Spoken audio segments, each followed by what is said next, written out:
Sunset covers the city. Felton Hotel headquarters, Virginia, a voice rang out, still unable to find stars. In the end, everything went nowhere. An older man asked the person standing across from him. That person replied, "The union has bought back 20% of the personal investment fund. It seems like I bought it at the same time with a few other funds. I don't know yet." The hotel director shouted, "Try contacting the union, tell them they will pay double the purchase price." If they secretly transferred all my shares like that, what would I do? In my life until now, I have never encountered a crisis as big as this. Harrison, tell me, what's wrong with $10 billion but now it's changed hands for only $3 billion? I didn't go into business just to encounter a situation like this. Harrison's sweat dropped and replied, "But looks like the wire is from Korea." This statement surprised the director. What about Korea, a small country? Harrison loudly said that the first condition for the union to become a major shareholder is that they require a special figure in Korea to be the major shareholder. According to what I learned, the company investing in Korea owns 1% of the company's shares. The words made the middle-aged man more and more surprised. What, you mean that person is a personal fund investor? Harrison explained that due to the nature of individual investment funds, it is impossible to find the fund owner. The director ordered him, "Leave, you have to find it for me." He frowned, and increased the bet for Hillary. Even so, STmanhwa still had to borrow the power of the government. Harrison replied immediately, "Yes, I will go to work immediately."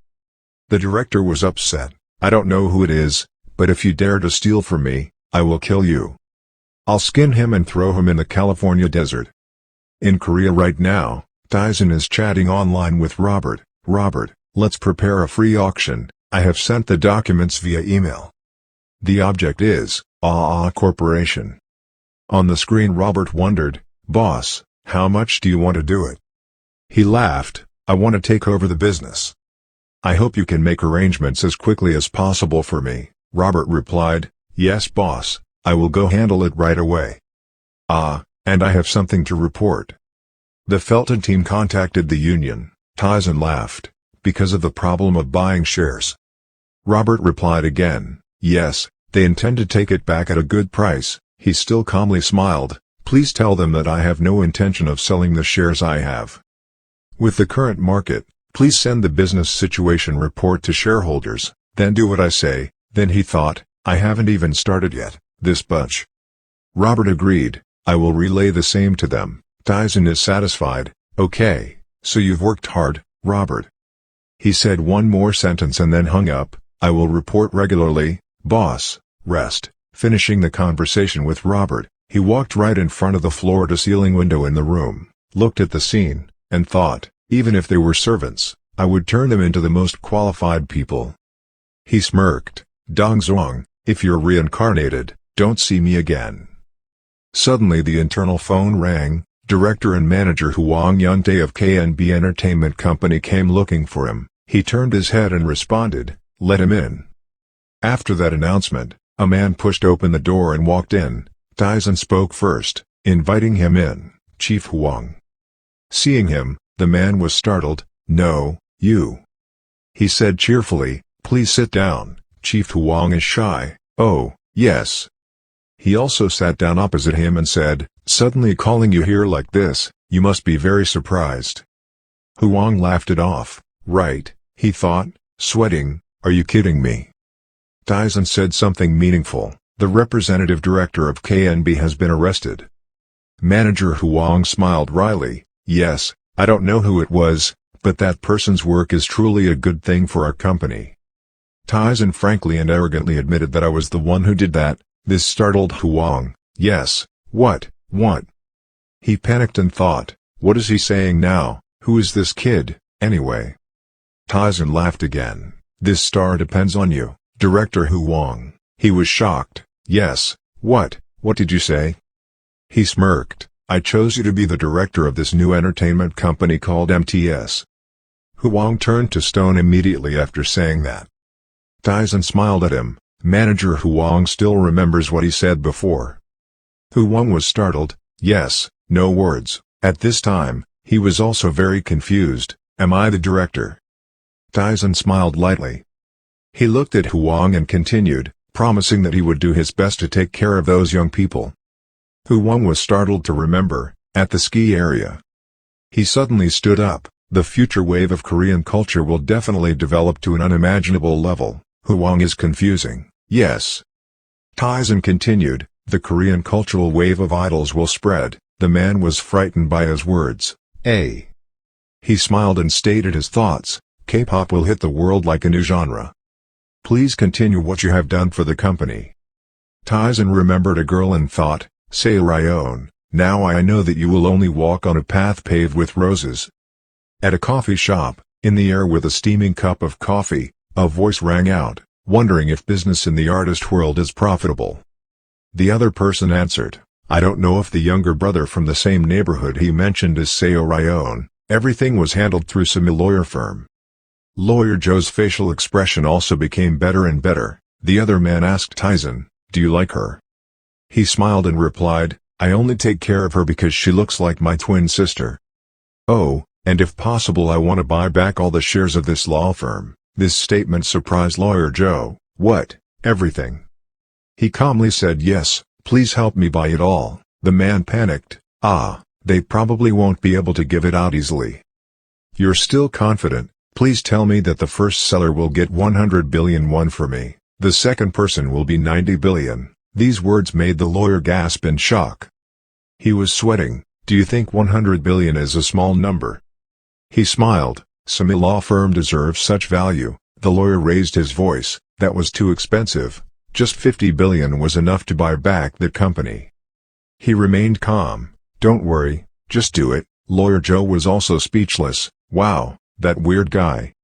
He continued, let's handle everything smoothly, don't let there be any rumors, and as for those who were once representatives, keep them as honorary advisors. The lawyer stammered, but, after all, relationships, this is where relationships with big businesses are. Taesan confidently said, don't worry, just don't leave any enemies behind, there's an even bigger guest waiting for us. He was surprised. What? The guest was bigger? Taesan still laughed. It would be better to keep the trustworthy lawyers and kick out those who might betray him. Joe asked again. Oh, all over the company, he answered. Of course. However, I will take a look at the staff list first. Joe laughed. If the investor wants it, of course he has to do it. This will start right away, Taesan calmly replied. Yes, let's get started. At this rate, the specialized plane will take off. Maybe so. That afternoon at the airport. Inside the VIP room, someone asked, isn't the atmosphere very strange? There was a response, detecting unusual movement, unidentified capital is being imported everywhere.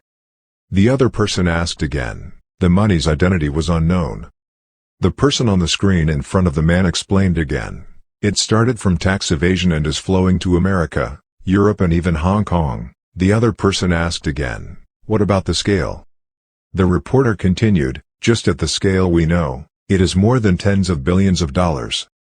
The man was a bit surprised. It was not a small amount. The other person continued, it was hidden very cleverly, I only just caught it. The people in the room asked again. It seemed like it wasn't the profiteering investors, but in this complicated situation, it was the children's side, otherwise it's the night order side. The person on the screen shook their head. I couldn't identify them. It has been thoroughly implemented in the form of private equity funds. I looked up the IP but it didn't work. The man in the room sat up straight. Okay, in that case. The person on the screen asked again. Boss, should I notify the council and issue a level 1 summons? He interrupted. No, wait a little longer. If that amount of money will definitely reveal your identity, we should take a closer look. There's no need to act first and then reveal your tale. The person on the other end replied, I understand. The man continued, this is an important moment. The world is finally turning towards us. When the children are passionate about victory, we will rob them. I have endured this humiliation for 100 years. Please contact the Dan Guardians, must be very careful to find that change. The person on the screen respectfully shouted, I will obey the boss's orders. The man spoke to the screen again. Next time I will go to Korea, then please contact me by signal. The other person replied, "I will," then disappeared from the screen. The man stood in front of the window thinking, the era of black cats and white cats chasing mice has passed. The era of luxury is not long left. For our brothers, the man stood under the sunset illuminating his silhouette. Right now outside the airport. One person held a suspicious business card, the director of an entertainment company. Not bad either, that man was Taesan. He was standing against a column and seemed to stand out among the crowd. He looked at the business card with satisfaction. Director Huang would know what to do. Corporation will soon be in hand. And also, Robert is the shadowy manager of the Felton Hotel. I thought of someone. Uncle, are you still well? I have no intention of letting you kick my mother out. I will find you soon. During the financial turmoil of 2008, many businesses changed hands. That wave had consequences for many years. Anyone who sees it can only admit that this is a difficult time for businesses. Suddenly a voice rang out behind him. Daniel. He turned around in surprise. It turned out that the person who called was Clara and her family. Happy Taesan, Clara. The scene changed to another place. In the flickering candlelight, a voice rang out. Wake up, descendant of the man wearing the iron mask. Awakened after a long sleep, carrying the sword of revenge. Will cut off the heads of dragons and snakes. My sons, get ready. Go spread fear, trample on them. Other voices said in unison, yes, we will trample and trample on them. The chant ended, and a pair of mysterious eyes appeared under a black cloak, looking very scary. A mysterious voice rang out, look for the heir of the wolf god. The man in the black shirt said he had to be stopped. Let's find him before the people of heaven and earth society. He continued, and crushed him. 100 years ago was the same as then. He coldly said, kill them all. The crowd shouted loudly, obeying the commander's orders. The man in the black shirt smiled and said, summarizing the strength of the entire new nation for good, before the god got angry, the descendant of the wolf god. Then his eyes suddenly flashed yellow, glared, and said evilly, destroy him. In front of the house, a brown-haired woman smiled brightly, greeted everyone, said, welcomed everyone. Clara ran up to that woman, shouting, Mommy. The woman smiled and said, oh, Clara, long time no see, she's becoming more and more beautiful. The man in the red shirt standing next to him smiled and said, Wue, it's perfect. I didn't expect there to be such a beautiful place in Korea. Clara happily said, Mom is also much more beautiful, she misses everyone so much.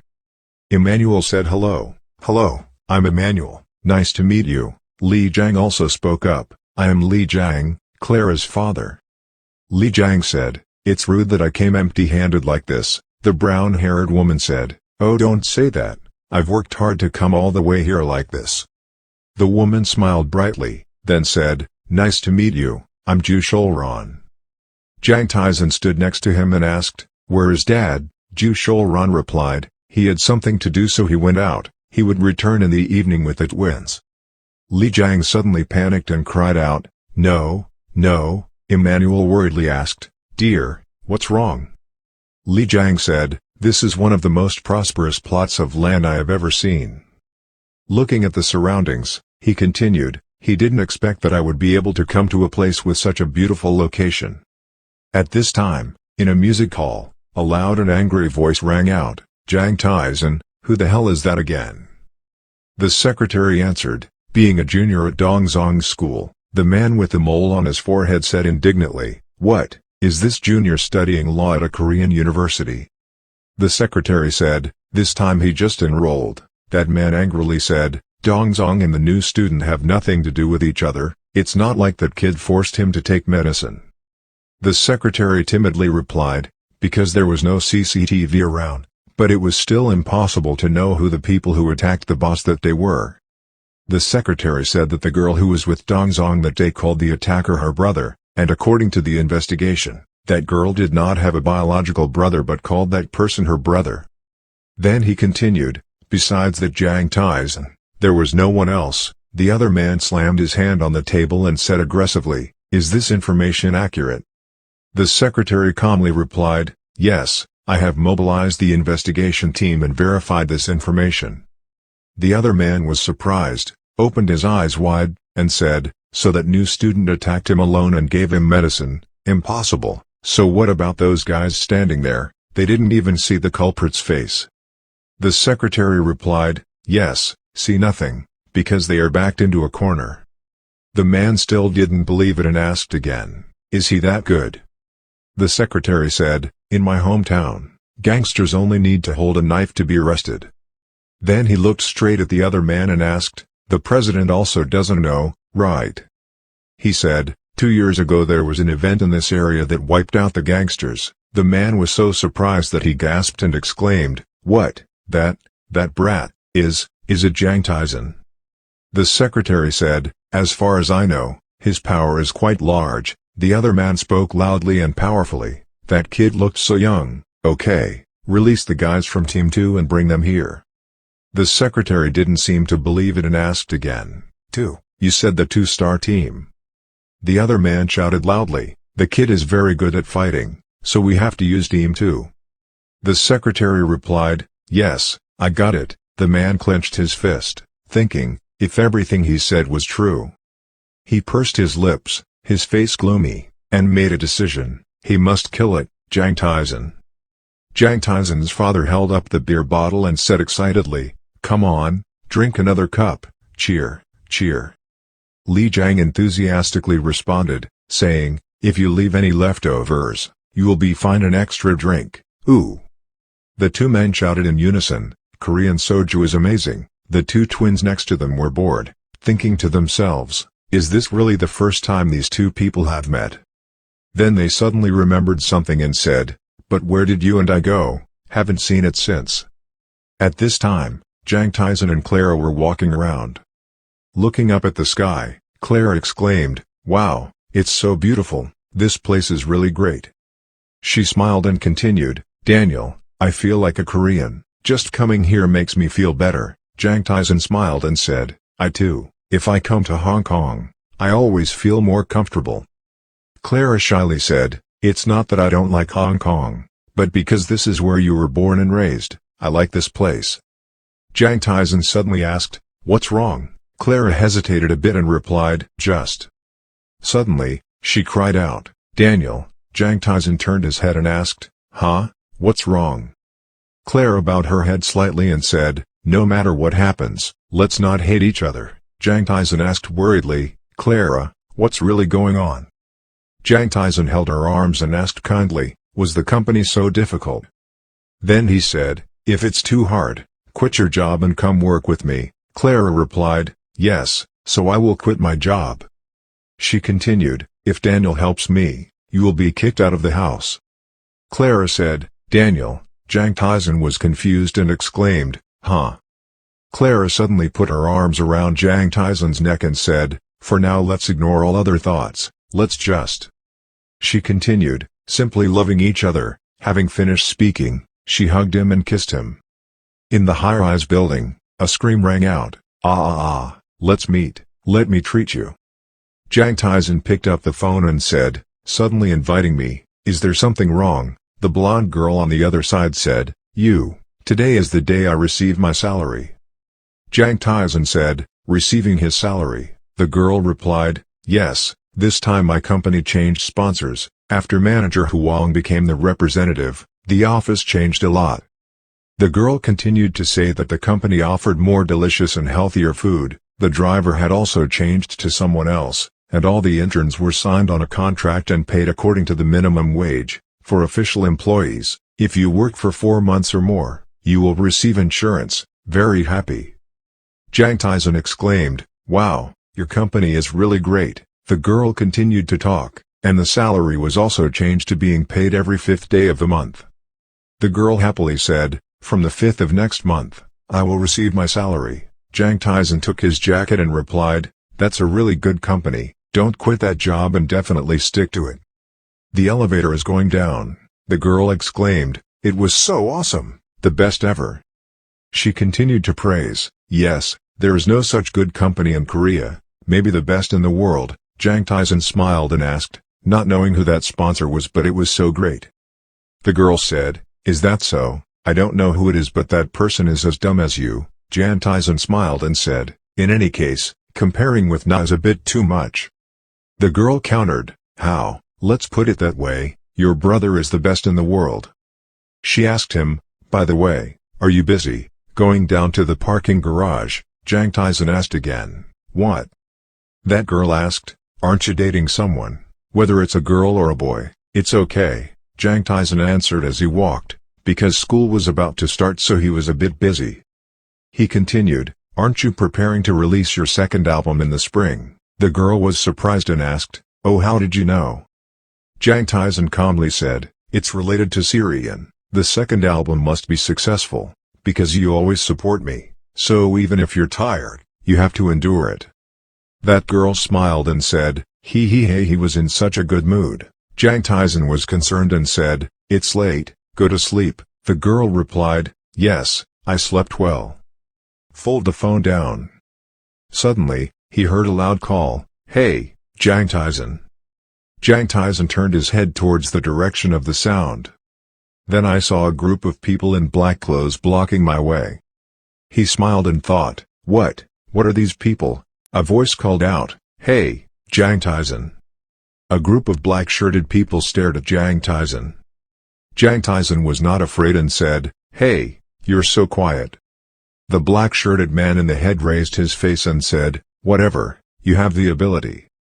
Hearing that guy say that, Jang Taesan thought, look, that's the face of a murderer. Then he said, I'm busy, if you come to me if you have anything to say, just say it directly. He thought, all of them, doesn't look nice either. Look at the landline phone on the table. The secretary worriedly whispered, why is it taking so long? He whispered, really annoyed.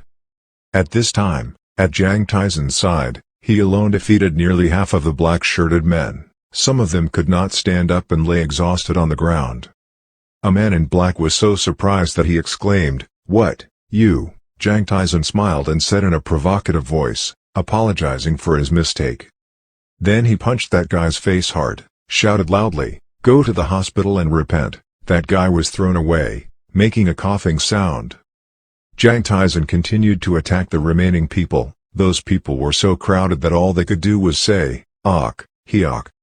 Jang Taesan grinned triumphantly.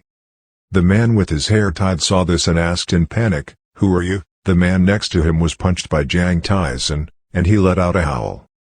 Blood splashed out. Jang Taesan's voice rang out, "Don't you know me?" Then he proudly said, "I'm Jang Taesan." At the same time, the secretary's phone rang.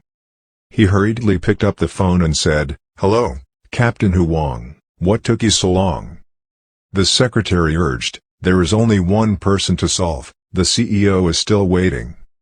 Jang Taesan's voice came from the other end of the phone, "Oh, hello you, have you been looking at your phone all this time?" The secretary was surprised, said, "What the heck, who?" Jang Taesan said, "I am Jang Taesan." The secretary was so shocked that he opened his eyes wide and said loudly, "Jang Taesan." Next to Jang Taesan, the defeated black-shirted men were lying on the ground. Jang Taesan said to that secretary named Yu, "Mr. Yu, why are you looking for me for no reason?"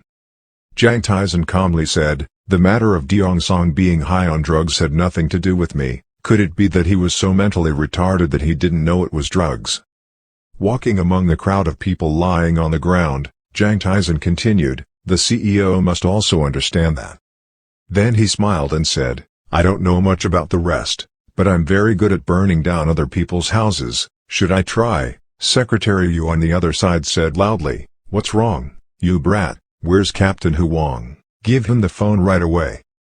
Looking at Captain Huang, Jang Taesan said, "His brain was temporarily disabled, he was still lying on the ground here, that's why I answered the phone for him." Hearing that, Secretary Yu stammered, "Young man. Damn, you." Jang Taesan said, "Shut his mouth and listen." Looking at the people on the ground, Jang Taesan said, "If you guys dare to touch me again, I will post all the pictures of today. I have recorded everything today. The right to life and death is in your hands." Jang Taesan threatened, "No matter how much support you guys have, you still understand what is the best way to protect yourself, right? Am I right?" The secretary exclaimed in panic. What? Jang Taesan suddenly continued, by the way, my mother also belongs to that faction, her last name is Yo. Then he continued, so please don't touch me, you. Secretary Yu was shocked and thought, Yo family, that's impossible. The sun is gradually appearing behind the mountain. At a high-rise building, a man's voice rang out, why is Jang calling me so early? Jang Taesan said, we have to sign the contract today. The man on the other side of the computer screen asked, the contract will be signed at 11 o'clock, is there anything wrong? Jang Taesan replied, nothing. Then he smiled and said, please arrange it well. The man on the other side said authoritatively, don't worry, don't you believe in me? Jang Taesan asked, how is the CEO of the law firm? The other man replied that former Supreme Court Chief Justice An Woo-hyun had already been approved by half. Jang Taesan smiled and said, that's good. The man on the other side asked, tell me the truth, how have you been these days? Jang Taesan replied, you don't have to worry, I'll tell you when I get a chance. The man reassuredly replied, okay, I'll wait. Jang Taesan politely said, keep up the good work. Remembering Chairman Oh, Jang Taesan thought, Chairman Oh, please try to get out of this mud. On the computer screen, Robert suddenly appeared. He said, boss. Jang Taesan saw Robert appear and asked, hello Robert, are you ready? Robert did not answer that question but asked another question, is there something wrong with you? Jang Taesan replied, they plan to kidnap me and Anna. The man's voice rang out, what, kidnapping, I'll send an assassin. Then he continued, I have connections with the KGB and a few other intelligence assassins, I can handle everything quickly and without a trace. Jang Taesan said helplessly, no, please don't send anyone, where is the plan going? Robert replied, now we just wait for your orders, the fund is already prepared. Jang Taesan said, let's start, let's get excited today. Robert replied, yes, I will make sure everything goes smoothly. Jang Taesan told Robert to send all the money out so they couldn't buy it all at once, then wipe them out. The prestigious Robert said, don't worry, that's my expertise. Jang Taesan replied, thanks to you, Robert. At this moment, Jang Taesan thought to himself, Chairman Oh, from tomorrow onwards, you are just a fish on the cutting board. At this time, at President Oh's company, President Oh excitedly said loudly, what? He asked Secretary Yu, are you sure she is President Yo's sister? Secretary Yu replied, yes, I conducted a relative investigation and the results were correct. Secretary Yu continued, she is indeed the daughter of the former president. Chairman Oh's sweat dropped and said, so Chairman Yo has a half-sister. The secretary added, besides that guy is stronger than we thought, I sent Captain Huang to deal with him, but they were all defeated. Chairman Oh cursed, you useless people, even a brat can't handle it. Secretary Yu said, President Yo will misunderstand us. Chairman Oh said, Chairman Yo is just a worthless person, it's troublesome. Secretary Yu worriedly said, that Jang Taesan's house has a lot of money, and even stocks. President Oh asked, what about that girl? Suddenly, the phone rang. President Oh asked, what's wrong? The other end of the line answered, Mr. Chairman, Head of Finance Lee Nam-kyu wants to see you about something urgent. Chairman Oh said, Chief Lee, please come in. Lee Nam-kyu suddenly opened the door and shouted loudly, President. Seeing him in such a hurry, President Oh asked, what's wrong, why are you in such a hurry? Lee Nam-kyu replied, it's a big deal, Mr. President. President Oh asked, what's so serious, tell me. Lee Nam-kyu quickly replied, the thing is, just recently, a large amount of foreign funds attacked the affiliated parties. Hearing that, Chairman Oh and Secretary Yu's faces were filled with worry. Lee Nam-kyu said wearily, in the form of short selling. Hearing this, Chairman Oh and Secretary Yu were surprised and exclaimed at the same time, what, wow, short selling. The announcer's voice emanated from the car speakers, saying that Anna Group's shares kept falling day by day. According to the latest source, the U.S. Cooperation Department of Anna Joint Stock Company is being investigated by the IRS Federal Tax Department on suspicion of tax evasion. As a result, the group's stock price fell more than 40%. It is predicted that there will soon be a global financial crisis, he whispered, as they started to manage. Well, everything is over now, try your best. His face radiated satisfaction. The car rushed down the road, accompanied by an arrogant voice, you must pay for what you have done. Scene changed to a company building. The vending machine whirred and then a can of water fell out of the machine. Jang Taesan was bending down to get the can of water he just bought when suddenly someone called, making him startled and turned around. Hey, Jang Taesan. The voice just now turned out to be Aaron's. Jang Taesan said shyly. Aaron Sr., she suddenly complimented. Wow, you look really good today. She groaned twice, her face started to turn red and continued, thank you for what happened the other day, I'll treat you to a delicious meal. But why didn't you call me? Taesan suddenly thought to himself. What, you confessed your love to me when you were drunk. Today Aaron wore a very striking red outfit, revealing her seductive collarbones. Her hands were stuffed into her pockets, just looking at her made her look pretty. Thanks to the dating skills that Mr. Nova taught, Taesan suddenly spoke up, Senior, you are very beautiful today. After hearing that, Aaron was stunned and stood still for 5 seconds, then his face turned red and he said nothing. Now, if I want to surprise women, it's easy. Taesan turned around and winked, handsome, even more handsome, he said, the weather is warmer but it's still very cold. After saying that, he gave her the can of water he just bought from the vending machine. Hey, drink it. After hearing what he said, Aaron gasped, as if she couldn't believe her eyes. Her eyes widened and she suddenly said, where did you learn that mischievous way of talking, Jang Taesan, so you're a shy person? Jang Taesan's eyes were full of affection, his mouth smiled meaningfully and said next time I will invite you to a meal. After saying that, he turned around and walked forward. Before leaving, he left a sentence, I have class, please go first. Then he left and left Aaron alone there. She angrily shouted, where are you going? Aren't you going to the new student welcome ceremony?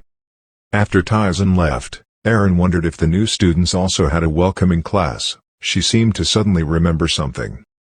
Her face suddenly darkened, looking at Jang Taesan's back and thinking, new law students don't have specialized classes on Monday. Scene changed to Korean University.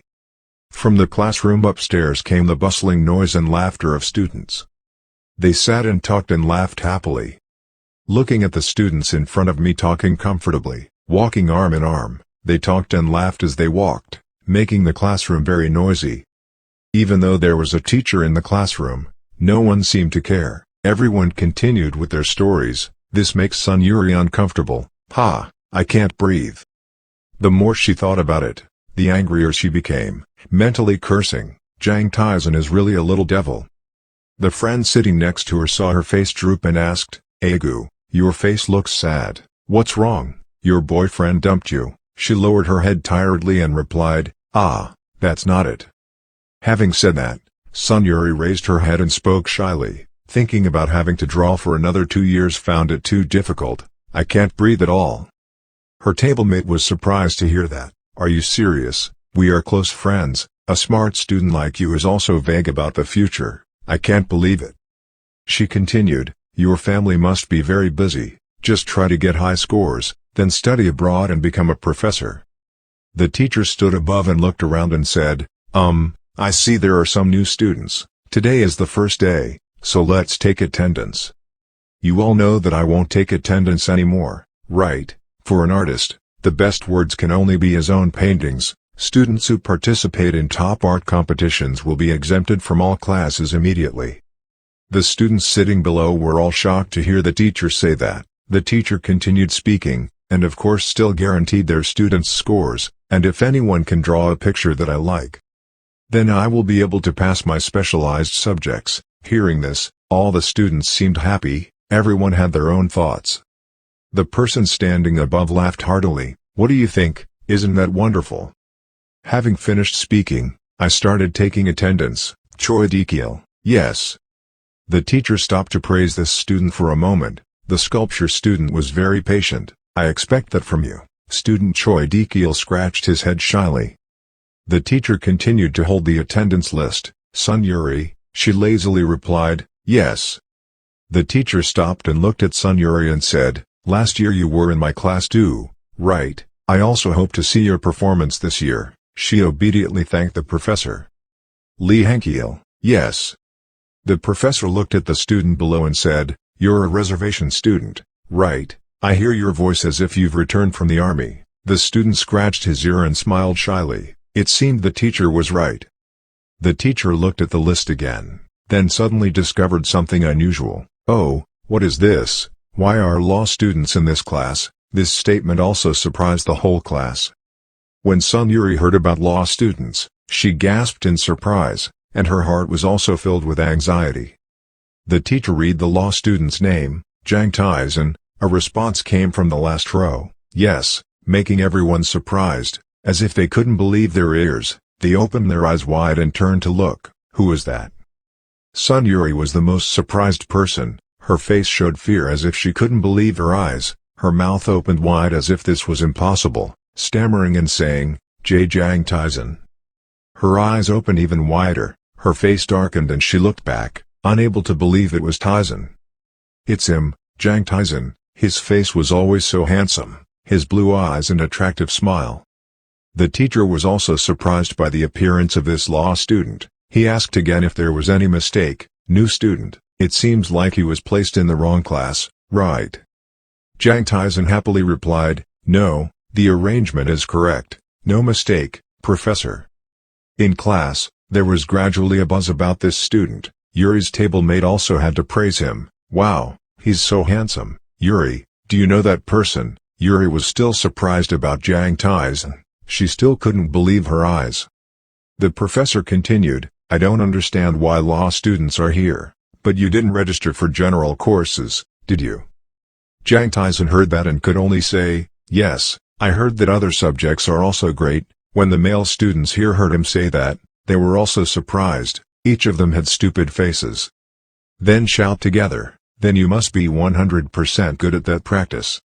Jang Taesan heard his friends say that and asked the professor, "Professor, did I hear it right?" As soon as he finished speaking, Yuri and the professor were a bit surprised, unable to adapt. The professor suddenly said, What did I say?" Jang Taesan's face darkened and he said, "Teacher said that for an artist, his words are his paintings." The professor countered, "No, that question is only for majors." Jang Taesan sat down and replied, "He also majored in art." How can the teacher believe this when he's just a law student? But now he says he's majoring in fine arts. Are you kidding me? Even though you're a new student, my patience still has its limits. The teacher put his hands on his hips and continued to say, "From today you have 1 week to amend your registration. Please re-register for your science subject." Jang Taesan, sitting below, immediately replied, "I don't want to." His expression was full of confidence and he said, "I'm confident I'll do well." The professor was so angry that he couldn't stand it any longer and sobbed heavily on the table. How could there be such stubborn students? He shouted, "Hey brat, are you looking down on art?" When the students below heard that, they were stunned for a few seconds and then shouted, "Do we look like idiots? That law student, huh?" Jang Taesan bowed his head with sincerity and said, "I would rather study art than real life." His eyes became sparkling when talking about this art field. "I can study this subject well. Art is beauty so anyone can learn it." The professor's face continued to darken, seemingly very angry. He confidently said, "I will prove it to you." "Prove what?" the teacher shouted loudly. Jang Taesan continued arrogantly, "Just let me do the test like the students here." It seems he is very confident about his major. After listening, the teacher asked vaguely what it was like. He smiled arrogantly. The technique didn't matter: pencil, paint, water, oil, wax, gouache, take your pick. It seems like victory is in hand. The teacher and the whole class did not believe that this law student could paint a decent picture. The teacher's eyes became dangerous, as if wanting to see how embarrassed this law student would be. "I would grade him." Jang Taesan didn't care about those things, smiled gently and replied, "Of course." The teacher's face suddenly looked very scary. "If you can't do it, then shut up and leave here." It seemed like Jang Taesan was sure of the results, so he didn't show fear. On the contrary, confidence appeared on his face. Yuri witnessed from beginning to end. She was equally surprised, as if she couldn't believe her eyes, whispering, "Taesan." The teacher with a face full of disgust and cunning said, and if you fail then shut up and go away." Taesan looked at the teacher eye to eye and smiled confidently and replied, "Of course." Yuri was surprised, looked at the male lead with a wide face and whispered, "Taesan." Taesan spoke up in the students' disbelief and admiration. He never wanted things to turn out like this, but his eyes were firmly and sternly saying, "I'm sorry, everyone." Going back a bit to the past time, the scene around Taesan was now dark. A voice said, "Are you here?" making him curiously wonder, "Where am I this time?" As the surrounding landscape gradually appeared, before the male protagonist's eyes there was a silhouette of a man. The male lead was surprised and asked, "Who are you?" The man smiled slightly. In front of his eyes now was a person with black hair tied in a messy bun behind him, a patchy beard, dull eyes, a bottle of wine in his hand and a rather old-fashioned outfit. He replied, "I am Uncle, yours, a painter." Taesan smiled wryly and said, "You said you were my uncle, maybe you are some ancestor of my family." The man also laughed loudly and continued, "You often retort, if you have lived on this small piece of land, after all, it is all blood and flesh." He was still talking continuously while the male lead's appearance was clearly speechless, so they were all his aunts and uncles. When he came to the inn, didn't he also call the maid and aunt? Everything has a way of addressing things like that. Taesan suddenly realized and exclaimed, "Wait, you said painter." His sweat dropped and looked at the man in front of him, wondering, "Huh? Are you a painting fairy?" Painter Tui replied calmly, "Ha ha ha, that's right, the master painter you know is me." Taesan's sweat dropped in disbelief and asked in confusion, "So why sir?" He frowned, smiled awkwardly and said, "Why do you have that look on your face? I didn't cause any trouble." Then, without beating around the bush, he got straight to the main issue we were here for. "We need to help each other. If you have enough points, give some to your poor monk uncle." The male lead suddenly inquired, "What? Why?" Master Tui replied as if what he just said was obvious, "Of course, I will teach you my style. Isn't this the spirit of helping each other and also humanity?" Taesan thought unhappily in his heart, "I've never dealt with him before, acting bossy means I'm an expert." He replied with a no-nonsense attitude, learning that would be effective. "What?" He immediately got upset and retorted, Hey, don't you know how much money painting can make? Unlike in the past, now it is no longer a problem." The male lead looked disdainful and replied, "We are all players, why do you act like that? Even if you are good at drawing, you still have to die to make money." He smiled proudly and said, "And I already have a lot of money." Master Tui grimaced and said loudly, "Hey, you have to be generous, understand?" He complained and blamed you. "You are too stingy. Even if you become a monk, you will still be called stingy." The male lead calmly replied, "But I have lived a beautiful life with a full stomach." Suddenly, behind Taesan's back, a voice called out, "Foreman." The two turned back to observe. Approaching were the silhouettes of three rather strange men. The painter blamed him, "Hey, why are you only here now?" He kept talking loudly, "It will take a long time to fill it up. If you do this you will go to hell." Taesan was worried and confused, looking at the three people who had just arrived with curiosity. He silently exclaimed in his heart, "What the hell is this?" Their appearance, Paul Cézanne asked, "Foreman, what's wrong with you today?" Paul Gauguin said with a smile, "I can finish this quickly." The male lead wondered and asked the painter, "But, uncle, who are these people?" He still had a drunken face and replied, "What about them?" He slightly smiled and said, "They're not very famous so you won't know." Cézanne was surprised. "Your nephew," Gauguin greeted kindly, "Nice to meet you, I'm Gauguin." When Taesan heard this name, he was panicked and surprised, his eyes widened and his mouth gaped, exclaiming, "Huh, who?" The man with long flowing hair happily introduced, "My full name is actually Paul Gauguin." When the male lead heard this, he sweated non-stop and stammered in his head, "Gee, Gauguin, the artist representing post-impressionist painting Paul Gauguin." Then, still with that gentle look, Gauguin turned to the side and said, "I think you might know the person standing next to me."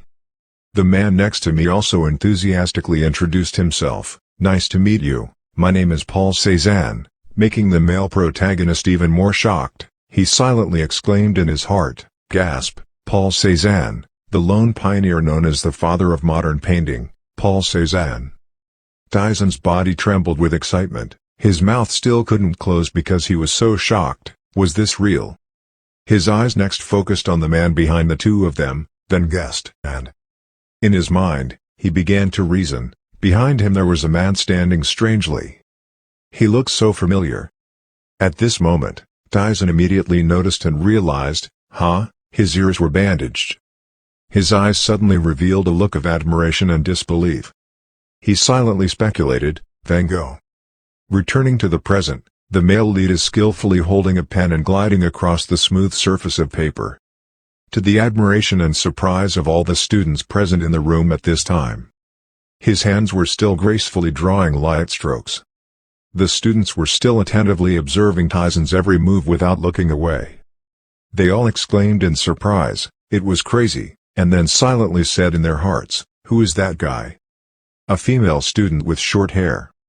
The teacher couldn't help but be shocked at this moment. The god of disaster has arrived. The return of the god of disaster. Taesan's painting is gradually being completed in front of everyone's disbelief. The teacher gasped in surprise, "Was that Van Gogh?" A few hours later, students started walking back and forth at the school. West Building, lecture room. The teacher sat attentively looking at the picture Taesan just drew not long ago. Observing carefully and thinking, the madness of colors that Master Van Gogh can express, the way a painter uses his pen contains the soul. He said unhappily, "He was much more accurate than me, he used turpentine and hemp seed oil." He lowered his eyes, frowned slightly and speculated, everything was rudimentary and not at all complicated, but it was also planned in advance, everything. The teacher's body trembled, but he also secretly acknowledged in his heart that if he asked a professional artist to evaluate it, they would all shout that this is Van Gogh's work. It's just that the coloring style has changed.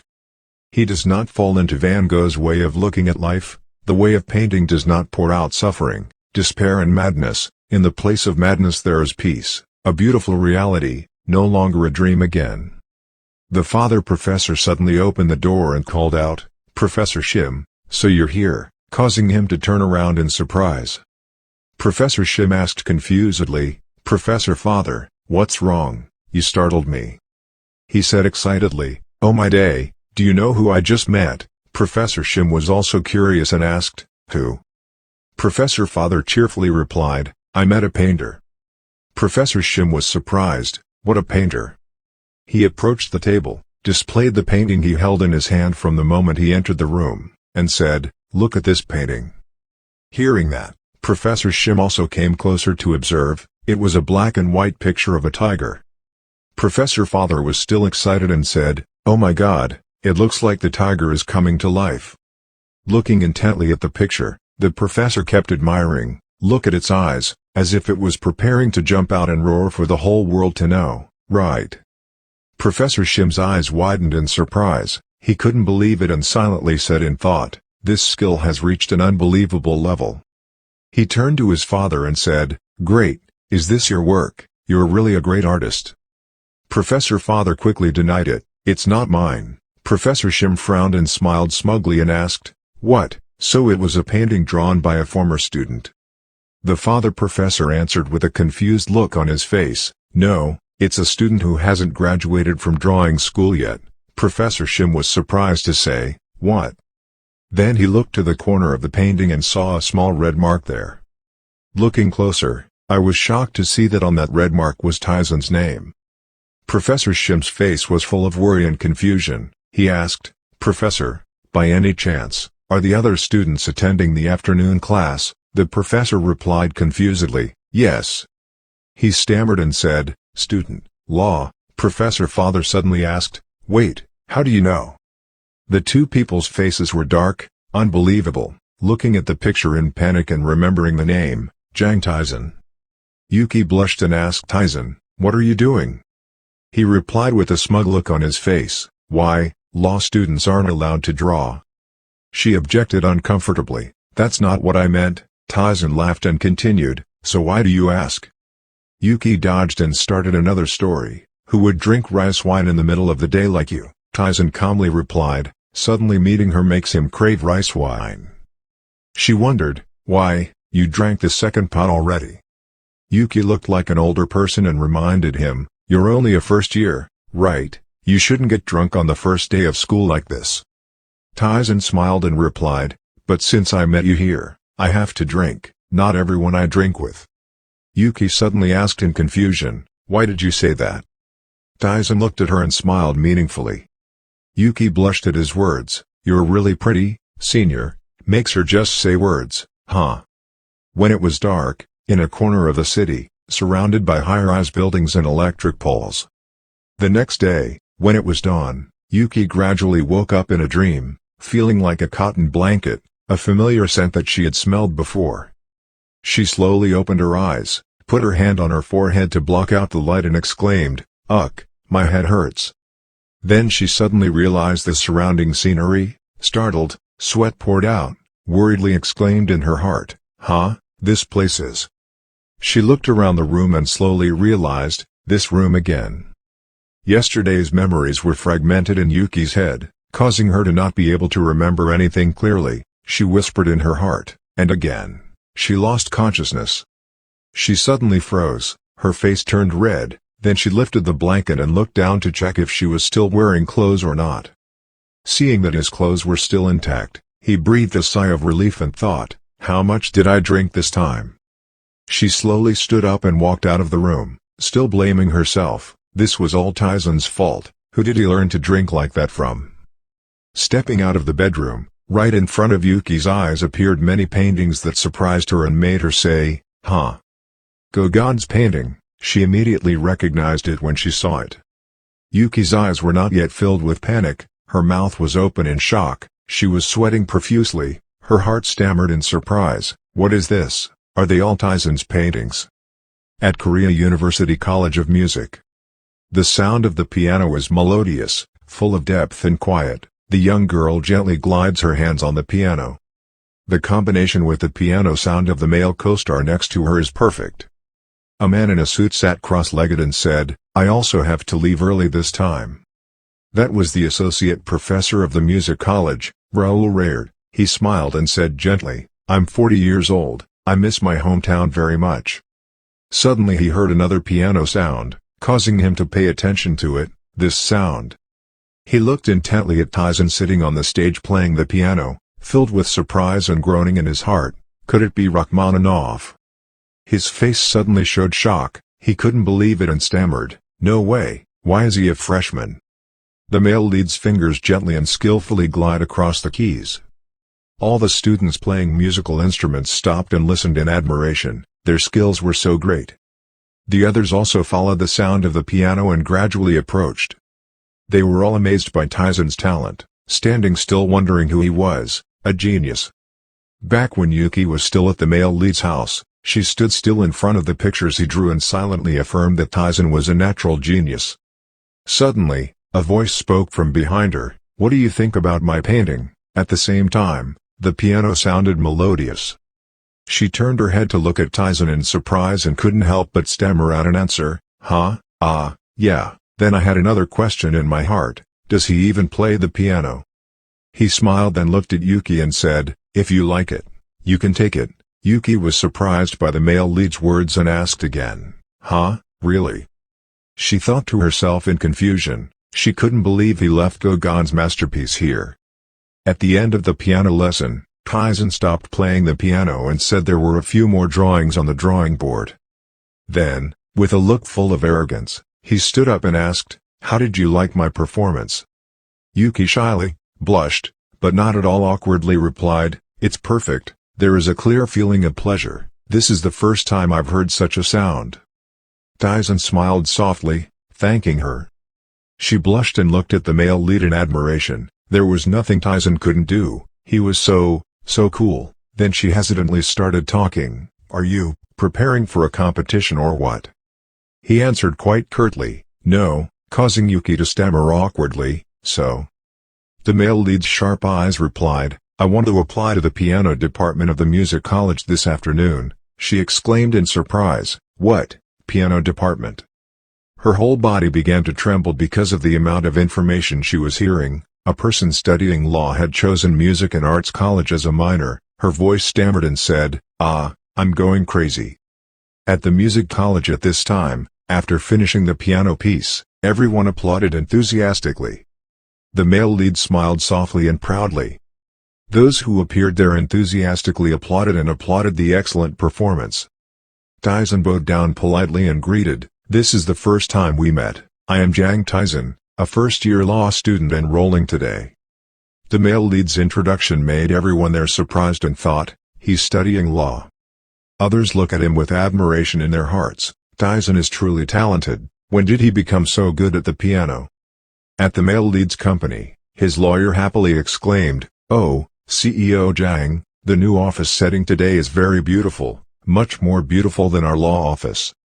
Taesan politely replied, "It's all thanks to you, Mr. Lawyer." The lawyer continued, "Hey, what are you talking about? People heard it and thought I didn't buy this building." Lawyer Joe looked jealous and said, "I'm really jealous, CEO Jang." Then he started asking about the main point, "So why did you call me here? Is there something important?" The male lead replied with a questioning look, "I was calling to discuss the business acquisition mentioned earlier." Lawyer Joe immediately continued, "Ah, business acquisition." Taesan laughed it off and replied, "Yes, I will have an interview soon." Lawyer Joe politely asked, "So why do you need me?" His face turned red, he was sweating profusely and said nervously, "Huh? You're the director of the famous STmanhwa law firm, aren't you? You have more social experience than me, so wouldn't that be better? What if we interview together?" Lawyer Joe also blushed, sweating like a shower and replied, "So, you're not planning on using me as a shield, are you?" Taesan silently said in his heart, "This noble old man is really quick-witted." The male lead tilted his head towards the lawyer, worriedly asking, "Do you accept the consulting fee?" "You must accept it today." He was helpless and could only agree, "Okay, I understand, just kidding." Lawyer Joe with a guilty and worried look said, "You have changed my life, I have to at least do this for you." Suddenly a voice rang out from outside the room, "Sir, the interviewer is here."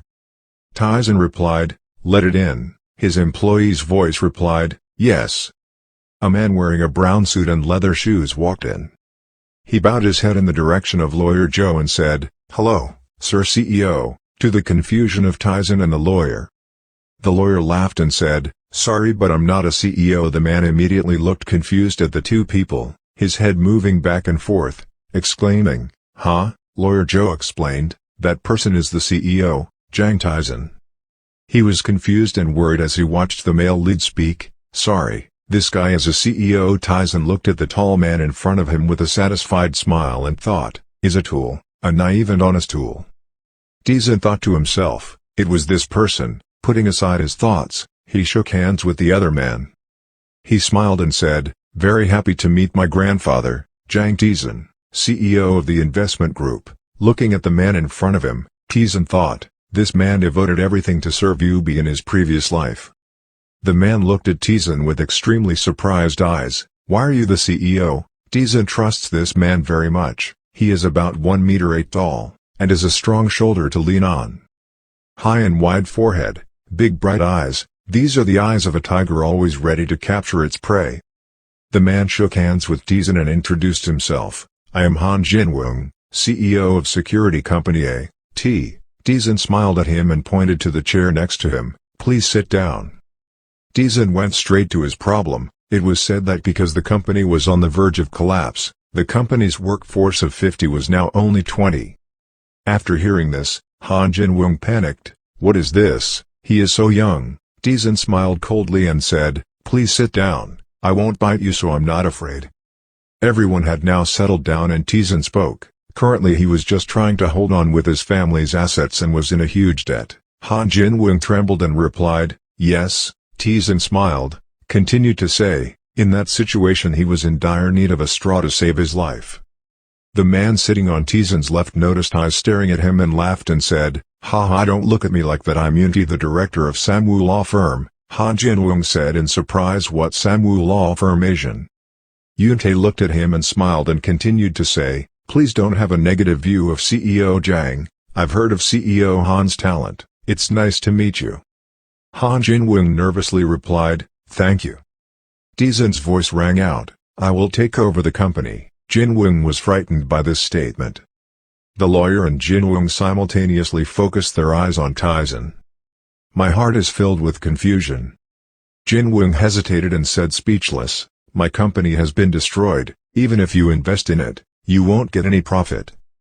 Taesan calmly replied, that's why I like it. Jinwoong didn't understand. What do you mean? Taesan said every word with finality, I put money into it not just to make a profit, but to ensure my own safety. After listening to Jinwoong, if you think it would be more economical for you to hire outside security guards, the price of hiring security guards from my company is not cheap. Because they are all specially trained veterans, Taesan laughed loudly and said, haha, I know. But I trust your every action and word so much that I decided to take over. I will take over the company and 20 employees there, including Mr. Han. Jinwoong gasped in surprise, why did you have to do that? Taesan still said coldly, immediately after signing the contract, I will give each person a 200% salary increase, paid immediately. Jinwoong was startled again at Taesan's words, were you telling the truth? Director Han doesn't have to worry, I will invest in more bow equipment, search equipment and upgrade supplies, what do you think? Hearing that, Jinwoong cried tears of joy, thank you. Taesan looked at Jinwoong seriously and said, the job of the day is to hire as many trustworthy employees as possible, the target is 50 people this month, can we do it? Jinwoong hastily replied, of course, I can do it. Director Han, I have one more request. Jinwoong laughed loudly and said, please go ahead. Looking at Director Han smiling like that, Taesan and the lawyer also felt happy. Please move the company to the 5th floor of this building immediately. Jinwoong clearly. The sky is now dark, you will receive a lot of karma points. Taesan moved the mouse in his hand and said, relax a bit. He accidentally swiped right on an article about the Anna group that was teetering on the brink. He was so pleased that his mood improved and he had to pay this journalist more. I don't know what to write that's so good. The internet is currently rife with unfavorable comments such as, the company's situation is similar to the chairman's personality, he is just a dog, the stock has dropped miserably. Taesan read through it once and exclaimed, oh my god, he didn't eat anything and was still full. Chairman Oh, you must be so desperate right now. You received negative karma points, Taesan calmly said, this month everything will be fine. Looking up at the night sky, he thought about whether he should call some tutors for tomorrow's class. Is there anyone there who is good at information technology? Taesan thought silently. The sound of applause filled with excitement rang out. Suddenly the lights in the house went out. Taesan was confused and didn't know what the hell was going on. He called out loudly to say hello if anyone was there. From afar, light gradually appeared. Taesan shouted loudly in fear, it was someone. Is it true that Russians or Eastern Europeans are gods? The other person only replied him with 2 words, maybe. Taesan was confused and thought to himself, I am a god, a ghost, maybe what? Cigarette smoke drifted in the air and the man spoke, I'm waiting for you. Taesan was startled, waiting for me. The man walked towards Taesan, I thought you wouldn't call anyone else but me. Taesan felt that this person didn't seem normal. In the dark, he couldn't see his face clearly, he just stood there looking at Taesan and said, really disappointed. Hearing him say that, he replied, why did he say that? He inhaled a cigar and laughed loudly, because I have more than I thought, you are different from other mortals. His eyes sparkled with surprise. Besides him, there were people from other countries who were also communicating. Mr. Thu came back and suddenly smiled and said to him that it's too dark here, could you turn on the light?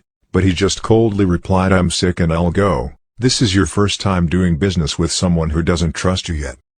Hearing that, he silently cursed, what the fuck, why do you look so arrogant? You are a god, but if you trust me, you will have more benefits in the future, right? He spoke in a sharp, stupid voice. Taesan was surprised by his curse, why are you cursing me for being stupid? Taesan gradually lost all patience in saying who he really was. He replied, Bushkov Vladimir Dmitrievich. Taesan's annoyed tone gradually became impatient, I didn't ask for your name, I needed a title. Are you in the same league as Zeus or do you work independently? If neither of the above hypotheses is true, then where do you belong? He smiled thoughtfully and said, Zeus, what's the name? That sounds boring. Taesan was extremely worried. Oh wait, he dared to criticize Zeus. The space is dark on all sides, there is no way to offend the great minister. He seemed to remember something big. Was he a villain? He flicked the cigarette butt in his hand and said, evil god, let me introduce myself properly. I am an evil god who likes bad karma the most. My name is Vladimir. Looking at Taesan's scared face, he said, don't be afraid, I'm not like those people who only crave every human soul. He suddenly nodded, afraid to have me. He asked, how proficient do you want to be with computers? Taesan hesitantly replied, well, knowing a little bit of this and that is fine, I don't ask too much. Haha, you're very brave. Do you understand the nature of this contract? He was made to sweat by his question and replied, no. Listening to the song, he smirked and said, kind of like someone who has to deposit bad karma points. What kind of deposit? I can't believe it. The man absolutely opposite Taesan spoke, karma is the first condition to summon evil gods. I can only use evil karma points to exchange for skills. Your other points are also very good, but instead of depositing, you just need to give me your karma points. Hearing that, he whispered a sigh of relief. Suddenly he let out a wild laugh. The karma points were so clean and pure. Taesan thought inexplicably, does the body also need good karma points? Taesan crossed his arms in front of his chest and arrogantly asked for permission to criticize. He seemed to not have expected this outcome and shouted loudly, what? Taesan looked at Vladimir coldly and said, since when do I pay attention to gods? I sincerely refused. He didn't expect him to refuse him like that, so he was stunned. He smiled contemptuously, I am Jang Taesan, an independent person of thought. I can personally sign a contract with me with my karma points. Why don't we negotiate a bit? Vladimir agreed to his proposal. Yes, we can make a contract. I am a member of the FSB faction. The Russian Federal Security Department must call me the boss of all hackers. There is no secret organization in this world, including NASA, NSA, GCHQ or MSS, that can prevent me from entering this system. We even know the activation codes for nuclear weapons. He knew that if he said that, Taesan wouldn't believe it. Vladimir used a firm tone to say, don't say too much, just trust me, I will give you the power to dominate the virtual world. You look at him, is this disrespecting your abilities? Vladimir is so angry with you. What do you mean by this name? My skills are the best at the moment, kid. Taesan replied to him with a cold voice, do you know blockchain technology? Vladimir was surprised, what blockchain? Taesan continued to ask, what about Bitcoin? Vladimir was now completely bewildered as to what that thing was and what else he was going to discuss. Look at him and smile, stop talking and turn on the light, will you? How could Vladimir panic? Taesan laughed and said, when the relationship between A and the calf changes, people will feel more comfortable.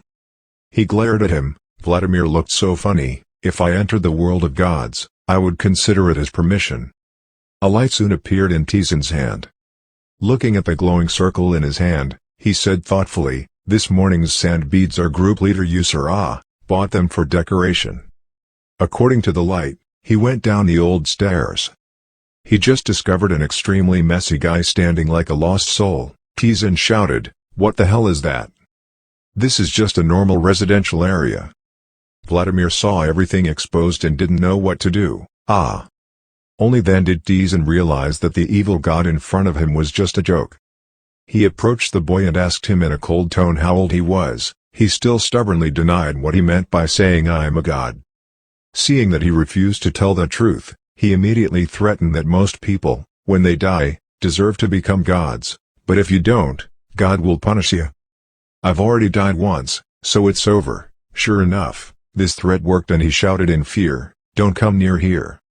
Taesan continued to say, what are you afraid of? I didn't hit you. If anyone sees us, they will probably think I'm the god. You look like a new soldier, right? Taesan repeated the question, how old were you and when did you die? Vladimir last growled and replied that I was 18 years old and died a month ago. Hearing the boy say that, he immediately felt how pitiful this boy was. At 18 years old, if he died a month ago, that means he was a beginner, right? But why did you come to this place? Did you kill someone? Vladimir still didn't raise his face and said no, I don't even dare to kill an ant. Taesan continued to ask why. Because of me, many other people were affected. When I was a hacker at the FSB, I hacked their computers, I stole the list of agents and then handed it over to the organization. I have accumulated a lot of negative karma points. Taesan also understood everything now. Wow, so you also did a lot of bad things. Wouldn't it be better to go to hell? Vladimir objected that not everyone can go to hell. Taesan was confused and asked who couldn't go to hell. This problem even I don't know, someone talked about when I died. Taesan continued to ask, but why did he die? Vladimir worriedly said, I went into the president's secret account to play around but was discovered. Taesan was surprised. Is the president's account Putin? Vladimir replied, yes. Why did you do that? Why did you steal his information? Vladimir hesitantly replied, just a little. He asked, how much money did he get? Hearing this, the boy smiled and replied about $500 million. Taesan's sweat dropped. $500 million. $500 million is not a little. You get it so easily. How long do people have to work to save that much? Vladimir Kong feels ashamed to say he has more than $200 million in a slush fund, so there's not much in it. Taesan's father also wondered why he was arrested after a hacker like him couldn't hide it. Talking about this, he got angry and said, I had a friend in the same company who betrayed me. That person turned out to be a spy planted by FBS. Taesan smiled awkwardly, I understand, but you have so much money, how can you use it all? I didn't think he would kill someone like you. Vladimir tell you everything I invested in gifts, but then it all went down the drain. What are you surprised by after hearing this? What about the gift fund? His voice suddenly lowered. I put all the money in Canadian dollar escrow, but some bastards discussed it all before I could sell it. So I was left with $3 billion on paper and it was thrown away. There's no way it wasn't you who hacked into it. That's why Taesan was stunned. Vladimir continued, I can't do that transaction as real time. Taesan said with a gray face, just recently it seemed like I had lost all the money he sold his life to get. Vladimir coldly replied that just recently I didn't have enough money, so I hacked the president's account again. He smiled and said, you're a good programmer, right? Vladimir now seems to have gone all out on my hobby of developing special algorithms and the position that we have decrypted all the firewalls of important headquarters in Russia.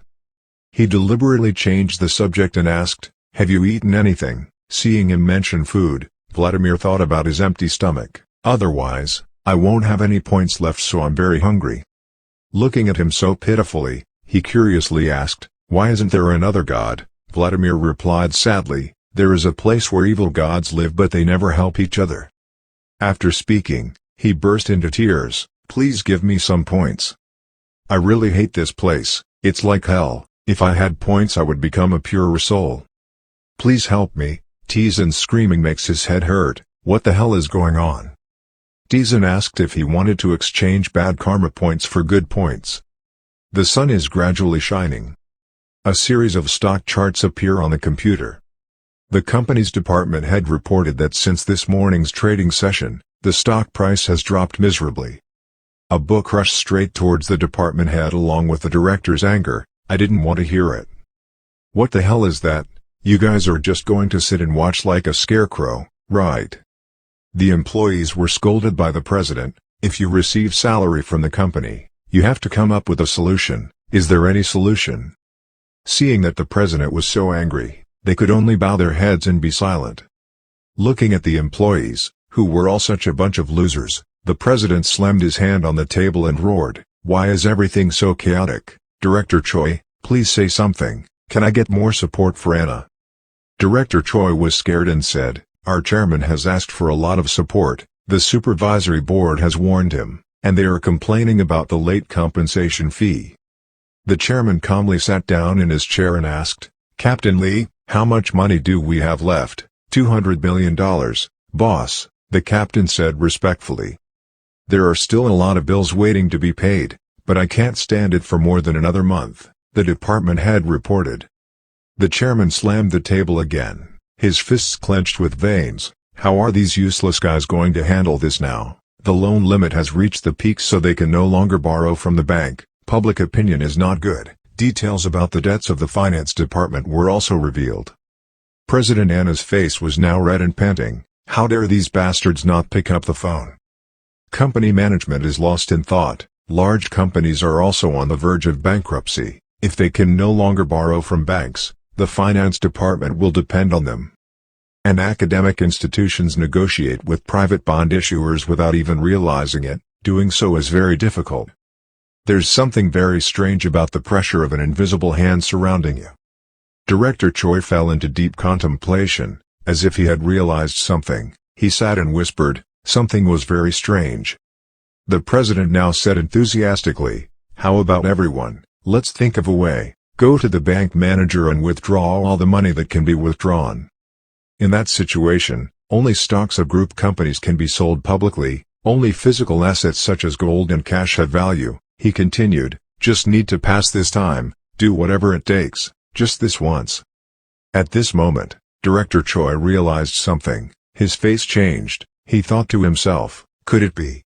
If it was that kid, Director Choi thought while looking at the president with eyes full of shyness.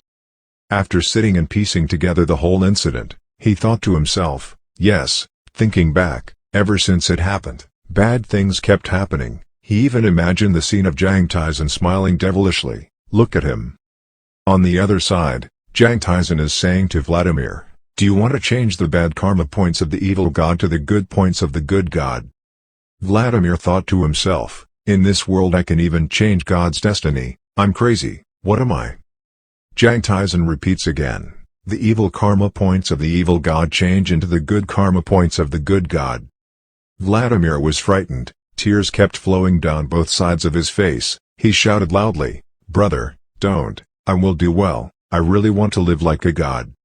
There are only evil spirits here. Jang Taesan heard that and thought to himself, the price of not living an honest life is quite large but, in fact, that evil karma is not Vladimir's fault alone.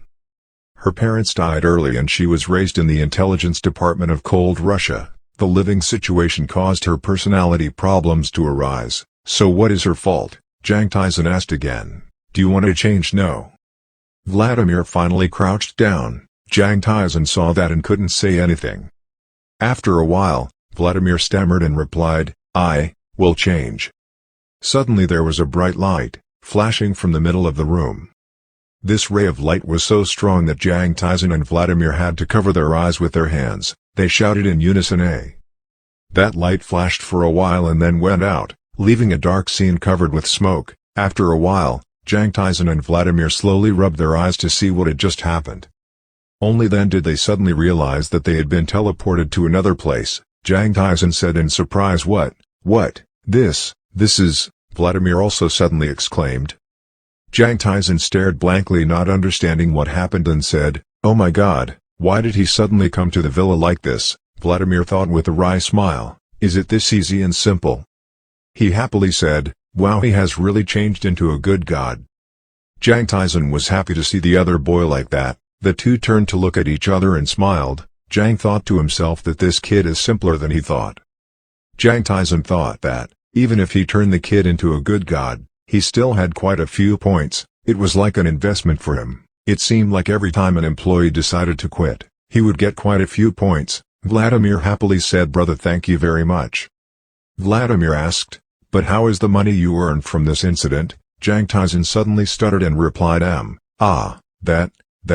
that's right. Vladimir seemed angry and replied, hey, what's wrong, again?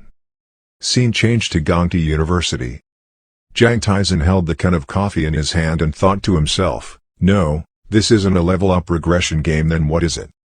At this time, the schoolyard was full of people bustling back and forth. The other people saw Jang Taesan and started talking about him. Oh god, who is that man? Is he a student? The others also said, it's impossible in our school, how can there be boys like that? The female students looked at Jang Taesan with regretful eyes and said, without a karma management page, why are you lonely? Jang Taesan happily said as he walked, the romance of university that I have never experienced in my whole life, a day full of energy. Seeing the signboard that said Technical University, Jang Taesan hesitantly said, hey, that's not it. He said helplessly, the darkness shattered. Walking among the boys, Jang Taesan showed a clearly dissatisfied face, thinking to himself, the smell of male pherone. Jang Taesan walked for a while looking for room 302 when he finally found it. He stood in front of the door and was about to open it when he saw the door being opened by a girl. She came closer and took the can of coffee from Jang Taesan's hand and said, "Huh, coffee, thank you, I'll drink it." Jang Taesan looked at her with eyes full of surprise, not understanding what was going on.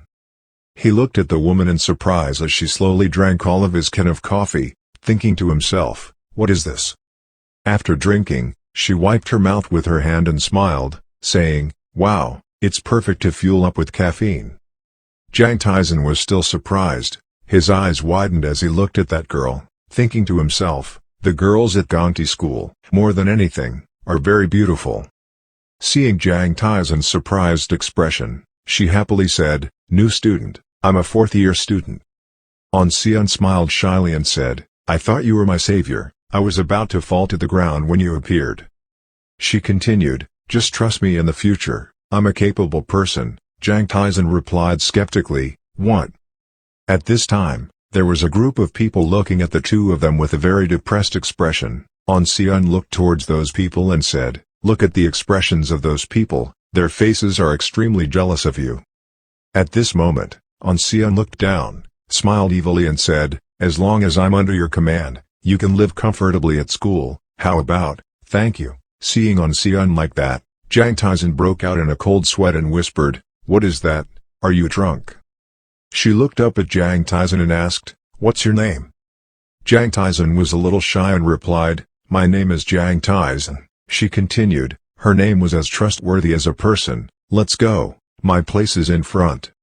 That group of people still kept the same facial expressions as they said earlier. "What about the fourth-year senior?" Another person responded like that. On the other side, there were two girls who seemed to be talking about Seon and Jang Taesan. One girl said, "What's going on? Why are fourth-year students coming to listen to first-year classes?" The other girl replied, "Yes, if you don't pass the course, how can you graduate?" Other people saw Seon and Jang Taesan together, so they started talking. "They look so pretty. But who is that guy? Is he in the same department? They look like they are in different departments. Since when is this subject in the department become a place where anyone can come in and out?" Jang Taesan must have known everyone was talking, so he just forced a smile and shyly went to class. At this time, the teacher spoke up, "Very happy to meet you. I am Ralsati who will be teaching our class this semester. The goal of this semester is to help you understand how to program fluently." Hearing the teacher say that, the students' faces immediately changed. The teacher smiled and said how easy it was. The teacher continued, "To program, one must be proficient in basic programming languages. The range from low to high is as wide as possible. Among the people here, if anyone wants to become a coder and then gives up, I would be very sad. Algorithms are like the cells of programming, if expressed in an Eastern style. Code is external work, algorithm is internal work." Hearing this, the students froze because they did not understand what the teacher was saying. He continued, "An algorithm is a set of rules for solving arithmetic problems and completing processes. Later IT was classified and developed into other things such as games, web, like the recently launched iPhone. It is receiving great attention from mobile phone developers." Even Jang Taesan and I also don't understand what the teacher is talking about. He said, "If someone here can show me his or her abilities, I will happily invite that person to my research room." Seeing Seon smirking, the teacher thought to himself, "Since it's fourth year, you should understand, one day and it'll be done." At this point, the teacher suddenly called Seon, making her startled and her face changed. She stammered in response, "Yes, yes." The teacher smiled and said, "Fourth-year students always have something different from first-year students. Must be fair." Her face clearly showed tension and replied, "Yes, yes, yes, it should be like that." Jang Taesan looked at her like that and was also tense. The teacher said, "It seemed like you were quite close to the student sitting next to you, so you two would be a group." Hearing that, both of you were startled, unable to hide the surprise on your faces. Jang Taesan was now shyly breaking out in a cold sweat and said to the teacher, "Why is it you?" The teacher said, "From now until the end of the semester, let's work together." The two of them could only look at each other helplessly. The topic was, "You two, let's program a mobile application. Hearing the teacher assign the topic like that, the student's face immediately changed. The two of them exclaimed with eyes shaped like a square and their mouths shaped like squares, "Application, application." Jang Taesan broke out in a cold sweat, smiled wryly, and whispered about inventing an app, all this while. I'm not kidding myself. At this moment, images of Bill Gates and Steve Jobs appeared in Jang Taesan's head. Thinking so, Jang Taesan's face could not hide his shock. He began to doubt himself. Sion hesitated. Why, create an application? Taesan turned to look at her confused. Then he laughed. Isn't it difficult to develop applications? I already have an iPhone. But, Sion interrupted him. What, iPhone? Don't be rude. How can you have something that hasn't been released in Korea yet? Taesan smiled brightly. I'm telling the truth. A friend in Hong Kong bought it as a gift for me. Anyway, it can't be used in water. He asked her, could she develop any programs? Sion was shocked. What? I can anyway. Taesan raised his voice. Why? She said again. Because our country is still not allowed to use iPhones. Even if you create an application program, you must still ask for permission from that party first. He wondered if he couldn't post it like that. Sion's face turned black, and there was still no such program in the country. I find this request quite difficult. Taesan is confused. Is that so? Sion turned to yell at him. iPhone is extremely famous in the business world. You don't know why. He laughed it off. That's it. She continued. She would rather use the source code to open Android, but it doesn't run very stable, because it's still not stable. Bugs appear everywhere. He smiled at her and thought, it's true that it's year 4, so there's something very different. He asked again, so, do we give up? She was startled. Of course not. If you don't pass the course, you won't be able to graduate. She can't let the professor continue to keep her in school anymore. But what are you going to do now? Sion suddenly asked him, making Taesan startled. How what? Sion smiled. If he couldn't pass the class, he would be like her and have to retake it. Taesan smiled calmly. It's okay. Anyway, this is not a mandatory subject for me. Sion was surprised and said, what the hell are you talking about? This is a mandatory subject for the information technology department. If you don't pass the subject, you won't be able to graduate. The guy smiled brightly. It was just for the information technology department. Sion was even more upset. What, information technology department? That is to say, you, not studying, information technology department.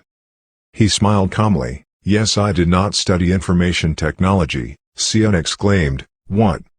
You, what do you say? You're a new student. He smiled and finished a sentence that made her stunned. Yes, I am a new student of the 8th class of law school. Sion is so surprised. Science, law department. Suddenly he said to change the subject. Senior, let's drink coffee. When you have a headache, drinking coffee is the best. Sion stammered. Yeah, that's good. In the school park, Sion's surprised voice rang out again. What, blockchain engineering? What is that again? Taesan answered her while drinking a can of coffee. It was a technique to prevent double payments using peer-to-peer network. Sion was even more surprised. Hey, what did you just say? Peer-to-peer is illegal. Taesan still calmly answered her question. It is understood that it is a popular payment transaction storage technique in the future. It's hard to understand. Payment transactions, in the future, will peer-to-peer be a popular technology in the future? She looked at Taesan in confusion and thought, my major is cybersecurity, yet he always says things that I hear but don't feel anything. Network users don't trust each other, Taesan explains, and that's how application networks control payment transactions. Sion retorted, don't talk so funny, that technique is impossible. Taesan interrupted her, as far as I know, it is expected to be announced this fall. Sion couldn't believe it. What, really? He continued, proof of work scheme, consensus algorithm. The specialized terminology of the information technology department comes from the mouths of law students. Sion couldn't understand, the payment system of the future. Who is he? Sion asked him confusedly, why did he exchange this information with her? This is an unpublished technique.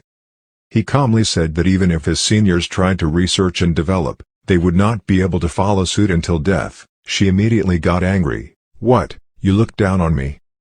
Taesan calmly explained that it was reality. To be able to use and realize this technique, one must be a numerical genius and understand special algorithms. Is the senior capable of doing that now? Seon could not refute. He continued, isn't your major in cybersecurity? Seon laughed. That's right. I don't know about the other things, but I have knowledge of network security programming and firewalls.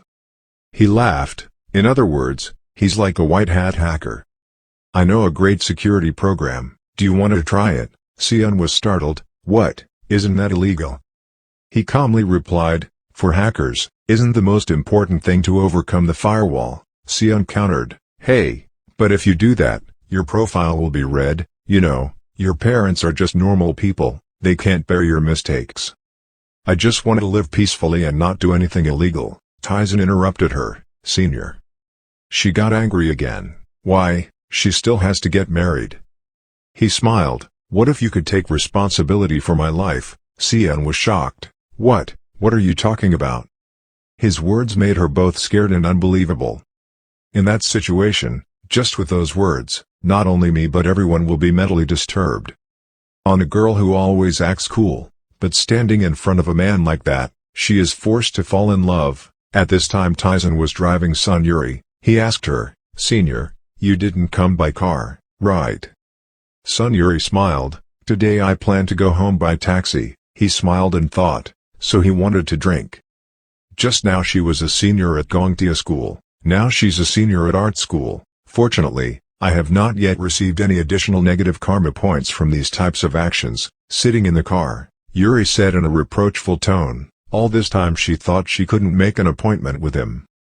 If I make a girl hold a grudge to the point of frost falling in the middle of May, I will definitely receive a pile of karma points, but I have to act carefully. He immediately pleased her. Senior, please come with me today. That evening the full moon shone brightly. A voice rang out. The night's consultation asked for permission to begin. Please everyone return to your seats. The people present there all wore hoods and seriously followed instructions. Everyone looked quite serious.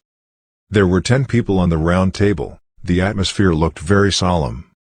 One of them spoke up. It took 10 years for all of us to be here together like this. God bless us all. Everyone speaks in unison, hoping that all believers will always be with us.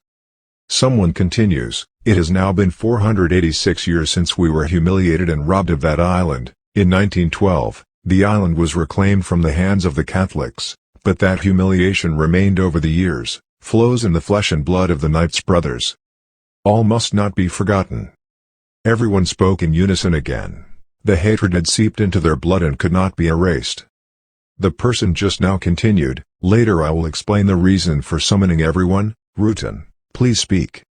The person named Rutan spoke up. Recently in the East, I discovered unusual movements.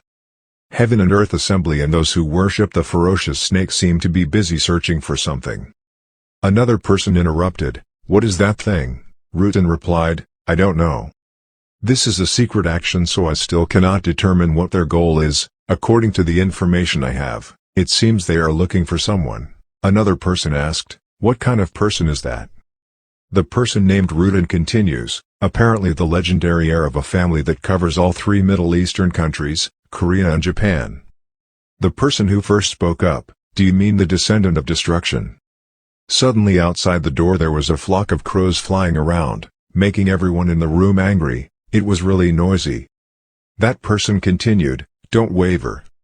Don't forget, our first goal is to destroy the descendants of this envoy. The rest of the believers said in unison, we have not forgotten. That person continued in a low voice, in the past, we have gathered those who serve the Holy Grail into an alliance. The sole goal of the Holy Knight Order is to protect the sincerity of the followers of God. The children are descendants of the abandoned people who sparked the economic war. We must crush their plot to break their alliance. First we will join hands with the Heaven and Earth Association like in the past. I intend to use a marriage contract instead of an alliance agreement. What do people think? Another person spoke up and we agreed. The other man continued, then, I will speed up the plan. I will let my adult son, married to the daughter of the leader of the Heaven and Earth Assembly Group, for the Holy Grail. Change the scene to another place. In front of the market structure chart screen, Taesan muttered, "The market seems to be quite gloomy and this seems to be my opportunity. It's like the last act of the festival, everyone is in a hurry." Taesan looked at the computer thoughtfully, as if he was seeing the virtual currency bubble that had changed the world. On the 16th, the investment bank Bear Stearns will go bankrupt and merge with Morgan, and it will be $2 a week. There was a time when Daeho, who once ordered the world including Wall Street, failed and everything collapsed. In a cold world like this, losers end up the same. I need to be more cold. They are just numbers on a screen that most people cannot touch. A capital amount that no individual can dream of is circulating in the palm of their hands. While everyone is busy thinking of ways to get out of this situation, that is how cold and decisive people will win. The amount of slush funds hidden in tax evasion is $32 trillion, which is still not enough. Compared to them, I'm just a baby bird. Now I'm only the size of a bucket of water inside a water tank, and there's a limit to how much money I can use. I don't have anyone to trust 100%. I always have to be vigilant with everyone. Because you don't know when the enemy will appear and engulf you.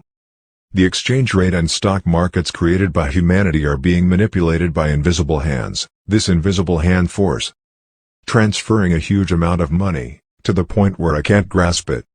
After a while, Taesan smelled the scent of coffee and exclaimed, the scent was so fragrant. The woman brought coffee to the man standing next to her and asked, "Director, today is a day off at school?" He replied, "Yes, I have changed the classes to Monday, Tuesday, and Wednesday."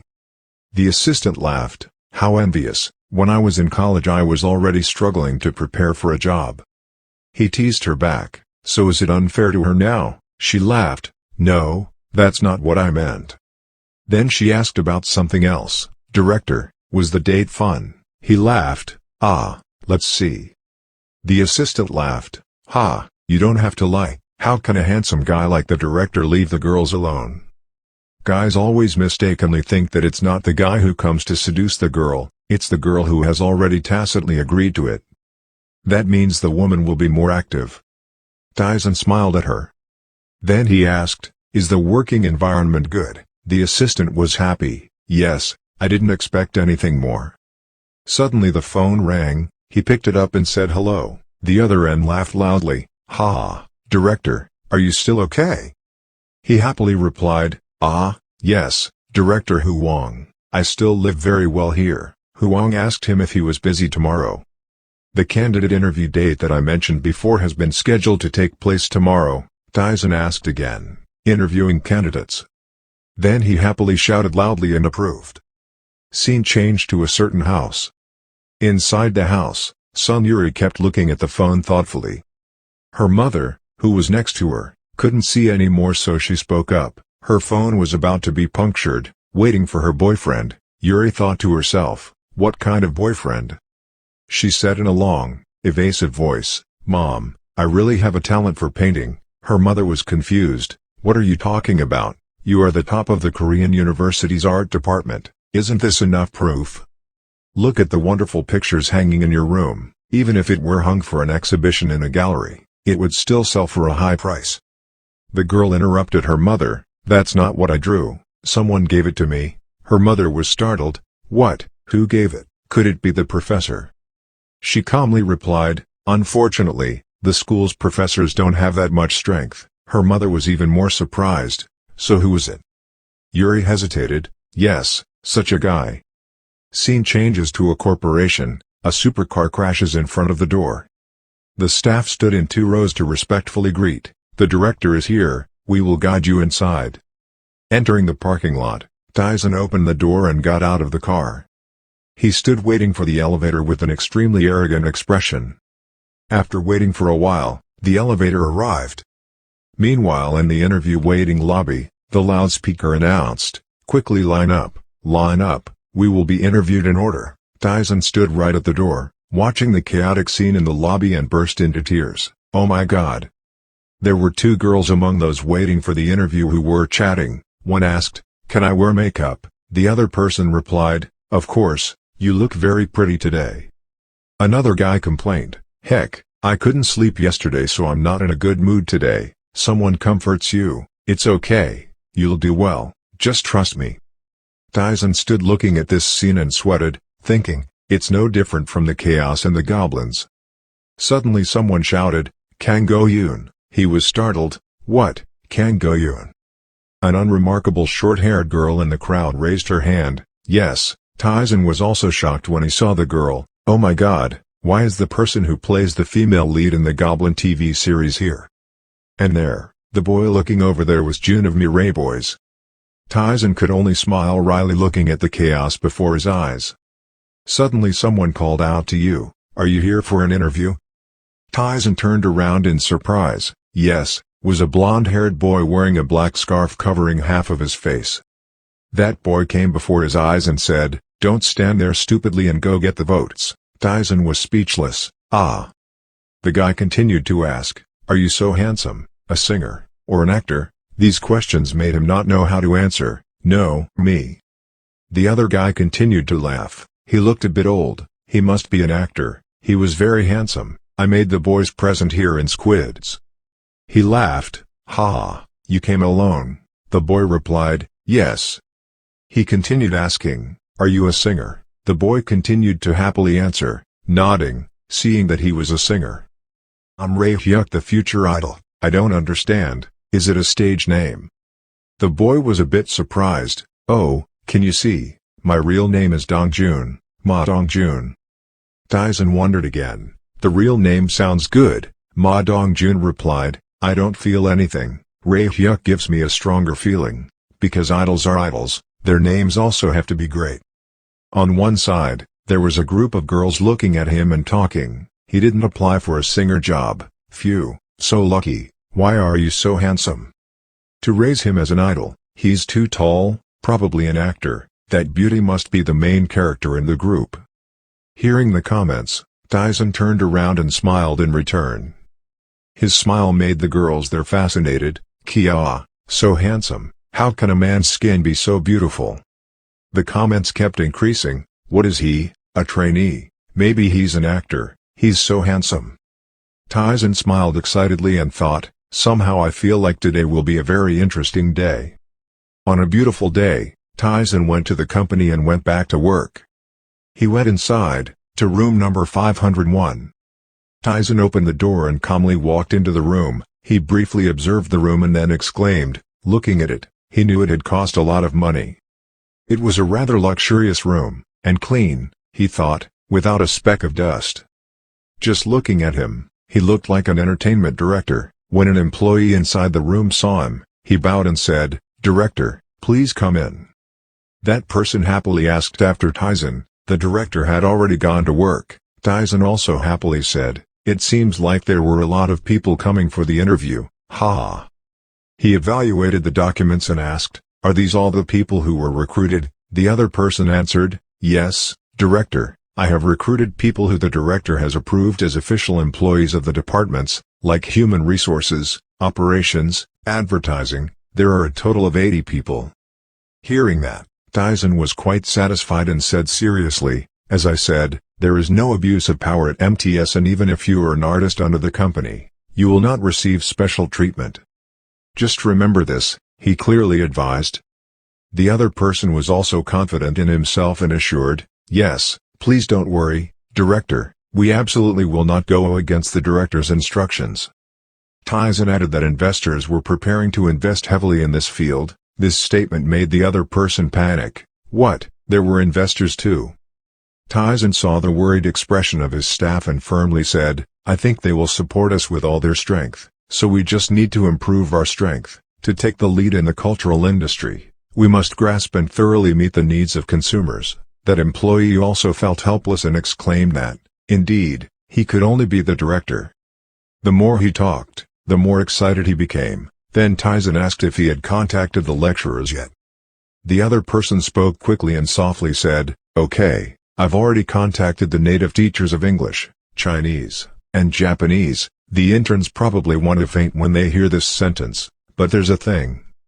The confused employee asked, How could the director think like that towards children at that age? Is it okay to put everything on the children like that? Ha ha. Taesan with an expectant expression without any hesitation at all explained that in the Taoist scriptures there is a sentence like this. The reason God gives people wealth is not so they can monopolize it. On the contrary, God wants to create a balance of benefits for those who do not have wealth, he said. The manager also didn't expect Taesan to be so young, thinking so deeply and then exclaiming, as expected, thinking has nothing to do with age. I admire the director very much. Because of this sincere respect from the employee, Taesan was given karma points. In his mind he was thinking, karma points, it's like a real level-up game. It seems like when he receives recognition, sincere respect from others will give you more karma points. Suddenly the screams, look at this, yes and ah, this can't be done, interrupted the two of them's conversation. The employee looked at Taesan's face in fear. Is it yesin? The sounds of arguing echoed into the room. The representative made an appointment with us but was in such a hurry, that's why I did that. Please let us see Department Manager Huang for a moment. I hope you can help. This loud shouting has caught Taesan's attention. He asked the department manager, what's going on? Then the person explained that, people outside, I'm a new actor under lure, but it seems like I've been a bit tired lately. When I was a trainee I trained her, that was Kang Yeseo, he said hesitantly. Taesan panicked when he heard that. What's wrong? The person outside called loudly to come inside. The department head is me, the department manager. Taesan didn't expect it and thought to himself, Kang Yeseo, I also know this actress, I'm also her fan. Having said that, Taesan told manager Huang to let her in. The manager immediately confusedly explained, that's not okay, we have been warned not to contact people from lure company, if they are involved. As for the actresses in the company, both sides will be in trouble. Hearing that, Taesan was not afraid of heaven or earth and immediately said, why are you afraid, making the manager even more confused. Taesan immediately said firmly, don't be afraid, I have bodyguards and I also have a relationship with STmanhwa law firm, so don't worry.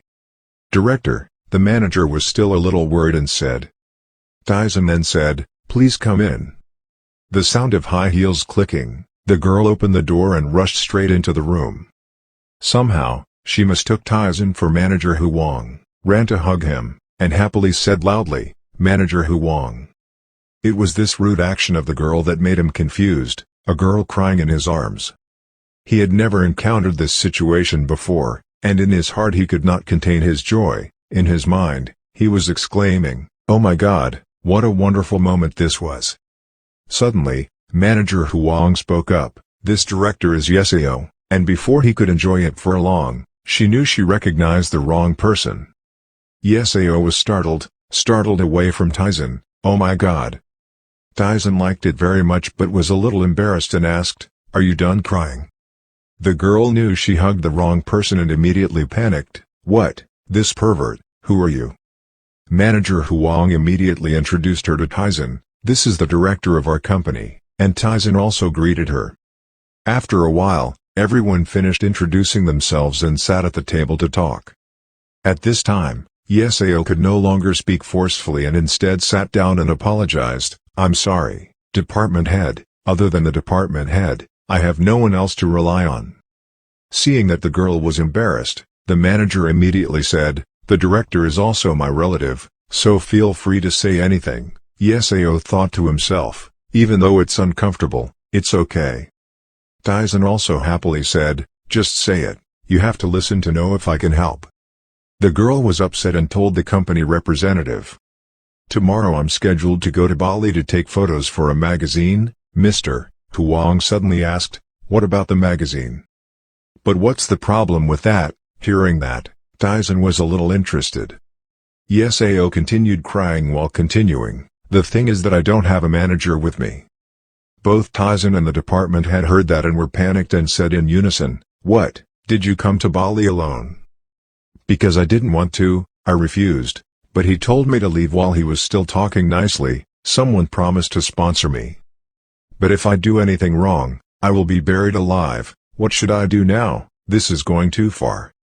When hearing this difficult story, Taesan thought to himself, how urgent must it be to find head of department Huang representing the rival company. In the entertainment world, everyone wants to become famous, but if you directly engage in it, you will see that it is even more terrifying. Taesan thought about it and asked, "What are you planning to do now?" The girl was just so busy crying that she hadn't thought about this and asked again. "Yes." Taesan said seriously, "Do you really want to get out of Lure Company?" The surprised girl temporarily froze and couldn't say anything. As for manager Huang, he was also helpless and didn't say a word. Then Yeseo firmly said, "Yes, director, please save me, I really want to escape from there." Taesan seemed to have something in mind and agreed, "Okay, then let me help you, will you trust me?" Because he was a fan, he knew all the basic information about her, so he asked, "Do her parents live in America?" Yeseo panicked when he heard the question. Yes, but how did he do it? No again. Taesan seemed to know the answer in advance and then asked if the company had bought her a house yet. Yeseo immediately replied to Taesan that I was staying at the company's dormitory. Then Taesan continued, "You can find a staff member to bring your luggage to you." Having said that, Taesan immediately took out his phone and dialed his dad to call someone. On the other end of the line was manager Han. He answered the phone and asked, "What's going on, manager?" Taesan then replied, "Manager Han, I want to use MTS's bodyguards to protect someone." Taesan further advised, "Since the person needing protection is female, it is okay to send 2 male and 2 female bodyguards." "I know, I will send them right away," he replied. After speaking, he was relieved and hung up the phone. Then Taesan asked Yesun, wondering if she brought things like documents, evidence or something with her. She hesitantly replied, "I have a recording file on my phone." Quickly and decisively, Taesan immediately picked up the phone and dialed another phone call and said, "Okay." On the other end of the phone, before he could even say hello, he immediately suggested, "Lawyer, I have a lawsuit I want to ask you for help with." The lawyer asked clearly, what kind of lawsuit it is. Taesan explained that it was a lawsuit to terminate the exclusive contract of an actress who was threatened by the director. The lawyer seemed to find it interesting and said, "So what? I know, I will prepare a suitable lawyer, relevant to this case." He further requested that please send a quiet lawyer here. "I am now at MTS company." Then the person on the other end of the line agreed and the 2 people on this side were also frightened when they heard that. After making the phone call, Taesan then turned to ask manager Huang, "Manager Huang, the security here is very good, right, Mr.?" Huang immediately confirmed, "Of course, there were 8 guards sent here."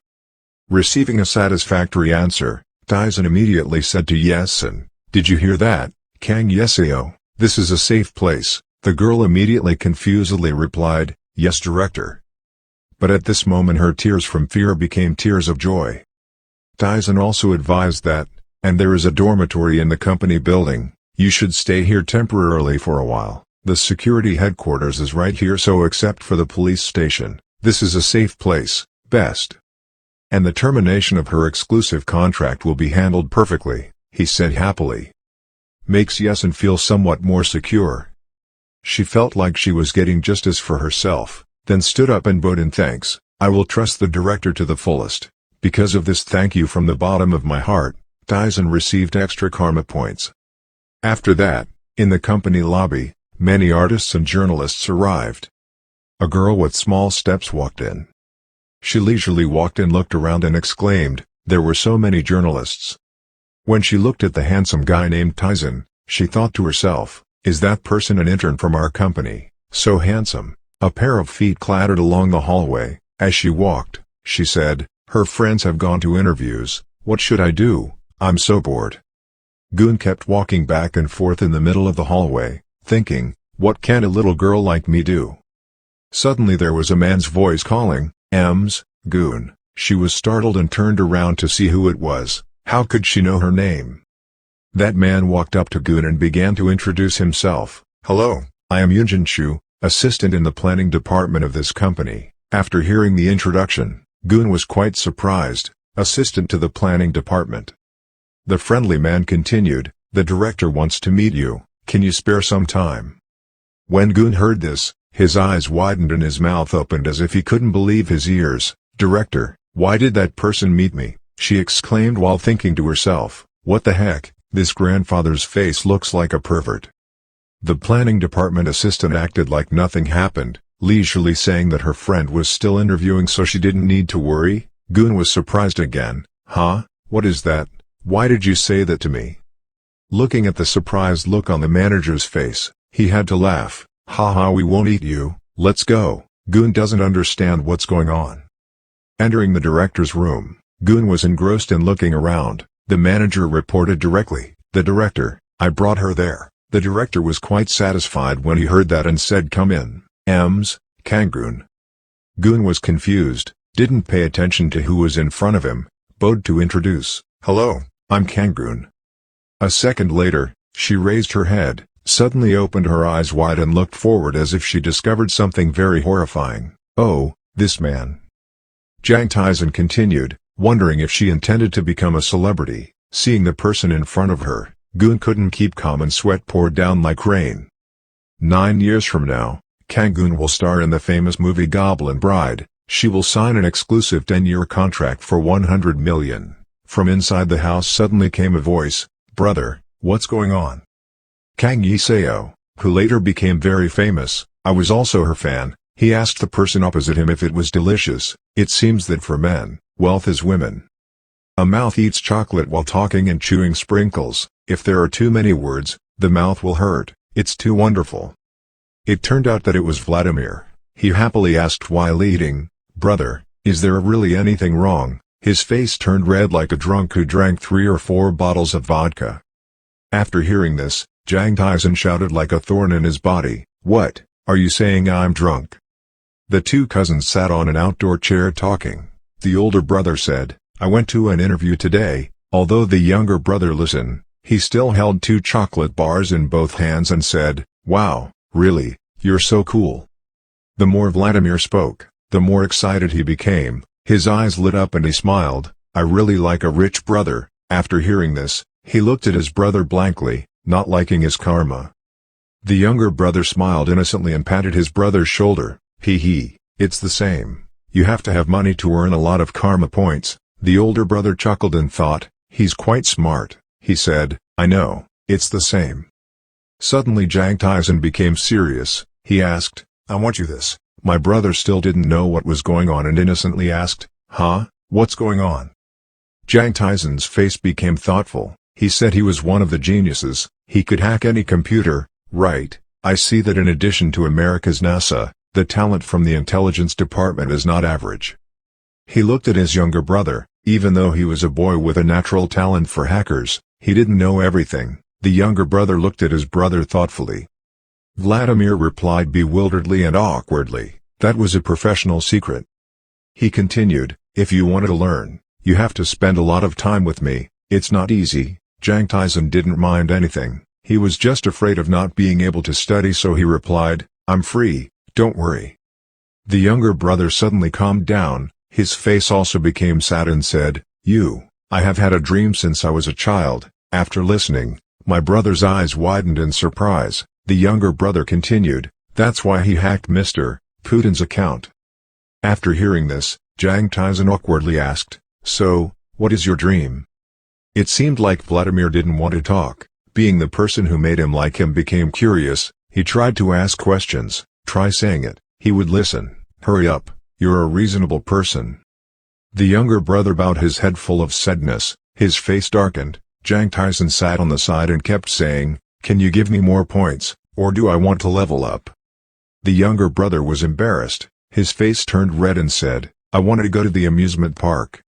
After listening, Jang Taesan was frozen for 5 seconds, not believing what he heard. "Huh? Amusement park?"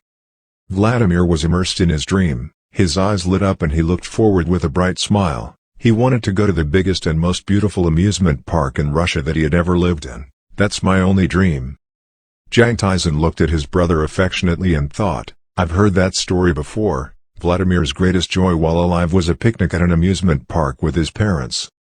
Looking at his brother immersed in thinking about his dream, his face radiated happiness when thinking about what he wanted. He continued to think, the boy wanted to share that feeling of happiness with others. The child is living and growing up in Russia, a better brother than I thought. At night at the Mule Castle building, when the moon was high, shining in the sky. The clicking sound from the keyboard rang out continuously. In front a screen was still lit. I didn't know what it was. It turned out to be Jang Taesan. It's midnight and he's still sitting in front of the computer screen typing away. I have to immediately invite a mathematician who is good at algorithms. He's a genius in computers, but he doesn't know much about algorithms. I need to compensate for this, he said. After receiving energy from Vladimir, he could see it, to see how lax network security was these days.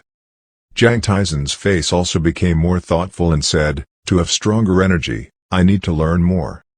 Looking at the screen filled with letters and numbers, he also let out an exclamation. He is indeed a genius boy, having found a weakness in the network system that will happen in 2017.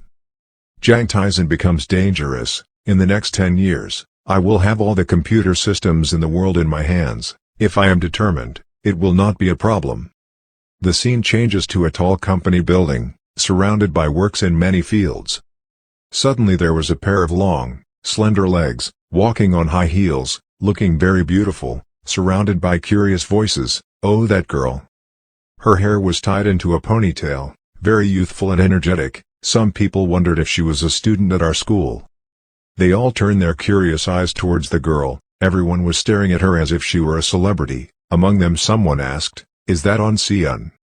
The girl with her hair tied in a ponytail, wearing blue pants and high heels stood among everyone, making herself stand out. Everyone who passed by looked back a few times. The students looked curiously and replied, "No, it looks like you can see the head." All around were rumors about the girl, a student from another school. Wasn't she a beautiful girl from our school? The girl standing among the students was equally bewildered, as if looking for something. She thought, we were planning to meet in the parking lot. Where did we go?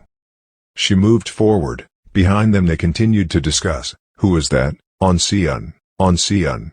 Maybe go on a blind date. 3 students with faces full of teasing stared at the senior and said, if you see a senior, you should say hello. Say hello. Wow, look at that graceful figure. The other 3 guys seemed to want to tease her to the end, surrounding her and teasing her. She should have dressed up a bit earlier. Great, he has a gentle face, but why is he hiding his face? Haha. The more Seon thought about it, the angrier he became, cursing silently, you hateful virus bastards. She was walking when she heard those words and was so angry that she had to stop. Behind her were very hateful voices saying, hey, that girl, Seon. When the other 3 saw her standing still, they cleared their throats even more aggressively. They thought they were seniors and could say whatever they wanted. The other 3's faces showed an aggressive look and shouted loudly, we praise her for her beautiful face. Are they disrespecting our seniors? They kept surrounding her and saying harsh words. That's why she was called a witch, this cheeky girl. At this moment, a figure appeared from behind, seemingly having witnessed the scenes just now. Seon was angry, biting his lip and scolding, you bastards. Suddenly, a tall figure appeared from behind and grabbed the heads of the 2 guys, making them stunned. A familiar voice rang out and apologized. The other 2 guys were grabbed by the head, so startled they turned around and asked loudly, who are you?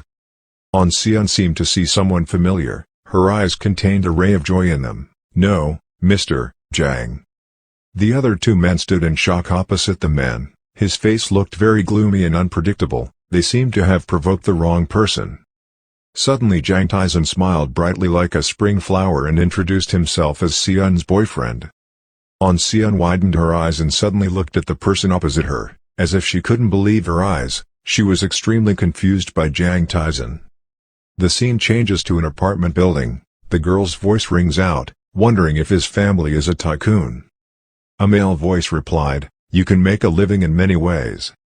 Those are Jang Taesan and Seon. Jang Taesan politely invited Seon to get in the car, so she got in the car. She couldn't believe the truth before her eyes. Her mouth opened in surprise. She didn't even dare to touch the car, let alone get on it. She thought, what the hell? Standing in front of an attractive red sports car made Seon exclaim in admiration at how beautiful the car was, her face filled with admiration as she looked at the car. Jang Taesan witnessed this scene and was helpless. Do you need a car? I'll give it to you too. Seon was startled when he heard this. His face turned into an O and his mouth turned into an A as he looked towards the person who had just made this suggestion. Don't do that to me. A halo of light seemed to radiate around Jang Taesan's body. He said slowly and sincerely, "Didn't you say you would be responsible for Senior's life?" After hearing this, Seon was all sweaty. She went from one surprise to another. Her eyes showed confusion, stammering and saying, Are you really planning to get married?" Jang Taesan's eyes became steadfast as he looked towards Seon and asked, "Do you want to marry me?" She screamed in her heart, "Don't do that to me." Jang Taesan smiled gently, not giving up, and continued, "Didn't Senior tell us to go on a date first?" Seon was startled and replied awkwardly, "That's it." Her cheeks turned red, her face became stiff, and she said, "You said you were a boyfriend first, so how responsible are you?" She was confused, not knowing how he would handle it, looking up at him with sparkling eyes as if she wanted to cry. "Are you planning to hire me as your lifelong employee, your new student?" Jang Taesan acted very calmly, as if it was a natural thing to say. "Oh, how did you know that?" Seon couldn't believe his ears. "What?" Jang Taesan continued to say that his senior was Seon. Her face turned red again and she looked at him bewilderedly, waiting for him to continue. Jang Taesan's face also became dangerous, looking towards her and said, "Don't you want to dream a hot dream with me?" These words took her from one surprise to another, making her extremely confused, exclaiming, "What?" The red car drove to the school and stopped with the rumbling sound of the car engine. From inside the car, I heard Jang Taesan's voice, "Senior, get out of the car." There were a lot of students walking around. Some people also noticed this outstanding car and turned to look. Two people, a man and a woman, got out of the car together and stood out, "No matter what anyone said today.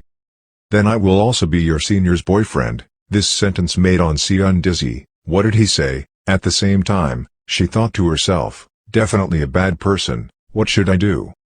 Her eyes opened wide in surprise, sweat poured out and she thought, "No, Seon, wake up quickly."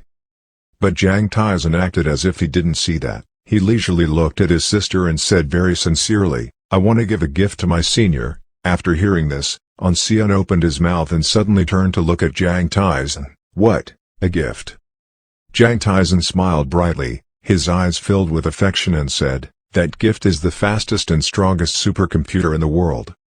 After hearing these words, her eyes became frightened, as if something had stabbed her in the heart. The reason she studied information technology was because she wanted to create the most powerful supercomputer in the world. But, looking at the man in front of him, he seemed very normal, looking at him as if he didn't know anything. But this made her even more panicked. How did he know about this? The sky is still so beautiful, the birds are carefree and innocently flying above it, ignoring the world around them. The scene changed to a sky-high company building. From inside I heard a heavy scolding, "Is that all my ability has?"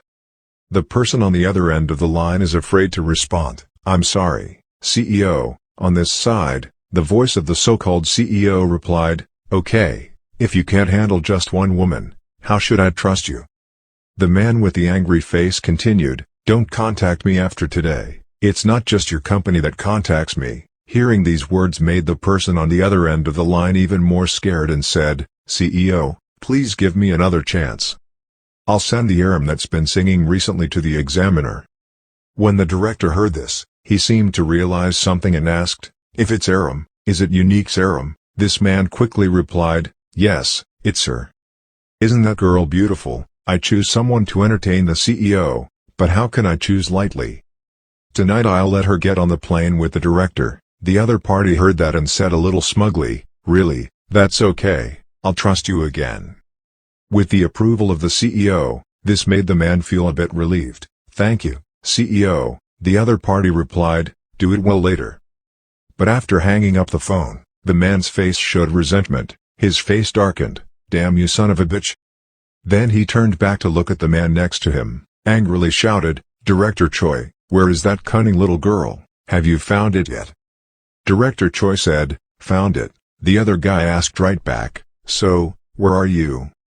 At this point, Director Choi seemed confused. "That's it." Lee Kwang-ju heard Director Choi hesitantly answer and became angry, saying, What again? Don't tell me it's at the police station." Director Choi replied slowly, "Being with Director Huang of M.T.S." Hearing this name made the other guy surprised. What Huang Yonti? Director Choi's face became serious, as if to prove that what he was investigating was correct. His eyes became determined. I confirmed that she had gone to Huang Yonti's company. After that her whereabouts were unknown. Hearing this, Li Kuangju grimaced in discomfort, his eyes filled with evil. That bastard Huang Yonti, did he take the wrong medicine? Do you want to die?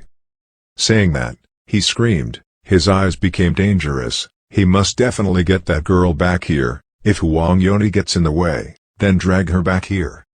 He angrily slammed his hand on the table and shouted, that son of a bitch dares to kick over my rice bowl. Director Choi saw that the situation was not good and took a few steps back in fear. His eyes also turned pale with fear. He immediately replied to run away to avoid being afraid. Yes, I will go to work right away. The more he thought about Huang Yonti, the angrier he became. His face tightened, his eyes were full of resentment, as if he wanted to devour them. Huang Yonti, you're dead. In the towering company building, everyone was busy with their work, when suddenly someone called Robert. It seems like this is an online meeting. On the other side is Robert, and on this side is the company president. He said, let's invest all the election funds through our subsidiaries, bought out and attracted more lobbyists. Robert on the other side seemed a bit surprised. The chairman currently has a relatively large amount of money in our election fund. Jang Taesan smiled brightly, showing his professionalism. We probably have to invest more in it. He continued, just invest within the limit of $5 billion. When Robert heard about that huge amount of money, he gasped in surprise, $5 billion. Facing this calm president, Robert began to calculating 5 trillion won, which was enough to wipe out the entire U.S. election. Before the development of SNS, the effectiveness of advertising and speech. Chairman, that's a decisive bet. After hearing this, Jang Taesan smiled with satisfaction. He reminded, if possible, don't let this matter get out. The Republican side will continue to pump money to them appropriately. He looked down as if thinking of something. 8 years after the election ended, the world would change again. The reason why politicians in America also crave power. In the end, it's just about money. He turned his head to look at the vast sky outside, as if feeling the lightness of the weather. He thought, today's weather is really beautiful. Suddenly someone knocked outside. Knock, knock. Jang Taesan happily looked towards the door and said, please come in. In the director's office, a girl with blonde hair now appeared. This person was Kang Yeseo, and was received quite thoughtfully by Jang Taesan. Kang Yeseo looked at the president in front of her as if thinking something. She couldn't believe that this was the legendary president. Was this person really the company's president? She looked at his young face, adding to her thoughts, according to the group leader, he was still a student, a descendant of a tycoon family. Jang Taesan looked at the girl in front of him. He gently asked, how is it here? Is there anything inconvenient? She listened to him while looking at him attentively, inwardly admiring him. His skin was even more beautiful than her own. She was startled as soon as she asked the question. Her face stiffened as if she had discovered that she was looking at her. She confusedly replied, yes, it's really good here. As for Jang Taesan, he didn't pay that much attention. He was afraid that he wouldn't feel comfortable, so he reminded him to make himself at home. Kang Yeseo hasn't heard that much. He's still thinking about this president's beauty, what cosmetics he uses, and his body is also handsome. Then she regained her usual composure and spoke, but the director, he replied, yes, just say it. Her face became puzzled. She looked at Jang Taesan and asked, what is this person doing? I heard Sara say he is still a student. Jang Taesan smiled and introduced himself. I am a law student at Korean University. When she heard this, he replied, Korean University. There was something wrong with this. It seemed like she heard something shocking. She opened her eyes wide, gasped, surprised for a few seconds. The law department of a Korean university. Jang Taesan looked at her in surprise and was not surprised. He introduced himself again, and I was both the president and largest shareholder of M.T.S. The more she listened, the more she expressed her admiration. Wow, so great. For someone so young to be able to hold such a high position, this made her even more curious about his age, so she immediately asked, then his age? Jang Taesan smiled and replied very politely, 20 years old. Once again she was surprised. Couldn't believe it. How was it possible? 20 stars. Looking at her as if she didn't believe it was true, Jang Taesan smiled slowly and asked again, "What's wrong? Is there a problem?" When she was asked back, she stuttered and replied, "No, nothing." She looked at the man in front of her and couldn't believe her eyes. Faced with this face, her thoughts grew more and more. What the heck, really only 20 years old? She was confused and couldn't believe it was true. Her eyes kept staring in his direction. Were they aliens? How could this be possible? Suddenly Jang Taesan asked if she had an American passport. The girl was bewildered and didn't know why he asked that. "Oh yes, I am an American citizen." When he heard that, he smiled with satisfaction, smiled at her and said, "Okay, I'm going to America. Do you want to go with me?" The girl suddenly asked, "Are you going to America?" Mentioning America reminded her of something. Her eyes began to well up with tears, and her mood also became more chaotic. Jang Taesan looked at her sincerely and asked, "Don't you remember your parents?" Hearing him say that, her tears fell like rain. Her eyes were still wide open looking at the other person. It seemed like she still couldn't calm down. She didn't think he would ask her that question. Seeing her like that, he smiled gently and comforted her. "Don't cry, in the future only good things will come to her." Suddenly his face darkened, a sad look appeared on his face and he continued asking, "If she can cancel the contract with that party, where are you going to go?" The girl burst into tears, speechless. "Huh? Did you cancel the contract?" She heard him ask that. Even though she was crying, she still tried to look serious and sincerely said, "If so, if possible, I want to devote myself to M.T.S." Hearing this, he was very satisfied. His face smiled contentedly and said, "You must keep that word." She raised her head to look at him, asking again to make sure, "Will you really accept me and do M.T.S.?" Jang Taesan's face became more dangerous. His sharp eyes said, "I will make you a star, not only in Korea but also in Asia." The whole room was very serious when her phone rang, ringing throughout the room. She shyly said, "Wait for me." Jang Taesan laughed twice and said, "Listen up."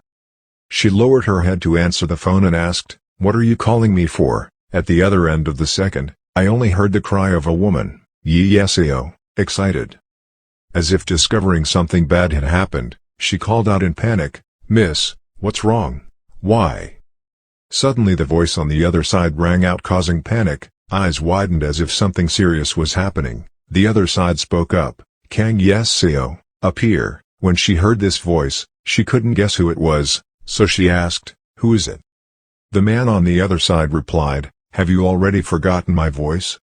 When she heard this, she almost guessed who it was. Hearing this voice made her even more scared. Her tears kept falling and she couldn't say a word. The other party spoke up and continued, "I'm the director." She panicked and asked, Choi, director, why are you holding my aunt's phone?" On the other side, Director Choi replied very hatefully, "She really didn't know." Jang Taesan sat to the side and heard this conversation clearly. His face turned dark. Director Choi acted like nothing happened and continued, "I know you're hiding at Huang Yoni's place. She doesn't care that much. She's scared to protect her aunt. My aunt has nothing to do with this." She was scared and worried, crying and saying, "Why did you do that to my aunt? Let her go, miss." The other side ignored Kang Yeseo's pleas. The other guy threatened, "While I was still saying nice things, quickly return to the company. If so, your aunt will be safe." Suddenly, a hand reached out and grabbed the phone from her hand, making her surprised and not understanding what was happening. She turned around and saw that Jang Taesan had picked up his phone and answered, "Director Choi, it's me." She looked at the person across from her in bewilderment. Her eyes sparkled with confusion. The other end of the line replied aggressively, "It's me." "Who is that? Damn it, Huang Yonde." He pretended not to hear the screams on the other side of the phone and slowly answered, "No." The other party shouted angrily, "So who are you, bastard?" Jang Taesan gave a sinister smile. His eyes also became colder and replied, "The one chosen to defeat the crazy people. You just wait." The alarm sounded in the company building. Emergency situation for everyone. Everyone working was also surprised by the alarm. Everyone's face looked very confused. "Huh, everyone, what's up?" A man came out and said loudly, "This is the boss's order." All the staff below didn't know what was going on, but they all answered in unison, "Yes, we will handle it right away." The man's face became serious and he informed everyone to activate the emergency communication system and gather everyone. "I think it's a level 1 alarm."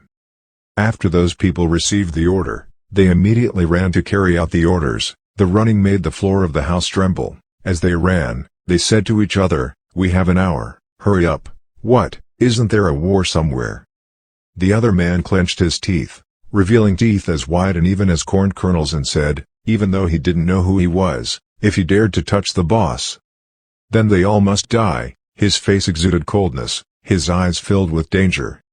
In another place, there was also someone worried about this matter. He put the documents in his briefcase and said, "Are you prepared?" The people standing opposite him replied in unison, "All were ready." "This is Lawyer Cho Yun-tae." Lawyer Cho's face also became serious, reminding the rest that no negligence is allowed.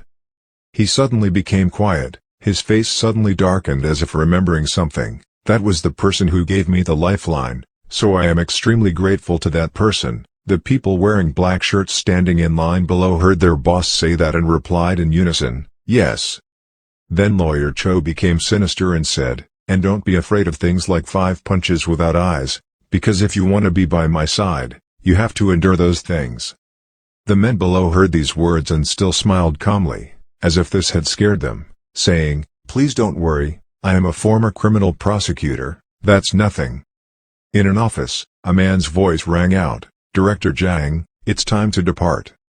Director Jang heard that it was time and replied, "Well, then let's go quickly." The other man replied, "Yes." In another high-rise building, from the highest room came a voice that sounded unexpected, "What, are you here?" Director Choi smiled and replied, "Yes, they said they were on their way." After listening to Lee Kwang-ju, he saw that this was not a big deal. He didn't seem to be worried about what was to come. "What is it? Hasn't it already happened? Just a pretty rabbit."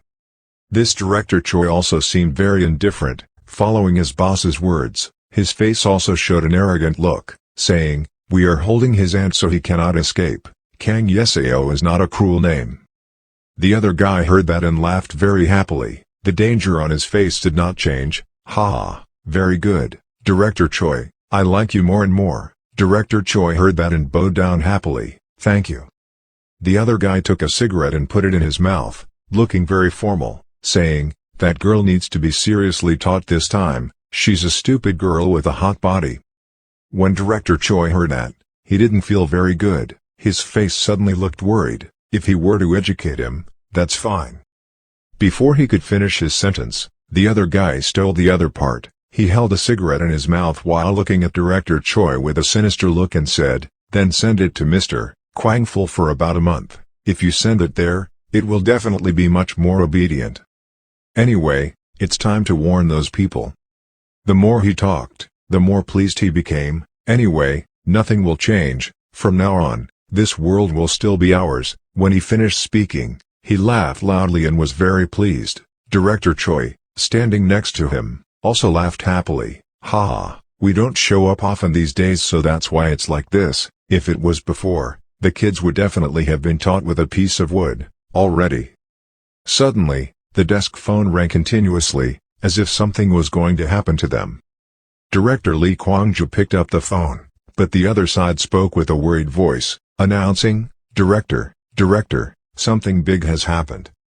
At the other end of the second, he didn't know what was being said, but it seemed very serious. The director's face also turned pale. He asked worriedly, "What's going on? Are the police coming?" The staff on the other side were so worried that they couldn't speak. "We were being attacked." After hearing this, Lee Kwang-ju's face became full of danger, his eyes widened and he shouted loudly, "What, is this a drama?" The employee was explaining the incident to him. There were dozens of members of a certain organization wearing black vests surrounding the building. The more he listened, the more panicked he became. Sweat started pouring out. He worriedly asked, "What? It's surrounded, tell me clearly." Director Choi stood next to him and didn't understand anything. The other side continued to update the situation, and Kang Yeseo also stood there with them. Director, now there are a few more people coming out of the elevator." His face darkened and he quickly spoke, stopping him. "Hey, we have to stop them by all means." As soon as he finished speaking, there was the sound of rapid footsteps from outside. When the two of them in the office heard it, they panicked, their faces showed fear, their eyes darkened, and their faces turned pale. Director Lee screamed in fear, his face bleeding. "Director Choi, contact Mr. Kwangful immediately." Director Choi was also scared, stammering, Yes, I will contact him immediately." Without giving them a chance to call for help, people outside walked to the office door, blocking their escape route. A voice rang out, "Come in." A group of people rushed straight into the other guy's room, standing in front of those two directors with an appearance that exuded a dangerous smell. Those two guys stepped back in fear, their faces darkened and they couldn't say a word. You. One of the people who rushed in spoke first, "Director Lee, it's been a long time since I've seen him." That Director Lee, after witnessing this scene, his face became ferocious, his eyes lit up with hatred, blood streaks were clearly visible. He gritted his teeth and said, "Huang Huan Fioni bastard." That person calmly crossed his arms and faced the other guy, not showing any fear, just smiled and said, "Not a bastard, but Director Lee of the entertainment company M.T.S." When that guy heard that, he cursed loudly and shut up. "What kind of director is a dirty dog like you?" Being scolded, but that man didn't pay attention. It sounded like the wind blowing through his hands. He turned back to look at his teammates and said, "Is Director Lee committing an insult or defaming someone else's honor? Is that right, lawyer?" When the other lawyer was asked that, he immediately replied, "Of course, and that's it." The other lawyer had a tape recorder in his hand. It seemed like he had recorded the entire conversation just now. Those dirty, bitchy words were perfect evidence. The sound of cursing just now came from the recorder. "Shut up, a dirty dog like you is no director." Director Lee knew he had been set up. His face radiated anxiety and fear, his teeth clenched, sweat began to flow. "Who are you? Call the police here, these guys are deliberately sabotaging our business." He looked at Director Choi and shouted worriedly. Director Choi quickly called 112. Director Choi also listened in fear, stammering and saying, Yes. Suddenly there was laughter filled with sarcasm from outside the door. "Ha ha." A pair of feet wearing leather shoes and trousers walked in with a voice, "Sabotaging business, Director Lee, do you understand what Director Lee just said?" The more Director Lee heard, the angrier he became, his face contorted, he screamed and cursed back, "What do you want? What I said sounds funny." The man who just walked in was not the average person. He spoke slowly. This guy, why did he speak so loudly when talking about kidnapping? As if stabbing him in the black heart, his face stiffened a bit, but then he still refused to admit it and shouted, "Arrest, kidnap, what nonsense is this crazy guy talking about?" The man who had just walked in sneered and said, "Am I talking nonsense?" Then, without letting him guess his identity anymore, that man began to introduce himself. "I am Cho Yun-tae, CEO of STmanhwa law firm."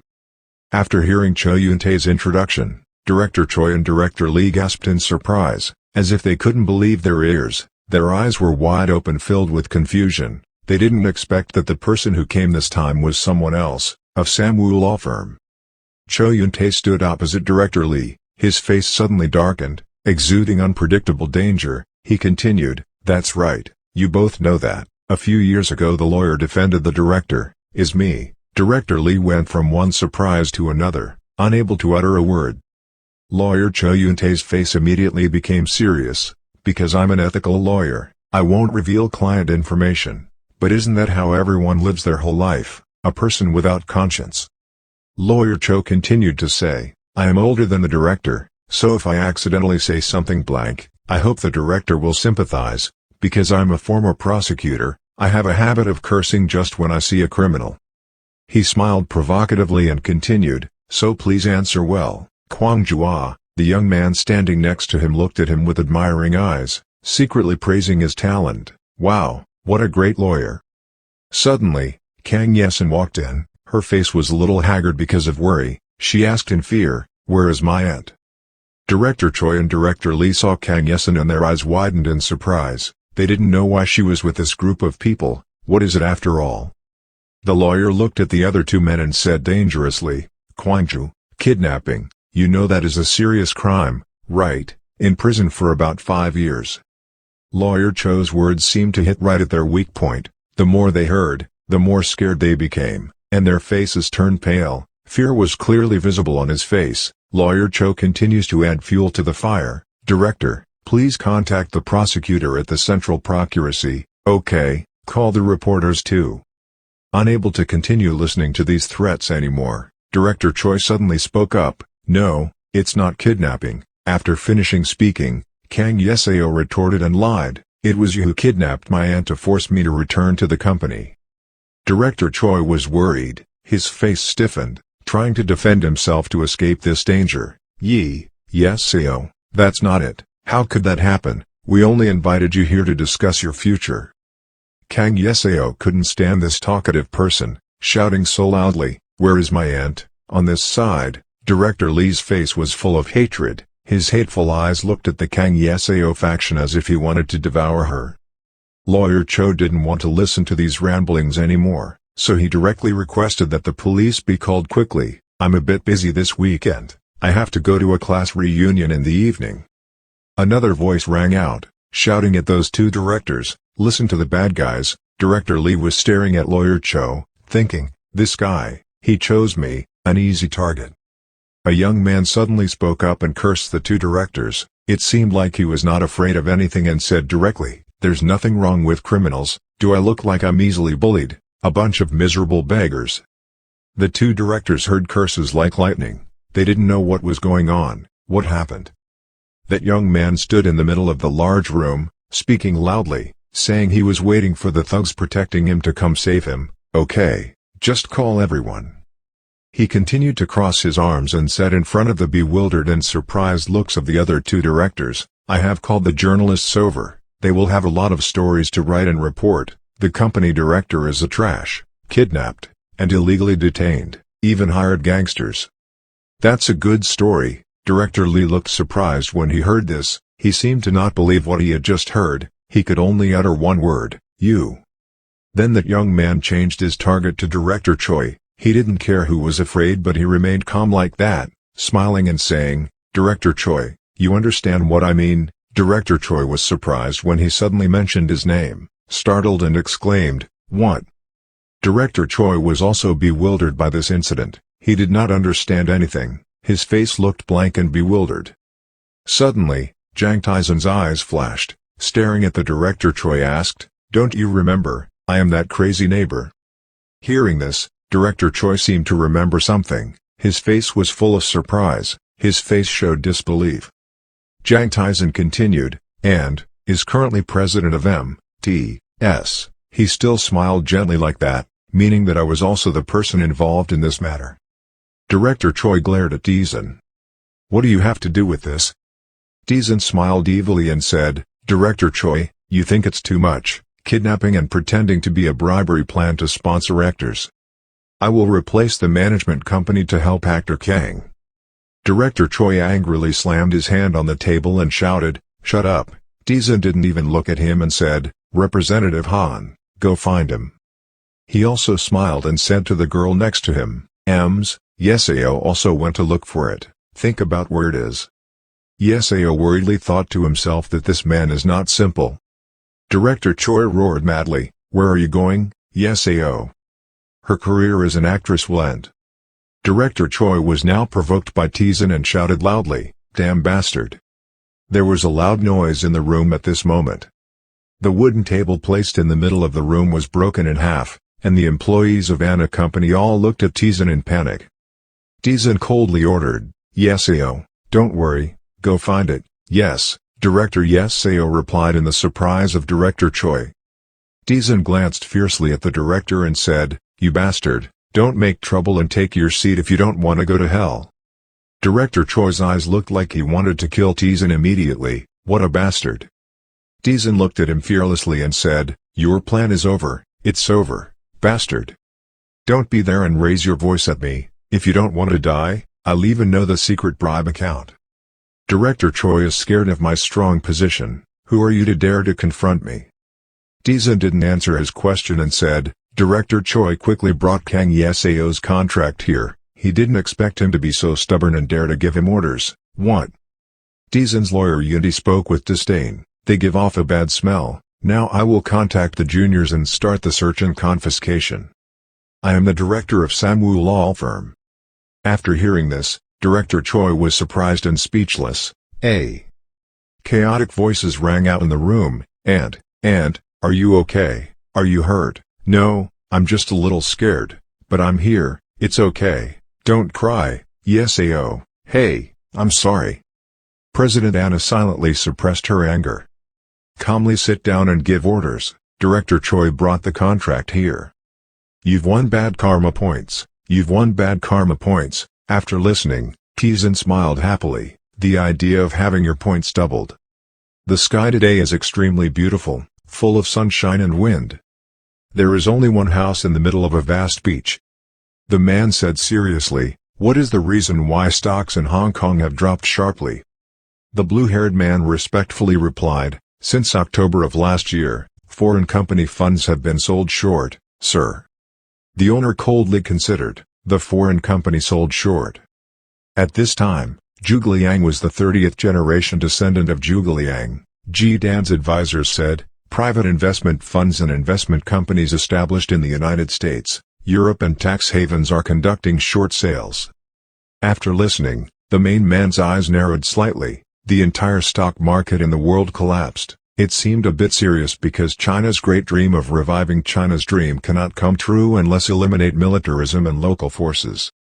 Zhuge mercifully said, after all, this was a planned battle but quite difficult. The master asked coldly, was it the Children's Fund or the Knights Guild? Dear delegation leader, this matter is quite difficult to grasp because everything has been mixed up. The cat family is generous. Try to think of any countermeasures. The man thought and replied, I think we should reduce bloodshed to some extent. The leader said with a black face that if he wanted to cut off his head, he had to cut it with a strong blow. The competition between those who hold world economic power in the shadow of war breaks out every day due to opposition and hostility over interests and individuals. Even the current allies who are children cannot be trusted that if exposed to the sun, they will be immediately attacked. The leader continued to say, if we can't find a clue, let's look for the snake worshipper Knights Guild. The remaining children are the secret organization of the Assassins Guild. Zhuge Liang bowed his head respectfully and replied that I would try my best to find out. The master voiced a warning not to overdo it. There is no need to fight the snake until it appears. Also, when will the family heir sent by the Night Order appear? Zhuge mercifully reported that he will land in Hong Kong next week, sir. The Don asked for help from that sweet, beautiful girl. A smile appeared on her face. I will have to inform Clara. Clara will definitely be satisfied that the son of the president of the knighthood not only has ability but also has appearance. If not satisfied, there is no other choice. The leader of the group returned to his original state, his face cold, and said, he must stick closely with the Knights Guild to be able to deal with the remaining enemies. Clara knows that well. The man finished speaking and thought to himself, Clara, don't hate me. That is my destiny. Over here, the sun has finally set. Taesan said sadly, what's wrong? It seems like something happened to Clara. Contact does not pick up the phone. Taesan smiled and thought to himself, in the year 2008, politics will change its decision in the next 10 years. The soulful light shines straight on Taesan's handsome face. If it's destiny, we will meet each other. Right now, my focus is not on love but on the world economy. Taesan thought to himself, the butterfly effect hasn't happened yet. China's stock market reached the 6,000 mark in October last year, has dropped straight down to 1,700 in November 2,800, next a free party will open in a grand way. Even if you don't have money, you can't short sell stocks. Taesan happily smiled and said, I will take all that money. Power also requires money to be able to act. The foreign exchange flow will take place as expected. The exchange rate will remain hidden. The more I think about it, the more interesting it becomes. Investing is everyone's responsibility. Don't complain. It's everyone's choice. Taesan stood looking at the city at night, revealing a rare dangerous look. Oh, Chairman, Sung Hyuk is still alive and having fun. Yes, let's enjoy it while we can. A few months later, he will wander in endless space. Taesan thought to himself, Robert convened a shareholders meeting next month and it will end in June. Oh Dongzhuang, I promised. In just 1 year you will see hell. Taesan went inside and said, now let's get ready for school. I'm more suited to art university than the gloomy court academy. Tomorrow I have a lunch date with Senior Yuri, Wednesday is lunch with Senior Seon. He secretly smiled. Everyone who looked at him would misunderstand that he went to school to seduce beautiful women. Taesan comfortably leaned on the sofa and said, it's okay to date a beautiful person of the opposite sex in your 20s is also a blessing. He pondered for a moment then spoke. The time is near and everything has been prepared as desired. Taesan's face showed surprise, unable to summon the reincarnated god. Morard has only been a god for 200 years and has not yet been reincarnated. What's going on? No, then who else is there besides Morard, anymore? Looking at the surroundings covered by dark shadows, his heart became even more worried. But where is this? While he was still deep in thought, the whole room was lit up again. Looking at the horse flying towards him, Taesan was startled. What the hell? Why does the horse have winged horns? The horse just kept rushing towards Taesan. The closer he got, the more he realized that it seemed to be a unicorn. Seeing it keep looking at him like that, Taesan suddenly asked as if possessed, do you know me? Why are you calling me? The unicorn seemed to understand what he said and shook its head to show that it was not. A voice came from behind, little brother, that's what I called. Taesan turned around and looked at the man standing in front of him in surprise. Taesan said in fear, he is a saint. In the darkness the man replied, do you know me? The man introduced himself, I am Saint Beethoven.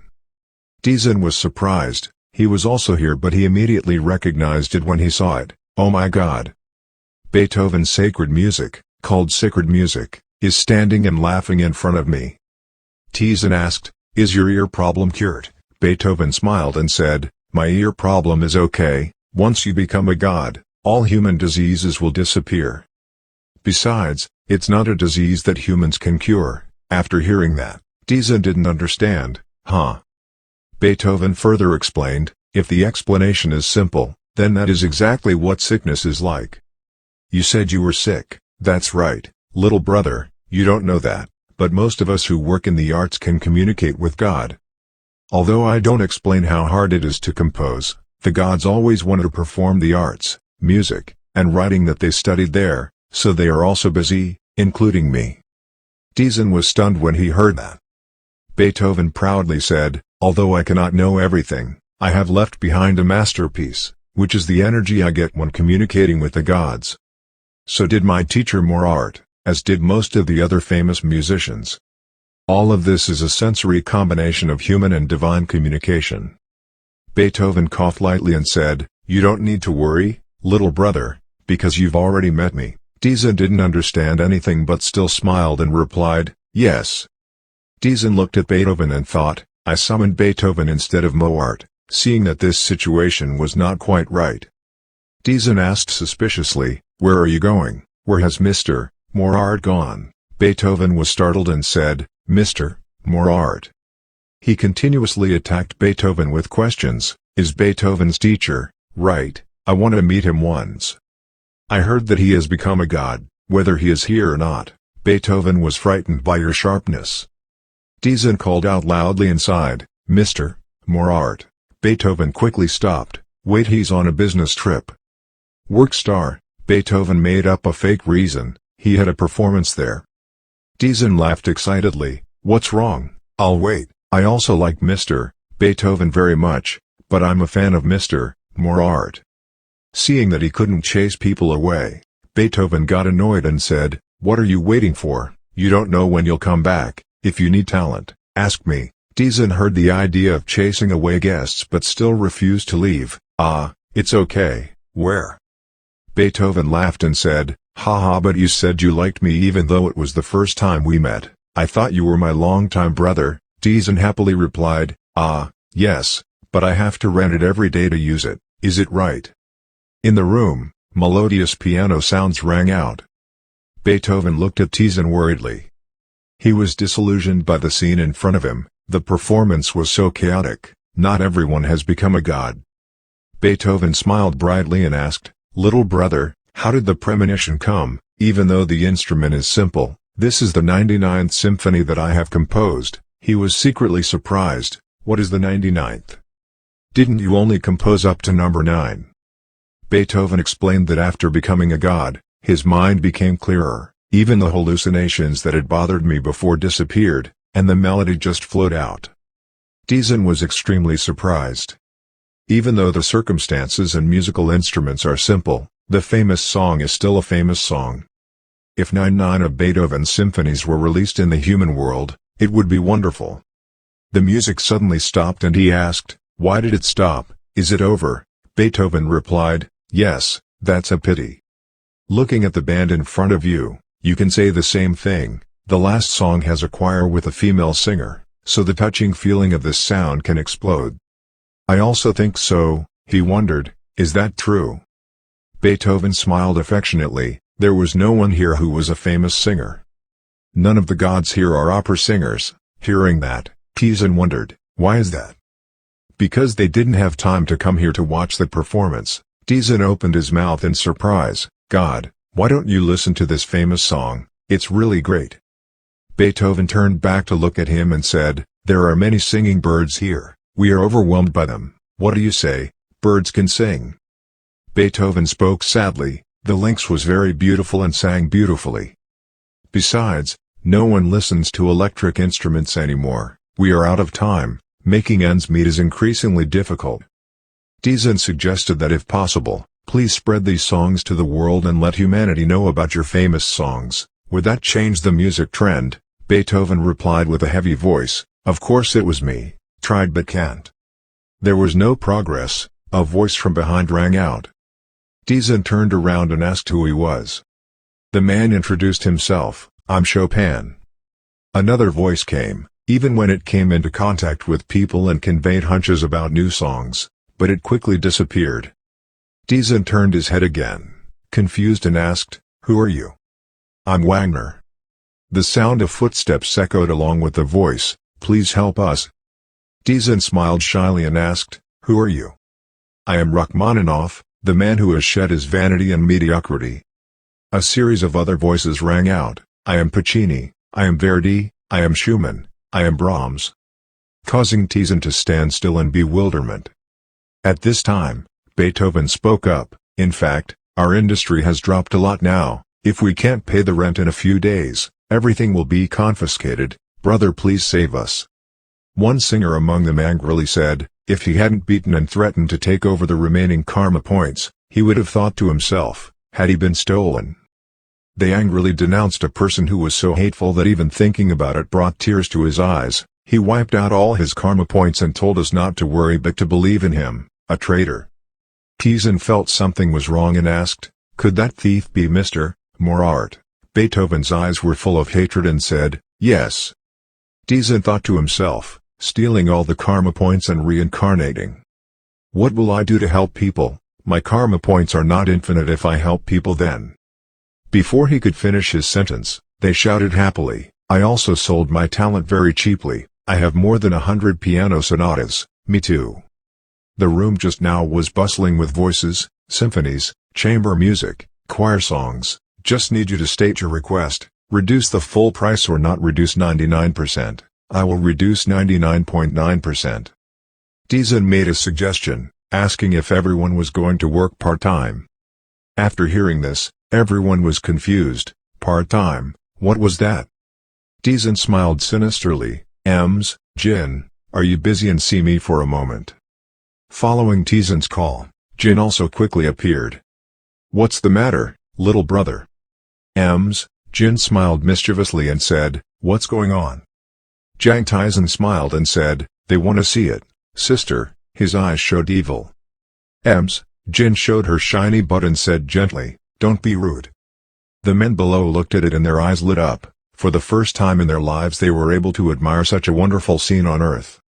She put on an extremely perfect appearance and said, "Do you think I would believe those lies from men?" The person with the same appearance as me felt extremely admired, or rather, wanted to possess this girl, so I stammered and asked, "Who is this noble goddess, boy?" The rest of the people also couldn't stop talking. "Oh my God, Could it be that she was a fox in her past life? The rest of the people were so excited to praise her. She's so beautiful. The girl had now walked towards everyone, using her seductive tone, was talking to me. Everyone around saw this gorgeous girl. Their hearts were pounding. Just my type. He was very satisfied with this expression of hers. He walked over, making the whole room silent. He was very close to her. He stood almost completely next to Sister Jin. Sister, they are all our prey. She nodded. I know. Wait and see, today or tomorrow they will all be kicked out of the fairyland. Just gender. Seeing that, he nodded and smiled and turned around to pretend to be angry at the people around him. Everyone please calm down. Now is the time to indulge in the goddess later. He used his strongest motivation and said, if everyone is expelled from the fairy world, what will happen to the people? Among everyone, how many people have accumulated points while alive? That strong motivation of his surprised everyone standing in the stands. When he saw that expression, he knew he had an advantage. To continue, they were all extremely sensitive people, interested in art, but no one accumulated a single point. His words seemed to have hit the hearts of the people standing down there. Even more so, he continued to say that if they were sent to hell, they would all immediately be turned into pigs or dogs. Don't people know about this? His words seemed to be attacking them, but they didn't have the slightest expression. I see everyone so sad and regretful. Continue, don't think it's someone else's problem, because that's how everyone will look tomorrow. They don't know what else to say now. Everyone knows what he said is true, but they still want to deny it. The first person intended to say something more, but in the end remained silent. Jin suddenly turned and asked, Jang Taesan, but why are you so angry? Hearing that, he turned around quite surprised when she called his name. She used her most charming face to ask him, I should be busy with the club renovations lately, because my precious accumulated points are decreasing rapidly. When he heard that, he was quite worried. How did she know about these things about him? How to repair them? He asked. She happily answered, tomorrow is opening day, but there was no spirit at all, any. He saw her asking like that, but it was expensive to ask another question. Sister, I don't know if you want to work more. She was quite confused when he asked this question. It's obvious that you already have a job, so why do you need to do it more? But she still took the risk to learn a little and do more. He saw that she had good intentions, so he turned to her and said, let's work with these people to do more for you. Now my husband is very scheming. As expected, he already had a plan in mind. She was very surprised when she heard that. But everyone there is willing. Please do so. I will help with all my heart. Just give me food to eat. Moreover, I will be wholeheartedly loyal. It is truly the power of the next beauty is that no one can escape from the sky's net. Hearing that, she understood his plan and smiled lightly. She turned, looked at the fans and laughed, then let's try it. The whole arena echoed with laughter. The boring party was about to give birth. Everyone was filled with joy. 2 pairs of lights are turned on. The light shines down on the stage. Everyone was quiet. Only now did Jang Taesan and Jin come up. They looked around, saw that the lights and atmosphere of the party were beyond imagination. They exclaimed, it was so beautiful. The sounds of yes were endless. He looked around and said very satisfied, the furniture cost was not a problem. Hearing that, she agreed. Yes, she spent some money to hire a dwarf to work.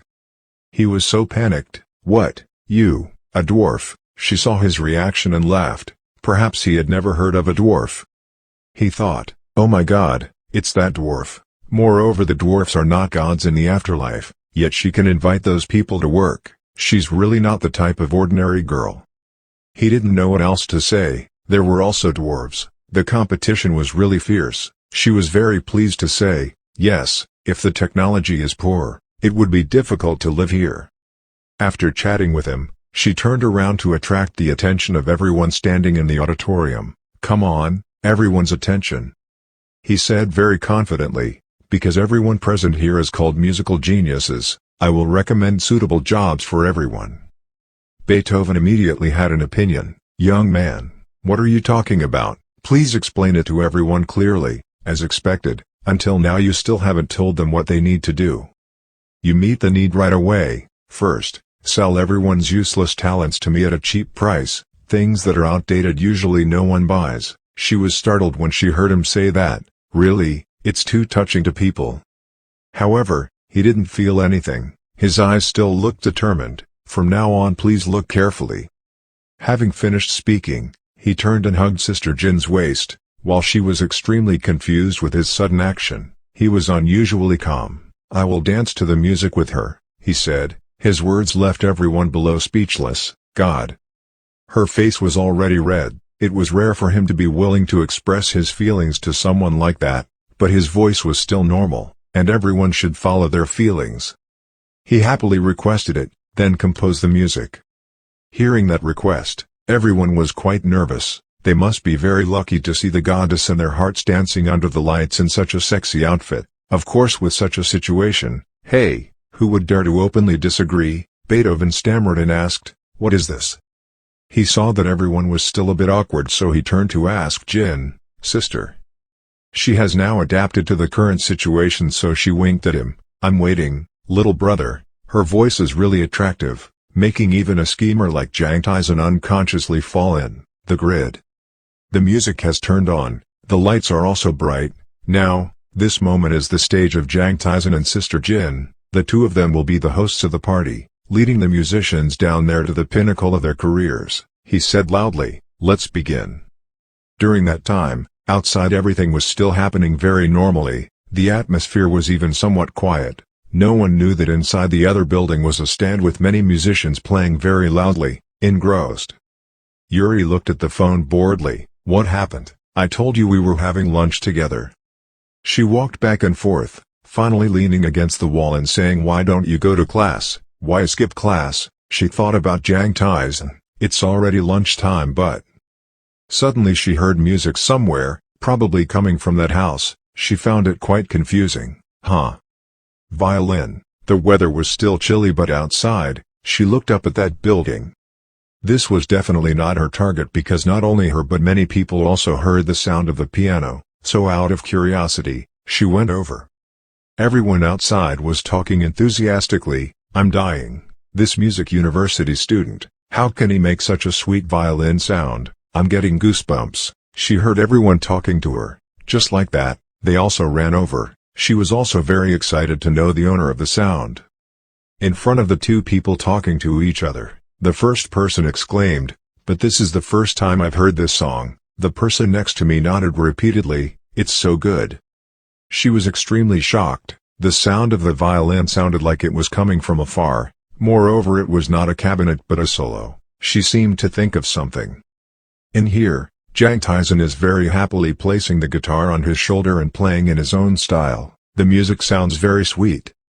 He smiled so brightly, the guitar seemed to be cooperating with him to create a classic work of art. She walked into the crowd and was surprised to see Jang Taesan standing there. She shouted in surprise, "What is that, Jang Taesan?" Her eyes were tight. Maybe she didn't expect that the person everyone was admiring was Jang Taesan. She thought in her head, "After all, you.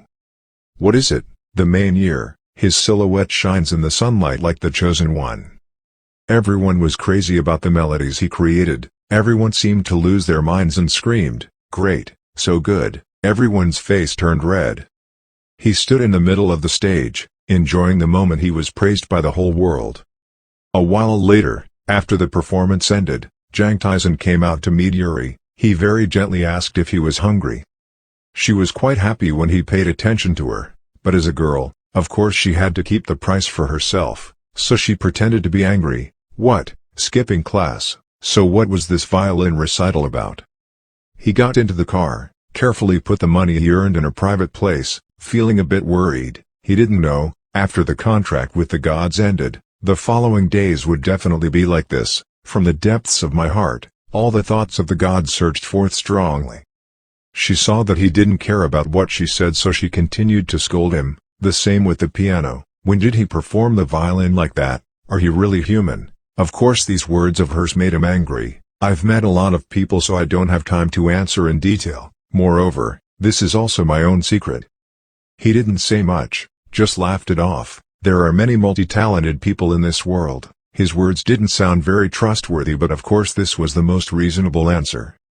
She shook her head and said to him again, "Does that sound reasonable to you? You also know that just having a little artistic talent is already great. You don't, but you have the ability to participate in major piano competitions, now the violin too, she said as if praising him.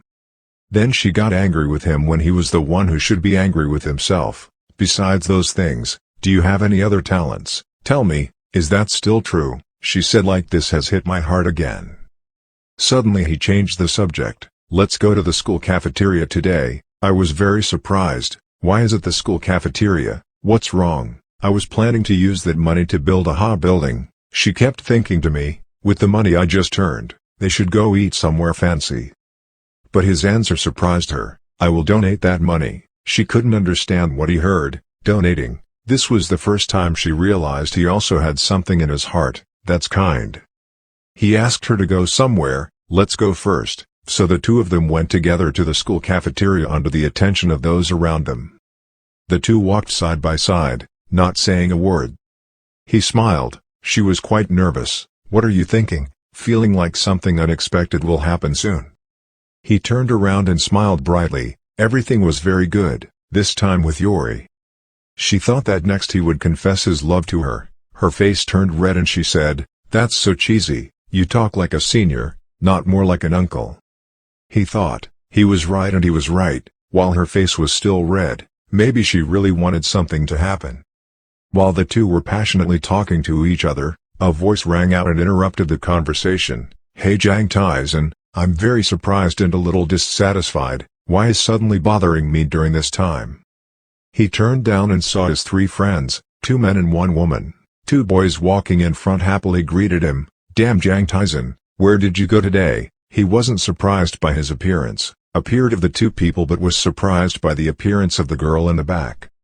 He was shocked by the people who studied with men at law school. If they found out about him now, it would be really bad. Then he realized the person behind him was Senior Yeren. Taesan turned his head in surprise. Ah. Son Yuri next to him was equally surprised.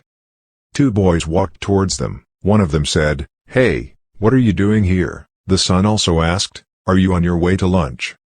The 2 of them continued to greet each other. I said hello to Senior Yuri. The 2 also returned the greeting. "Ah, that's right, hello Junsik." The girl accompanying the 2 boys suddenly asked him, "Taesan, why didn't you come to the lecture hall today?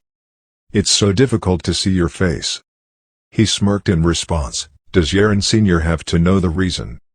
His words startled her. Taesan.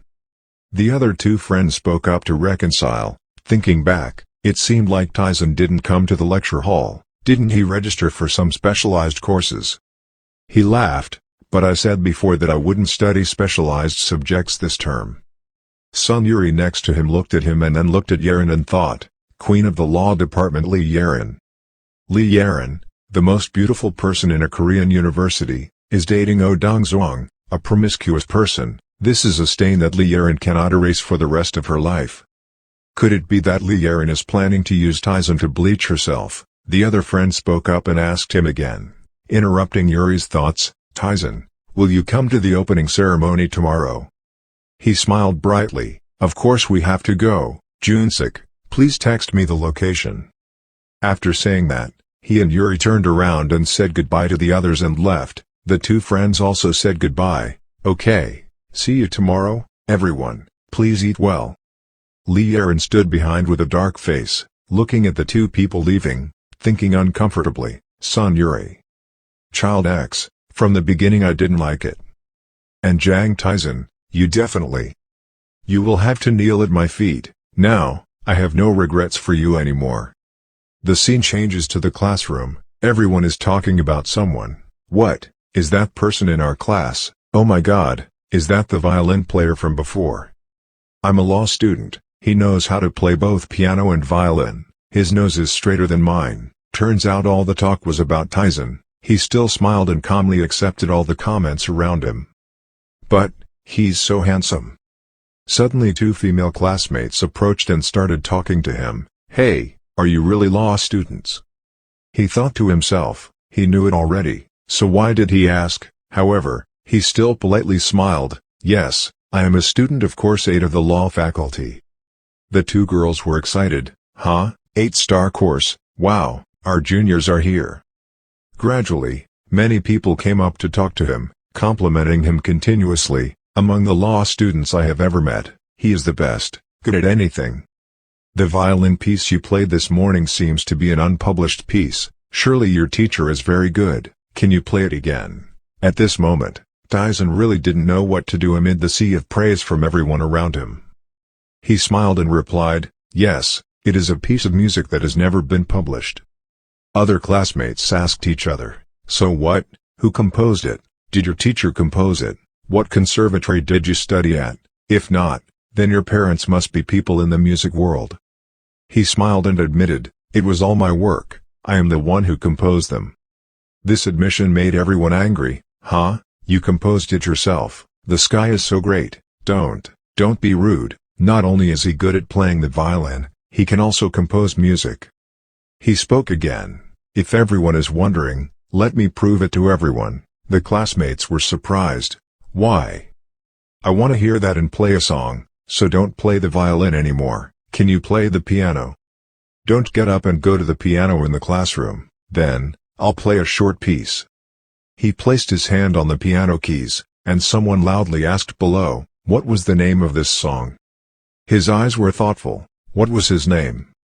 Then suddenly he smiled. "First of all, everyone just listen to it." Every musical note resonates under his skilled hands. The music became faster and faster, his fingers dancing faster and faster along the keys. The sound of the piano echoed outside the classroom. Other students heard it and were surprised. "What is it, this piano sound?" The students present in the schoolyard who heard it all exclaimed, "Wow, the atmosphere is so wonderful, the professor is playing the stars." Some people even exclaimed, We have to go see who it is." During this time, the music gave everyone a strange feeling like falling straight from heaven to hell. The lyrics resonate, the feeling of waking up and suddenly finding yourself in a strange place. "Where should we go?" The students in the class all began to shed tears. "Why did we come here anyway? What should we do later?" Taesan's fingers continued to dance on the keys.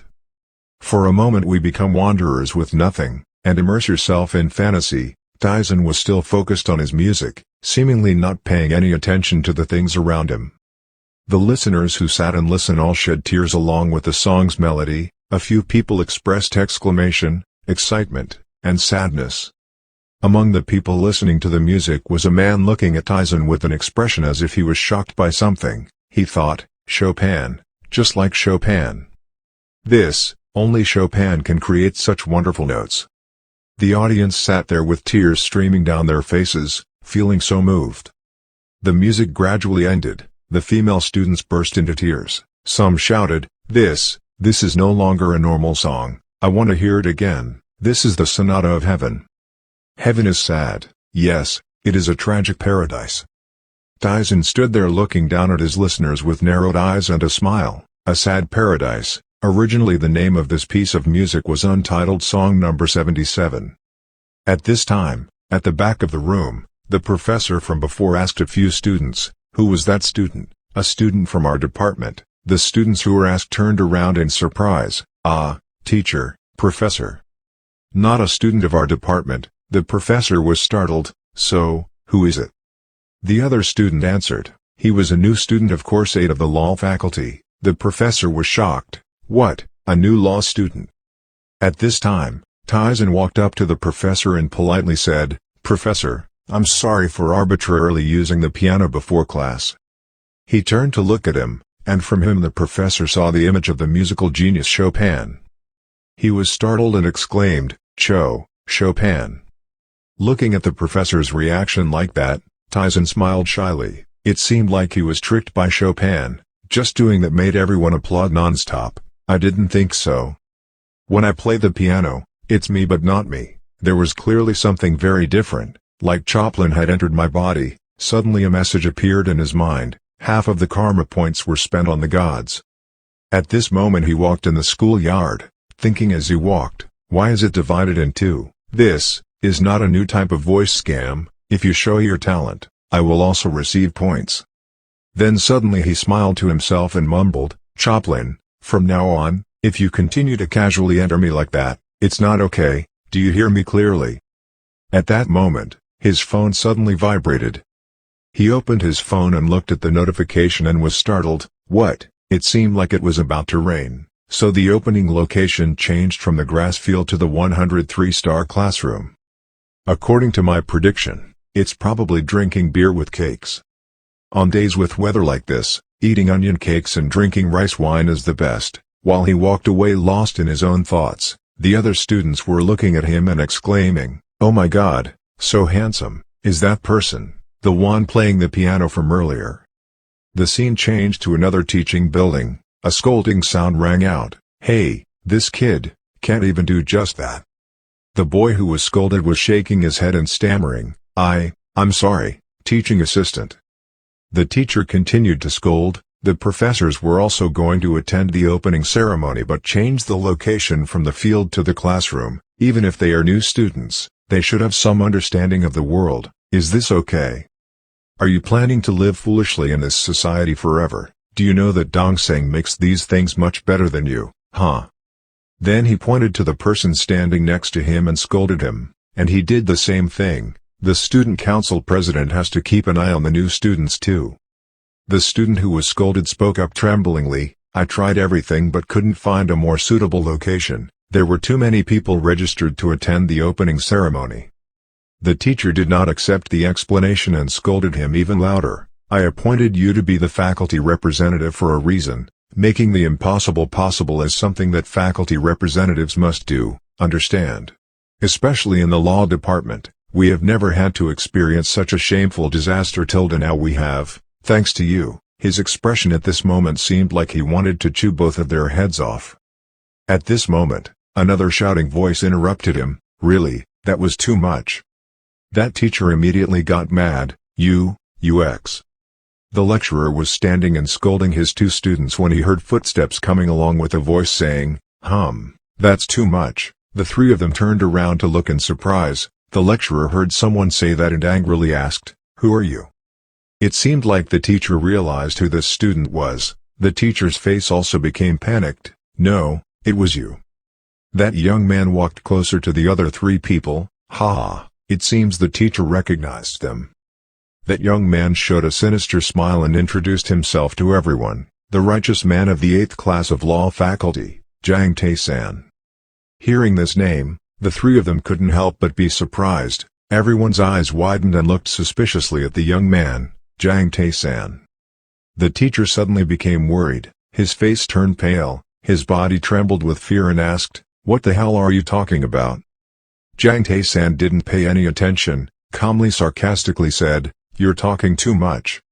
When the teacher heard the student retorting his words, he got angry and yelled and cursed at Jang Taesan. How dare the new student retort the teaching assistant's words? This damn crazy guy. Jang Taesan heard his teacher curse him like that, and the thought immediately appeared in his heart, the crazy person is the teacher, not me.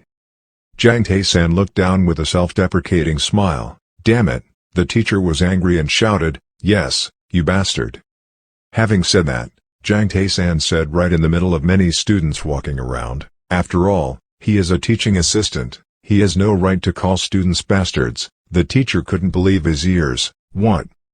His face looked careless, looking straight at the teacher with unfriendly eyes. "Please apologize and take back that statement."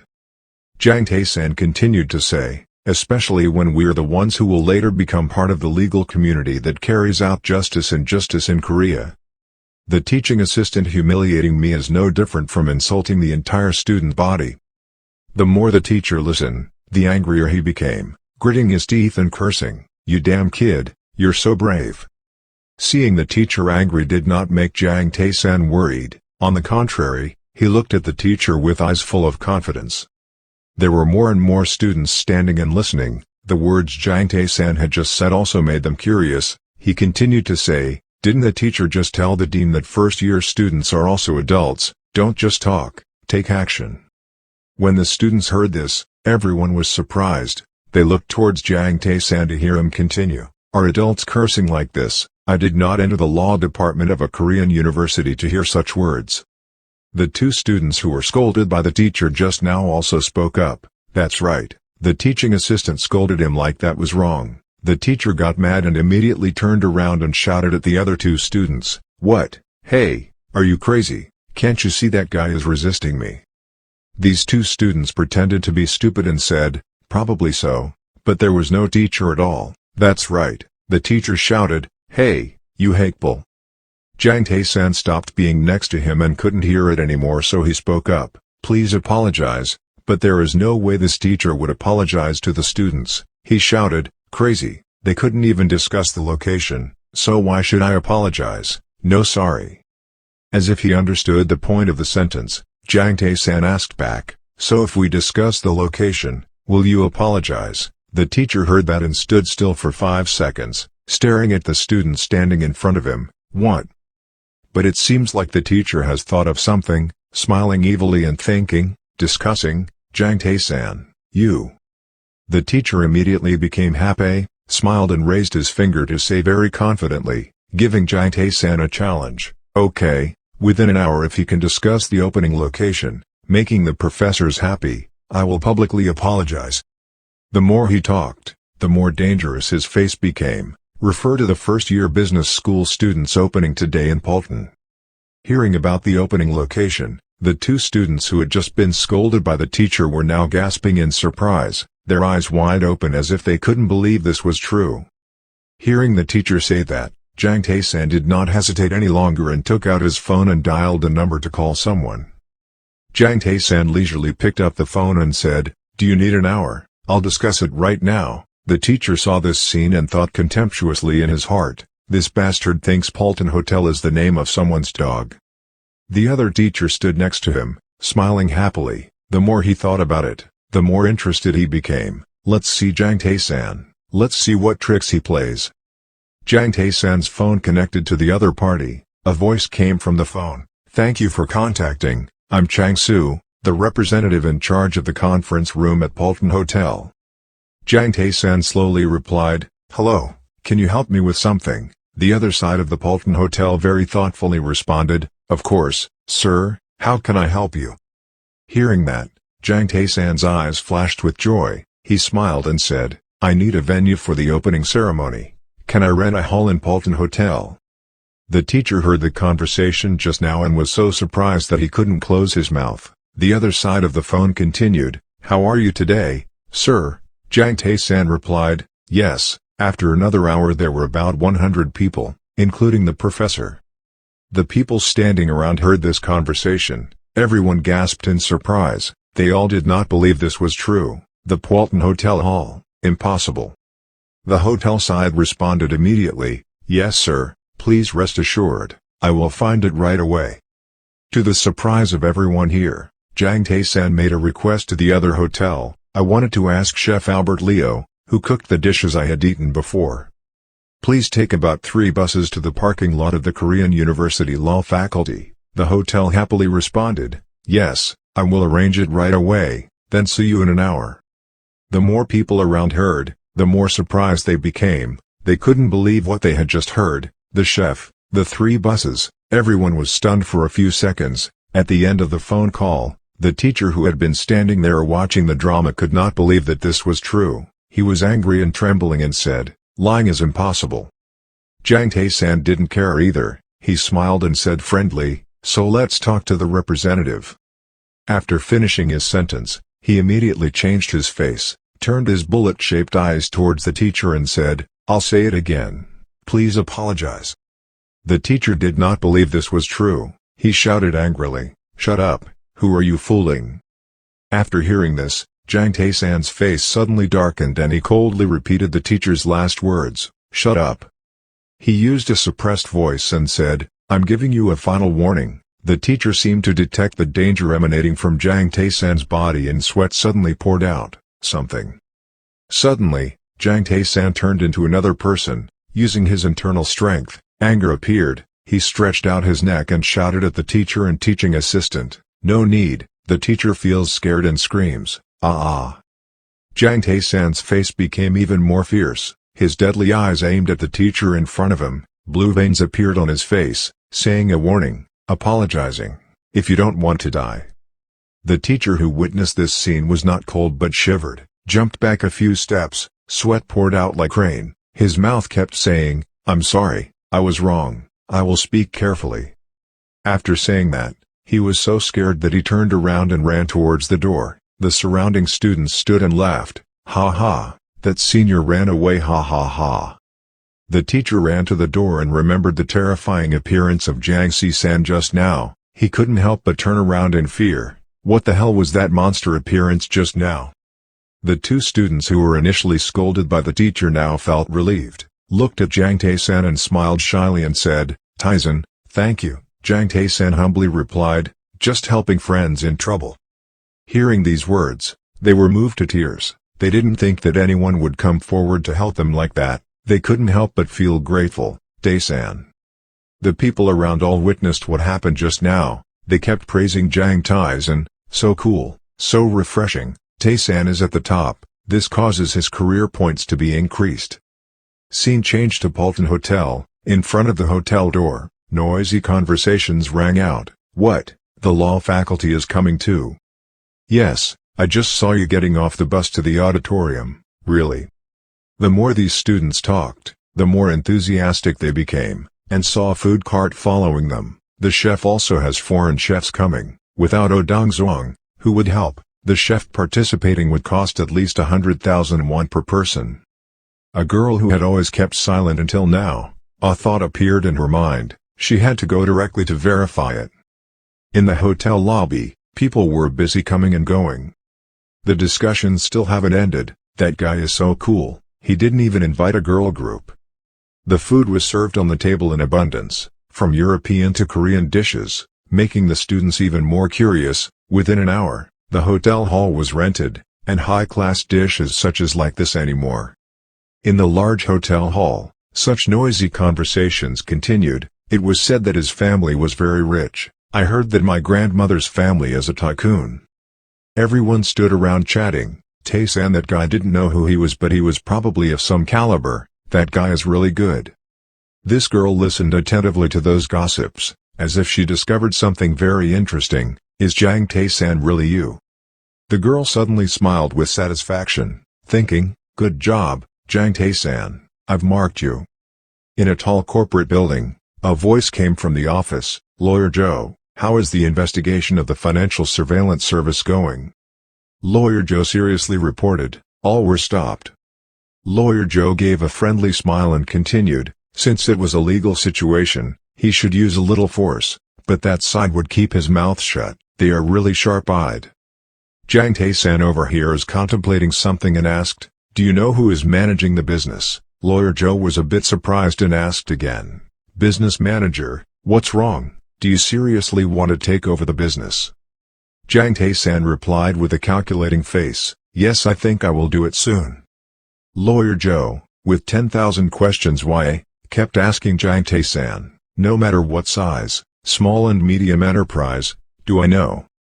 Jang Taesan smiled and replied, "Probably so." This answer made Lawyer Joe feel more secure. He said, "Okay, then I can go out for a few drinks with my friends." If it was current capital, it probably wouldn't have been difficult to buy a business. After finishing his sentence, Jang Taesan immediately added, his eyes flashing with confidence, saying, "It's a corporation." Lawyer Joe didn't pay much attention at first, just nodded and smiled. "Okay, good, corporation." As if something flashed in his mind, he opened his eyes wide and looked at Jang Taesan, as if he heard something terrible. "What, a corporation?" He looked at the chairman in front of him suspiciously and asked a question, "Could it be Dong Ryong?" Jang Taesan looked straight and Lawyer Joe said, "Wow, Dong Ryong Group is a bit small, you should think about it more." Lawyer Joe's eyes froze, his face also became more unsightly. It seemed like he had thought of an answer, "So, maybe." Jang Taesan looked at him like that and guessed that he already knew. Yes, it seemed right. Lawyer Joe didn't think this was right. He grimaced and shouted, "Taesan is not him, it can't be." No matter how surprised Lawyer Joe seemed, he still maintained a calm state and said, "I plan to buy back Hana Group." Even though Lawyer Joe had predicted it, when he heard the director say that, he couldn't help but panic. "Director Jang, we shouldn't touch them." He was trying to explain to Jang Taesan the seriousness of the problem. With the advent of this government, the director knows how much money Hana Group has spent. The more he spoke, the more worried he became. His face filled with fear and said, and as president O will probably kill you. Lawyer Joe was afraid for his director. The more he spoke, the more his voice trembled. Taesan could lose his life this time, but Jang Taesan seemed to have his own plans, not paying too much attention to those things and saying, "Ha, don't worry." Speaking of this, in Lawyer Joe's mind, the cruel face of Chairman O appeared, a face full of death. He warned Jang Taesan, "Chairman Jang, that bastard is extremely despicable. He waved his arms and legs, wanting to transfer your interest to another company. If you choose Dongryeong Group, I will try. Dongryeong is good, you can give it to your mother." But Jang Taesan ignored it. He acted like it was a normal thing to laugh and talk. Snacks can't become a main dish, right? Lawyer Joe couldn't believe these words. "What did you say?" He asked his director in doubt. "Dongryeong is a snack, Anna is a main dish." Jang Taesan replied indifferently, "Probably so." Scene changed to another conversation. He gently put down his cup of coffee. The coffee was still hot and smoke was flying. It seemed like this meeting had just begun. Jang Taesan looked at the beautiful girl in front of him, smiled friendly and said, "Thank you for the coffee today, Department Head Yu." When Yu heard that, he smiled beautifully and replied, "That's what I should do." Suddenly, the phone on the table rang and rang. It was Jang Taesan's phone. He picked up the phone and called his mother. At the other end of the second was a woman's voice. "Are you busy, son?" Jang Taesan answered his mother's phone call and gently replied, "Not busy. What's going on?" His mother immediately replied, "What's going on? She just called to know if you went to school well or not." He and Mom continued their conversation. He said, "Well, if you want to know, come play with me this weekend." His mother on the other end of the phone heard that and smiled and replied, "Ha, I'm sorry but this time it's not your turn to visit me."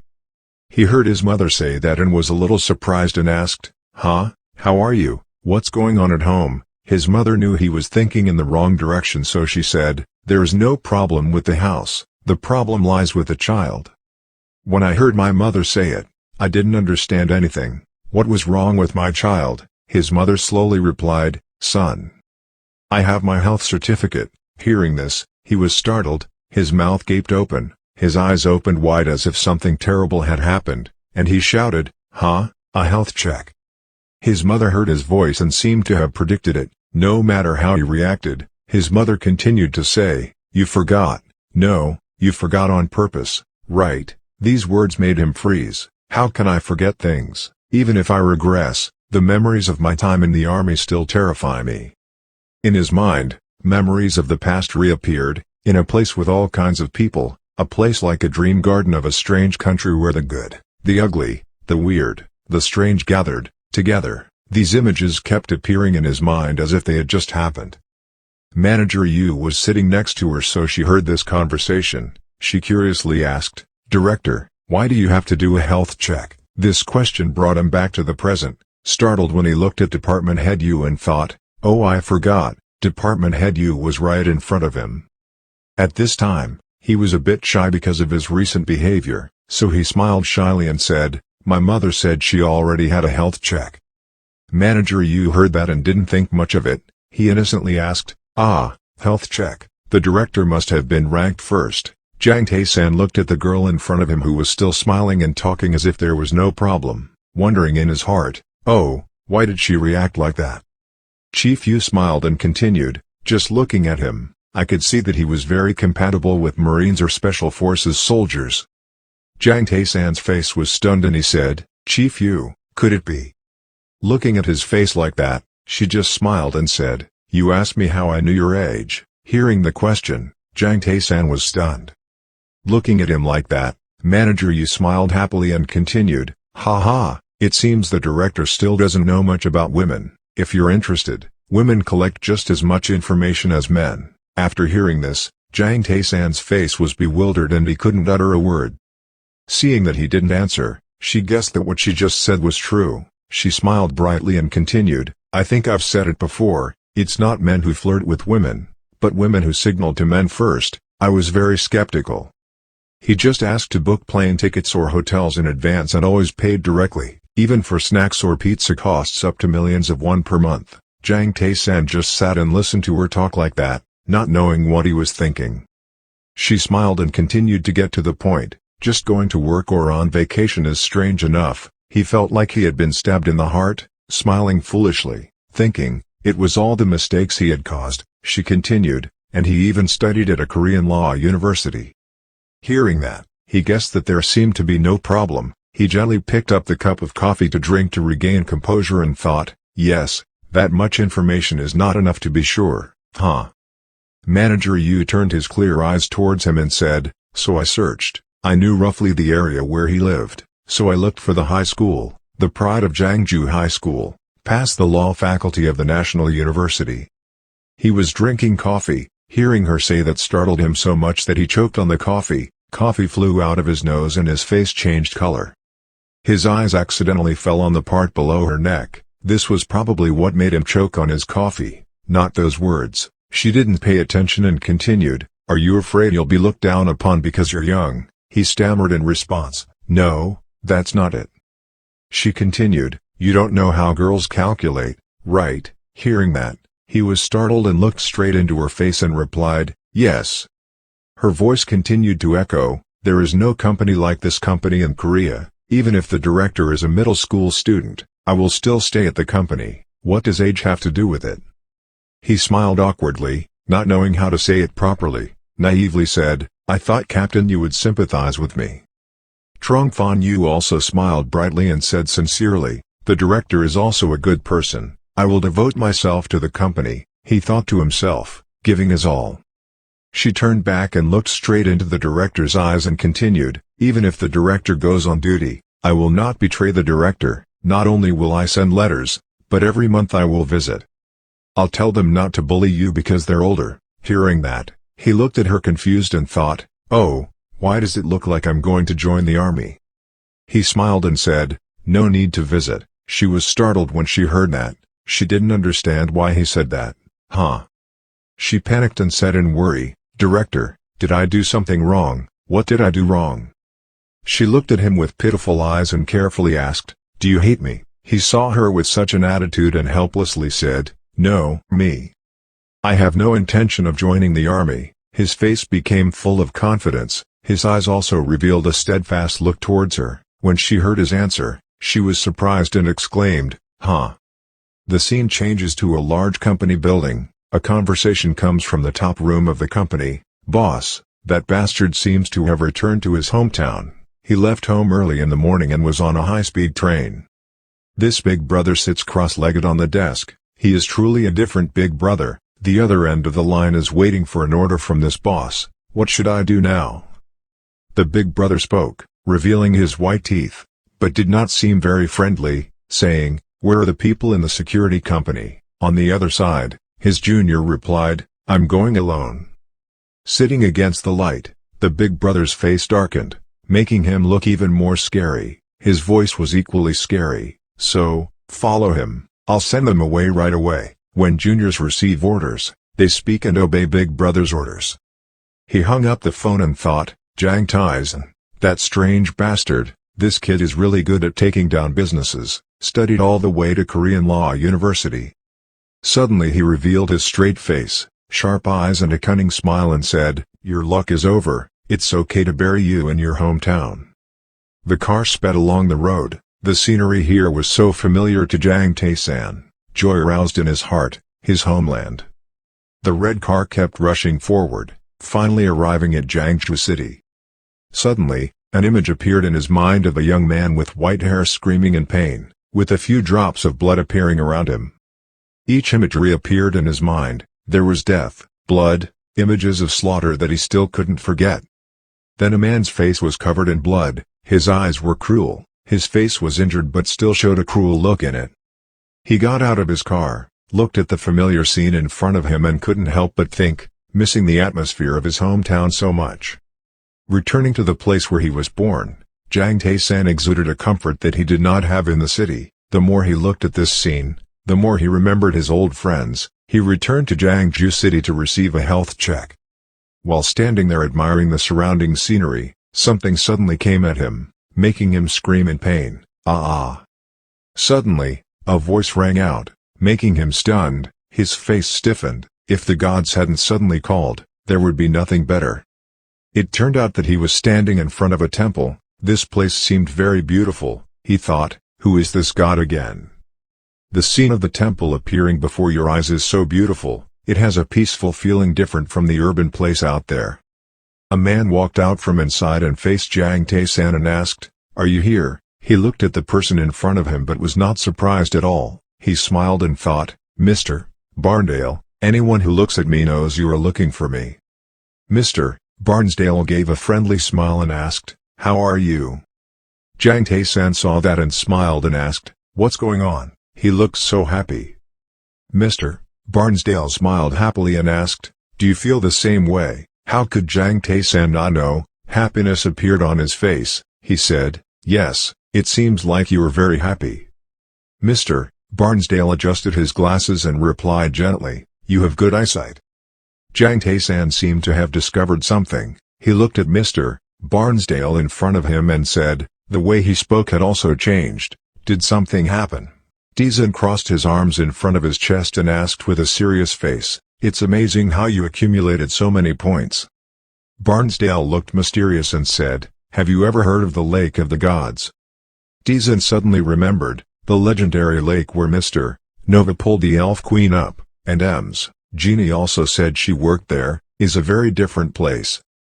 Barnsdale wisely smiled and said, "One day I went to the gods area and used the points you gave me to buy the lake entrance fee."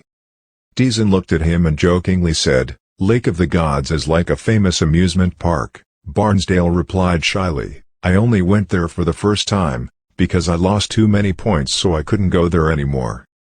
"But it's great, the lake water is very different." "Oh, the lake water?" Taesan looked at Barnsdale in amazement. Barnsdale laughed loudly then replied, "Dill is smooth." He fell backwards with his answer, "You mean that country, not that country." Taesan said coldly, "Then why did you suddenly mention that place?" Barnsdale looked intently at Taesan's expression. "That's right, I took tutoring lessons there." "What are you talking about in remedial mechanics?" "No need to be so surprised, Barnsdale. Haven't I told you?" Hearing that, his eyes sparkled with surprise. "Huh?" Barnsdale still kept his smile and replied, "Ancient language." Taesan thought to himself, "Ancient language? Haha, that's right, I learned the ancient language there." Taesan thought in fear, could that be a magical language that appears in fictional novels? Barnsdale continued to say, "Instead I also taught them some of the languages I know." Taesan asked curiously, "Do the gods also need to learn that language?" "Of course, the gods with high status do not say that anybody with lower status must learn to go to another dimension to do that task." After listening, Taesan understood some parts, "So that's it." Barnsdale stood opposite Taesan and explained more, "And now there are many gods from that dimension passing through here for part-time jobs, you know, witches, goblins, magicians, etc." Taesan is unbelievable. "Oh my god, yes I know. So I taught them the language of this dimension." He heard Barnsdale say that and only nonchalantly replied, "Oh really?" Barnsdale suddenly rushed closer to Taesan and said, "Just telling him that they have a lot of karma points. Especially the female goblins are so delicious, their scores are even better." Taesan's face was full of anticipation for the smooth goblin girls. Taesan thought to himself, it turns out he also met a goblin, although not at the queen level like Nova. He's suddenly very jealous of Barnsdale. "I also have Nova's training documents with me, but I also want to contact him, with those goblins." Barnsdale chuckled and looked at him. He was surprised that it was such a pleasure to be a god here. Taesan replied, "I really admire you." Taesan raised the like button towards Barnsdale. "That's great, you must have earned a lot of points." Barnsdale knew his intentions so he said at first, "But you can't go." Taesan got mad and shouted, "Oh, I also want to go there." Barnsdale rejected him because he is not yet a god. "Why am I not a god? What do you say?" Taesan replied unhappily.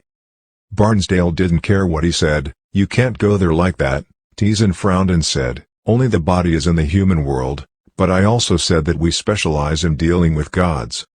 Barnsdale was told that his heart was broken and he was helpless to compromise. It's not like there was no way. Hearing that tone, "Do you want to give me a condition?"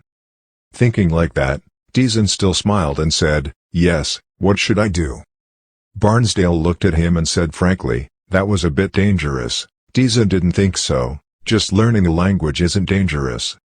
He was afraid of revealing a loophole, so he changed the topic. It's not like that, you've already earned a lot of karma points, Taesan happily replied. Of course, it's just enough. Barnsdale asked worriedly, twice as much as the previous transaction. Taesan did not hesitate to think but agreed. Yes, Barnsdale didn't expect him to agree so quickly. Why did he make such a strong decision? I'm in trouble. Taesan rushed straight to Barnsdale and said, smiling, since you suddenly appeared, you've been paying attention to my grades, right? Looking at Taesan's arm around his shoulder, Barnsdale hesitantly said, let's sign the deal then. Taesan was extremely excited. Of course I know your ancient language has my points. A god from another dimension has begun to pay attention to you. Taesan was surprised, wondering why the god from another dimension. Remembering Barnsdale's words again. I said it would be dangerous. Taesan saw that and cursed. Damn, why is that so? Yo man, my bro, welcome to Jiangju City. When my friends saw him coming home, they laughed and talked. My bro, how have you been so much? I miss you so much. Taesan looked at his friends and asked, do you miss me or my wallet? They all rushed to hug Taesan and said, haha, of course it's both of them. His other friend observed him and asked, do you think you've grown taller? The guy next to me jokingly said, hi Chul, Taesan is different now so we can do well. That's right, Taesan has Syrian and that beautiful sister too. Oh that's right, Claire is right, haha, let's go drink together. Why did you tell me? The guy in the yellow shirt excitedly told me. I went on a blind date yesterday. The guy in the black shirt got angry and said, why did you go on a blind date, you traitor? The two of them continued to laugh and joke happily. If it's fun, please let me know. The other friend happily agreed. Okay Hyungchul. Taesan helplessly looked at the two of them. They were still the same as before. By this time the sky had turned dark. Taesan's friends went out to drink. Have you called them yet? The yellow shirt boy said, everyone who can come has already arrived. It's been a long time since you came back, so many of you are not home. Taesan smiled and said, it's been a while, let's go play online. A glass of wine hit the table. You bastard Taesan. Why don't you stay awake in this city and play on the internet? Taesan doesn't understand and sits there bewildered. Huh? The guy laughed loudly and said, if you play games, go shoot guns and don't change anything to suit the times. The guy next to me also agreed. Haha, that's right. Those of us who are about to go to military service should play shooting. Have you all gone for a health check? Yes, you, yes, me. They started discussing again. Let's join the army together. That's it, yes we can join the army together. Okay, you have a good idea. Taesan looked at them and thought, haha, crazy people. Taesan suddenly said, I'm sorry, don't count me in the army. I'm cross-eyed. His friends were surprised. They were cross-eyed. Your friends are confused and cross-eyed. Why do you have to apologize? Everyone burst out laughing. That's great. I'm jealous too. You're so lucky. I'll also pray hard for luck. Pride Jiangju. Let's go. I'll cover everything. Go. At an internet cafe. Taesan sat in front of the computer and said, no matter what I do, I think being 20 is the best. Come on, brothers, let's toast together. Now you guys can play as you please. Taesan generously said, just eat as much as you want because I'm rich. I'll go to the car and eat for a while. Taesan left them behind. Standing alone outside. Taesan coldly glanced behind him and said, guys, you can get out. Following Taesan's call, they stepped out and stood in front of Taesan, holding their weapons in their hands. Taesan coldly glanced at them. I knew you were following me from the moment I parked the car. Quickly get out here, you flies. They saw that their plan was exposed, so they had to step out. They just stood there looking at him with hostile eyes, looking at the swords in their hands. He silently exclaimed, the line is long. Probably cut to the bone. As soon as he finished speaking, they rushed over like lightning. Taesan said in panic, what kind of killing intent is that? Then he angrily shouted, hey, that's crazy. They didn't say much and raised their swords to kill Taesan. He changed his expression and used his hand to stop them. Those bastards really cut me, so please answer. They didn't dare to act rudely anymore and looked at him in fear. Taesan observed them and saw that something was wrong. Oh, these people don't seem to be from here. Are they Chinese? No, or are they from the Korean tribe? He turned around and twisted one of the guy's arms and threw them away. His whole body radiated a terrifying aura. It seemed like he really wanted to kill me this time. Taesan used his hand to squeeze another guy's face, making him groan in pain. Ah! The strength of his hand became stronger and stronger, his cries became louder and louder, "Ay." Seeing this, his teammates were afraid and did not dare to move forward. The blonde guy whose arm he broke just now silently contemplated. Taesan moves magic. They were very surprised when they saw everything. What was that? It was the Tai Chi, 5 elements, Yang Henry Tam Dharma.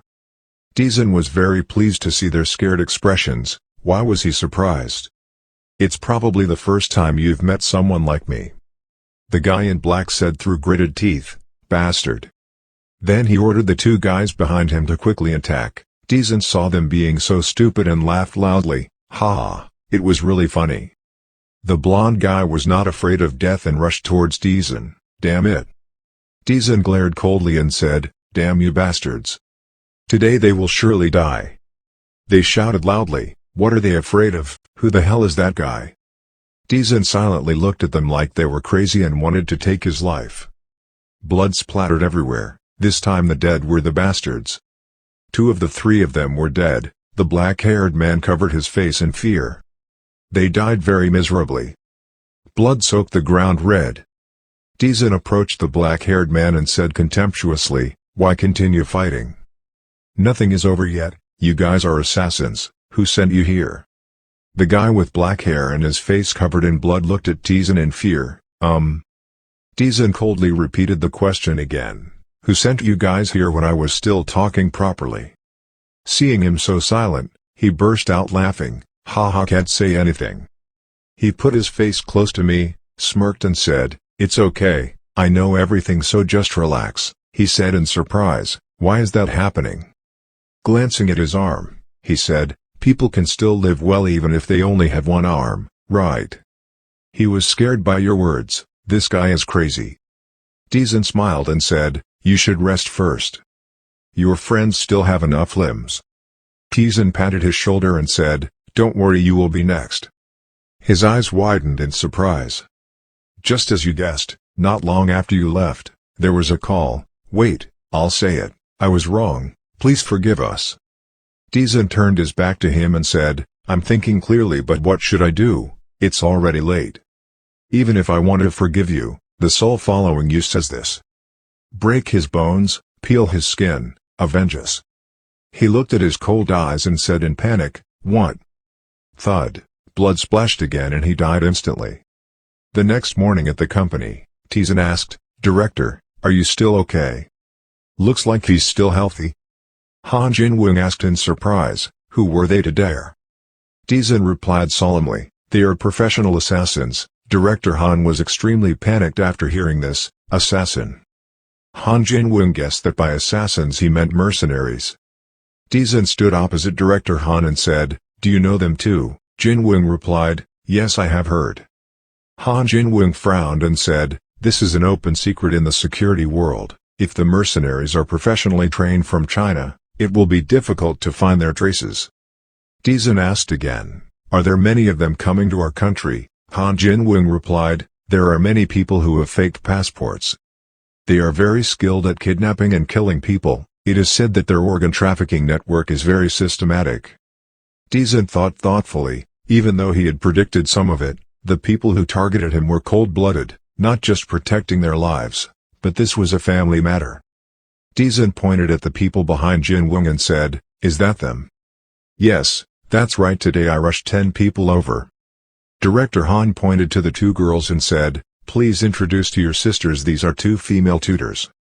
As for the others, please protect them from afar." They clearly shouted and obeyed. "Please leave this job to us." Taesan said, "I will build a new training camp near my father's farm. Please install surveillance equipment including CCTV. No need to save money." "I heard that 50 more people will be added." Han Jin-won replied, "That's right. Taesan smiled and said, "It's okay to increase to 100 people if you have reliable abilities." "I'm always welcome," everyone replied in unison. "We will obey the director's orders." Tomorrow morning, in the office, the man was almost mad and shouted angrily, "What has failed? A bunch of idiots, where are those bastards?" Mr. Joe was currently leading Ha Hwan-woo into Taesan's office. He said as he walked, "Our director Jang is a very good person, don't be nervous, just tell me everything about you." Hwan-woo immediately said, I know, my friend. And this building is fully used. Mr. Joe has nothing to hide, so he replied, "Yes, it is fully used." Hwan-woo asked a little surprised, "Really?" "Enter in front of Taesan's office." When he saw the two of them, Manager Ju was waiting inside and immediately approached and bowed to greet him. The director invited him in. Mr. Joe happily asked, "Manager Yu and Manager Jang, are you in there?" The girl, standing straight and a bit shy, replied, "Please wait a moment." Without letting department head Ju come in and talk to Taesan, Director Joe happily called into Director Jang Taesan's office. "Director Jang, I'm here." Taesan saw that the person had been brought there. He happily raised his hand to greet him. "Please, I've been waiting all this time." On the contrary, when Ha Hwan-woo saw a young person like Taesan who was the director, he was surprised and thought, "What is this? Is this young man Director Jang?" Mr. Joe saw that Hwan-woo was a little confused and worried, hesitant to say hello, so he reminded him, "Hwan-woo, say hello, this is Director Jang Taesan, your future depends on him." Hearing that, Hwan-woo didn't hesitate any longer and went up to say hello. He said, "Hello sir, I am Ha Hwan-woo, thank you for giving me the opportunity to interview." Taesan was a bit polite and denied, "No, I have to thank you for coming here, let's sit together." And in his head, Hwan-woo was silently assessing Taesan, saying, "He's more mature than his age, I thought he'd never worked before." Then, Manager Ju immediately brought tea to serve the guests. Everyone was still a bit shy at this point, so no one said anything. To relieve the awkward atmosphere, Mr. Joe spoke first. He asked Taesan, "Director Jang, have you read his profile?" "Oh, I have," Taesan replied. "How do you feel about him?" Director Joe asked Taesan with an expectant expression. Taesan also did not hide anything and expressed that he felt like an exemplary prostitute of the Korean industry. Hwan-woo next to him heard that and was confused and thought, "Have I reached that point?" Mr. Joe immediately chimed in, "Ha, that's right, my friend is like a historical witness of Daewoo, I guarantee it," and then both of them laughed awkwardly. Ha Hwan-woo could only rub his head and scratch his ears and say, "You've said too much." Suddenly Taesan firmly said, "I agree," making Hwan-woo gasp in surprise and say, "Huh, what why?" Taesan seemed extremely determined with his decision and then calmly explained that I'd trust lawyer Joe more than my brothers in the family. The person he nominated did not need to ask much. When he saw that Hwan-woo would most likely implicate him, Mr. Joe was also shy and turned to Hwan-woo. "Hwan-woo, please devote yourself to Director Jang, if you make a mistake, I will be dead, haha." Although it was a bit hard to believe, Ha Hwan-woo did not doubt much and told Taesan that I will try my best to support you. Taesan heard this and thought for a while. Then he immediately handed over the main job to Hwan-woo. He said, "You should manage the merger team on the 10th floor." Mr. Ha confusedly asked clearly, "Is it the merger team? How is that possible?" Taesan's eyes were filled with both trust and expectation in the person sitting in front of him and seriously said, "I appoint you as department head and CEO of the company." After so many years of working, Ha Hwan-ho seemed to see hope for a successful career in the near future and emotionally said, "Thank you." After saying that, he asked his grandfather, "Did you work at Daewoo for a long time?" He immediately replied, "Yes, I worked at Daewoo for 26 years. Taesan seemed to be thinking of something and expressed his opinion that, "Personally, I really like Daewoo's people. The technique of creating oil with bare hands is very outstanding." While Hwan received a disguised compliment from him and shyly said, "You're too cool, word." Then Taesan aggressively requested to Hwan-woo's surprise, "Please recruit someone from Daewoo to the company. I need talented people with ambition," he said firmly. Ha Hwan-woo couldn't understand Taesan's meaning at that time but confusedly asked, "What do you mean, the talent merger team. He added again, "It seems like Lawyer Joe hasn't said anything to you yet." Lawyer Joe heard that and didn't deny it, then said, "What's so interesting about saying it first?" Hwan-woo seemed to have implicitly understood something and stammered in a low voice, "After all, are you planning to merge the business?" As a group, your words were like a lightning strike in Hwan-woo's ears. The lawyer didn't want to hide anything and explained that our law firm also belonged to Mr. Jang, making Hwan-woo shocked again. Lawyer Joe seemed to find benefits, smiled evilly and told his friend, "Please buy alcohol regularly as promised." He seemed to have realized something else. Thoughts popped into his head, what if I could run the whole company? Suddenly he knelt down on the ground. Hwan-woo aggressively declared to Taesan in the presence of his friend, "I will use my life to serve you, Director Jang." This one word made Taesan feel much more secure and then exclaimed, "Very good, Director Hwan-woo." "Thank you Director Jang." Mr. Joe also sincerely thanks Taesan on behalf of his best friend. He politely replied, "Nothing, I should thank you for recommending talented people to me." Mr. Joe happily replied, "Haha, it's nothing." Taesan immediately changed the subject to break the awkward atmosphere. He asked, "I heard that they were arrested by the police. How did that happen?" Mr. Joe immediately thought, "Ah, are they hired killers? Those guys are really bastards." One of them committed suicide, the other two remained silent. It seemed like they had already dealt with each other. Taesan seemed to have figured something out and asked, "Are they of Chinese nationality?" But this time, "You were wrong, Mr. Joe immediately reaffirmed, "I have confirmed with the Chinese embassy and the local police agency, they do not have nationality." "Can you guess who was behind it or where? Could it be the Anna Group?" Mr. Joe asked suspiciously. Taesan now seemed to have given himself the answer and then told Lawyer Joe that it was not the Anna Group. It seemed like another enemy. Mr. Joe immediately asked clearly, "Another enemy?" He seemed to understand the situation Taesan was going through and couldn't help but exclaim, "Wow, your life is really scary, Director Jang." Taesan is truly a gentle person who gets into trouble and complains. That's right, he wants life is very peaceful but life is very miserable. "You have enemies beyond your years, I can't be jealous of this case haha," Lawyer Joe said with a smile. Taesan did not hesitate to answer happily, "My enemy is also yours haha." "That's right, I have to live a gentle life, Anna is tired alone now and there are these hired killers. I still want to live to be 100 years old but there are so many things to go through." The end of the conversation is when the sun has already set. At night, when the moon was as full as a full moon day, the city was lit up everywhere. Bright moonlight crept into someone's private house in the city. There is a man currently sitting thoughtfully in the office. Looked closely at the photos of stateless hired killers on the table for a while.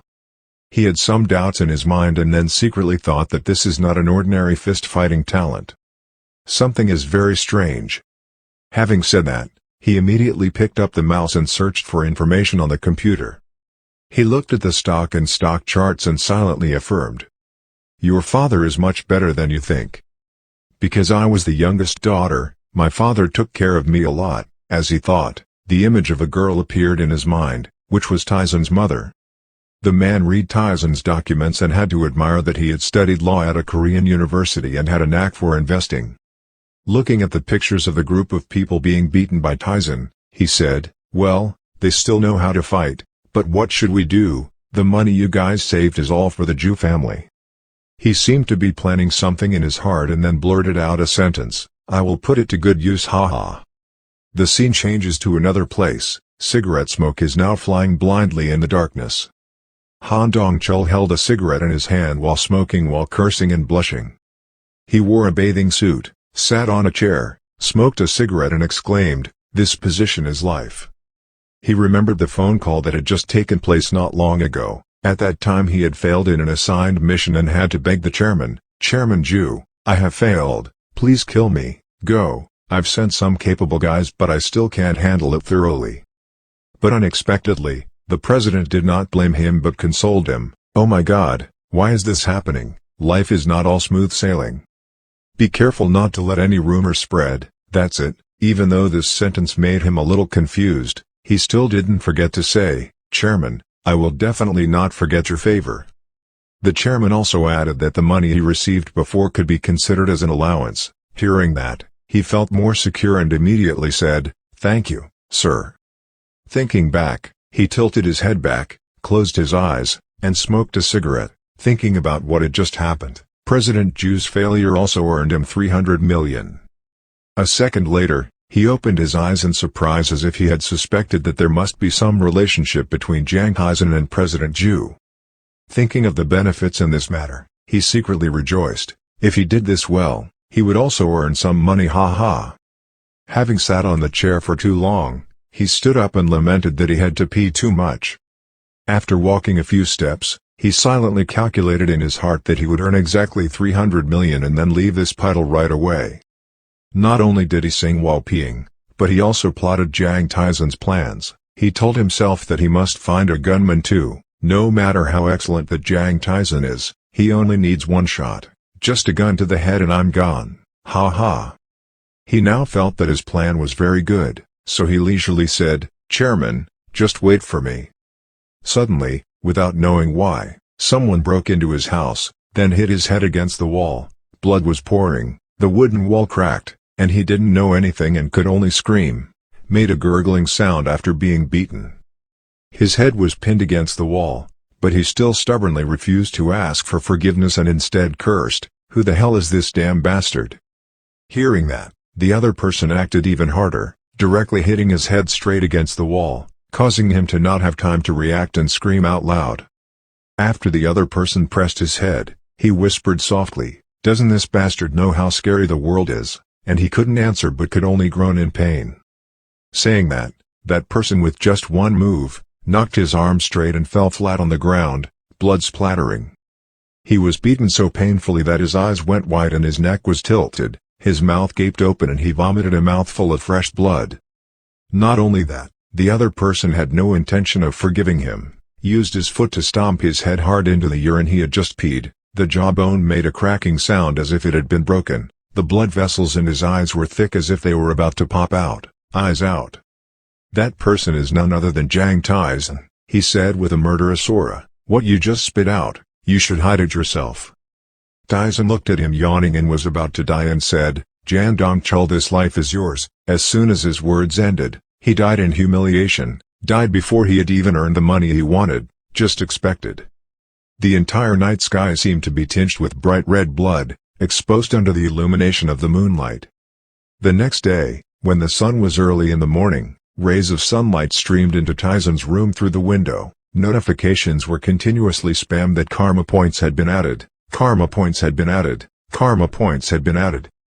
Taesan had just woken up and heard the disturbing notification and immediately complained. He had already received buff points in the morning. He sat up and looked out the window at the city. Seeing the pleasant atmosphere, he exclaimed, it was already spring.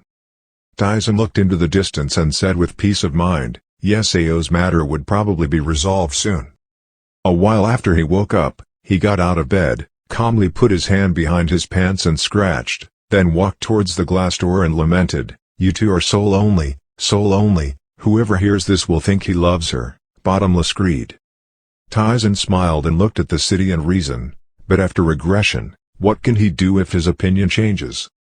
He thought about the girls he knew and exclaimed that he had quite a few ambiguous relationships, but only his feelings for Clara were closest to love. Suddenly, a memory appeared in his mind, that one night he and Clara shared a kiss in the rain. Very quickly, Jang Taesan ran to the company to work.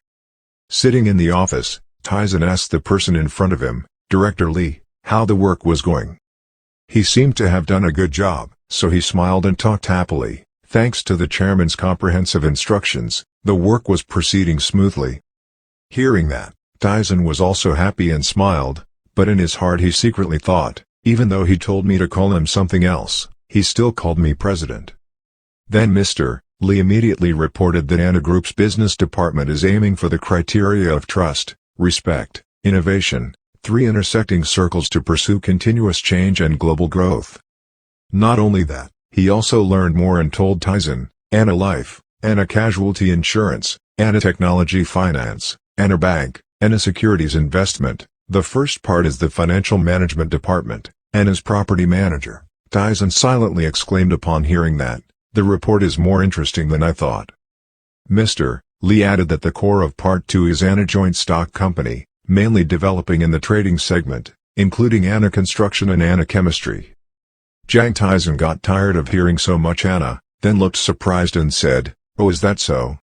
Not only that, he also learned, finally, the shopping center entertainment service department specializing in branded goods, including Anna Galaxy, Anna Resort, and Anna Development. This service department is quite comprehensive. Director Lee suddenly became more serious and said, "Currently a purchasing team for these three departments has been established. To acquire Anna Group, a large number of shares are required. According to what I have briefly learned, the unit price of their shares has decreased significantly due to short selling by foreign funds."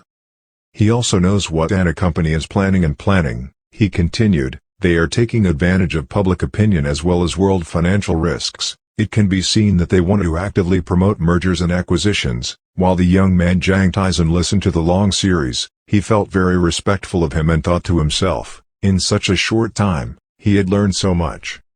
He seemed to be thinking about something and then calmly said, "As a result, foreign capital held 45% of the shares of Anna Joint Stock Company, the core of Anna Group." Hearing that, Taesan seemed to grasp the opportunity and happily said that if that was true, the center of the cycle would have been cut off. But on the contrary, the director looked somewhat worried and said, "Yes, that's true, Khan. Anna Joint Stock Company is the core of Anna Group. There's also quite a bit of Chairman Oh Seung-hyuk's personal stake in it," he said seriously. Along with his own worries, he frankly asked Taesan, "Mr. Chairman, I ask this a bit frankly, but how many shares do you hold?" Taesan was a bit surprised and asked in return, "Are the shares guaranteed?" While letting him think, he continued, "He must have let foreign capitalists take over the business." The CEO worriedly told Taesan that if we did not cooperate with them, the acquisition would not be possible. Jang Taesan saw that and immediately gave a solid guarantee, "Don't worry, we will buy it all back." Hearing that, he couldn't believe his ears and then panicked and said, "What, buy it all back?" Taesan immediately assigned Mr. Lee the task of preparing the car purchasing team, making him even more surprised and asked again, "What, the car purchasing team?" He seemed to know the future and said confidently that the Wong building will soon be sold. Taesan continued seriously, "Giving me another purchasing team." This statement once again made the CEO even more surprised. Taesan calmly asked, "Why are you so surprised?" causing him to confusedly answer, "Chairman, me." With a determined look, everything seemed to have been calculated in his mind. He said a rather confusing sentence, "The joy of shopping is not buying one, getting one free." Scene change, to a villa on a green beach with flying seagulls. Entering the room, there was a girl sitting next to the melodious music playing, the memory of the moonlight shining on people's faces. "I still remember. I have to wait for the sun." The singing echoed, and the girl just sat down to relieve her mood.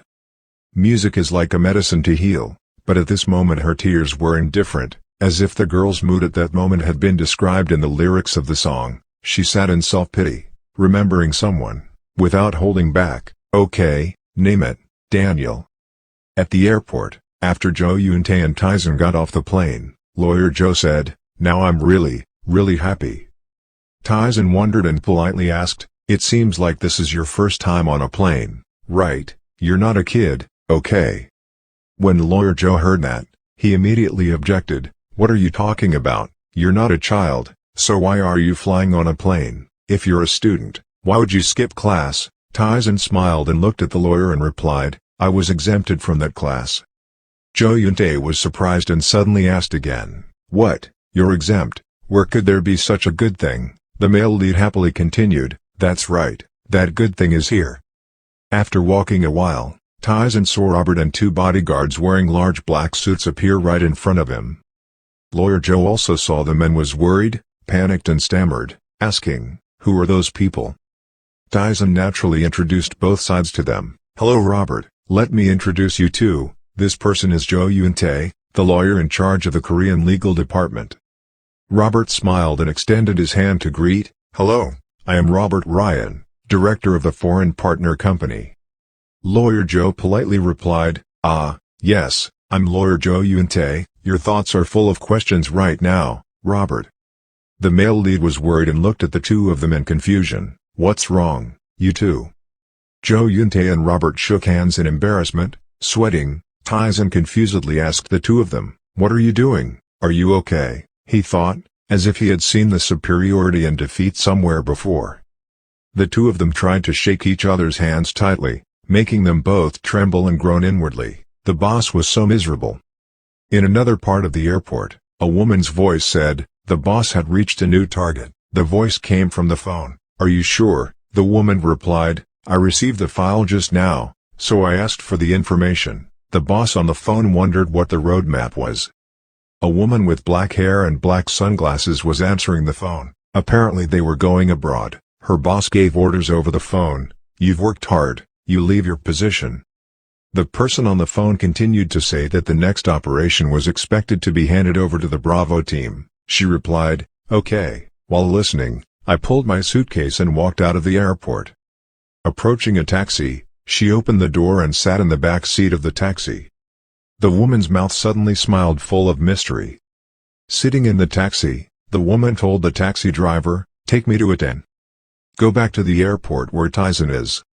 Two female flight attendants walked up smiling and warmly greeted and welcomed the guests. The flight attendant next to me continued, I am truly honored to take on the role of welcoming VIP guests. Lawyer Joe glanced at Taesan and Robert in surprise. VIP guests. The two female flight attendants extended their hands to invite Taesan and the others. Please come this way, we have prepared a special gate for you. Joe Yuntae sweated with surprise and whispered in his heart, what? This welcoming ceremony is not what I prepared. Could it be? Is that Western guy's private plane? Lawyer Joe looked intently at Robert, who was smiling and talking to Taesan with a serious look, thinking, what's the deal? He doesn't look like a scammer at all. Right after that, he immediately felt jealous. His heart was full of discomfort. It must be nice to rely on him being big. The guys from the A.T. security team are even more agile. How big is the private plane? But also prepare a private gate. What a waste, a waste. Then he told himself that he must protect Taesan, the treasure of his country. Robert comfortably talked to the male lead. The weather in Korea is really good. Taesan smiled and replied, next time you can arrange time, come here to visit. Lawyer Joe followed behind, looking at Robert and Taesan walking together, frowning and thinking uncomfortably, why do the two of them keep walking together? Anyone who looks at them can see that that guy is number two. The flight attendant pointed the way and said, please go this way. Taesan and the others also followed one after another. The two flight attendants bowed their heads, smiled, and said politely, wishing you a pleasant trip. Going out to the place where he was about to board the plane, Lawyer Joe was stunned. Huh? He stammered, panicked and asked, oh, Representative Jang, what is that? The male lead naturally replied, what's wrong, don't you see? Taesan said, it's a plane. Joe Yuntae was still panicked and said, no, that's not true, who doesn't know about the plane? His eyes were still wide open with shock and surprise. Not about that, I wanted to ask what that plane was. Taesan smiled and replied, probably. Then he pointed at the plane right in front of him, a large white plane but special in that the plane had Taesan's picture printed on it. He asked, that plane doesn't look like it belongs to Taesan, me, causing Lawyer Joe to panic and exclaim, what did you say? He was surprised and kept exclaiming, oh my god, this is 430, so similar to the one the King of Brunei bought in 2006. Suddenly, three beautiful hostesses appeared. Three smiling girls happily welcomed you. It is our honor to serve you. We will serve you wholeheartedly. Oh. Lawyer Joe was once again so surprised that he was stunned and could only say, ha ha. His sweat flowed continuously, his mouth was distorted and filled with disbelief as he thought, wishing to experience life at the age of 50, he stammered in response to the female flight attendants in front of him, hoping to see them help. When the plane took off into the sky, Lawyer Joe was still full of voices in his heart. Taesan, I will hope everything for you. On the plane, looking out the window were clear blue clouds. Taesan and Robert were sitting across from each other at the table. They were seriously discussing work. Taesan asked, Robert, how is the management of funds for the election going? Robert replied, I have coordinated properly. He began to analyze and actively use Super PAC, and at the same time, according to Democratic congressmen, the Republican Party also classified necessary congressmen and was pouring political capital into many areas. The male lead wondered, didn't the main floor say anything? Robert calmly replied, I was promised that I would receive a pair of shoes as a reward, so they probably wanted to keep in touch until the re-election. Taesan seriously looked at the document and said, what about the results of the projects that were ordered?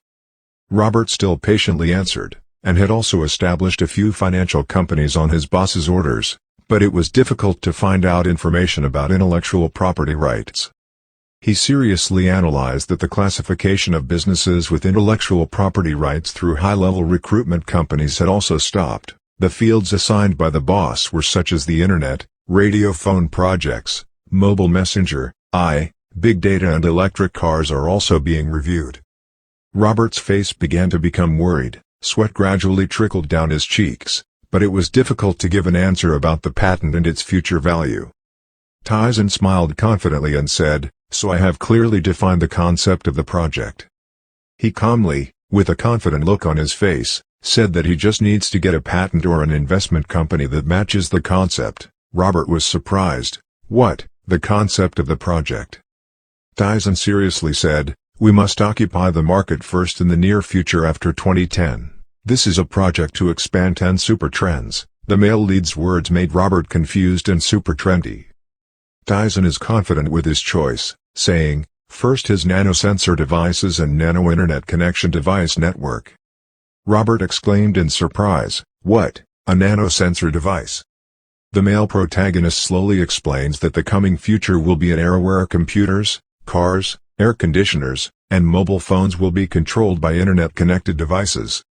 He sweated and replied confusedly, the phrase network of devices connected to the internet is also very special. The male protagonist said with sharp eyes that it was a device monitored and controlled by an artificial intelligence system, referred to as IIT. Then Taesan continued to analyze, secondly, clean energy is environmentally friendly. Robert still had that confused look and asked, what do you mean, boss, about solar energy? The male protagonist calmly replied, yes, the main target is solar energy, renewable energy, nuclear, and ESS, new generation batteries. He said with a concerned look, I had heard about it before, as far as I know ESS is a large-scale energy storage system. Taesan sinisterly said that in the future, solar power will be the #1 type of electricity, and followed by nuclear, renewable energy, and as technology will dominate this world.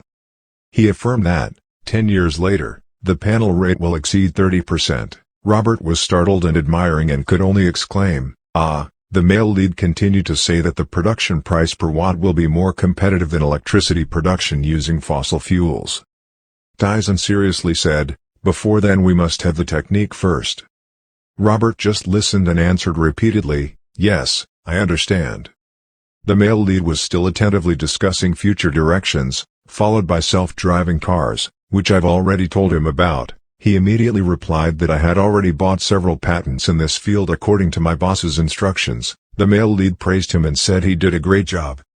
Taesan's eyes were as sharp as a god of war in the field of joint ventures, he said, and next was something related to the Fourth Industrial Revolution and artificial intelligence. Robert was even more shocked, surprised, the Fourth Industrial Revolution. The male protagonist seriously explains that if the internet and computers are the main models of the third revolution, then this fourth revolution will begin with artificial intelligence. He keeps talking about what will happen in the future, who will be at first, gradually who will be weaker, become more advanced and develop into who will be strong, also known as Aji. Robert stammered, boss. Taesan replied confusedly, what's going on? He worriedly said, are you a god, or are you the one who sees the future? He smiled wryly as if he didn't understand, but suddenly he said that. Robert began to explain his own thoughts. The boss's knowledge until now I had not heard or seen. I was very surprised when the boss was very sure about information related to foreign exchange and legal contracts, future community, but I didn't expect my boss to understand the scientific technology of the future so well. The male lead said with a gesture, Robert, I wonder if you still remember what I said before. Robert replied, is it about mystical stories in the East? Taesan thought to himself, at times like this we have to bring out mysticism. He twisted his mouth and forced himself to lie. Where I used to live they called humans small universes. He was surprised. Why? Robert sweated, confused and said with a shy look, I had studied many subjects in college but... Taesan interrupted and said, Eastern people have learned that their unique spiritual thinking about the universe is more profound than others, and the microcosm originates from such thinking. Robert couldn't believe it but still tried to answer, yes. The male lead smiled and kept explaining to the other person. The pioneer said that if you want to understand the universe, you must understand yourself first. His expression was full of complacency. Since I was a child, I had asked many questions about my existence, and one day I finally got the answer. Robert still had an incredulous expression, confused and asked, so what is the solution? Taesan calmly and arrogantly replied, I have received supernatural energy, a superpower. Robert looked surprised and suddenly said, superpowers. Taesan said with a confident look, I have the ability to somewhat predict investments, making Mr. Robert sitting across from him sweat unbelievably. You still twist your mouth and lunge, don't find out anymore. If you reveal the secret, Robert and I will both be in danger. Robert silently thought in his heart, it seemed like something was wrong, but out of his mouth he still calmly replied to the male lead, I understand. He secretly speculated that something was wrong with him. He didn't look very healthy. Suddenly, Lawyer Joe's voice dispelled the awkward atmosphere. Representative Jang, don't leave me alone. Joe Yuntae's words surprised Taesan. If I die and become a ghost, I will only follow you alone. The male lead smiled happily and asked, do you like this plane that much? Lawyer Joe calmly replied with joy and satisfaction, of course he liked it. If I lied I would be a dog. At this time, the 3 female flight attendants on the plane were gathered around Lawyer Joe. He looked like he was enjoying this joy very much, excitedly saying, this place is truly a paradise on earth, it's really wonderful, absolutely number one. Taesan helplessly advised, it's almost there now, you should quickly prepare to go down, stop tomorrow. Robert saw this scene and was helpless to say a word. A hostess with red hair warmly turned and said to Lawyer Joe, I'm very happy to be here with you. He laughed loudly and replied, let's see you guys tonight.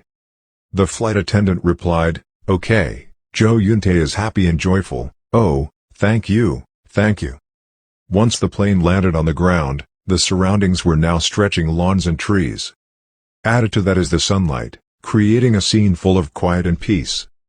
The male lead sat in the car, looked out the door along the way and suddenly smiled.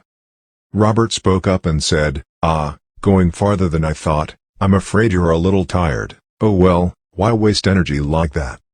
Taesan wondered and turned to ask Robert, is this place Napa Valley? He replied, yes, that's right, this is a famous place among California wine producers.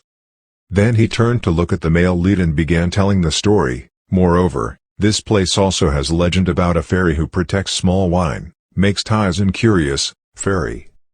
The male lead asked Robert, he seems to know this place very well. Robert happily and confidently boasted that my ancestor was the owner of an early American winery. He suddenly exclaimed, wow, is that true? Robert kept talking to Taesan in the annoyance and hostility of Lawyer Joe. During the gold rush, my great-grandfather migrated here from England. Then he improved the land and planted grapes. The male lead smiled and asked again, if he owned a winery, he would probably accumulate a lot of wealth. Robert frowned, his expression darkened and replied, it's true that my family had a lot of wealth at that time, but during my great-grandfather's time, my family was in terrible trouble because there was a disease in the vines, called the bug pandemic. Taesan was surprised and immediately realized that if it was phylloxera, he silently said in his mind, it was a terrible infectious disease also known as the plague of grapes.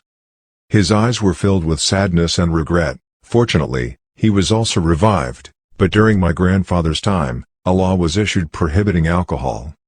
Robert kept talking about his family, so my family was extremely miserable. Taesan also realizes, well, the law prohibits alcohol. His face now grimaced, sadly telling me that my late father left behind a will like this. He told me to go find my ancestor's winery to relieve his resentment.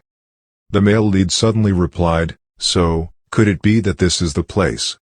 Robert immediately changed his face, smiled and replied, "Yes, that's right. From now on this place will be owned by the representative." Taesan sympathized but could only call out, "Robert." Lawyer Joe's eyes were full of confusion. He glanced at the two of them and said, "Representative Jang, I'm really wondering, my English is limited so there are some things I don't understand." Taesan asked again, "What's going on?" Jo Yuntae immediately asked, "Why is this place owned by Jang's representative?" He glanced at Nam 9 full of suspicion and scrutiny. "Could it be that you were trying to invest in America without telling me? Also, that Mr. Robert, what's going on?" Taesan thought to himself, "Naughty, he must be crazy curious." Actually, even Robert doesn't know exactly about his assets. He smiled slightly and replied to Lawyer Joe, "I'm an investment advisor so I only get a part, and I also have a little investment capital abroad." Taesan reminds himself, sometimes knowing too much is harmful. Hearing that, Lawyer Joe had no doubts but happily exclaimed, "Oh, it's really Jang's representative, it's a terrible investment." Taesan silently said in his heart that it seemed like Lawyer Joe had already overlooked this issue. After a while of driving, Robert announced his arrival. Step by step get out of the car. Before their eyes was a huge and extremely luxurious building. Others exclaimed in surprise, "Wow, my God, wow, wonderful." Jo Yuntae held out his hand and said, "I personally prepared this place, what do you two think?" Robert and Taesan both gave their thumbs up to show their satisfaction and replied, "Perfect." Evening at the hotel they rented. A solemn party took place. Surrounded by bustling waiters and servants. The male lead stood from a high floor looking down and remembered his family. "Everyone from everywhere comes here. I also have to bring my parents here once." Then he relaxed and enjoyed saying, "I remember there is a sad violin song that fits this atmosphere very well." Suddenly a sound caught his attention. "Huh?" He turned his head to look towards the door and wondered, what was that sound? There was no one here. How could I hear that sound? Thinking about it, Taesan sweated and was scared. His lips pursed tightly. He went to open a door. Follow the sound, look around while walking, thinking, what is this sound? Taesan continued to move forward. Then he went down the stairs again. Coming to a large door, I opened it and thought, this place seems to be a basement warehouse. Step inside the room behind that huge door. Taesan looked around and guessed for himself, as expected, it was vintage style.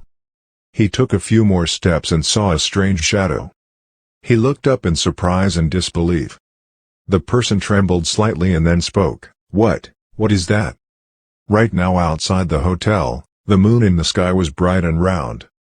A mysterious person used binoculars to look in the direction of the hotel and said that the new boss and target had arrived. The response to that statement is the question, is there any change? The man holding the binoculars still observed and replied, there was no movement at the winery. The other voice said, continue to monitor, the guard is very strict so don't reveal your location. The man mumbled and complied, it was clear. The man stood watching from the mountain and wondered, what is the goal this time? Who is this kid to pay so much attention to? Then he smiled meaningfully and said, at the end of this mission, I have to go on a date with Rachel. The pressure piled up makes me want to explode. Back inside the hotel, also known as the winery, a strange person's voice said, Merlot, wake up quickly, it's time to work. Are you really like this? Just sleeping? That's right, you'll rot if you keep going like that. Taesan was surprised and stunned but could only utter the word, ah. The voice in front of the male lead still hasn't stopped. It's been 7 years, why are you so sad? You're a masterpiece with a strong flavor. A man with golden hair said, turning his back to the male lead, sometimes emitting a spicy scent that also has charm. Don't you know, although the Cabernet kids after Vignon are the most prominent in this area, but you are the most special. That man kept on admiring something in the wine barrels, quickly create lovely bubbles, I'll be very happy if you make a wrong sound. Taesan suddenly looked at the man in front of him with strange clothes from the past standing in the air and thought, what is that old man? He looked down at his feet and confirmed in his heart that he was not human. The male lead stared wide-eyed and speculated that he was not a god. If so, that man turned his back and looked at Taesan with white, bright eyes, making the male lead think, is it a ghost? Taesan had to cover his eyes with his hands and exclaim in his heart, oh my god, the old man's phosphorescence is no joke. The old man suddenly came closer and pressed Taesan's face, making him surprised and panicked. He asked, did you see me? The male lead was scared, trembling, stammering and replied, no, I don't see it anymore. The cotton man was happy and cheerfully said, oh, you see me. Taesan looked at the man in front of him in panic and thought, I'm not afraid of gods, but I'm a bit afraid, I don't have the confidence to defeat ghosts. At this moment, the older brother uttered the words, ah. Then the male lead immediately pretended to turn his head the other way, sweating profusely, nervously saying, here, it's the basement so it's a bit cold, right? Taesan immediately turned around and left, still trying to pretend he couldn't see the man in front of him. Wine, you've worked hard, you need a lot of patience but the taste will definitely be great. The old man immediately said to investigate and check him. There was a gold coin at his feet, causing Taesan to immediately react and look down at the ground to search and ask, what, where? Then he suddenly realized something was wrong, his face contorted, confused, DM, I'm hooked. The man quickly jumped closer, excitedly saying hello, young man. Taesan forcefully replied, ah, yes, hello. The male lead smiled awkwardly and asked, not knowing who he was. The old man was surprised with a surprise gesture, what, you don't know me, the kids here call me. The male lead interrupted, is he the wine fairy? The man marveled, oh, so you know. The old man proudly said loudly, that's right, I am that wine fairy. Taesan thought helplessly, even his smile was casual. Taesan thought doubtfully, but aren't most fairies cute and pretty like children? He smiled and replied, ah, yes. The male lead looked at the fairy right in front of him with suspicion, and an ancestor with a tomato red nose like this, he looked like a ghost. Taesan began to question the abilities of the man in front of him. Oh, by the way, so this wine fairy, what ability does he possess? With such a cheerful smile he must be the one who possesses it. Outstanding ability, huh? The old man in front smiled complacently and replied, of course, I am the god related to wine. The male lead looked at the fairy in front of him and silently said in his mind, oh, this tomato-nosed uncle is so smug. Then he gently asked if his name and last name were Ryan. He quickly replied, oh, that's right, my last name is Ryan. The man marveled, Connor Ryan, how did you know that? Taesan thought helplessly, it's just that anyone who looks at him will see that he resembles Robert. Then he smugly said as if he knew a lot of things, he must have been very miserable during the wine fever period, right? The old man with the red nose was surprised by the male lead's words, no, that's okay.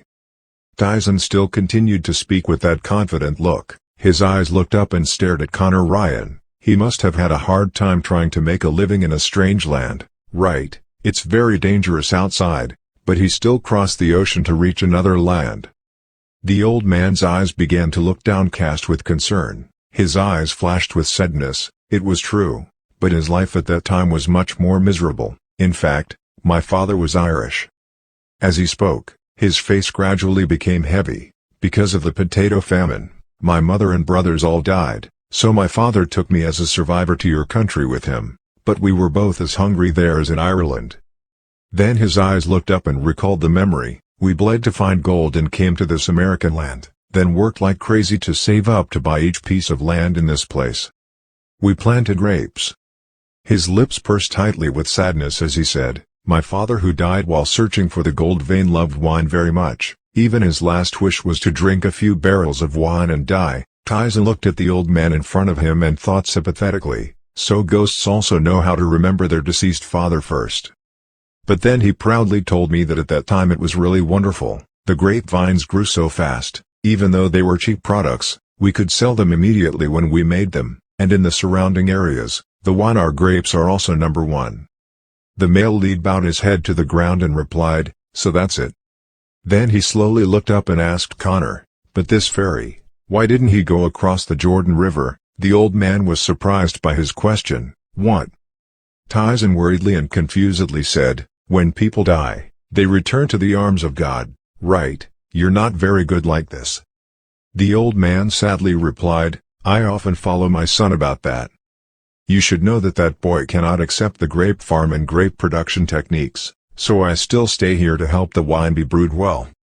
Taesan explained and advised him that the world had changed a lot. That boy had left a long time ago, so he couldn't do that. The old man is still stubborn. I know, this is not right, but I know I have to leave now, but. His eyebrows furrowed, his eyes filled with despair and said, I have forgotten how to leave. He explained, it's not that I don't leave, it's that I can't leave. The male protagonist asked in surprise, why? Taesan was stunned and couldn't believe it. What? He had forgotten, so he had to wait until he died. He suddenly realized that because it was a different area, he couldn't call Richard River. Suddenly a voice spoke in Taesan's consciousness, will he use karma points to take this wandering soul to heaven? Hearing the strange voice, he was startled and confused. Huh? What is this? Again, that voice continued to say, or use negative karma points to send him to hell. Taesan bewilderedly responded to the words of the strange voice with a confused, bewildered look. Ah, no, what did I say? Where did I take you? I'm just a normal person. The old man Connor looked at him talking alone in confusion.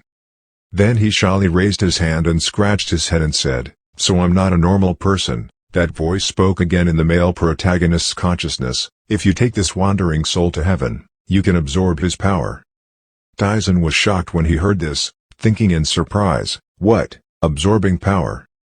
The next day, in the hotel dining room, a compliment was given, the taste of this champagne is amazing, another voice replied, don't you think? The three of Taesan, Jo Yoon-tae and Robert were having a meal. Taesan complimented him, it's true that the wine is produced at Champagne. Robert asked in surprise, why? He held up the bottle of wine he was holding in his hand and said, from the moment he uncorked the bottle, it made a very attractive sound. Looking at the bottle of wine in front of him, the male lead carefully evaluated it, and even let out air bubbles. The air bubbles were as transparent as crystal beads.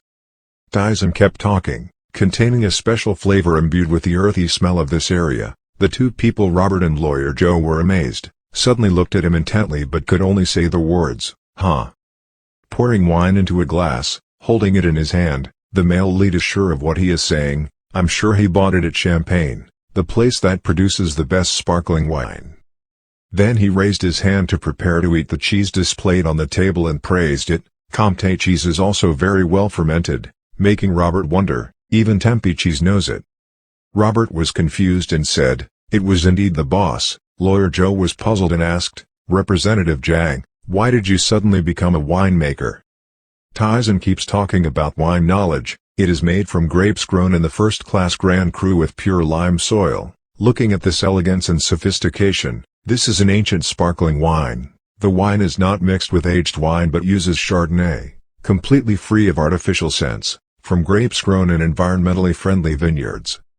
He still spoke to Robert's surprise and amazement. Pureeing, pressing, fermenting, distilling, tempering and even the mussel shells were perfect. It also maintained the liqueur de tirage at the most reasonable level. The male lead smiled confidently and asked, Robert, is that true? Robert awkwardly replied, at that point, Lawyer Joe was still confused and asked, great, Representative Jang, what exactly do you want to say? The male lead slowly raised the glass of wine to enjoy. When I took a sip, he immediately complimented me. The more I drank, the more delicious it became. From the steps of settling the wine residue, remuage, removing the ice from the neck of the bottle, disgorgement, to the step of adjusting the amount of sugar, everything was done, handcrafted, and the sweetness is demi-second sweet. The wine is named after the wine merchant, negociant, stubborn. The wine's aging time is 5 years. Robert was now red in the face, smiling awkwardly and silently complaining in his heart, that's prestige cuvées class, when was he going to talk about it? As for Lawyer Joe, he frankly complained, Representative Jang, please, my ears are bleeding when I hear it. Then Taesan expressed his opinion and desire, I want to buy this wine production place, causing both Robert and Jo Yoon-bae to suddenly exclaim, What? What? The two of them had wide eyes and opened their mouths in shock, but they had just heard some shocking news. Lawyer Joe looked at him in confusion and asked silently in thought, "Representative Jang, where are you going?" The day came when the three Taesan boarded the plane to return. On the plane, they couldn't stop exclaiming. Taesan secretly thought, he didn't expect America to be this big. Lawyer Joe got on the plane and was still curious. "Representative Jang, did you learn about wine yesterday?" Taesan was still staring out the window and thinking, "Every time I pass through American territory I feel new." Lawyer Joe asked Taesan in a teasing tone, "Did you make a contract with the devil? How did you become so smart?" Making the male lead only smile wryly without knowing how to answer. Then he silently reminded himself, "Oh God, I have to change the subject." The male politician politely asked Lawyer Joe, "How do you feel about New York?" He replied naturally, "New York, of course it's an extremely good place." He laughed again and said, "My beloved wife and I have been in New York for more than a month to celebrate my retirement." Taesan silently questioned him in thought, but this uncle still did that to the female flight attendants. Then Lawyer Joe asked about Taesan with a haughty manner, "You probably know that the headquarters of the United Nations is in New York, right?" He calmly answered, "Even elementary school children know that." Suddenly there was an announcement from a plane, announcing that in a few minutes the plane would land at LaGuardia Airport. Lawyer Joe wondered, "So we don't go to Kennedy Airport?" Robert turned to explain that planting wings and landing planes there is very complicated, so most private planes choose this place. Taesan looked at them and was secretly satisfied. These two people really had to drink a glass of wine to talk to each other. "Step off the plane." The three of them went out to the airport to go somewhere else. Robert said, "I booked a suite at the Polton Hotel." "There is a car and driver waiting in front of you," Robert said. "Let's get in the car." Taesan raised his hand to adjust his sleeve, smiled and said, "You two just go." Lawyer Joe asked curiously, "What's wrong? You're not coming with me?" He turned around and seriously replied, "I have to go somewhere first." In front of the museum, there is a large inscription, "The Museum of Modern Art," on a white background. Entering the museum, the female employee raised her head and saw that the new visitor was Jang Taesan. He picked up a black card and placed it on the table. The female employee suddenly appeared and immediately thought, could this be a black card from American Express? She stammered and said, "Ladies and gentlemen, the person in charge will be here soon." Jang Taesan refused. There was no need. Then he said, "I want to go sightseeing a little by myself." Seeing the painting Starry Night on the wall, Jang Taesan thought to himself, the famous painting by Van Gogh immediately caught my eye, the painting Starry Night. Enjoying that painting, he felt it brought a magical and mysterious feeling. After falling out with Gauguin, Van Gogh cut off his ear and he painted this painting at the St. Remy Sanatorium. Jang Taesan smiled, feeling happy, thinking, seeing it with my own eyes like this makes me feel so emotional. He continued to think to himself, every time I look at the stars it always makes me wish to see this painting, it's like, I'm hearing Van Gogh's voice. At this time, a woman suddenly appeared. She whispered, "What a beautiful picture." Jang Taesan turned back to look at her. That girl continued, "Whenever we look at the light of the stars, it's like we're all fascinated." The girl turned back to look at the painting with admiration and said that Van Gogh's subjective thoughts about death are expressed through this painting. Jang Taesan looked at her, thinking, she doesn't look but just keeps talking. Suddenly, he realized something and exclaimed, "Ah!" Jang Taesan remembered something, blonde hair. The other girl continued, "Everyone says this painting only shows fantasy, but me." She suddenly stopped and looked down slightly to speak, feeling like it was the struggle of a soul wanting to be saved. She clasped her hands behind her, concluding, so maybe that's why he chose to commit suicide. Jang Taesan suddenly spoke up, "You are wrong." That girl suddenly turned around and exclaimed, "What?" Seeing her turn to look at him, Jang Taesan thought to himself, now is she looking at me? He exclaimed in his heart, "Oh my God, she is truly a beauty." Then Jang Taesan said, Go did not commit suicide, or in other words, suicide was just a kind of inspiration for Go. Jang Taesan explained that he struggled to be saved, but as a creative person, it was just chaos in his mind that everyone had to go through. It could be said that it was madness, The girl didn't believe it and asked again, "Go ahead, committed suicide?" She said, "That's why we can imagine such a close death. It's not an exaggeration to say that Van Gogh's paintings were completed by a suicide." Jang Taesan confidently said, "I heard that he did not commit suicide." The girl asked in surprise, "What did you hear? Who said it?" Jang Taesan thought to himself, "Oh my God, I heard Van Gogh say it himself." He pointed to the painting and explained, Gogh really liked painting. Right now he was just painting. He bandaged his wound. Love and weave your own stars.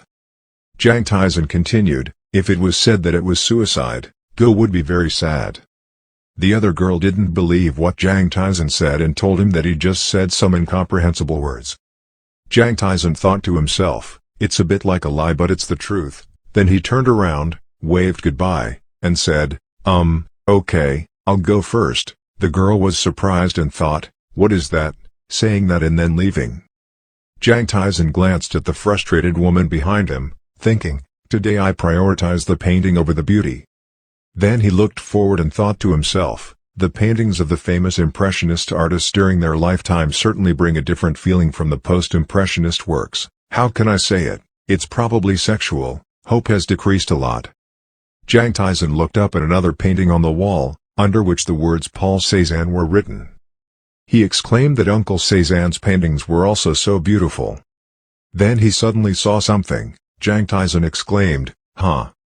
Jang Taesan hesitantly said, Why, this." Then he suddenly shouted loudly, "What is this? This is fake." His screams alarmed everyone around him. The blonde woman gasped, thinking, "What is that? That crazy guy is crazy." Jang Taesan looked at the painting and said, "The New York Museum of Modern Art can't afford it either.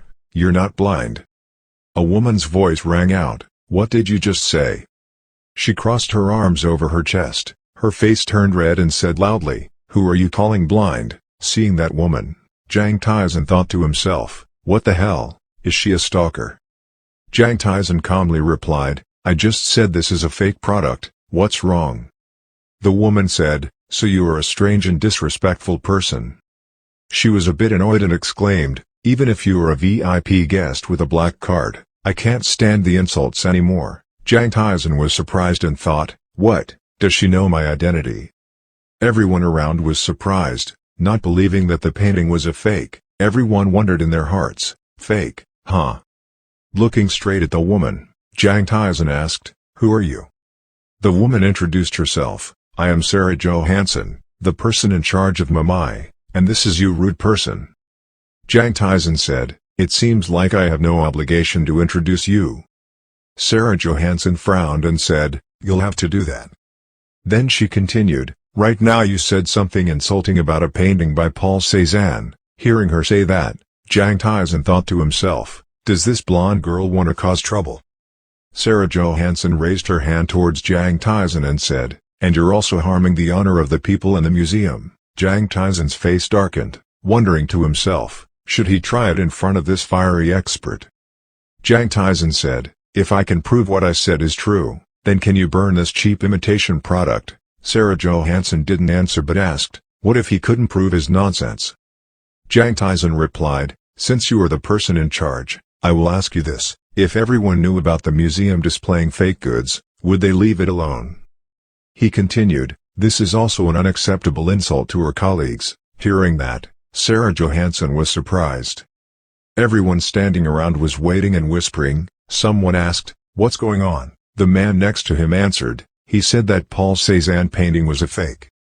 A slightly disbelieving man asked, "What, is it true?" The man standing behind replied, "I don't know." That young Asian man was talking loudly to the person in charge. Sarah Johansson gritted her teeth and said angrily, I won't forgive you." Jang Taesan smiled and said, "Me too." Suddenly the chief in charge came out and asked, "What's going on?" Sarah Johansson saw him and said, It's the chief in charge."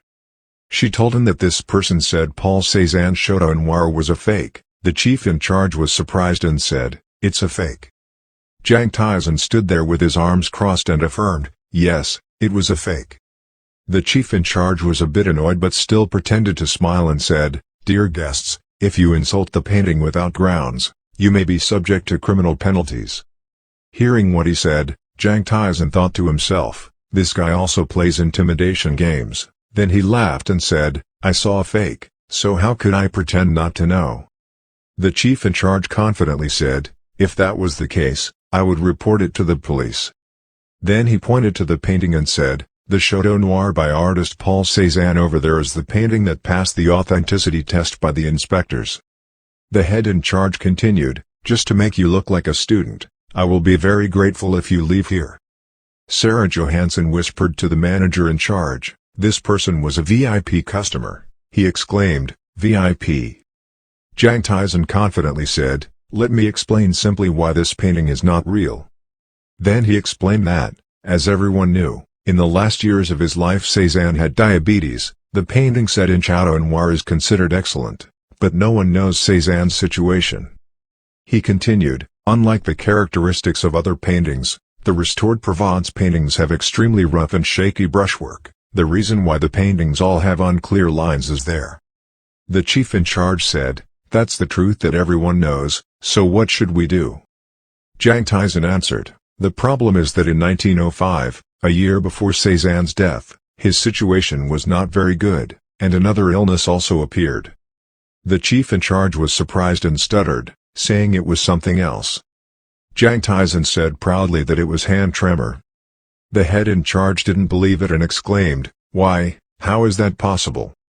Jang Taesan said, here there is also decisive evidence that can confirm that the painting is a fake. People around were talking loudly, it was so unreasonable, what was the evidence? Jang Taesan continued, it must be a painting by a talented forger but that person must have made a huge mistake. Then he concluded, he made the wrong rhythm.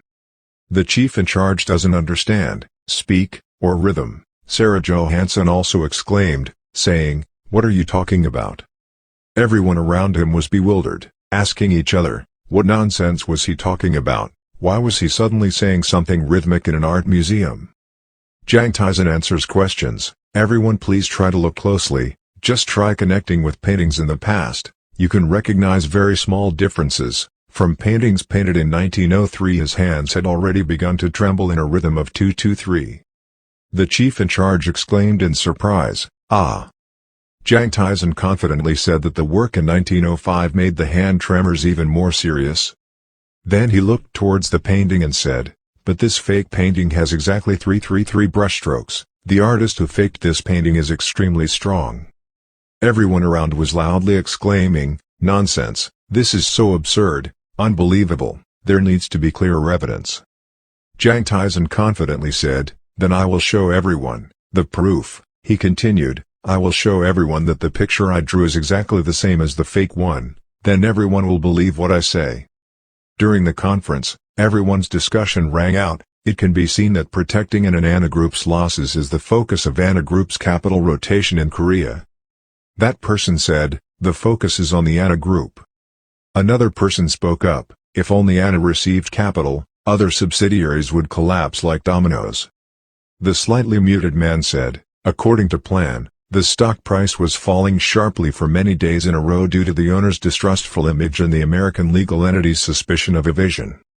He continued, the merger of subsidiaries that made unreasonable mortgage loans as well as the expansion of capital will have an adverse impact on us. In May and September 2007 we collected by ANA Energy Company and the other company. The dark-skinned man said, at the same time, the debt ratio due to M&A increased rapidly with scale. Chairman of the meeting Robert spoke up, what about the stock situation? Jang Taesan listened and smiled and thought to himself, but I was the one who planned it, and Robert was the intermediary. No one knew that all of this was the work of me and Robert.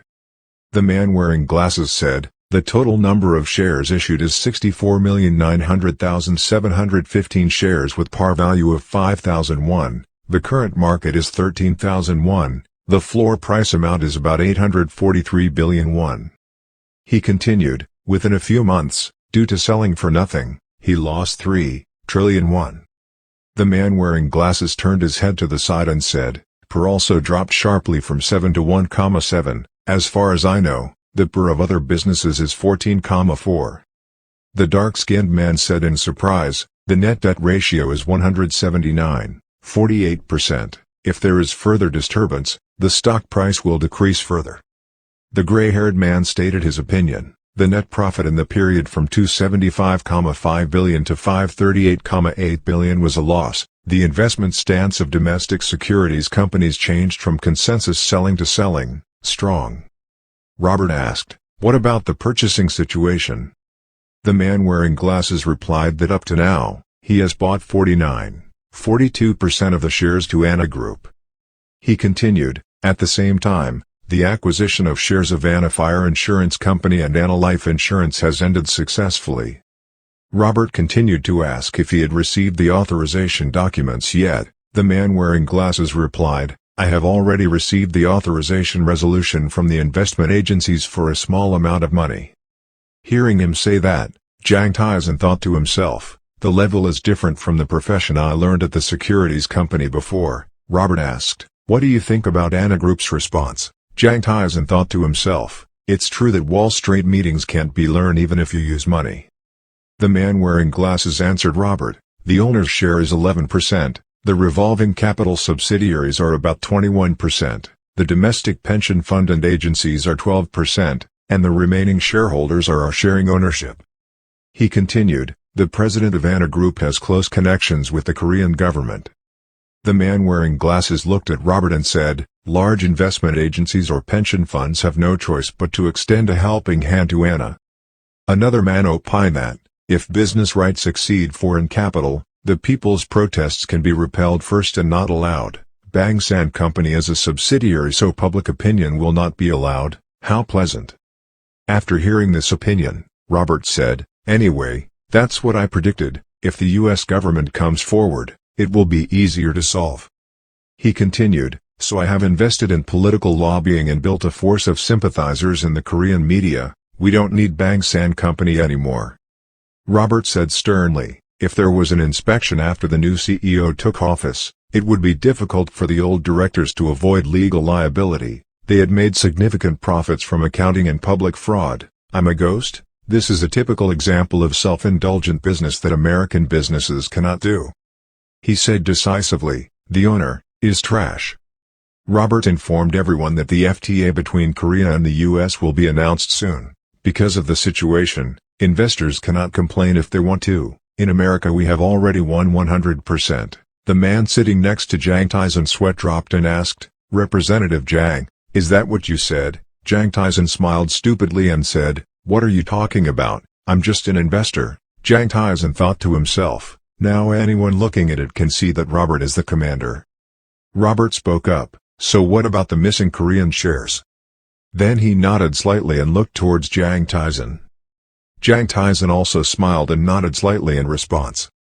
Then he leisurely said, my acquaintance and investment company own more than 1% of the shares.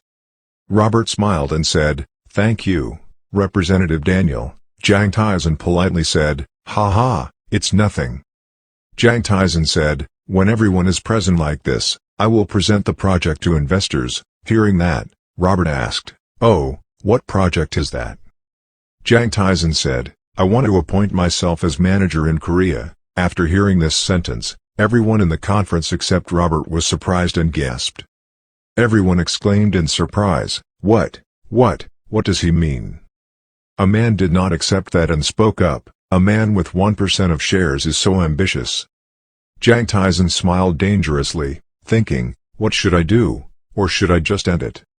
Jang Taesan explained that Korean public opinion does not support foreign capital. Surely everyone knows that Korean corporations have a special form of business, we will keep everyone's investments safe. Jang Taesan raised his index finger and asked, isn't the purpose of investment to expand profits? The woman wearing glasses spoke up, you're still young, are you going to be the direct manager? Jang Taesan calmly replied, of course not. Jang Taesan asked, have you ever heard of Daewon Group? Robert silently listened to Jang Taesan. The man sitting next to the woman wearing glasses said, if Daewon Group has been dissolved then I know. Then the man hesitantly speculated, could it be that he wanted to talk to the manager of the bankrupt company? At this time, at the president's place someone shouted out of surprise, what, no shares? Secretary Yu awkwardly said that the circulating shares were all gone. Chairman O exclaimed, "This is crazy." Secretary Yu said that there are a lot of rumors about capital acquisitions and mergers with foreign businesses. Stocks that were originally falling have gradually increased in price. President O once again exclaimed in surprise, "What?" He clicked the mouse, tried to calm down, asked, "Yes, how many?" Secretary Yu replied, "There was 2 billion left." Suddenly looking at the computer screen, Chairman O couldn't believe it, shouting, it had increased to 3 billion. President O stood up, brushed away the paper on the table, and angrily said loudly, "Damn it." He pursed his lips and said decisively, "I can't die, Oh Sung-hyuk, I can't, I absolutely can't die." Secretary Yu said that Dong Long Group's subsidiaries hold 2% of Anna's shares. President O was surprised and said, "What, President, it's that dog guy." Secretary Yu asked, "You have already contacted me." Chairman O gritted his teeth and ordered, "Okay, you try to create a place." He continued, "Contact Reincarnationstory, we will probably need their help." Secretary Yu replied, "Yes, I understand." At MoMA Company, Taylor trembled and said, "Please, avoid copying paintings, so why is it so absurd?" The chief in charge said, "Taylor, first calm down, didn't you say you would prove it yourself?" Taylor clenched his knees and said, "What a crazy guy." Taylor said, "Through Sotheby's, the purchased painting is a fake. This is truly an insult to me." Robert replied, I don't know, just wait, Taylor." Taylor said uncomfortably, "Look, I know you're very famous these days." Then he suddenly said loudly, "But this is an insult to Sotheby's and AAA as well. Today I will let that Asian guy taste my anger." Robert spoke up, "Mr. Daniel." Then he affirmed that he is not as arbitrary as what you say. Sarah walked in and said, "Is everyone screwed?" Hearing these words, Robert turned towards the direction the words came from. Taylor exclaimed, Sarah." Sarah Johansson said, "They said it was done." What Sarah just said made Mr. Robert gasp in surprise. With some fear in his heart, his mouth suddenly made a sound, Sarah saw them with such expressions and didn't understand what she said wrong. How could it be like that? What was going on? The three of them all looked worriedly at Sarah, their faces all filled with shock. Robert's face suddenly darkened, speechless. Yes, the man sitting next to him saw this expression and asked in confusion, "Mr. Robert, are you okay?" He panicked and looked towards the painting and shouted, "It's Chateau Noir." When they heard these words, they panicked, their mouths opened in panic as if they couldn't believe their eyes. "Oh my God, no, that's impossible." They all couldn't believe this was true. Everyone looked at the picture in front of them with eyes wide open. Jang Taesan's face also darkened. In his heart, Robert silently cried, "Boss." Suddenly Jang Taesan turned back to look at Robert with eyes full of cunning. Seeing this, Robert did not feel cold but trembled, thinking, who exactly is that? He observed the painting for a while, then said in a low voice, "Everyone, please look closely." This Chateau Noir painting was completed by the artist later than the painting of the cliffs next to the cave, so you can clearly see the lines overlapping each other in a 2-2-3 rhythm. After hearing this, the three people were shocked and opened their eyes wide to look at the picture. They had never thought about this. Jang Taesan turned back to look at the three of them with eyes full of confidence and continued, "The dim Chateau Noir preserved at the Picasso Museum of Fine Arts in Paris is a painting that was completed later." He picked up the paintbrush and continued, "At that time he first developed hand tremors, so in order to correct the trembling of his fingers, he added the color nuances of the painting by moving slightly, gently between strokes. But this painting displayed in this museum clearly uses the 3-3-3 rhythm coloring method." Jang Taesan showed his professionalism by giving an explanation, standing in front of the eyes of the five remaining people, but still full of confidence. To the surprise of everyone present, he continued, "The way of drawing was nothing special. It is the trace of the soul that the artist created by combining space with time, as well as the artist's body and spirit." The more he spoke, the more everyone present gasped in surprise, as if everyone couldn't believe their eyes. "That's why," he continued, "the extremely healthy Chateau Noir painting hangs on the 5th floor. It's a fake product." He confidently affirmed these things in front of everyone. Having said that, his eyes suddenly flashed. containing a deep understanding that Paul Cézanne's soul was not in that painting. "I can't accept this as the truth," Robert said in panic. I can't accept it. Anyone who looks at it will think that this painting on display at MoMA is by Paul Cézanne."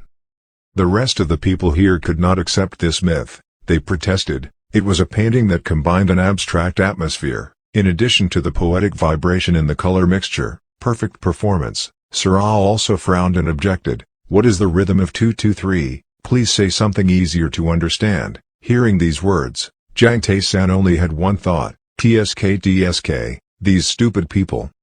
Faced with everyone's disbelief, he immediately said, "Look here." It seemed that the next action made everyone once again unable to believe their eyes. Robert was also startled and exclaimed, "Huh?"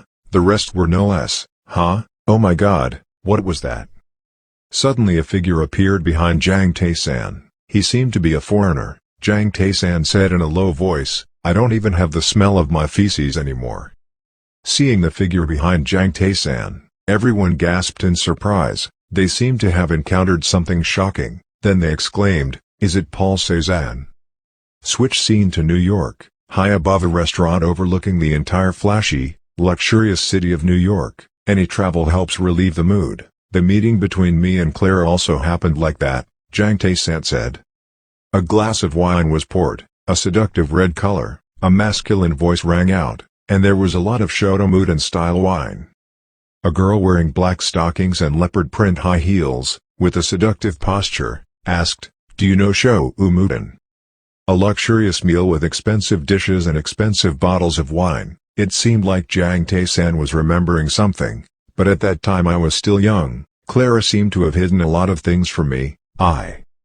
Clara spoke up and introduced the type of wine they were using, which was produced in 2000. "The taste is very different, right?" In his mind, he seemed to be recounting a memory. "I used to like Clara, but it wasn't a deep love." The two of them raised their glasses together. Clara said, "If you drink it just once you can know its taste." Jang Taesan raised his glass, smiled and said, "It can be said that the strong vitality permeates this wine." Clara, sitting next to her, let out a loud cry. She asked back, "Is that true?" A pair of red lips looked so seductive, but the beautiful woman is sitting in front of me. Her body exudes the scent of a mature woman, and is a beautiful and friendly person, Clara said with a friendly smile. "It seems like you really like wine." The two of them sat facing each other, with a view of the entire beautiful New York City. She joked, commenting on Daniel's wine was like poetry, so it sounded good. When I heard that, I just laughed. Ha ha. He felt very happy and comfortable when talking to her. She returned to her serious look and said, "Thanks to Daniel, I have achieved my wish." Jang Taesan asked again, confused, "Why?" Clara said, "This place is considered an expensive place in New York, and it is difficult to book in advance, so thanks to you, I have this honor." Hearing that, Jang Taesan laughed and replied, "Ha ha, it's nothing." New York City at night is even more splendid, a beauty that few places have. Clara asked, "How could you do that today?" Jang Taesan didn't understand what she was asking. Huh? What to do? She was a bit shy when asking this question, a little timidly asked, "Was that drawing really drawn by Daniel?" Jang Taesan saw that it was normal for her not to believe. He smiled happily and asked, "If you've seen it and still don't believe it, how can I prove it?" After hearing this, Clara said without a doubt that it seemed that many inspectors had failed to detect that difference. Jang Taesan turned his suspicious eyes towards her and said, "She probably wanted to ask how I knew, for someone living in Korea, where there are no paintings by Paul Cézanne." It seemed like she was being told the truth, so she just silently laughed it off. Jang Taesan spoke up to clarify this matter. "As I said, that picture has no soul." Although the fake artist's technique and coloring were perfect, he had no love for the painting in that painting. When she heard this, she was a bit surprised. Maybe it was something she didn't think about. "What, feelings?" He smirked and continued, "In short." Suddenly he looked straight into her eyes and called her by her full name, Sarah Jaanso. He called her like that, making her jump and exclaim, "What?" She seemed to discover something was wrong. Not knowing where she had gone wrong, she stood still for 5 seconds, then she smiled wryly and said, "Just call me Sarah." Jang Taesan suddenly looked down. His eyes contained something very difficult to tell. If he did not have a sensitive soul to be able to feel everything, without emotion, it's just a mask of lies in a picture filled with only ambition. Hearing that, Sarah was interested and asked in return, did Daniel put feelings into his drawings? He used a look full of confidence to speak straight towards her. The answer was in my eyes. She felt shy when she saw that. Her face started to heat up. Ah. He spoke silently, regretfully. It seemed like she misunderstood what he meant. What, the food. Hearing that, he thought to himself, Sarah, do you really not understand that's why you asked like that? He looked outside the door. The moonlight was already high. Now he said, it seems like time passes so quickly today. Hearing that, she understood the meaning. Where are you going? He thought to himself. Yes, I'm going to school. He smiled friendly and said, after finishing tomorrow's schedule, I have to return to Korea. His mouth said that, but in his heart he was thinking about something else. With a mocking tone, he turned back to see them waiting in line. Hearing that, Sarah felt a bit regretful. Sorry, really sorry, I wanted to talk about paintings with Daniel more. Suddenly she spoke in a hesitant tone, as if she had something to say, but hey, Daniel. He didn't think much and asked again. Why? She shyly said, today. Hearing this, he suddenly jumped, his hands twitching in panic. Today, what is that? She stopped talking halfway, her wine-red lips pursed, his heart jumped. Could it be? His eyes opened wide and worriedly looked towards her, afraid she would say something shocking. Then she shyly, her face turned pink, timidly said, do you want to drink another glass of wine? Suddenly the tip of the wine bottle turned towards her, making her startled and surprised, not understanding what was going on. His face looked extremely unsightly. He tried to keep his face calm and said, come on, quickly get another drink. His face in her eyes right now looks like a new handsome guy. She looked at him drooling, her face turning increasingly pink, thinking, this man is strangely cool. The moon rose higher and higher, showing that it was very late. Inside the tall, luxurious-looking gate, there was a voice coming from inside. The new target's name was Taesan. According to Korean age, it is 20 years old. In a large villa, someone spoke up and reported that he was currently a first-year law student at Korean University, a very famous school. As far as I know, in just 2 years his assets have reached tens of billions of dollars thanks to new investment secrets. A man holding a half-burnt cigarette, smoke billowing out, spoke up, earning tens of billions of dollars thanks to a new investment secret. A white-haired old man stood before his boss and respectfully spoke up. According to the announcement, Mr. Councilman, the so-called councilman spoke quietly, so he's already met robbery. The old man smiled gently and replied, according to information, he was still conducting M&A transactions. The congressman voiced his doubts. M&A. The old man continued, apparently he joined as an investor and would manage a Korean corporation. As hard as it seems to believe, the congressman asked again, a corporation. The senator continued, surely he has an eye on financial woes. The silver-haired old man cautiously replied that to deal with that, he also ended the short sale with the foreigner. Next, he kept a friendly expression on his face and said that he would soon consider the handover plan. A devilish smile appeared, looking full of venom. He smirked. Oh, so he had an eye on the financial crisis. The old man respectfully replied, according to the information I received, that was the case. He exclaimed in admiration, full of sarcasm, including a bit of interest, this young man is so talented. The castle that appeared in the night became even bigger and more magnificent, showing the wealth of the people. Politics. Next to the bed were remnants of last night's violence. It can be said that human ambition is like going on a long road and then exploding like crazy. Sarah is such a hot woman. The girl's seductive body appears through the glass, blurry, making people curious. When dawn came, that beautiful girl left a long kiss and then silently left. After the man woke up, he went to the bathroom to wash again. He thought to himself, he also left his phone number. After saying that, he smirked and said with interest, is this America's style? Jang Taesan, after spending a night with the beauty, is now covered in kiss marks all over his body. He stands in front of the mirror and smiles stupidly, thinking, so the fox also has 9 tails. Right.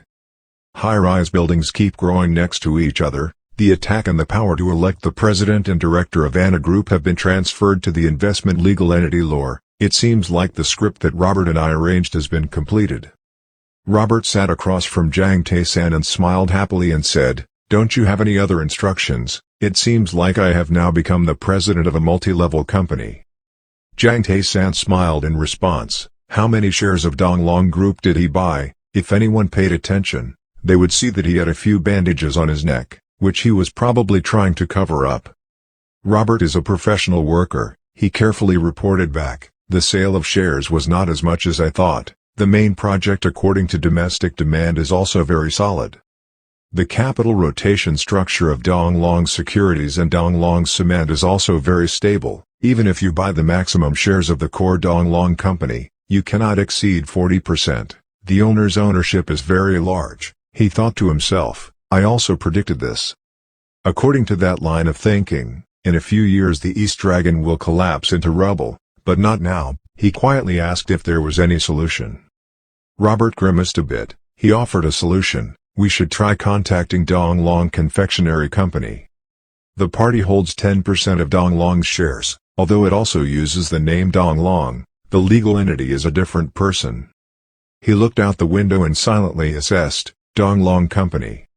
Robert continued to explain, it is true that Donglong Company also holds 10% of the shares of Donglong Confectionery Company, but they also don't trust each other like other family groups.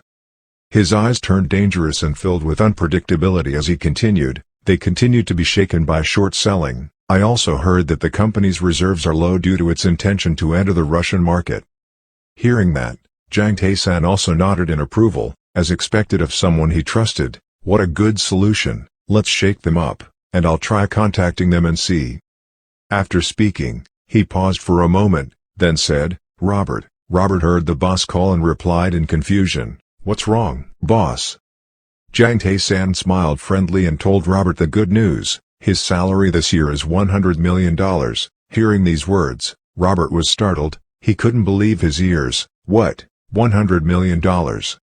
Having received a salary increase, he was happy. With tears in his eyes, he looked at Jang Tae with touching eyes, speechless. Boss.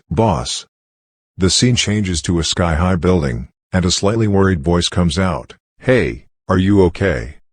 On the highest rooftop of a building, the back of a beautiful girl appeared. It seemed like she was talking to someone on the phone. She replied, it's okay. At the beginning of the second, the other person heard that and breathed a sigh of relief. Ah, that's lucky. The girl was silent for a while, then she spoke up and continued, he is just an investor, he can go down to the green level. It seems like this is not a small thing. If you say you can do it, you can do it. The other end of the line is a bit hesitant. Miss, I have to confirm this further. Hearing that, the girl sounded a bit unhappy and said, what are you saying, Cormier? You don't believe me. The other party is embarrassed. No, it's not like that. The girl's voice was cold when she heard that, so let's just deal with it like that. The other end of the second quickly replied, I understand. She seemed to remember something and continued, oh, please arrange some people to follow you a little further away. It's too obvious. Hearing that reminder, he immediately replied, ah yes, I understand. Before the conversation ended, she left a sentence, I will call my father myself. You have worked hard. The other party heard that and didn't ask much, just replied, yes, please rest. After listening, she immediately hung up the phone. She looked at the phone for a while not knowing what she was thinking. Then she stood up, walked away from that place. She was still in a state of deep thought, just walking straight forward. Her lips pursed tightly, looking up at the sky thinking, the closer he comes to her, the more dangerous she will be. She walked closer to the railing, her eyes full of regret. Sadness appeared on her face. Her eyes looked into the distance, thinking, goodbye, Daniel. In an area where rows of companies are rising, every building is sky-high. In a certain company, while working, a man brought a gift box in front of her, put it down and gently said, Captain Ju, take it. When she saw that, she couldn't help but be surprised. It turned out that Jang Taesan had just returned from a business trip. He brought a gift to Captain Ju and happily said, it was a gift, Captain Ju saw the person giving him a gift and stood up. "Hey, representative."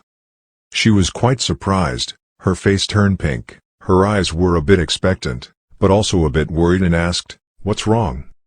Jang Taesan didn't have any intentions, he smiled and replied friendly, "It was a favor, please help me prepare a delicious cup of coffee." Being asked by such a handsome person, why hesitate to help, she quickly replied, "Yes, I will go prepare a delicious cup of coffee." She stood looking at Jang Taesan's back and couldn't help but gasp, thinking, is that so, something, it seems like the atmosphere has changed a bit. The more she thought about it, the more flushed her face became, and the girl's soul became happier. She happily hugged her face and thought, it seemed like he became more attractive. Jang Taesan sat in front of the computer screen, not knowing what he was thinking, his hands kept tapping. The computer screen was filled with numbers. Looking at these numbers, I thought to myself, you guys are so busy today, wow, that's crazy, amen. All the screens in front of him are filled with rows of numbers, even you are crazy, I feel so heartbroken, amen amen. 10H moved the mouse continuously, muttering, it's true that the more money you use, the more addicted you become haha. Looking at the screen in front of him, endless thoughts kept running through his mind. Even the art market was dealt a heavy blow by subprime debt, it seemed like it would disappear soon, but there was no reason for these items, these expensive luxury items sell well. His face seemed satisfied, staring at the numbers in front of him with some calculation. Right now, there are few things to buy about fine art items, this world is big and there are many things that are both cheap and good. He is truly a genius investor, as expected of him being only 20 years old to be able to hold this position. He had some thoughts. 2008 was the time to sell off the business again after 10 years. In 2009, the world's first electronic currency created by Satoshi Nakamoto was also launched. Satoshi Nakamoto is both a cryptographer and a computer scientist, known as the creator of Bitcoin. The more he thought about it, the more excited he became, his eyes filled with excitement. Every time passed, I cleaned up like I was buying snacks. The era of buying a pizza for 5,000 bitcoins is coming. He raised his eyes to the sky, thinking further about his future, and at that time he would directly begin to develop. While he was deep in thought, his phone rang and rang. He put on his headphones, looked at the number and knew who was calling. He said, "Yes, it's me, Lawyer Joe.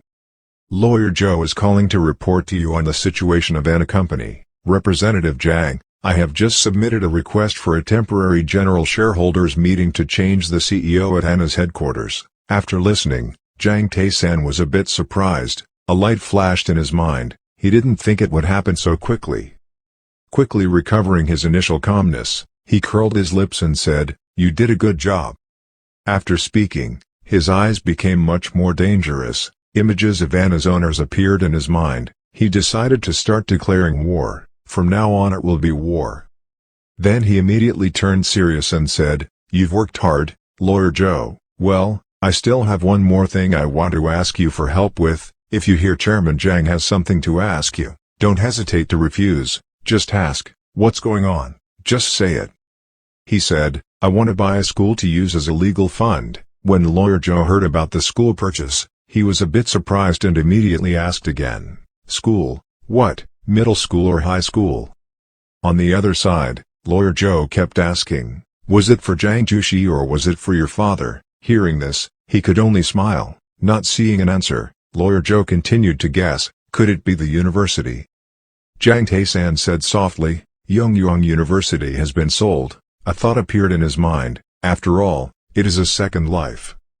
It's also possible to receive benefits even after death, right? He continued, "Go to the director and make an agreement, saying I will throw them 200 billion. At the end of the second, the other party could only keep silent and follow." His eyes looked up at the distant sky, thinking in his heart that the university would definitely use his mother's name. Scene changed to S&O Company. Everyone here is bustling with traffic, everyone is busy with their work. In the director's office, someone shouted in panic, "Director, what should we do now?" It turns out this is STmanhwa law firm. The man's face turned pale and worriedly said, "Those dogs are really crazy, they want to bring our group into the water." A man wearing a brown suit spoke in a deep voice. Lately there have been rumors that the STmanhwas are getting more and more strange. But it seemed that this man was a bit worried. On the contrary, he calmly said, "Don't worry, that's what STmanhwa is supposed to be like." The car sped along the street. The car owner's eyes looked up at the skyscraper, the car's engine whirring. On both sides were towering company buildings, traffic was bustling on the campus, and the supercar kept rushing forward. Suddenly, the car made a quick turn, leaving a squealing sound on the road due to the wheels spinning quickly. It seems like the car owner is also a professional driver. Then it stopped. The car scraped against the road and made a screeching sound. It seemed like it had reached its destination. A foot wearing shiny black leather shoes stepped down. He stood next to the car and looked up at the public building in front of him, not knowing what he was thinking. Suddenly a security guard came out, looked at the guy parking in front of him and reminded him, "Hey there, you're not allowed to park here."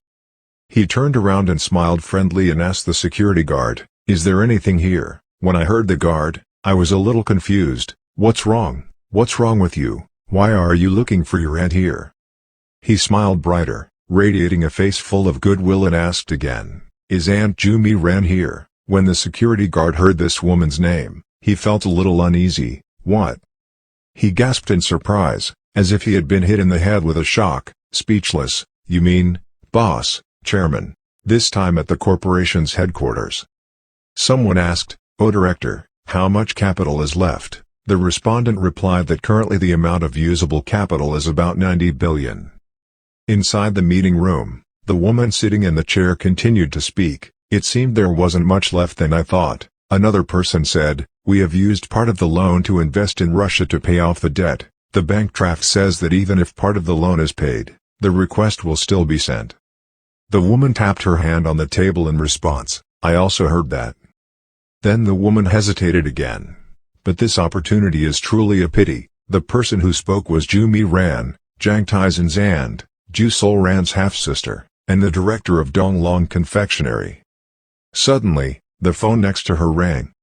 She pressed the listen button with an annoyed tone, not knowing we were in a meeting. The person on the other end of the line hesitated. "Director, the thing is, a customer came to see the director." She was surprised. "Who was the guest?"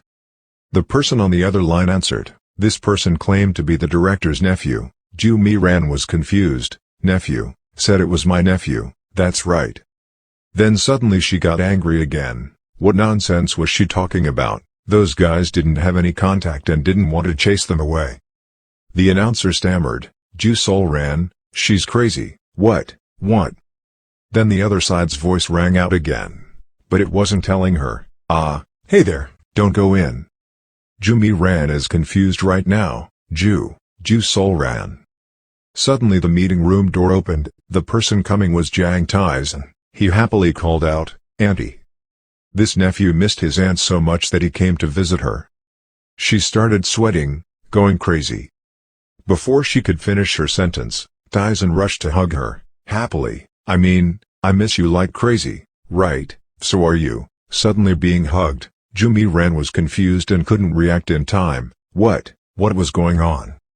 He continued to interrupt her. "I was also very surprised to hear that I also had an aunt." She panicked and thought, "Is this boy Sol Ran's son?"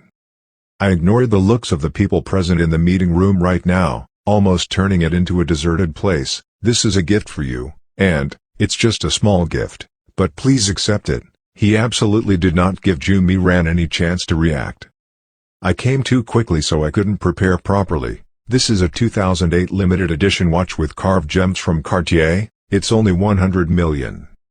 He thought to himself, after all, this aunt is a woman. At this point, she hesitantly turned to the others. Maybe the match should be moved to next time." Everyone in the meeting room stood up. We understand." Waiting for everyone to leave, Jumi Ran spoke up. "Okay, you said you're Sol Ran's son. Your name is?"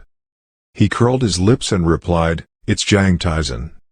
She asked again, "What about Sol Ran?" He still calmly asked and replied, "My mother is at home." She continued asking. This time there seemed to be a problem but she was a bit hesitant. "Your house, where do you live?" He looked at her silently for a moment then proudly introduced, My family lives in Jiangsu City. Hearing that, Miran was a bit thoughtful, so I live in the countryside. Then she said something incomprehensible. Good, it's safe to live far away.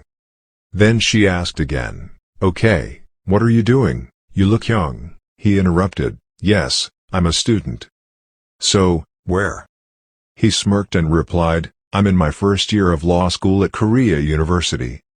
Hearing the name of the school, she was a bit startled. So that's what it was, looks like you also study hard. Then suddenly he asked again, but, Auntie, just now you said it's safe to live in a faraway place. What do you mean? She laughed, it turns out you didn't know, that's why you asked. Taesan smiled harmlessly and nodded. Then he heard the yin and yang monster speak. What is that? Probably afraid of my brother. Taesan was confused and scared. Miran said in a low voice, that's right, in this world the person who is most afraid of is his brother, so you should be careful too. Suddenly Taesan pushed a business card in front of her.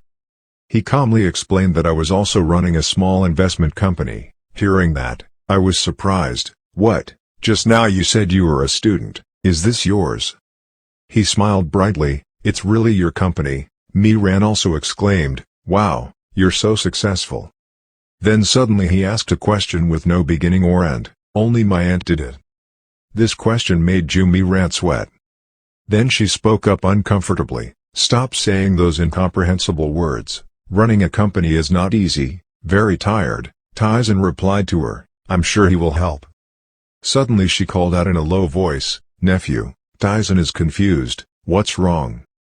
Don't ask me what I'm doing, I know, and you also know that you are not a generous person when you bring here a watch worth 100 million.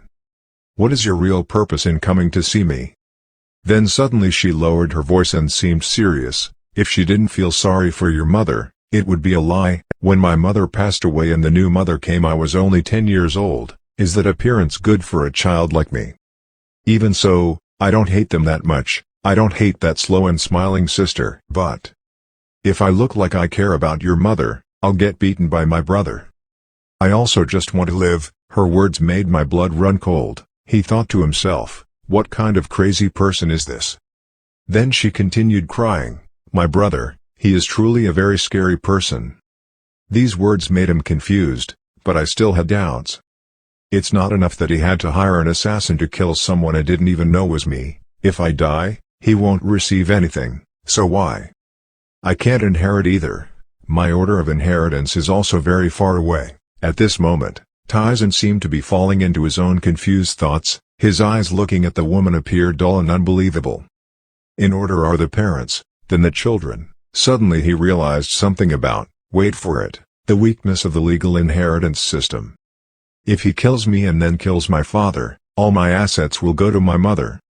And he would take care of all his sisters, and eventually kill his mother. That's right, that's definitely the scenario. Thinking like that made him grit his teeth in anger, the old bastard. Suddenly Miran spoke up to pull him out of his thoughts. But why did you come to me? It doesn't seem to be for money. He smirked, in the near future I intend to hand over a company. She was shocked. What, boy, why isn't it your mother or father? He did not explain but continued, at that time, the company will be divided into 2 companies. She was startled. What, split up? What, do we like big companies, you? He thought to himself, it's not a big company but a corporation, and, I called her, and, you're confused, huh? He did not answer immediately but looked at her with a deep smile. His look made her panic, stammering, what's wrong? Are you trying to ask me for help? I have a suggestion, whether you want to do a big deal with you or not. The scene changes to another building, now it's nighttime, a voice rings out, look at this guy, how can a brat like him have so much money? He's the president's nephew. Another person asked, the hired killer also failed, what is this guy? That person read documents about him and continued, it seems like he also has outstanding talent in art and music. After enrolling at Korea University. Then suddenly he saw something that shocked the man. It turned out that on the information that he was dating Yuri, the man couldn't believe his eyes. At this time in a kendo practice room, Taesan swung his sword and slashed an apple while thinking, I warned my aunt. I told you to be careful about your business plan. Each apple was continuously cut in half under his blade. After a while of fierce slashing, he used the tip of his sword to hold half of the apple firmly and did not continue. After stopping, Taesan began to breathe evenly to regulate the air, which, he thought, was still not enough. Breathing, posture and swordsmanship are still not perfect. With just director Han Jin-woong, there's a limit to blocking him. Looks like that uncle used some kind of power that I didn't know about. While thinking, he remembered the past of his previous life when he was surrounded and beaten by those people. Then suddenly he came out of the cycle of reminiscing, curled his lips and smiled, but there was no way I was stuck. Immortal god like the great Jade Emperor, I have an illegal tutoring assistant. Then he suddenly smiled happily and muttered, Tian Long Then Quan, you picked up the signal I left, that's why you came, right? He smiled and thought, surely the first dream was scary, then suddenly he shivered.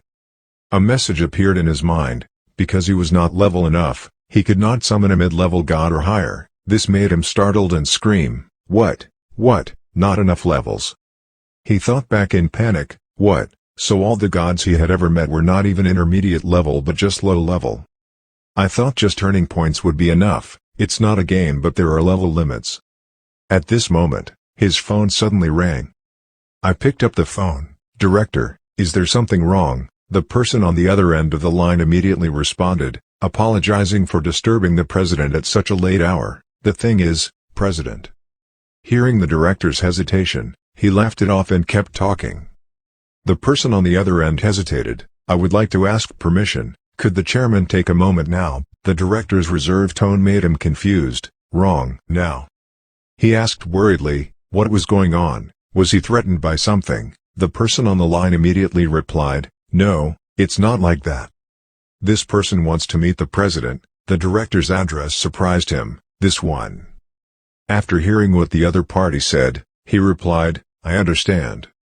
The scene changes to a villa on a certain hill. An unhappy voice rings out, failure. How many people can lose to a low-ranking person? In the room, the person sitting at the desk is incomprehensible and low-class, a welder. As soon as he stood opposite, he replied, yes, Mr. Captain. The assassins were all under police surveillance so I couldn't approach them. One guy committed suicide, the other two guys are in a vegetative state. The other boy was unhappy when he heard the report. He asked in a cold voice, who was the subject? The other officer hesitated, about that. The tenant is also in a vegetative state so I still don't have the information. The other person gave the order, then the matchmaker will take stock of the situation. Also, stop this. The other man received the order and obeyed. Then the other boy reminded him that this was the group's honor.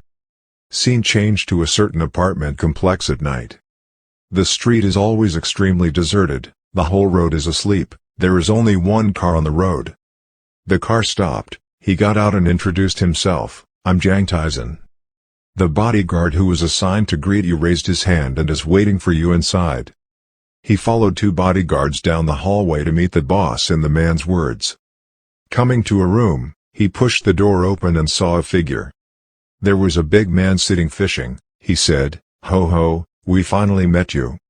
He didn't answer but looked around the room and exclaimed, this place is quiet so it's great. The middle-aged man laughed, that's right, the young man knows everything. Whenever I'm stressed, going fishing is the best place. Then he turned to make a cup of coffee and asked him, do you drink coffee? Taesan smiled, yes, please give me a drink. Suddenly he asked him a question, why does the young man sound like that, haven't he joined the army yet? Taesan was a bit startled and thought, it seems like he knows all the information about me. I've already enlisted in the army, but, it's just that no one knows. He looked at his expression and laughed, it's not like I heard that from my children. Even though I'm a decrepit old man now, I used to have intelligence abilities that no one in the intelligence department could match. Now it's almost progressing in the right direction. He looked at the old man with a gentle face and thought, it looked funny. At that time, the person who used to play with the Korean economy, the president, Do Woon-jung.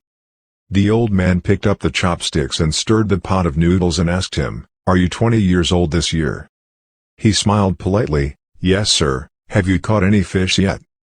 The old man laughed. Ha ha, I didn't release bait anymore, so no fish took the bait. It smells very fishy, so I don't eat freshwater fish. Then he gave him a bottle of wine. Come on, you take one. Taesan scratched his head and smiled. Ah, yes. He poured wine into a glass and calmly said, okay, I heard you were making arrangements for my children. He also calmly replied to him, it was just an exaggeration, I just found it satisfactory, so I hired them. The old man laughed again. Ha ha, good, I don't know about the others, but they are loved wherever they go. But you also have a lot of money. His question made Taesan surprised. Oh, why? He still smiled. Why was he surprised? There were so many rumors. Already opened accounts for your mother and you. Taesan was embarrassed right now, not knowing what to say. Suddenly the old man got serious. There's this guy. Don't trust the people in the government. Everywhere is full of worms and spies.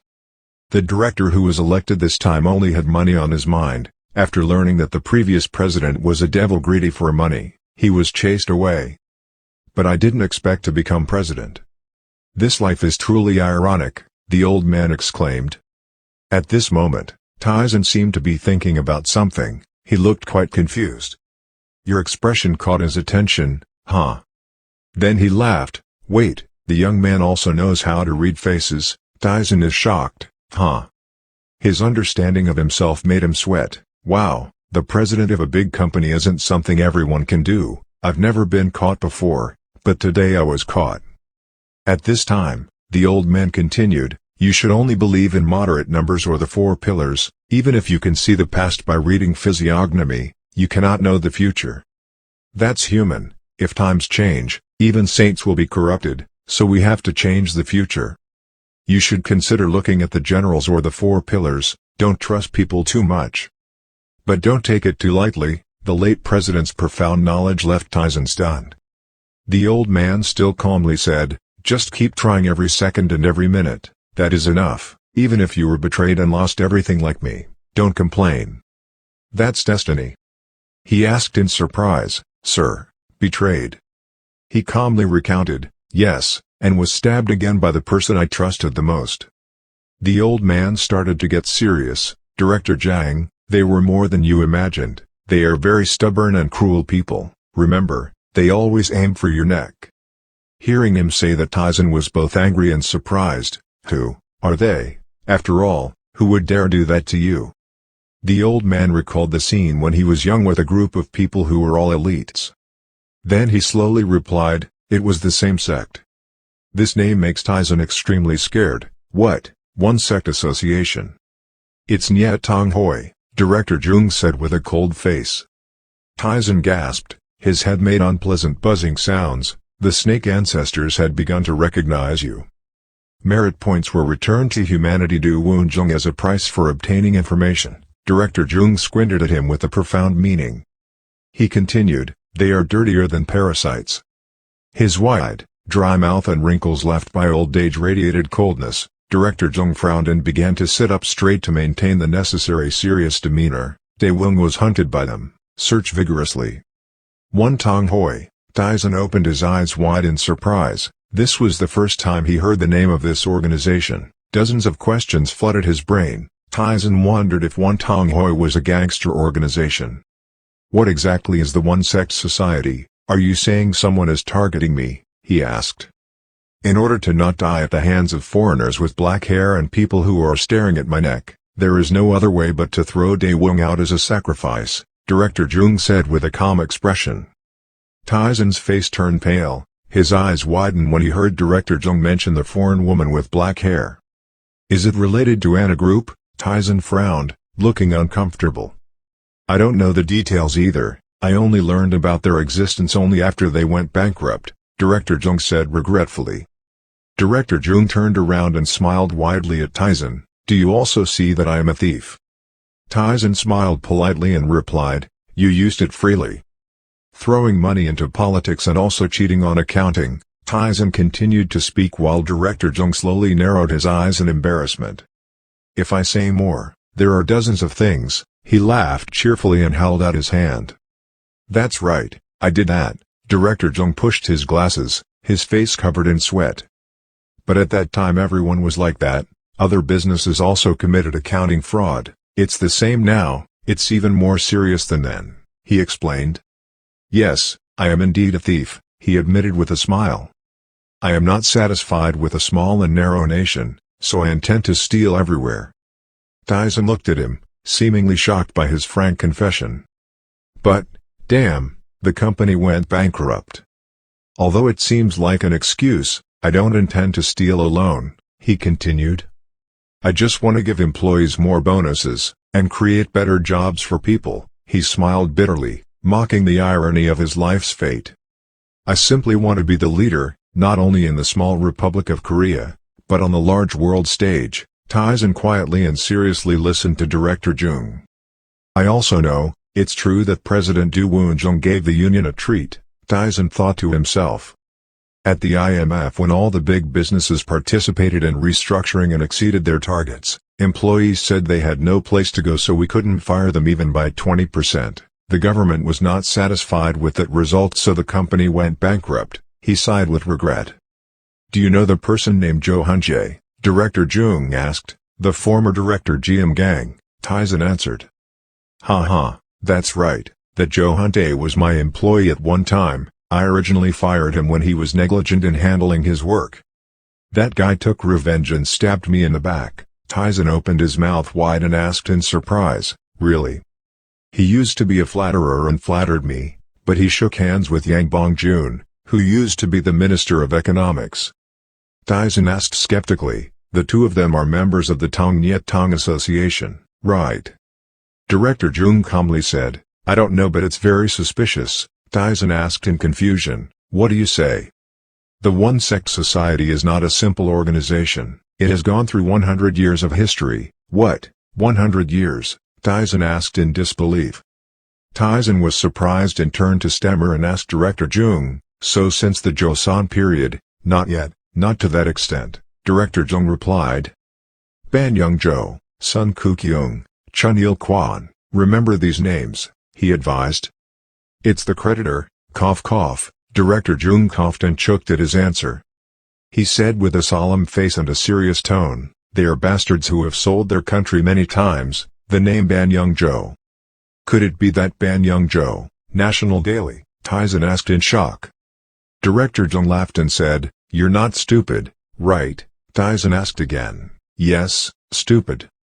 Ban Young-jo is the older brother of the former president of the National Daily newspaper. Director Jung recounted that the deep, husky voice typical of the elderly made him feel more nostalgic. That's it, Taesan nodded, listening attentively to the story he was telling. The name Sun Koo-kyung later became a lawyer, and he rose to the position of Chief Justice of the Supreme Court and established a faction of talented lawyers. Sun Koo-kyung, Taesan wondered. Director Jung sighed. As the founder and leader of RNC Law Office, Taesan couldn't believe what he'd just heard. He shouted, RNC.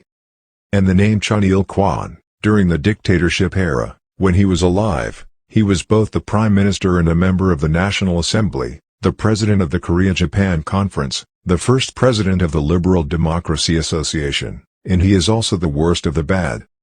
His son is now also a member of Parliament. Taesan clenched his fists and jumped up. Ah, damn, what a terrible bastard.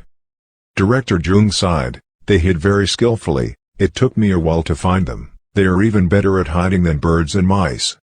Nyet Tanghoi is an organization founded by people who received money from a Japanese secret organization, secretly used political funds and intended to sell out the Republic of Korea, attracting major media, and individuals acting as supporters to destroy the political world. You should find out about that. If that's the case, then you'll live long, Director Jung suggested while laughing. Taesan opened his eyes wide and looked at him. He smiled and continued, there is this quote in Shakespeare's play Macbeth that I like. Weakness can summon evil at any time, only by being strong can we survive.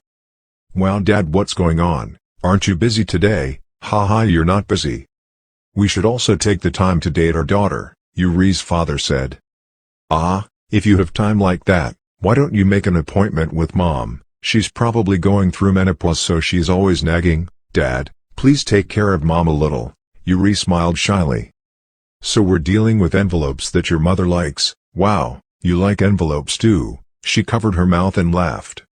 Yuri's father smiled and generously said, "Okay, after eating, give me a thick envelope." "Thank you, Dad," she said happily smiling. Her father smiled and said, "Yuri?" Her face was sweating, shyly asking, "Yes. Remember the time when you were in my arms begging me to buy you some real snacks?" "Ah, you're not a snack," she dismissed. Yuri's father slowly wiped his mouth as if waiting for her to confess something. He smiled politely and asked, "Don't you have anything to tell me? For example, about dating?" Yuri was nervous and sweaty. "What kind of date?" she denied. "There is no such thing, never." Her father smiled politely and asked, "Is that right?" "Absolutely not." "Yes, I still don't have one." Yuri is tense. She is worried that her relationship with her lover will be discovered. "Then you quit school and go study abroad in France for a few years. It's good to go to school and graduate from university there." "Why do you study abroad? Why so suddenly?" Yuri asked in fear. He laughed. "Before you said you wanted to go to school," Yuri replied hesitantly, "but now." "Dad, I like a normal life, but studying abroad is for later after graduation. I discussed it with your mother and decided that after leaving." He turned away.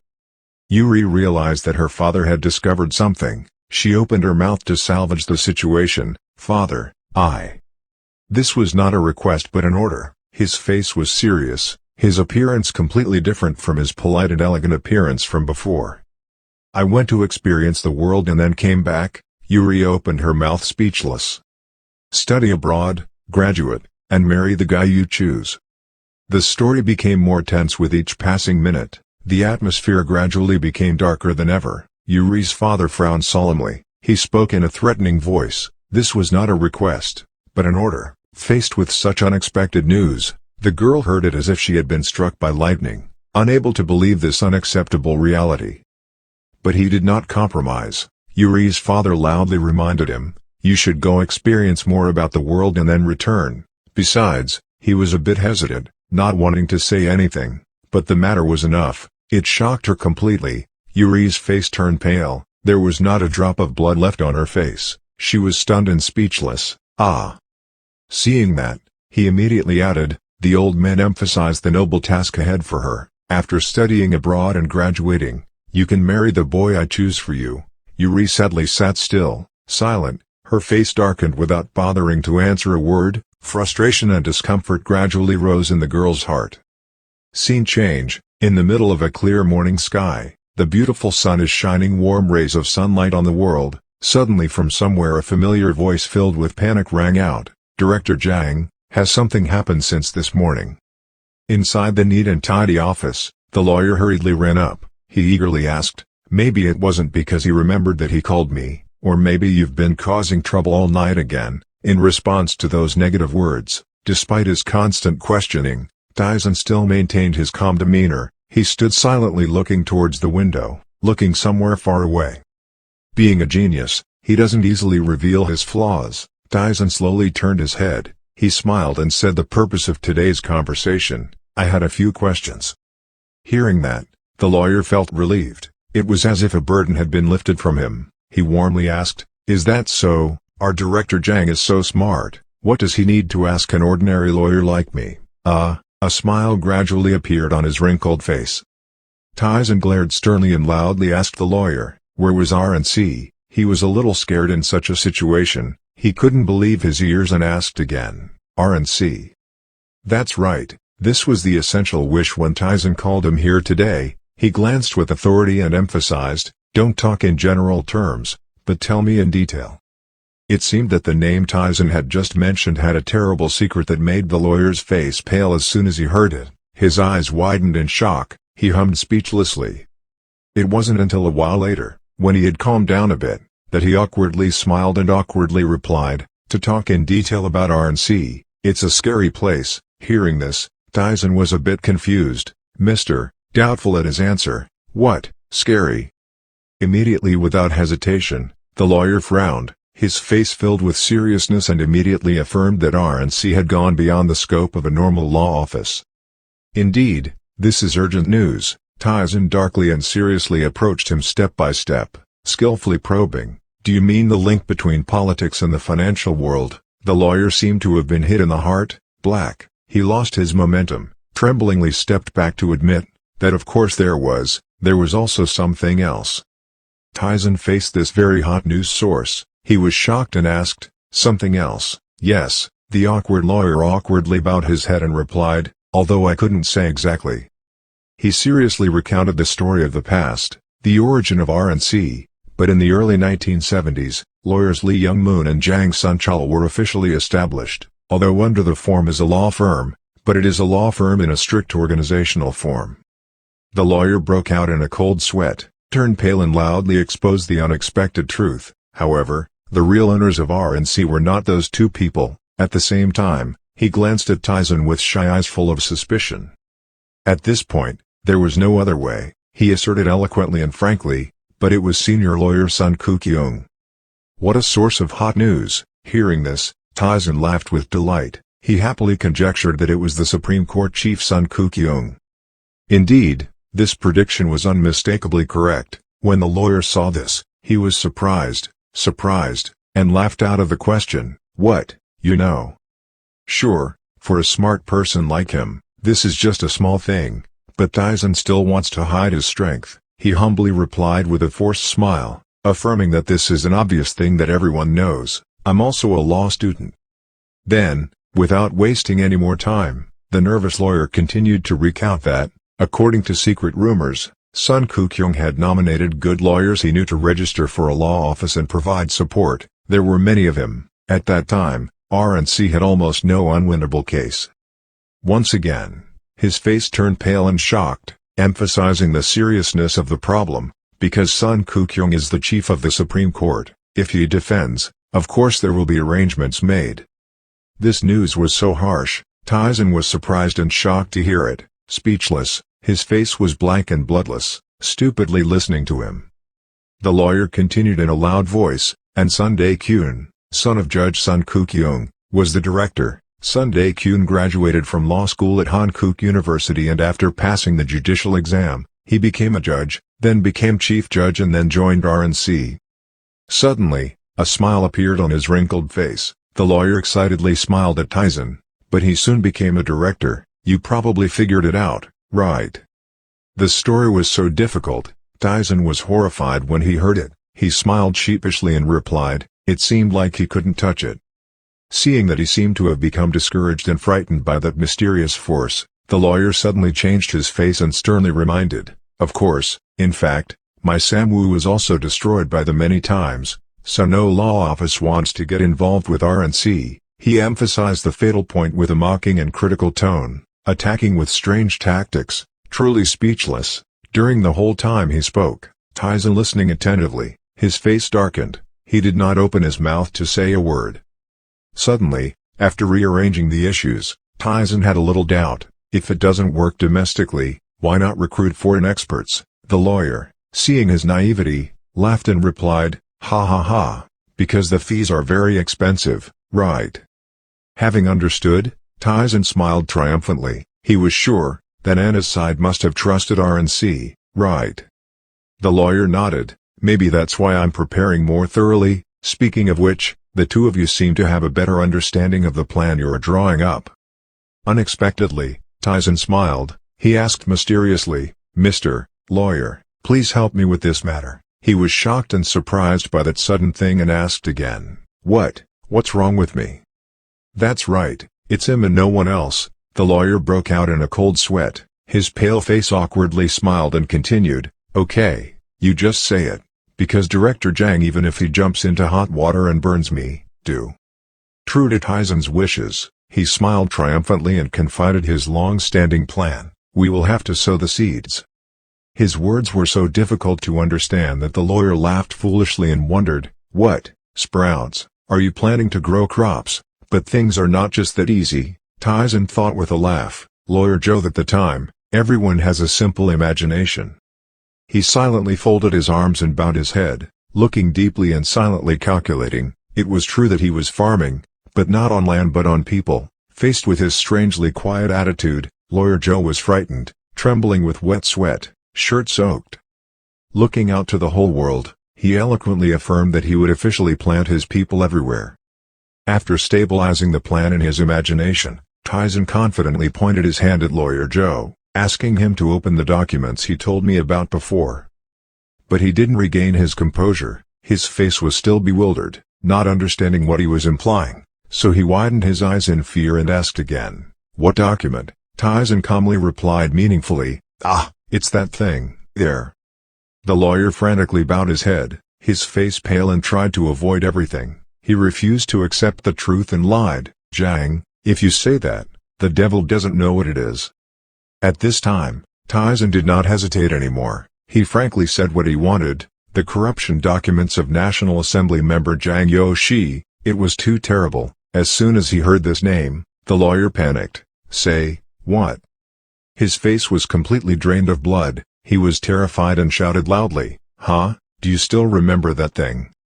"Surely, I don't forget easily." Taesan frowned and replied, "Yes." Lawyer Joe hesitated, sweat poured out like a flood. He was worried. "Ah, if I take that out, my life will be lost." Indeed, this matter is too serious for Taesan to joke about. He thought he would give up, but no. A series of attractive conditions were raised in front of Lawyer Joe. Taesan proactively suggested, "Family plane." "Listen." So, he panicked and asked, "What?" He didn't bother to answer but continued seamlessly, "Moreover, from the Kota Kinabalu Resort, to lifetime VIP cards for multifunction rooms of 5-star hotels around the world, I will tell you." In the face of these extremely attractive temptations, Lawyer Joe could not have foreseen them. He stepped back in shock and said loudly, "No, Director Jang, what do you think I am?" "But how can a person's heart avoid the desire for fame and fortune?" Lawyer Joe happily approached and patted Taesan's shoulder, who was smiling brightly, and warmly encouraged him. "It's not a good thing to do a transaction like this between us. It's not a good feeling. Why do you guys calculate it right? Okay, what documents do you want?" He quickly fell into the trap of love and money. Taesan proudly approached and whispered, sending documents that would make the other person unable to resist.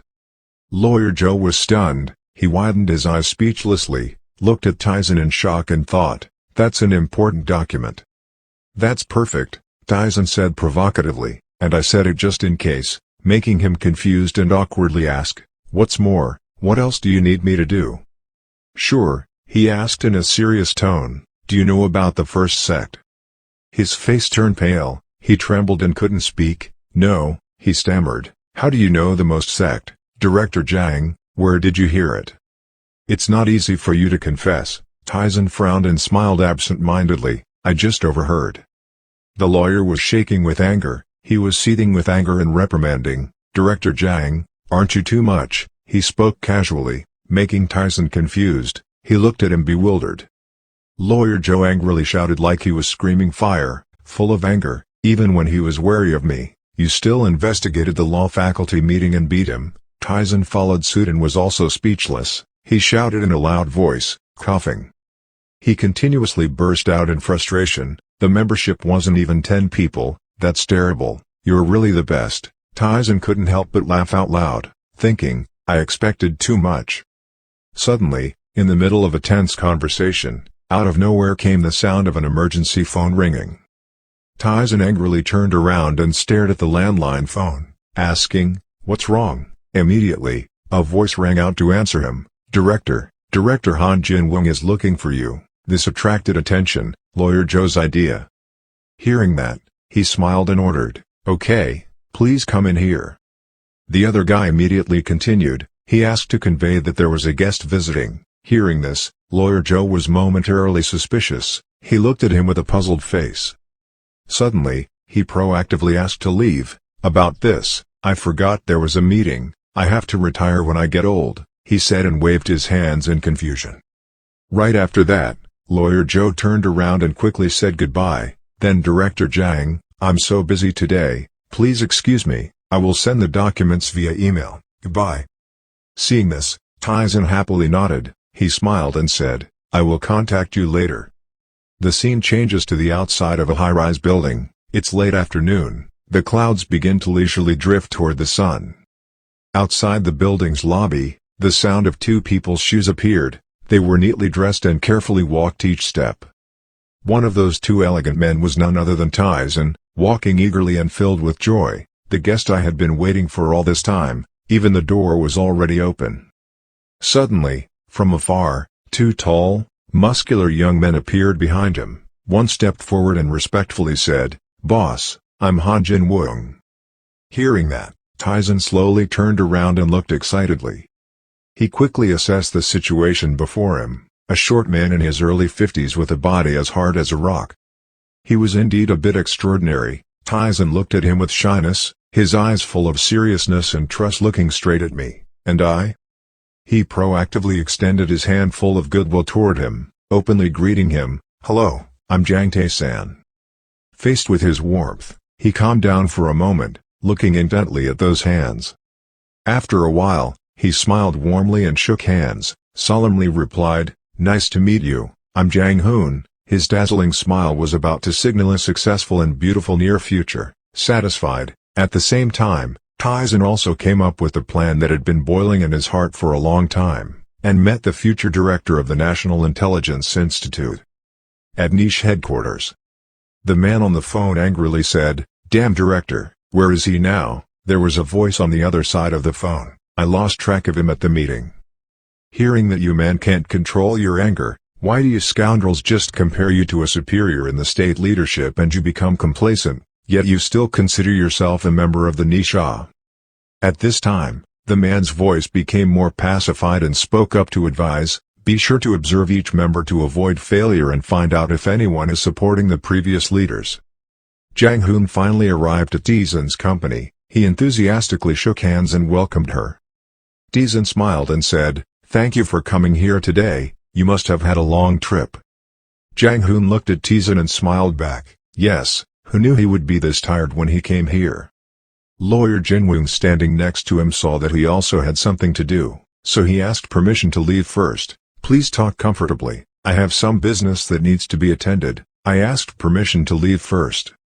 Taesan didn't say anything and looked at him, smiling silently in agreement. Then he sent someone to make tea to welcome Jang Hoon. Taesan spoke up tentatively. It seemed like he had had a difficult time these past few days. Jang Hoon kept his smile and said, "What do you mean? I'm completely fine." To lighten the atmosphere, Jang Hoon continued to say, "When I was in niche I was never able to sleep more than 5 hours a day. Now I can rest as long as I want without an iPhone, so I don't have any further reports or announcements to make. I see you are doing very well. I think you should continue working for the country." Jang Hoon heard that and smiled thoughtfully. "At this point I wanted to rest."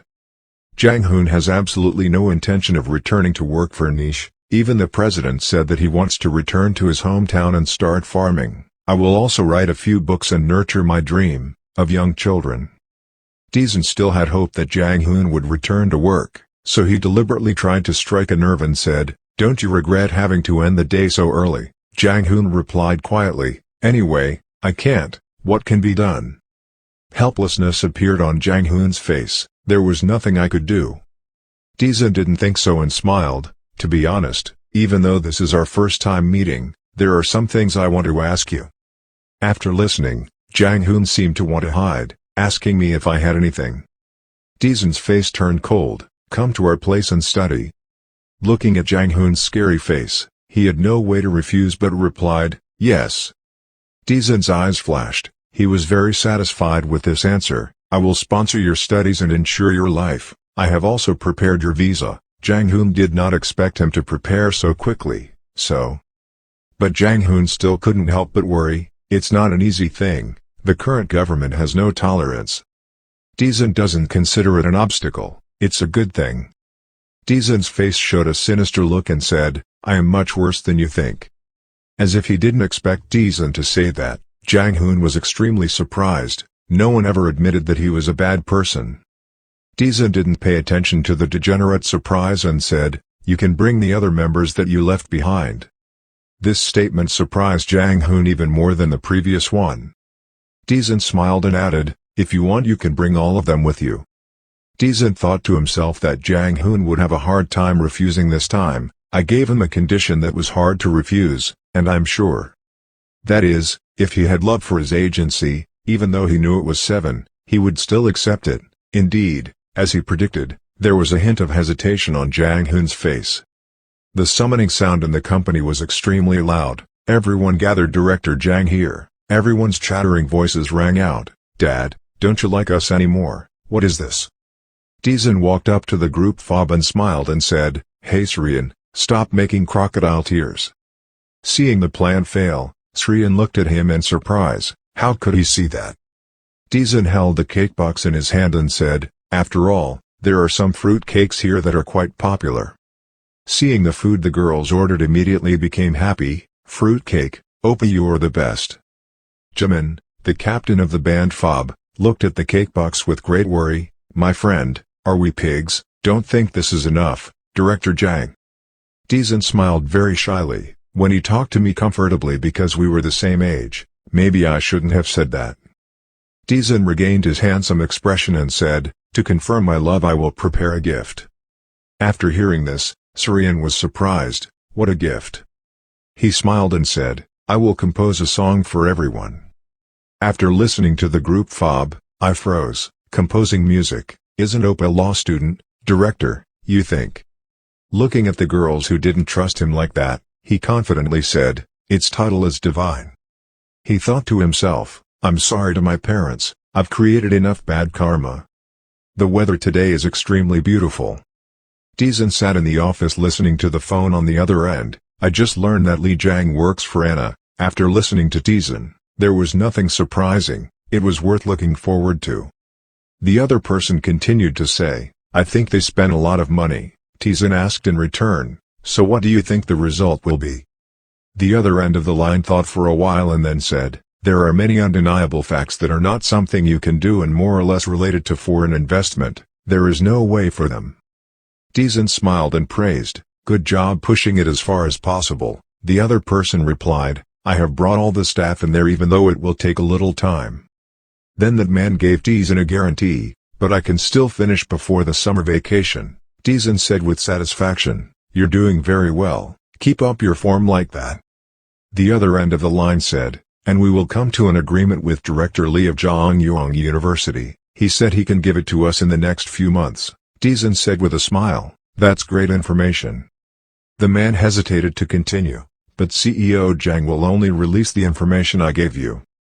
Taesan turned around, leaned back in his chair and calmly said, it's being prepared right now. The other person panicked, what, prepare? That's something I should have kept to myself, haha. Taesan smiled meaningfully, think of it as a good beauty for your contribution. Suddenly it's April.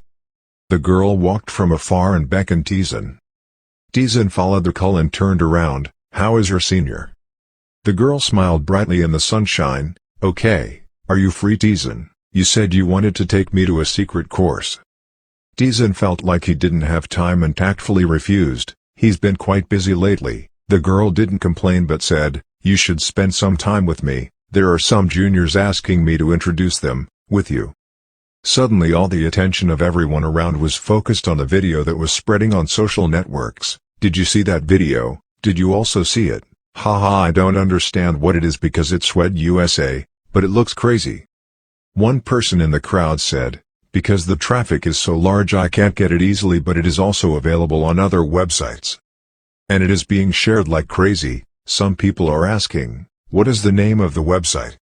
There was another response, it was rumored that he was a politician from another country. Is he a senator from Jiangsu? I heard that his younger brother is the CEO of Anna Group. Taesan felt extremely satisfied when he saw that the effect was beyond his expectations. Anna, I'm sorry. The girl saw that he wasn't paying attention to her and said unhappily, I mean, what are they talking about? Taesan replied, I think there's some big video going viral. Everyone keeps cursing Anna and those animals, why are all men like that except our Taesan? Taesan smiled brightly like a flower and proudly walked down the street. Because of me, the greeting ceremony was going strong right now when there wasn't much time left until the election. It happens to be the best time to send someone away.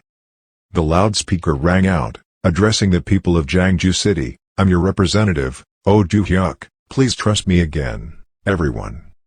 It rained non-stop, the announcer didn't stop and continue talking, even though I wasn't born here. but I considered this place my home and tried to do the best I could. Over the past 4 years I have tried to work to develop the city and help local businesses. I am also very close to the current president. If you support me again, I will continue to improve local businesses and strengthen our economy. Oh Joo-hyuk ignored the rain and enthusiastically introduced himself without even a glance or question. Even so, he still kept the smile on his face and continued, "Please support me, hey people of Jangju City. Believe in you." The orange-shirted employees also stood in the rain, grinning and cheering for their brother, Oh Joo-hyuk, Oh Joo-hyuk. Jangju's hope. Oh Joo-hyuk. The clear music kept playing, but Joo-hyuk was not happy at all. The smile on his lips had disappeared, his eyebrows frowned. "I believe in you." Oh Joo-hyuk left a thank you note, then turned around and went home. A moment later, someone's voice rang out in that house, "Hey, damn. It's Oh Joo-hyuk." He gritted his teeth, his eyebrows furrowed, as if they wanted to stick together. He was so angry that his whole body was shaking, saying, "Everyone says it's easy, why is it like that, this?" At this moment, someone came and said to Joo-hyuk, the representative, "Please drink this cup of sandwing tea." The older brother looked at him, worried about his future, his face covered in black stripes, extremely scared, and said, "Please don't give up. According to our analysis, we're doing very well. You're ahead of your competition by about 15%. Hearing the right words, he smiled again. "Yes, thank you to those idiots. It seems like we will have a great victory. Those who oppose them have no idea how politics works. We need to do everything we can at this time. Who here has the best hands? Jang Young, where are you?" As soon as I heard the call, a girl walked over. She did not go near Joo-hyuk's desk but stood still and asked, "Are you calling me, Your Excellency?" Oh Joo-hyuk replied, "Oh, that's right, Jang Young. You can see, my shoulder is quite stiff now. Come here and massage me." Jang Young's face looked dissatisfied. He didn't want to come massage him, but he didn't dare to argue and obediently said, "Yes." Joo-hyuk told the other guys, "You guys go out for a while." The guys in suits rolled their eyes, but didn't say anything more. "Ah, yes, we get it. Wow, good. Oh, it feels so good." Oh Joo-hyuk's voice rang out in the office. "Actually, let's talk about massage. Young girls like Jang Young always do the best." As he spoke, he put his dirty hand around the back of her butt. Jang Young was visibly scared, but still tried to reassure himself, not to resist. At this moment, a man in a black suit jumped in from outside and shouted at him, the representative, causing Joo-hyuk to almost fall to the ground. Oh Joo-hyuk was dirty, yelling at his brother, the assistant Kim, "Are you crazy? Can't you see I'm taking a break?" The brother's eyes widened, his mouth was open, sweat was pouring down, but he still tried to speak and represent. "There's a big problem going on. Quickly check the internet. What is this? Is someone dead?" Joo-hyuk was suspicious and opened his laptop to take a look. I couldn't help but be surprised. Looking at the pile of my smut videos that people posted, they still attracted hundreds of thousands of videos. Oh Joo-hyuk broke out in a cold sweat, his chin was about to fall to the ground. The guy in the suit said tremblingly, "The representative, the party leader, is calling." About 10 years ago, when he was young, he and some other members filmed many videos with female college students. Joo-hyuk asked Van, "Please tell me how to receive that call now." How did his videos appear there? Oh Joo-hyuk's face became more and more distorted, he was about to fall over. He said, No, we are being arranged." Suddenly, the glass door of the room shattered into fragments that flew everywhere, causing the two of them to have to cover their heads to avoid it. "That damn guy should resign." "Oh Joo-hyuk, can you continue to call yourself human?" That was the indignant scream of the people. The glass door was broken because they threw stones on it. Criminals, for every sentence they utter, they throw a rock at it. The rock actually flew exactly into Joo-hyuk's head, causing him to bleed and almost fall face down. Damned, this is not possible. I don't know if it was because he was too helpless with the situation he was in or because of the rock that he began to feel unsteady on his feet. Damn pervert. Leave Jangju immediately, you should rot in prison. This is definitely a dream, a nightmare. The music still echoes, emanates, spreads throughout the city. It's so unfair. Stop cursing. You only live once, so live a proud life."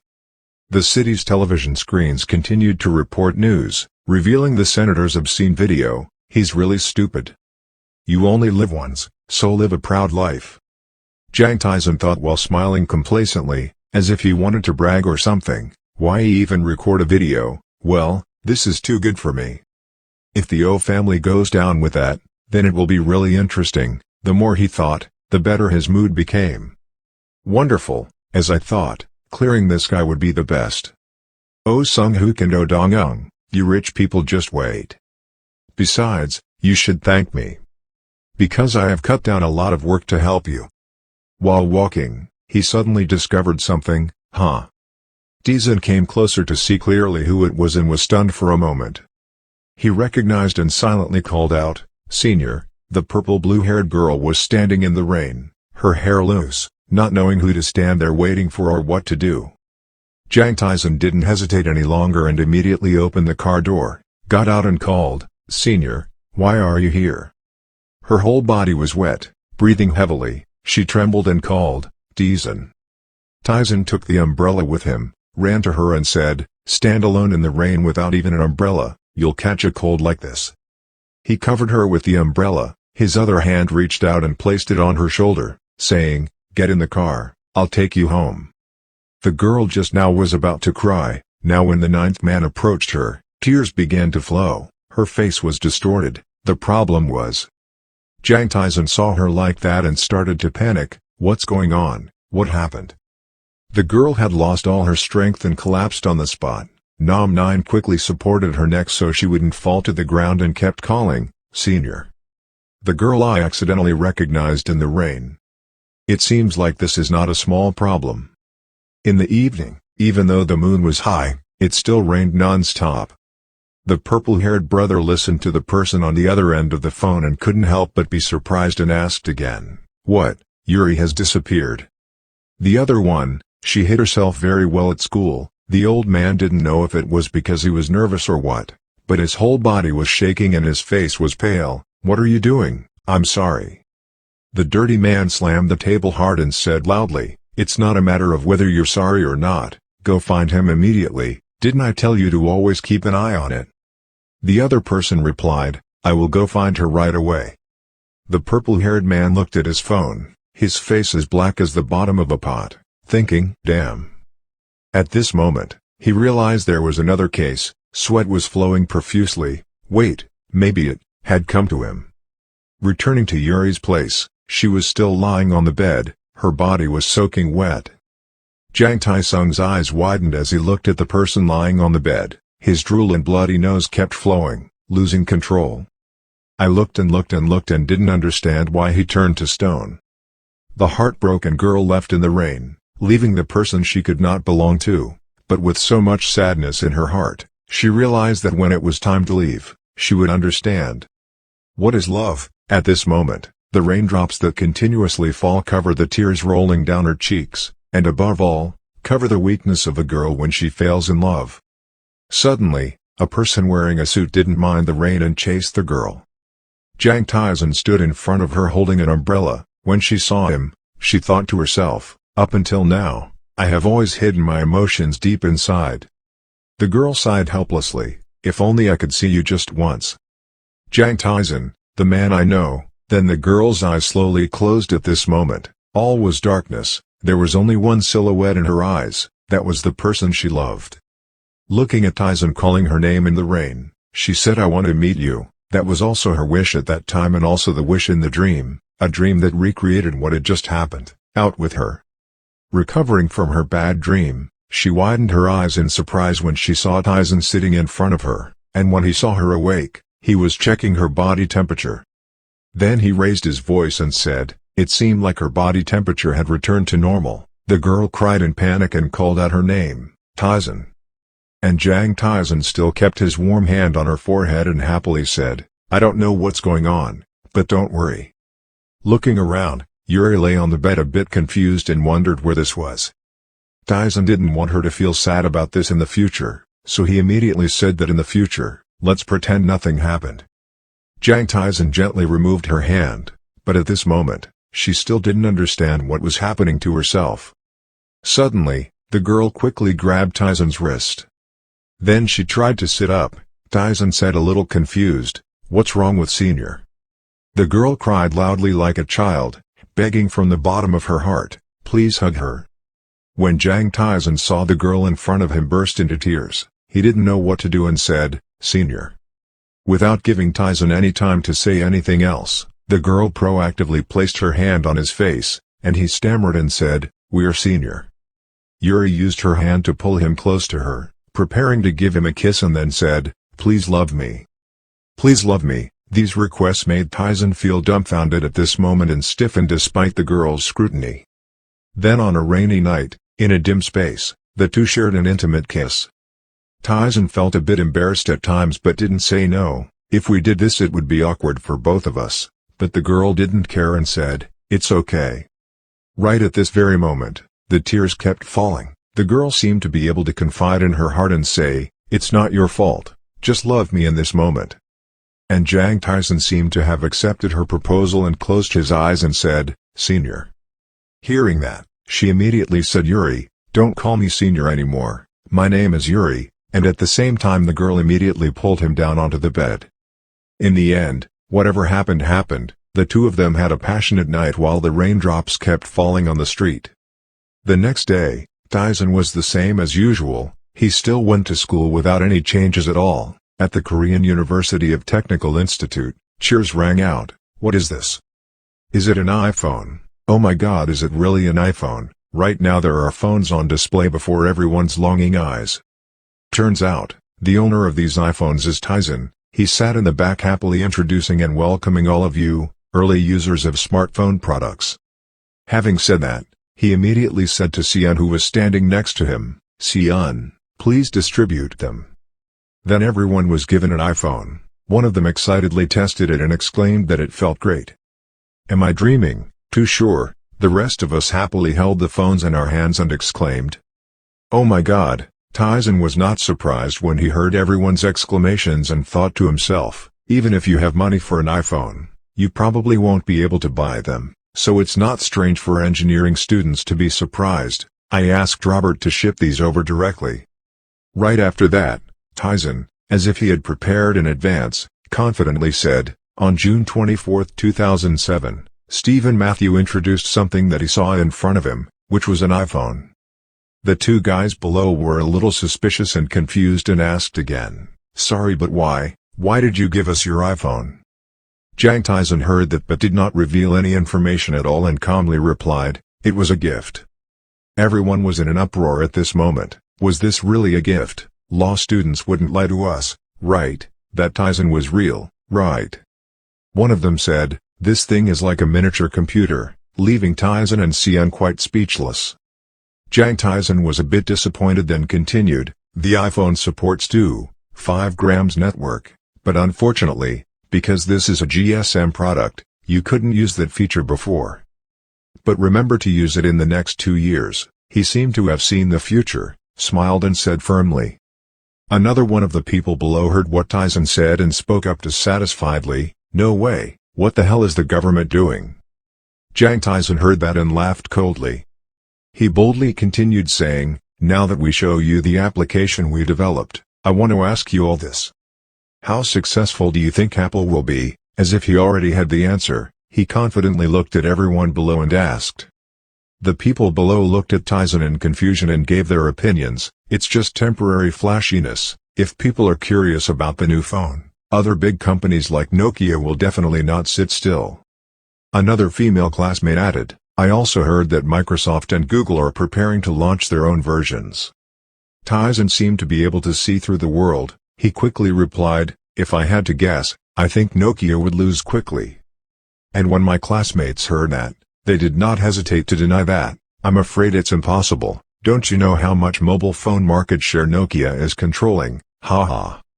People didn't believe Taesan's words and were whispering, "How could the giant Nokia fail? If it was a joke, it would be too much."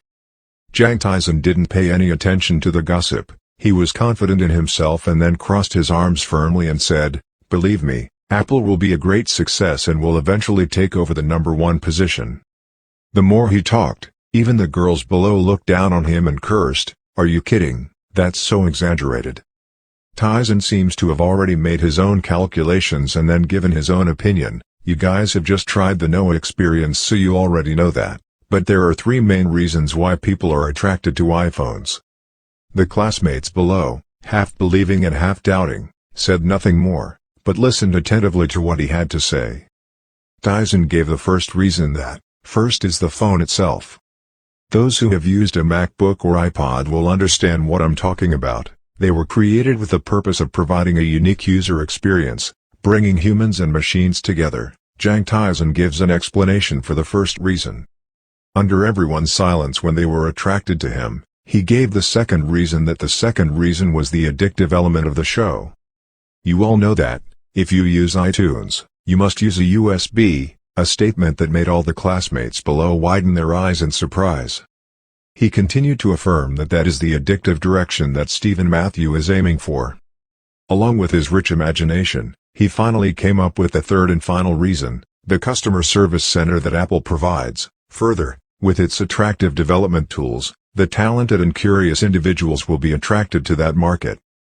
And among them, there will be people who become extremely successful, without being affiliated with any company or group, just by creating applications. Some people will achieve great success." "Are you serious? Explain." Suddenly, there was a classmate in a red shirt who couldn't hear his ears and questioned Taesan, "Stop exaggerating. How much money can you make making an app? It's not even about creating a commercial website, it's a mobile app. You're quite creative for a law student, haha." Then Taesan sighed to himself. He chuckled inside, haha, even though everyone knows so much information, they still don't believe it, right? So I'll show you right away. As if he was sure of victory, Taesan calmly asked everyone to please browse the application menu. Two guys from school among them said in surprise, "What, the application menu?" Taesan asked, "Have you seen an app with an icon that looks like a lion?" He smiled coldly and asked, "Please open it." Jang Taesan and Seon confidently introduced to everyone in the engineering department that it was an application developed by me and Seon. When the classmates heard that, they were completely shocked and shouted, "What? Two people can develop an application, just the two of them, how is that possible?" When Taesan saw the expressions on his classmates' faces, he proudly thought to himself, "The ones who are exaggerating are you guys, don't be surprised anymore, this is still nothing." Everyone was admiring and exclaiming loudly about the adorable lion on the phone screen. "Oh, what is this? Oh my god, the lion cub is so cute." One person raised his hand to click on the phone with an excited look and said, "Oh, that's exactly my type." The little lion on the phone immediately angrily said, "Where are you touching? Does this person not know how to respect others?" That person immediately changed places and clicked on the lion's body. "Hee hee, this is the place, right?" The lion cub in the software burst out laughing. "Ah ha ha ha, that tickles," I said, "that tickles." The audience in that room roared, extremely excited. "Wow, that's great, so this is an app, oh my god, it's a talking cat." Taesan looked at other people enjoying his app and thought with satisfaction, "These kids are so interesting, aren't they?" They still couldn't take their eyes off the phone and shouted, "Wow, it's reacting to my touch." Taesan is full of confidence. When it was just released, this was the first app to attract attention on the iPhone. I worked on it with Vladimir, so it didn't take long. The people below cheered one after another. They were extremely surprised, admiring, "Wow, my god, a top app." "Hey, Taesan, you really developed this app, you and Seon." There are only just two people. The male lead and his seniors stood proudly on their bellies. He raised his voice and said, "Everyone, please witness." He stood up there and began to speak, "Only people with creative thinking can lead this world." The young people below listen attentively, looking extremely excited and learning. In Taesan's head, a message appears, "You have received a lot of karma points. Your ancestors are looking at you, who are giving advice that will benefit their descendants." After finishing his performance, Taesan and his seniors sat and rested in a corner of the school. It seemed like the senior said something that surprised him and asked, What do you mean?" Seon was confused and questioned, "Tell the truth, you're not a law student, right?" The senior's question made the male lead startled and surprised. She nervously pointed at the phone screen she was holding in her sweaty hand and said, "Are you an alien?" Hearing this, it was extremely difficult for Taesan to answer.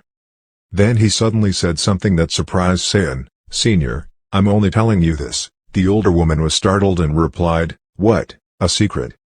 The male lead's face said jokingly, "Aliens exist in Area 51 Nevada, USA." Hearing that, Seon grimaced and silently scolded, "This brat, does he think I'm an idiot?" Suddenly Taesan's phone rang. Looking at it, he saw that the caller's name was Yu Sarah. He wondered, "Group leader Yu?" Reaching for the phone to pick up the phone, the male lead said, "Team leader Yu, what's going on?" Taesan's response to his question was a panicked attitude, "Director, yes, something big has happened." Suddenly, the male lead heard the phone and shouted loudly, making the woman sitting next to him startled. "What?" The prosecutor rushed in. Taesan panicked and asked about the phone. The prosecutor and the investigator, What, an investigation?" The male lead's word shocked and doubted Seon. "This time it's a prosecutor. Who exactly are you?"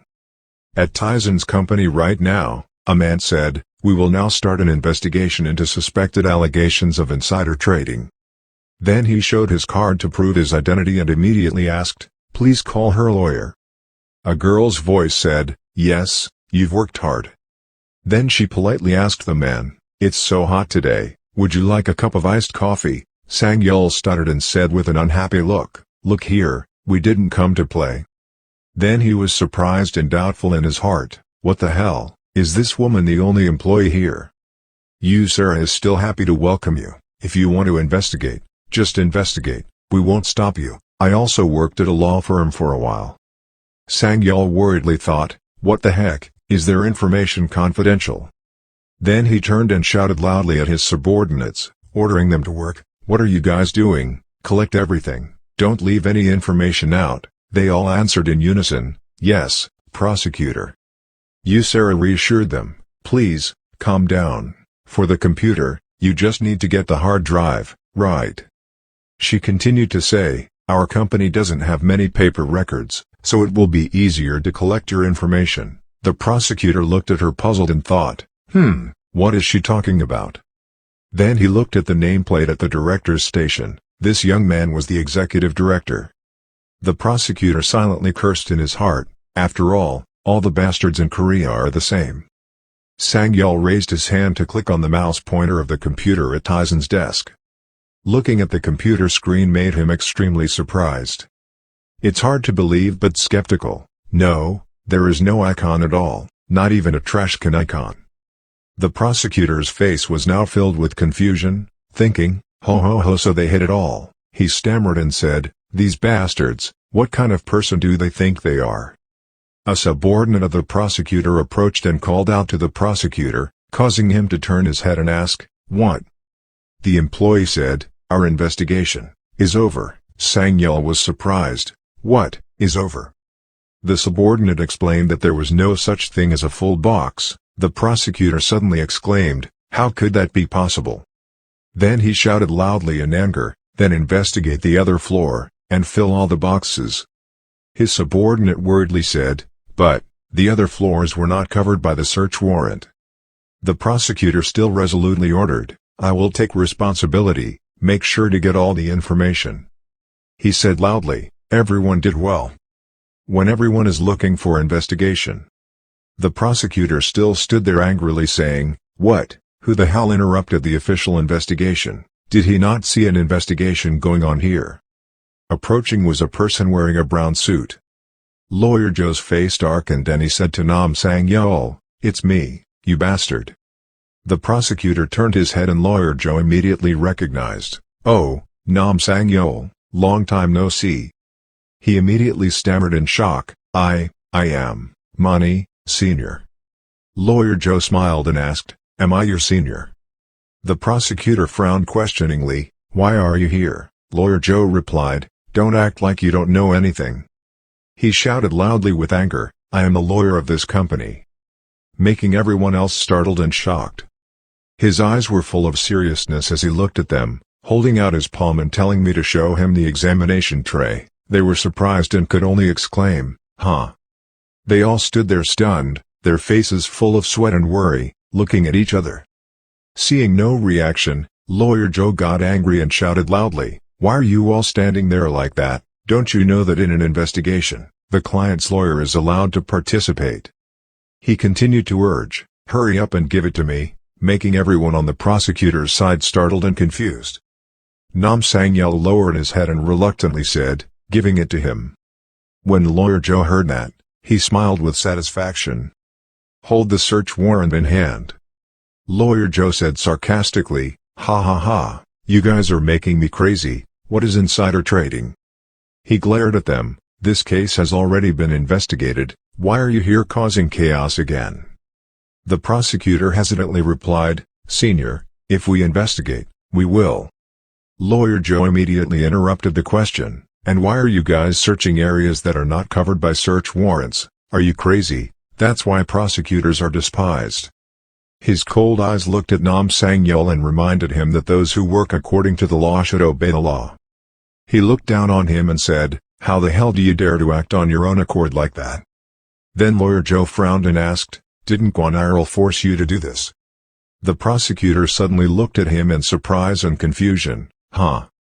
Lawyer Joe angrily shouted and cursed, "No, Guanirol, you damn son of a bitch, just for the sake of promotion, you disregarded everything." Then Lawyer Joe frowned and asked, "Didn't Guanirol force you to do this?" The prosecutor suddenly looked at him in surprise and confusion. "Yes." Lawyer Joe angrily shouted and cursed, "No, Guanirol, that bastard, just because that guy was promoted to be the first representative without knowing how high the sky is, how dare he dare to use the law in the wrong way in the business industry, this and that." Lawyer Joe suddenly looked at Nam Sang-yeol, smiled and asked, "Is that true, Sang-yeol?" He reminded, "If you also misuse the law like Guanirol, you will be dragged along by him." The prosecutor suddenly exclaimed, "Hey!" He said smugly, "You better behave yourself, you little guy. Do you know how much profit CEO Jang makes every day? At least it must be tens of billions of won. This will definitely work." Internal turmoil here. The prosecutor was stunned and surprised and speechless. Lawyer Joe continued, "And part of our fund also comes from American investors, so of course, we will also sue the American side." Jo Yun-tae smiled meaningfully, "Ah, it seems you don't know anything yet." His eyes sharply explained, "His name is Robert, at least you have heard of this name before, right? He is currently the most famous investor on Wall Street and is also an associate partner. When doing business with CEO Jang, you should choose the right side." Lawyer Joe smirked and reminded, "If you choose the wrong side, you might have to pack your bags and return to your hometown." His words made the prosecutor worried and confused. Then Lawyer Joe countered and said, "Oh my God, the sun has already set." He turned around and suggested that everyone pack up their things. Seeing no reaction, he shouted loudly, "Why the hell are you standing there, you crazy people?" This sentence surprised all the prosecutors. Jo Yun-tae shouted angrily, "There is nothing on your search warrant that allows for investigation at night." He haughtily put his hands in his pockets, "So when the sun set, that was when the investigation ended, wasn't that right?" Nam Sang-yeol worriedly thought, It's pretty certain that I'll be marked by the chief prosecutor. Damn, it looks like my foot stepped on a melon peel. The only thing I have left is the impossible collision avoid with Sang-woo's law firm." He was helpless and ordered others to collect and pack up their things. All of your subordinates were surprised and shocked but still complied. Yes, prosecutor." Then he bowed 90 degrees in front of Lawyer Joe. His body trembled slightly with anxiety, stammering and saying, "Senior, I'm leaving." Jo Yun-tae smiled and thought to himself, "This guy, it seems like he understands the problem." Lawyer Joe still reminded him, even if he had to leave here a little later, he still had to leave that thing behind. The prosecutor replied, Yes, here." That evening, when the city was covered in darkness and the light source here were the lights of high-rise buildings, Taesan returned to the company. In the office, Lawyer Joe said, "Those bastards have lost their minds. Yes, I didn't even know, they did it themselves." The male lead's two hands were calmly clasped together. His sharp eyes asked Lawyer Joe, "So who was pulling the strings behind them?" Jo Yun-tae was stunned for a moment. Then he started to answer. His name is Kogwangryol. He is the new chief representative of the central area. His expression was extremely serious, although it seemed like it was his order, but it seemed like Li and Jang were the real ones behind this. Taesan lowered his eyes, smiled and said, "Anna seems to be quite busy lately." The male lead's face was now full of intrigue, his mouth slightly curled into a smirk, saying that if Li and Jang had already begun to act, it seemed like there would be another attack. He thought to himself, this investigation will be nothing compared to him. Lawyer Joe put his hand on his chin thoughtfully and replied, "Perhaps, knowing how evil and cunning they are, it's not impossible. The current Han Kingdom is a place where even honest, innocent people can be accused of a crime." Taesan smiled and said, "Please watch carefully." Jo Yun-tae looked apologetic and said, "I'm really sorry, even though I did my best, I still lack the strength. At least for now we are still guaranteed, but, please give me a little more time." His appearance was serious, and, since it was now about Li and Jang, the politicians would also start taking action. Taesan listened and inwardly exclaimed, "Wow." His face worriedly reminded, "And CEO Jang, please be very careful." The male lead smiled and replied, "Then, maybe I need to reconsider my decisions." Lawyer Joe was confused, wondering what to decide. "Did you already have a plan in mind?" Taesan smiled brightly and replied, "Ha ha ha, I will only do what I think is right." At the same time in the prosecutor's office, a dissatisfied voice rang out, "What, you didn't find anything?" The response to that question was an apology. "I'm sorry." Sun Daegu answered the phone and shouted angrily, "Director, no, I'm really disappointed, you can't even handle that scoundrel." The voice on the phone tried to explain, I couldn't do anything at that time, I will try again as soon as possible." He immediately stopped. "Don't, are you stupid? I have to go, so I'll hang up now." After finishing speaking, he immediately hung up the phone. Sun Daegu looked out the window and cursed, "This bastard, they don't even have anything called a competitive mindset, TSK, TSK." He pursed his lips in discomfort and said, "Nowadays, no one is useful." Because all the election work has been completed, and Yuki has successfully landed in France and is probably gradually getting used to it. Daegu Lipstick's eyes said coldly, "Now only Jang Taesan remains." Suddenly his desk phone rang, making him wonder what was going on. From the phone comes a voice, "Director, there is a guest who wants to see you." He immediately asked, "Guest, who it was?" Responding to the verbal question, he said, "If I say CEO of Lore Investment, Jang Taesan, you will know right away," causing him to say in surprise, "What?" Sun Daegu asked incredulously, "Jang, did you say Jang Taesan?" That evening the moon in the sky was extremely round and bright. Taesan walked in and smiled amiably to greet him, pleased to meet him. Sun Daegu groaned in his heart, "I don't like this guy's attitude at all." He politely stood up to receive guests. "Please sit down," Taesan replied, "Ah, thank you." When both of them sat down on the chair, Sun Daegu started to get to the point and asked, "So why did you come to see me like this?" The male lead was full of confidence, his eyes filled with sharpness and replied, "I just want to meet my senior, and I also want to discuss business-related matters." He smugly said, "Ha ha, am I your senior?" In his heart he thought, "Ha, this name is exactly as people say." Taesan suddenly asked, "Didn't you also graduate from a Korean law university?" He smiled and talked, calmly talking, "School, hometown and profession, don't you think those are ideal places to start a relationship?" Sun Daegu replied, "I guess so, but it's not like I'm your senior. Anyway, what's your name?"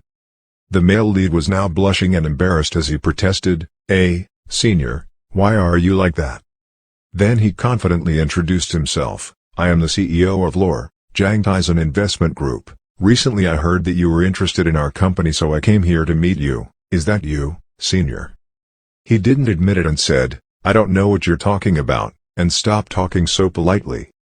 Taesan continued smiling, "But I'm one of his juniors." Sun Daegu smugly said, "Okay then, let this old man ask you a question. What is the real reason you came here?" Taesan sincerely replied, "Please help me, senior." He asked in surprise, "Help you, what?" The male lead started smiling sinisterly. His cold eyes looked at director Sun Daegu and said, "Anna will collapse soon." He was serious, his face filled with resolute certainty. My investors were preparing to devour them. Taesan smiled brightly. I was ready to crush them. The man was startled. Huh? Anna will collapse. Taesan gave an arrogant smile. He saw it. I am very close to Wall Street investor Robert. That name terrified him. What, Robert? He was calm. It was Robert he was thinking about. And he is also very close to American politicians. The man was so frightened that he could not speak. It took him a long time before he stammered. Why, he was aiming at Anna. He gently answered, I only heard this by chance, but it seemed he was targeting Anna for political funding. Repeat what happened to Daewoo before. He mentioned the incident of the famous late president. The other person was surprised. Because of political funding, the person named Robert said that to him. He curled his lips. The reason Senior sent someone to my office was because of that information, right? Being told that hit him right in the heart made him panic and swallow hard. After a while, he laughed it off and said, Oh my God, you're so funny. Taesan interrupted, then I'll say it straight. Senior, the reason I came to visit you so late. His stuttering way of speaking made him even more panicked. He still calmly and slowly said, because there will be a very big game coming soon. So I want to ask you if you want to participate. The man felt both worried and confused. Huh? Wait a minute, what does that mean? Scene changed to a restaurant with a classic style. Someone said that the results of this election are not very satisfactory to me. Another person responded, so did I. If it weren't for that last-minute incident, we could have had 10 more seats. Another person responded, but he had already fulfilled his regional director responsibilities. That person just calmly said, no, it's all thanks to you. The other man, the one who had just talked to Taesan, spoke up, also thanks to President Park Jong-hyun. At this time, the person sitting in the chair position spoke up, all thanks to the meeting. Then he laughed, Director Sun, I heard you mention taking on Anna. Director Sun politely replied, yes, I also received permission from the chairman of the association. He concluded that accepting Anna would do more harm than good. The old man exclaimed, it's really unfortunate. Anna makes a lot of money. He replied, so I'll make another good choice. The old man was a bit surprised. So what is it? He proudly replied, I have a junior at a Korean university. He is quite good. No, it should be said that he is an investment genius. Unexpected old man, investment genius. He's only 20 years old but he already has a network worth several trillion. The introduction surprised the other two, 20 and 20 years old. Huh? Thousands, billions. Director Sun took out a file. Here is his information. After watching, the other two were even more shocked. Oh my God, a genius of this level exists. Director Sun said again, although he is very good, there is a small problem. President Park is confusing and problematic. Director Sun hesitated to answer. He wants Anna Group. He is currently working with Wall Street investor Robert. He says he will swallow Anna whole. Chairman Park is scared. Robert, you mean the investment devil? Director Sun confirmed, yes. Having confirmation from Director Sun, Jong-hyun's sweat dropped. He has a lot of connections. People say meeting him is more difficult than going to heaven. The old man then spoke up in confusion, asking why he was so good. Director Sun immediately replied, yes, in just a few years, his investment profits have already exceeded several hundred billion.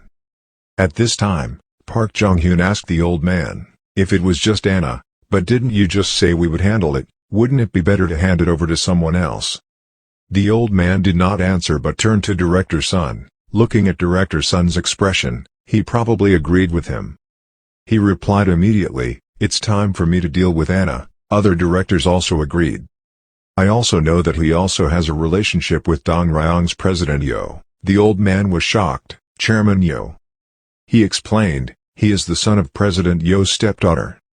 Both of the others couldn't believe what they just heard. The old man exclaimed, so it's revenge.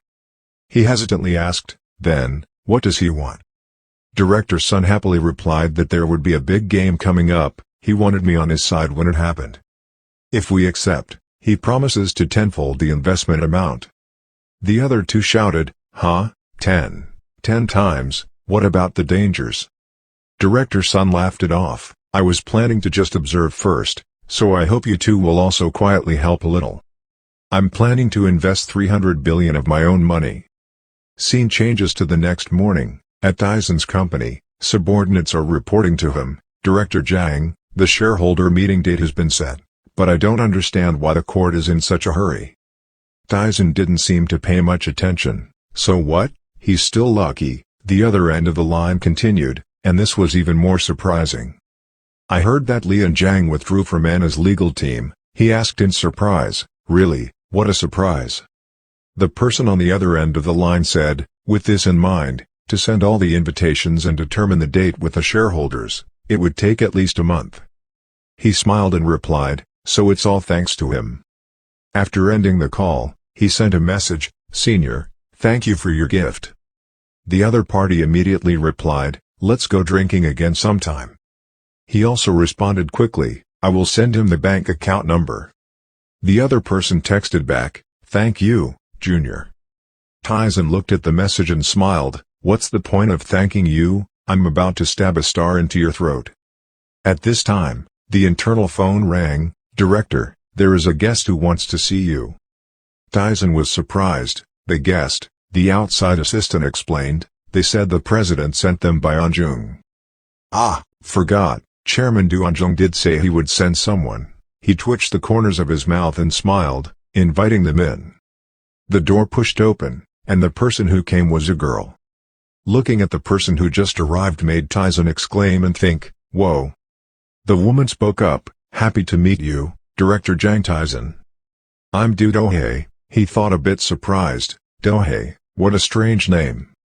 He smiled and replied, Chairman Do Anjung did say he would send someone, but I didn't expect it to be a beauty like you. She still smiled calmly, yes, my father was a bit strange. Taesan was startled by the introduction, what, her father? She tilted her head and smiled, yes, President Do Anjung is my father. He could only laugh, but in his heart he was thinking, wait, what, I also believe that she is his niece, but it's your daughter, he's also really lucky. Thinking so, he was still polite and invited her to sit. Do you want to drink a cup of coffee? She gently replied, yes, speaking of coffee today I haven't had a sip yet. Seeing that she agreed, he immediately pressed the internal phone and told his subordinate, Team Leader you, to bring me 2 cups of coffee. The subordinate immediately received the order, yes, sir. 2 cups of coffee were brought in, the fragrance and smoke emitted, making the atmosphere more pleasant. Since Dohye spoke first, I must say that your employee is both beautiful and capable. He laughed happily at her compliment, ha ha ha, what do you mean, I pay her a very high salary.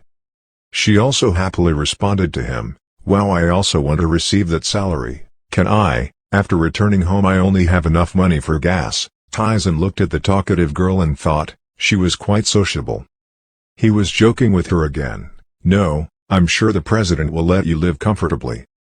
Dohye is also extremely honest, a house, tuition, and a car and $1 million in the bank account. He laughed, ha, it's okay for a young person like you to have that much assets. She didn't agree, he said that, it wasn't enough, I wanted to complete it. Taesan doesn't quite understand, yes. She smiled sweetly, I want to fulfill my father's dream. Taesan could only smile and think at this moment, his skin was as white as snow but he had a passion like no other, if I'm not careful, I'll be fooled by her beauty like other men. Her danger level is 99%. He tried to probe her, surely she also realized that her father's dream was very big, right? She smiled calmly, yes, you probably want to give me a chance. He smiled, I will invest if you have the ability. Hearing him say that, she briefly introduced herself, I graduated with a business degree from Princeton University, I also completed my master's and doctoral programs there, and I'm only 25 years old. Taesan was startled, 25 years old, Dohye remained calm, yes, I graduated a few years early. He exclaimed, wow, that's impressive. She also praised him back, compared to him, that achievement is nothing. Actually, My father's standards are very high. You know what he told me? He smiled wryly, thinking, how would I know?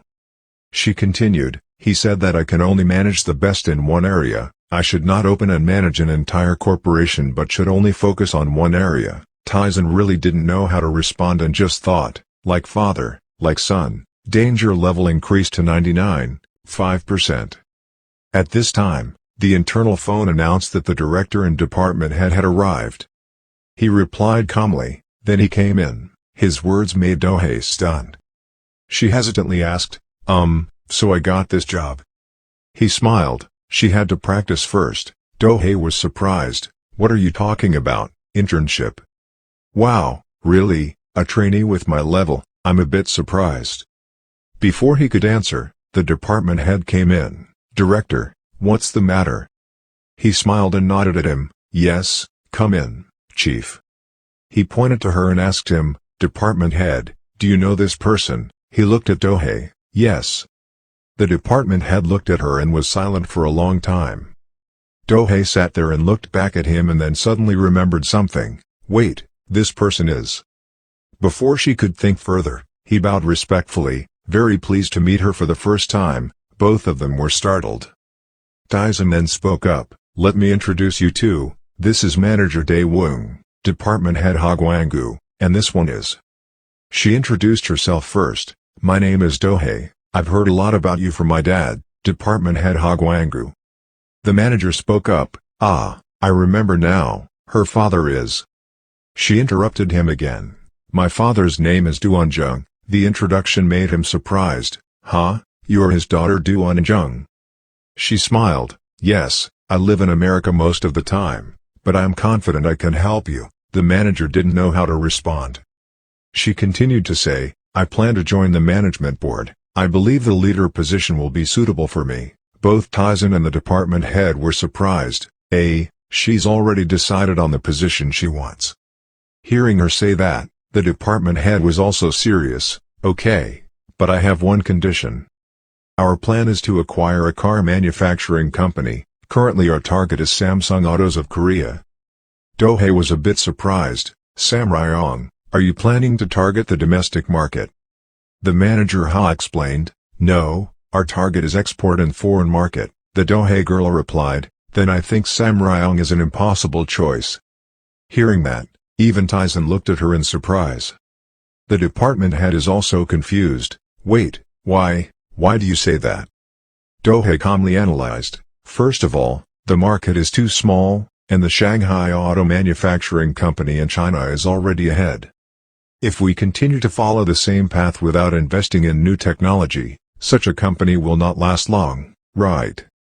Moreover, the financial crisis in the US is approaching, in which case Samsung will immediately no longer be worth taking advantage of, and the structure of China's foreign investment funds is also very typical. So what we need is a new solution. Taesan now looked at her thoughtfully without saying a word. The head of the department raised his voice to ask the question, so please tell us what the solution is. This is a requirement for your position. She smiled and calmly replied, if the export market is your goal, if it were me, I would buy Volvo. Her idea startled the two men. Both of them had expressionless expressions of surprise, one with eyes shaped like an A clock, the other with a mouth shaped like an A's, competing to be speechless. Then suddenly Taesan extended his hand towards her. He spoke up, welcoming our team leader Do-hye. The scene changes to the university campus. A person asks someone, you two haven't had lunch yet, right? The person being asked answered yes. Another person asked the opposite question, senior, are you going to invite us to eat? The person who just invited happily nodded, ho, that's right, I just received my salary, I will invite you all at random. The three invited juniors, including Taesan, happily agreed. The whole group went to the school cafeteria to order dishes that looked extremely attractive. One of them expressed his feelings that his senior's meal was full of love. The exclamations of the three people invited to eat could not stop ringing out. Today's spicy beef soup was so delicious.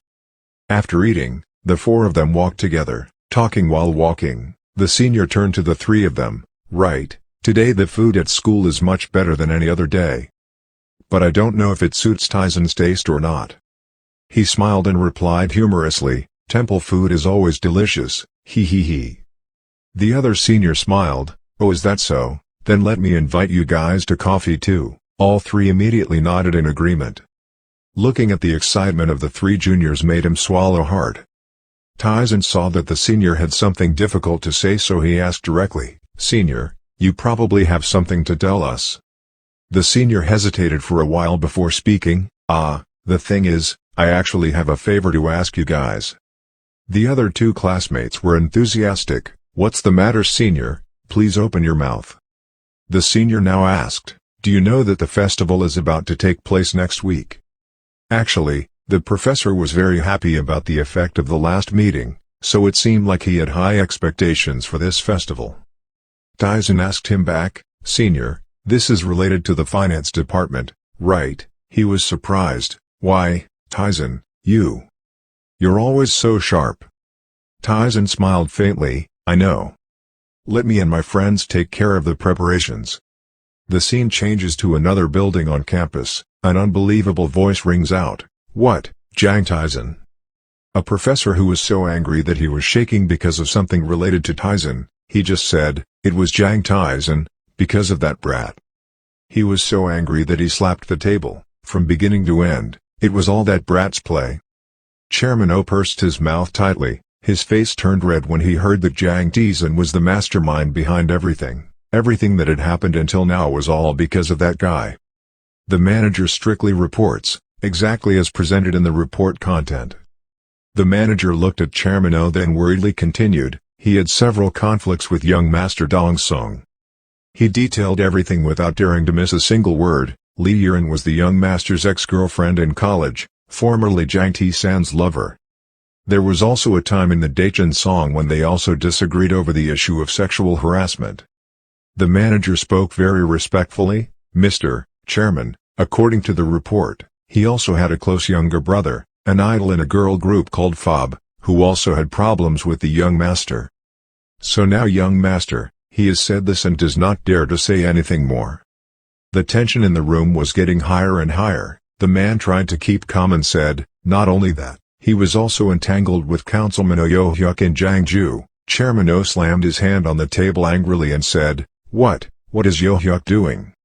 The manager looked at Chairman Oh's scary face and said nervously, "The location of the Anna apartment building is in Jangju. It is related to the orphanage that Jang Taesan sponsored." President Oh looked at the man as if he wanted to eat him alive right now. "So you mean Yo-hyuk's video was also released by that bastard Jang Taesan?" The man panicked and replied, "Maybe that's it." Chairman Oh didn't expect to be played like that. He clenched his fist and slammed it down on the table. "So the attacks that the corporation is receiving are also..." Chairman Oh is now extremely angry, shouting every word. The man saw that and said, "Perhaps it was created by the lore company founded by Jang Taesan and joined hands with a foreign investor. I also heard that in the building that Jang Taesan just moved into, there is a group of Daewon people who are preparing to buy Anna." Chairman Oh didn't expect to fall for the trick. "Damn, I fell for it. I was too subjective because I thought he was still young." Chairman Oh spoke up to verify whether that information was accurate. The manager firmly said, "Yes, I have checked the list of shareholders." Chairman Oh roared, "Who is this bastard?" The man calmly looked at Chairman Oh and said, "Rumor has it that he is very talented at investing. It is said that he has made huge profits from that exchange rate." Chairman Oh gritted his teeth and said, "Then the RC office is also his minion." That's probably it, because Director Sun Dae-kyun of the RC office is his senior, so that possibility is very high. Hearing that, Chairman Oh smiled dangerously. "Then I told the manager, but I didn't know anything to let him set traps in all directions like that. The boss behind plotting so many tricks was really the only one who was stupid." The manager Lee clenched his hands and said, "I'm sorry, Mr. Chairman." Chairman Oh didn't scold him at all. It's okay that living in this world sometimes has risks like this. The manager was filled with insecurity. In the past, every time he saw that creepy smile, someone would disappear immediately after. Chairman Oh turned his chair and stood up, walked to the window looking down at the city and asked, "There's still 1 week left until the shareholders' meeting, right?" The manager replied in fear, "Yes." The manager didn't expect him to calm down so quickly. This time, President O's anger was completely different from the past. This time, he would definitely make his target's head go away. If so, just let that bastard disappear. Today there is a party at school and everyone is very excited. Is the stir-fried pork dish ready yet? Okay, just give it to me. The red-haired girl asked, is there a problem with onion cakes? The boy happily replied, just trust me, I'm the chef at home. The girl smiled brightly and looked extremely beautiful. So in the next few days, everyone will be waiting, including the professors, so don't make any mistakes. The man replied, yes, department representative. What concept does the law faculty have this year? The girl asked. Selling whole grilled meat like last year, the man happily replied. The group of sellers next to them started to discuss again. Yes, the food was both burnt and undercooked. It was truly chaotic. The spirit of law students was still the same, so why was there any dissatisfaction? A friend spoke up and said, for several years, there were only flies at the stall of the law faculty, but I couldn't sell it in my faculty, so I wanted to run to another faculty to sell it. It's really not good at all. Suddenly everyone turned their attention to the training ground. What was that? Everyone was surprised and said, why is the law faculty space so large? Or is it connected to another department's stall? The girl frowned and thought, what is this bad premonition about? Seeing so many cars entering the school, everyone was surprised. What are those trucks? Each truck continued to enter the school to everyone's surprise. A man got out of the car and shouted loudly to everyone, quickly install it. Everyone quickly replied, yes. From the car containing many tables and chairs being carried out, what are those high-class tables and chairs? Looking at each gas cylinder neatly arranged, someone asked, how much gas is there in the cylinder? Everyone was surprised to see there was a plate. It looked like it was a hotel plate. A series of questions appeared in their minds. The frying pan in the kitchen of the Chinese restaurant, what are those things? The red-haired girl said quietly, why do I feel so strong today? Suddenly there was a shout. Once it was done, it was time to withdraw. Everyone turned around to look in surprise. This was no longer a stall. With this amount of equipment, you can open a restaurant. The girl saw that and her mood became even heavier. Everyone gathered at the food stall. Wow, that's great, that octopus. Surprised voices rang out. Is there even an octopus? Is that the super giant octopus still alive? Crazy. The man was still surprised and said, oh hey, he even invited the chef. Is this the reception from Polytechnic seniors? Everyone who witnessed this scene couldn't help but exclaim, these people are crazy, completely crazy. Besides, there were also voices protesting, the festival is part of the students and doing so is cheating. If you don't know if you cook, you can cook something delicious.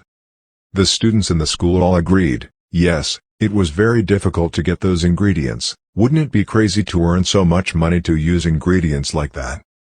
Voices of consolation rang out. Okay, don't be afraid of the spirit of law students. It's not a joke. Everyone try their best. Show them your unrivaled business power. Let's go. A pair of thick leather appeared and asked, oh, are you ready yet? President Yu comfortably put his hands in his pockets and said, this is done.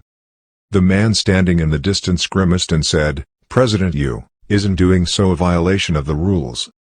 President Yu pretended not to say anything. What rules did he violate? The man saw him answer so arrogantly and said, school festivals must operate according to student standards and not receive sponsorship like this. It's breaking the balance. President Yu slightly pushed up his glasses and smiled, ha ha ha, after living forever, I finally heard the business department say this. You guys also told the seniors in the donor warehouse to do it, but you forgot. Looking at his angry face but unable to do anything, Chairman Yu smiled even more. Looking at today's situation, he must definitely be mentally prepared to exceed the estimate. The red-haired girl grimaced and asked, but who is the sponsor? Is it a corporate sponsor? Suddenly remembered someone. Maybe this is it. Everyone came too early. This voice interrupted her thoughts. Taesan looked at everyone turning to look at him like that, wondering what the problem was. The girl shouted in surprise, Jang Taesan, why is it you? The sky today is really not bad at all. The taxi followed instructions to pick up the person and respectfully said, please get in the car. The driver happily asked where you want to go. Seeing no response, the driver turned around to look. I only saw a man with an extremely cold appearance and extremely handsome blonde hair. The man after a moment of silence spoke, Jang. The driver drove in fear, his eyes looked like snake eyes, damn how unlucky. Finally, the Law University Festival finally took place, everyone was very excited, a spicy seafood jampong noodle. Another voice came, Taesan, 2 servings of fried octopus and pork. Standing in the hot kitchen, sweating, Taesan still happily said, okay, I accepted the order. After everyone finished eating, everyone complimented it, oh my god, it was amazing, oh my god, this is the first time I've eaten such delicious food, give me another soju. When Taesan's dish was finished, the boys were all surprised, wow, they were able to eat jampong like in a Chinese restaurant and brought tears to their eyes. Received merit points. Taesan was so absorbed in cooking that she didn't know that there was always a pair of eyes staring at her. Jang Taesan tried glancing over here to see. Taesan's 2 friends walked in. Taesan, we're here. The 2 boys were immediately attracted to his handsome appearance. Oh my god, Taesan is so attractive while cooking, I'm going to have to stay awake tonight. Taesan is in a very good mood today, so talking to them is extremely fun. You must support my sales today. In his heart, he secretly thought, these guys are from the music department. Suddenly a scolding voice rang out, Jang Taesan, this kid is causing trouble again. It turned out that this voice came from a few professors he had met when he entered school. One professor said, lately the joy of my life is watching this kid. Another professor joked that he skipped class at the warehouse law to go to cooking school. Taesan saw the professors come and his face became brighter. I love you professors. A professor heard that and said, why does it look like you are asking for an envelope? After hearing this, the professor next to him couldn't help but laugh and spit. Okay, today I'll be generous, I'll pay in advance, so the wine and snacks will be freely consumed. Right, Taesan happily replied, of course, I will serve my best. Suddenly there was a call, Director Jang. Taesan turned around and was extremely surprised to see Lawyer Joe. Director Joe smiled and said, our director is here. The girl on the right of Lawyer Joe spoke up, oh my god, does the director even know how to cook? The students couldn't help but wonder when they looked at them dressed so elegantly, aren't they famous people? Wow, they're really cool. Taesan saw her calling him that and reminded her, haha, this is a school and you shouldn't call me that. Sir also came along today and laughed and said, oh I'm sorry, so we'll just sit quietly and drink a glass of wine and then go.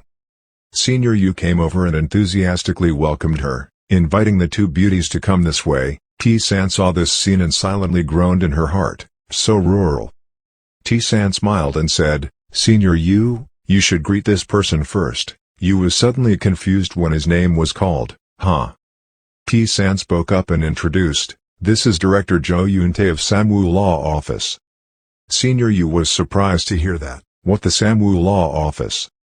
Director Joe warmly greeted everyone, nice to meet everyone. My name is Joe Yuntae, a 7th grade student. Senior Yu heard this and immediately bowed to greet him. It was an honor to meet him. You came so early, a voice spoke from behind. Taesan secretly smiled and now has another sponsor. The elegant man bowed his head in greeting. It's been a long time since I've seen Senior Joe, Lawyer Joe said very coldly. Hello, so the director of RC Company is also here, huh? Hearing about RC Company, the students here gasped in surprise. Hey guys, didn't you see me? The man spoke so loudly that everyone paid attention. Lawyer Joe smiled awkwardly and said, oh, Senior Sion is here too. Director RC also spoke up to ask, are you still okay, Senior Sion? Senior Sion enthusiastically smiled and replied, you two should come visit my Dae Seoyang from time to time. The 2 of them said politely, so you have to come visit someday. This time it was Dae Seoyang. The students were once again surprised. Director RC turned to greet Taesan. My junior has arrived. Taesan smiled back, yes Senior Sion, thank you for coming. Taesan smiled in response, yes Senior Sion, thank you for coming. It's not easy to have a gathering day, Director RC said. It's been a long time since I returned to school, isn't it, seniors? All three of them looked at each other and burst out laughing, seeing their positions of power clearly visible before their eyes. A lawyer spoke up. Director Son of RC was usually cold and heartless but now looked like an ordinary person. Okay, that's right, we. Jo-yoon just stood there staring blankly at the three of them chatting happily, thinking what an unbelievable scene. Suddenly there was a call that pulled Jo-yoon's mind like being in the clouds. Hey Jo-yoon-tae, Sun Dae-kyun, Lee Sung-chul, don't stay there and scare the kids, come here. Jo-yoon-tae was called and immediately went over there. Egu seniors, when are you guys coming? Today was truly a memorable school festival for the students. A university festival where famous figures in the law industry gathered in large numbers. Moreover, Jang Taesan was surrounded. The sky had begun to gradually turn dark, and the hall had ended. Jang Taesan dragged her tired body into the elevator. Taesan's expression is indescribably listless. Does she have a grudge against alcohol? Why didn't she drink all that much?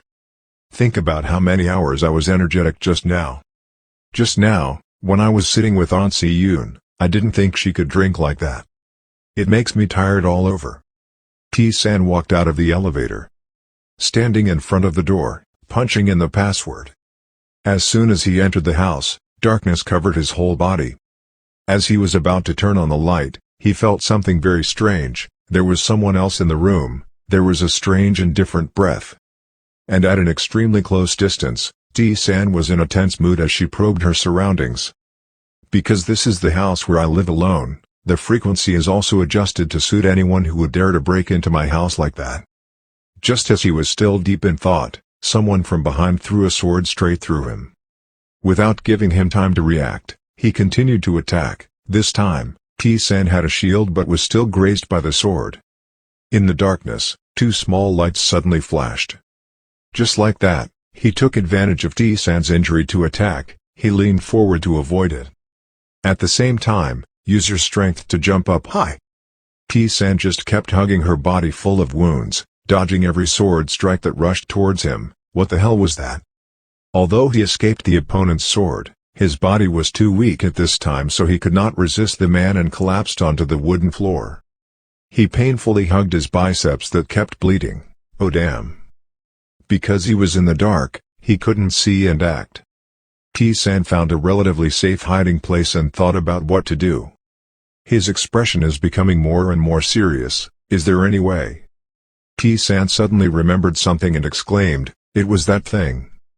Taesan used all his strength to make the red and blue blood vessels appear more clearly than ever. Taesan reached for the ceramic vase, gritted his teeth and said, it must end in one blow. He silently judged in the darkness, at a distance of about 7 meters, the time for attack and defense to be applied. Chwang, the ceramic vase he just threw away broke into pieces. At this moment, Taesan's face was extremely surprised. His cold black gun aimed straight at Taesan and said, found it.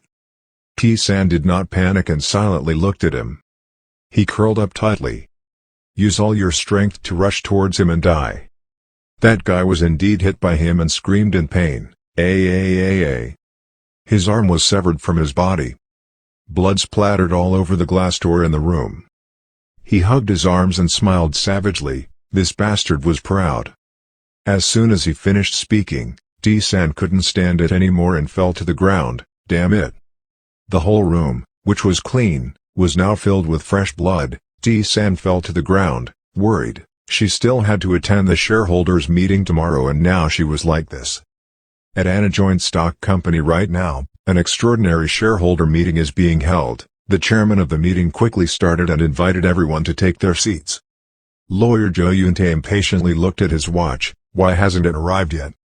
He couldn't wait and texted Jang Taesan directly, thinking worriedly, there must be nothing wrong, right? His face showed concern. Several thoughts appeared in his mind. Director Jang, what are you doing? Where are you?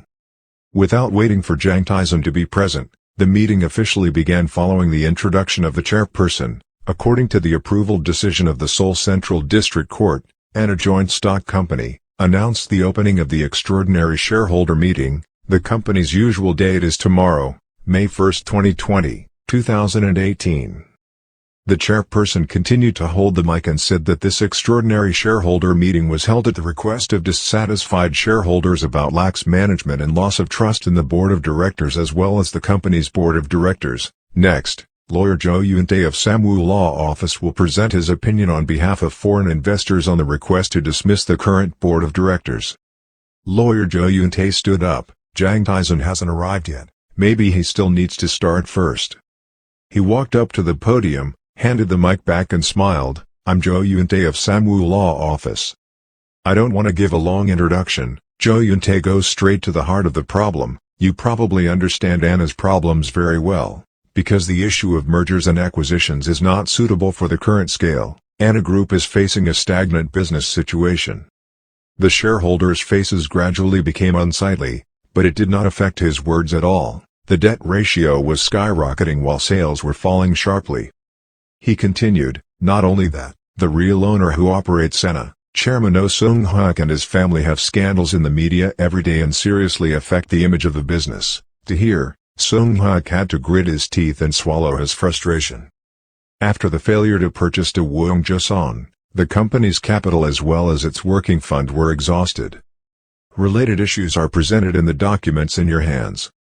The current situation of the group is that if just one segment collapses, the capital cycle, guarantee cycle, as well as unreasonable loans from the parent company and subsidiaries cannot be avoided. His face turned black. The lawyer's voice became more serious than ever, no different from today's possible bankruptcy situation. The people below me right now can't stand it anymore. They all protested at the same time. You said that a bit too much. That's right, one fits two.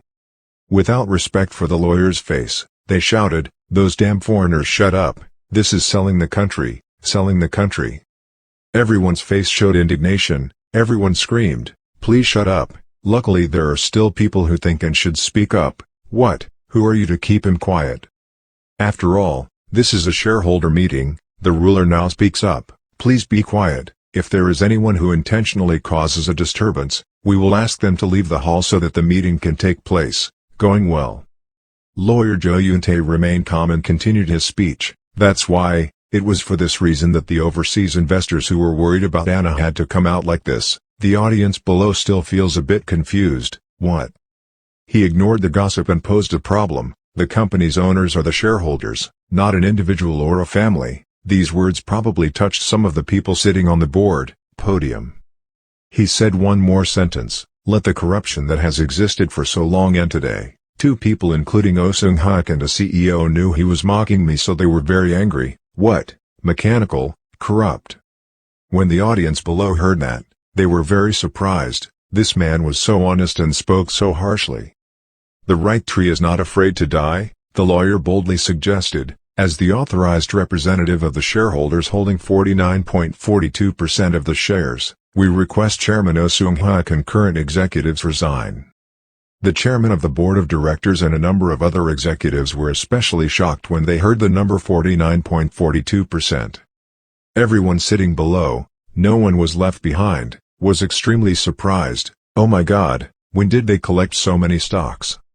The host also did not want to let everyone discuss further, immediately said, thank you for lawyer Jo Yoon-tae's speech. And now we will listen to the opinion of the current chairman of the board of directors, Mr. Oh Seung-hak. His face is now full of blue veins. It must be said that he is extremely angry. Lawyer Jo Yoon-tae slowly walked down, completely angering the chairman. Actually, lawyer Jo Yoon-tae is also extremely worried right now, but it's not for the president or CEO of this company. Has something really happened to director Jang Taesan? It's too late. As soon as Chairman Oh Seung-hak came up, his hand immediately grabbed the microphone indignantly. He said in a harsh voice, I am Oh Seung-hak, the chairman of Anna's board of directors. As he spoke, he thought in his head, 49.42%, how ridiculous. As the chairman of the board of directors, he first stepped down and bowed his head to apologize to the audience. First of all, I would like to apologize to the shareholders for having to meet you in such a difficult situation. His face now turned from indignation to complacency. He wondered why Teeth wasn't here, because last night he was finished. He smiled a mysterious smile. No matter how long he waited, he still wouldn't come. Then, he came back and said, Shareholders, oh, this Sung-hyuk is not dead yet. He eloquently declared, I will definitely protect the Anna Group passed down from my father's generation. The purchase of Daewoo has not yet been finalized. I am also receiving positive feedback from the government about capital circulation, if we can overcome this risk. Surely the shareholders here will gain many times more profits. His words have successfully stimulated some shareholders. His words gradually became enchanting. I will definitely not betray your trust, so I hope everyone will make a wise decision. As expected, the power of words made many people believe in him. Everyone cheered, trust Chairman Oh Sung-hyuk, we can't let Korean businesses fall into the hands of foreigners again. That's right, it's an act of selling water. The chairperson was just waiting for that to step up, so now we will come to the voting part. As usual, the number of shares that the shareholders are holding. He hadn't finished his sentence when lawyer Jo Yoon-tae raised his hand. I have an idea. The host also stopped and asked, what? The lawyer laughed. Chairman, is it necessary to be so long-winded? It's better to decide. He handed over a gold-wrapped envelope. He just needs to hold more shares than the number of shares in my hand. As long as the chairman agrees, I will open the file immediately. Chairman Oh Sung-hyuk was extremely worried when he saw the envelope, but still spoke strongly. It's not that difficult, just when the shareholders are already bored, it's not a bad thing to do. He thought in his heart, this guy needs to show his hand just once. The host had to say, then invite the lawyers of both sides to come forward and announce the documents. The lawyers of both sides took a step forward, handed over the documents and peeled off the yellow envelope. One side smiled complacently. One side is worried and impatient. Suddenly, Jo Yoon-tae's lawyer opened his eyes wide. What's wrong? He looked at the documents inside, not believing his eyes. How was this possible? He looked closely at the data in the file. The number of shares that Chairman Tae-soon was holding was more than he imagined. Jo Yoon-tae saw his reaction and somehow guessed the problem. He asked, what's wrong? What's wrong with everyone? On one side, Chairman Oh Sung-hyuk was smiling very proudly. He turned around and told Jo Yoon-tae, the chairman's shares were 49.45%. Jo Yoon-tae couldn't believe his eyes, screaming, what? How could that be? He turned to think, this can't work. If that's the case, then there's only one way. Everyone was still chatting. Both sides of the podium were busy discussing with each other. Chairman Oh Sung-hyuk was very sure of his actions. He glanced to the side and thought, there is still a power of attorney that is not tilted in any direction. The person holding that power of attorney is unanimous. Dong Long's choice will determine victory or defeat. Chairman laughed. Chairman Yo and I have finished talking. The owner turned down and asked Dong Long, the lawyer representing Dong Long, how do you decide? Unanimously and gently answered, yes, our East Dragon. Lawyer Jo Yoon-tae already knew the outcome of the answer, extremely frightened. No way. Chairman Oh Sung-hyuk was very pleased. He had anticipated this before. Now was his opportunity. Before any answer was uttered from Dong Long's mouth, a loud noise attracted everyone's attention. Someone opened the door of the company meeting room. Why is the road so congested today? No. That person quickly walked step by step. He smiled and confidently said, everyone has worked hard. You are Jang Taesan. I'm sorry for being late. I'm Jang Taesan, Manager Lo. Lawyer Jo Yoon-tae was like a drowning man reaching for a stake, extremely happy. Director Jang Taesan. Chairman Oh Sung-hyuk now saw Jang Taesan's appearance and gasped, Jang Taesan, that was not right last night. Jang Taesan saw through all of his expressions. His face was filled with murderous intent. Why are you so surprised? Like seeing a ghost, he thought, wondering why I'm not dead yet. Jang Taesan's memories returned to the previous day, when he was lying in a pool of blood. Although he was not dead, his body was seriously injured. Lying on the cold ground, he still tried to open his eyes, telling himself, damn it, my second life was like winning the lottery, it couldn't end like this. A voice rang out, do you want healing powers? In his daze, he vaguely felt that there seemed to be hidden meaning in his voice. He tried to look up, looking for the owner of the voice. Who was it? He was a god, he thought. If someone came here to look for him, it could only be a god, that's for sure. That person continued to communicate with him even though he didn't know who the owner of the voice was. do you want to sign a contract with me? He reasoned, if that was a god with healing power, I was sure it was a medicinal god, there must be some purpose for him to approach me. His tears began to fall. The voice continued to urge him, there wasn't much time left. A shadowy figure appeared in the darkness, his body glowing. That person continued to ask Jang Taesan, who was lying on the cold ground with his body covered in blood, do you want it or not? At this moment, Jang Taesan saved like an animal thirsting for life. He opened his eyes wide and cried out in horror, yes, I will sign the contract. The day after he finished saying that sentence, a powerful light appeared before his eyes. His body suddenly glowed. A notification appeared, you had summoned a mid-level evil god. His eyes widened, his body gradually recovered, blood was no longer on his face or on his clothes, anything. The message continued to say, your evil karma point has reached the limit. Jang Taesan was extremely shocked, so, evil god. Even though he was resurrected, he was still very desperate, he would be condemned and lose his points. That person said, angels are always suspicious of you, adding that the laughter was quite evil. Before leaving, that person even gave him a sentence, but evil spirits always welcome him. That's why Jang Taesan is still here now, present as a normal person. Why is he so surprised? He stood boldly in front of lawyer Jo Yoon-tae, telling the president Oh Seung-hyuk, did you just see a ghost or something? Oh Seung-hyuk couldn't control his voice right now, trembling violently, Jang Taesan, everyone feels very strange, why is Chairman Oh Seung-hyuk behaving like that? He brought a new set of documents and gave them to lawyer Jo Yoon-tae. He smiled, lawyer Jo Yoon-tae, please take it, this is Anna's property and Lo's papers. Lawyer Jo Yoon-tae was extremely happy at this moment, so the win was certain. Chairman Oh Seung-hyuk and the rest were speechless. What, Anna's property? He spoke up, it was 1.1% of Anna's shares. Jo Yoon-tae was extremely happy to receive the file from him. Yes, thank you, only Chairman Oh Seung-hyuk still hasn't recovered from that psychological shock. Only now has Chairman Oh Seung-hyuk connected all the information together. Wait, if they add 1.1% to the previous 49.42%, that is more than half corporation shares, so whether they check Dong Long's shares or not, they still win. Dong Long sitting below didn't understand what was going on. Chairman Oh Seung-hyuk, this old guy, did he prepare this too? Up to now, lawyer Jo Yoon-tae has said with great confidence, let's finalize the verdict, Mr. Abbott. The abbot had no choice but to nod. At last, said the abbot, according to the verdict. With 50.52% of the total value of the shares, the dismissal of Director Anna's charges was officially approved. President Oh Seung-hyuk did not accept that. When he heard that, he shouted very loudly, no. Up to this point, even though he couldn't save anything anymore, he still objected vehemently, this time it doesn't count, absolutely no point, I will not accept this, never. Jang Taesan felt that his actions were too stubborn, stepped up and said, stop talking nonsense. He pointed his finger at himself, he's dead, he still has time to curse the turtle. What, this bastard?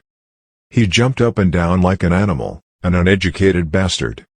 However, before he could even touch Jang Taesan's hair, the surrounding security guards ran over to stop him. Jang Taesan smiled triumphantly. Oh Seung-hyuk trembling in fear, what, why are you guys? A guard came and locked his arms. The other side also has a guard. Oh Seung-hyuk still thinks he can abuse his power, these guys, do you know who I am, you bastards? He screamed in pain, I'm the president, get out, I'm the president of Anna Group. His words were no longer valid. Lawyer Jo Yoon-tae saw that and couldn't stand it anymore, so he gave an order. When he went out, the guards around him obeyed, clearly. Chairman Oh Seung-hyuk cried without a sound, you guys are dead. Seeing the situation at this moment, Jang Taesan smiled, wow, the scream was so soothing. Lawyer Jo Yoon-tae spoke up, from now on we will eliminate Oh Seung-hyuk and his faction, we will sue anyone who does not want to leave. Oh Seung-hyuk still trying to resist, must be kidding, we're out, you bastards, you dogs, remember my face. He's acting like a crazy person now, crying, Anna is mine. Jang Taesan thought while listening, I'll do that, It's so noisy. This is truly a historic moment for the Anna Group. Oh Seung-hyuk was dragged away by security, leaving peace for those who remained. Goodbye Oh Seung-hyuk. All the people sitting in the stands had no time to react to what had just happened. Everything happened so fast. While everyone had not yet regained their composure, lawyer Jo Yoon-tae turned around. He stood up and told everyone, "Gentlemen, as the chief lawyer, I will nominate him for the position of new president. Sir Hagwan-woo, please show yourself." The lawyer solemnly announced that Hagwan-woo was the vice president of Daewoo Joseon Company. His management ability was very good that day, so we received many proposals to choose Mr. Hagwan-woo as the new president. Hagwan-woo went up, bowed to the shareholders. Lawyer Jo Yoon-tae excitedly said, "Please give a round of applause, ladies and gentlemen." Everyone clapped non-stop. Light poured into the meeting room, signaling a bright future. In the end, everyone talked happily to each other, temporarily forgetting what had just happened. A voice called Taesan's name, causing him to turn his head. That person is Dong Long, a middle-aged man with an elegant blue suit, who just a few minutes ago was on Oh Seung-hyuk's side hoping to overthrow Jang Taesan. When he saw him, he seemed to remember something. He laughed loudly, impressed. "Congratulations." He smiled back, thanking him for the compliment. On the surface, the exchange was cheerful, but in his heart he had carefully calculated, yet another new enemy. "Your face is now filled with vigilance and terrifying calculation, uncle. Dong Long is the ultimate goal. The message appears, you have received a lot of negative karma points. Negative karma points are that reward. Many gods like negative karma points very much. And a company is a company with foreign shareholders, so the decoration style is very modern." Jang Taesan and lawyer Jo Yoon-tae entered the room. Seeing the room so beautiful and luxurious, he said loudly, "Is this the president's room? How wonderful." He looked around and couldn't help but exclaim, it was so impressive. That guy was only the 10th richest in the tycoon world, meaning the others were probably even more so. Lawyer Jo Yoon-tae also had the same opinion. Everything smells like money. Jang Taesan crossed his arms and commented, "Oh, president must have been so mad because he couldn't even pack up his things." Jo Yoon-tae nodded. He was really about to go crazy. He glanced to the side and bumped into a beautiful golf set. He didn't even have time to take this precious golf set. "I heard he was a veteran golfer, Kiki." Lawyer Jo Yoon-tae suddenly asked a question, "But where is his body? I heard he was shot by an assassin." Jang Taesan smiled lightly, "I'm sure a sniper like Leon would be in a vegetative state no matter what. The evil within him has rebelled again. And that Chinese evil god too. Oh my god, now he tells me, he is a legend." Behind him appeared the figure of the evil god named Hwada. "I received the power of the flower." Once again when Taesan collapsed, the flower appeared again. He asked you, "Do you want to have the ability to heal?" Jang Taesan thought to himself, of course it's not free, but he didn't see you sitting there for a while without answering, so he asked, "What are you still doing?"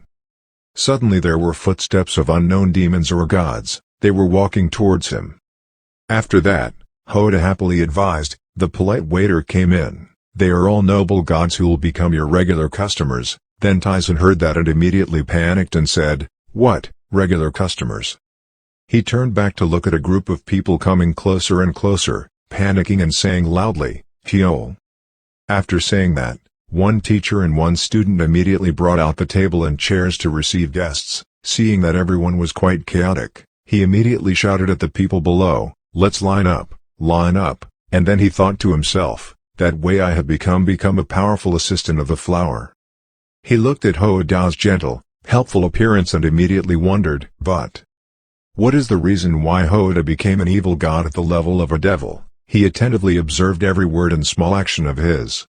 The more he thought about it, the more difficult it became for him to understand that when Hoda was still alive, he was also considered an outstanding hero, a god who healed countless people for free. If a person like this could not go to heaven, then who wants to do good deeds anymore?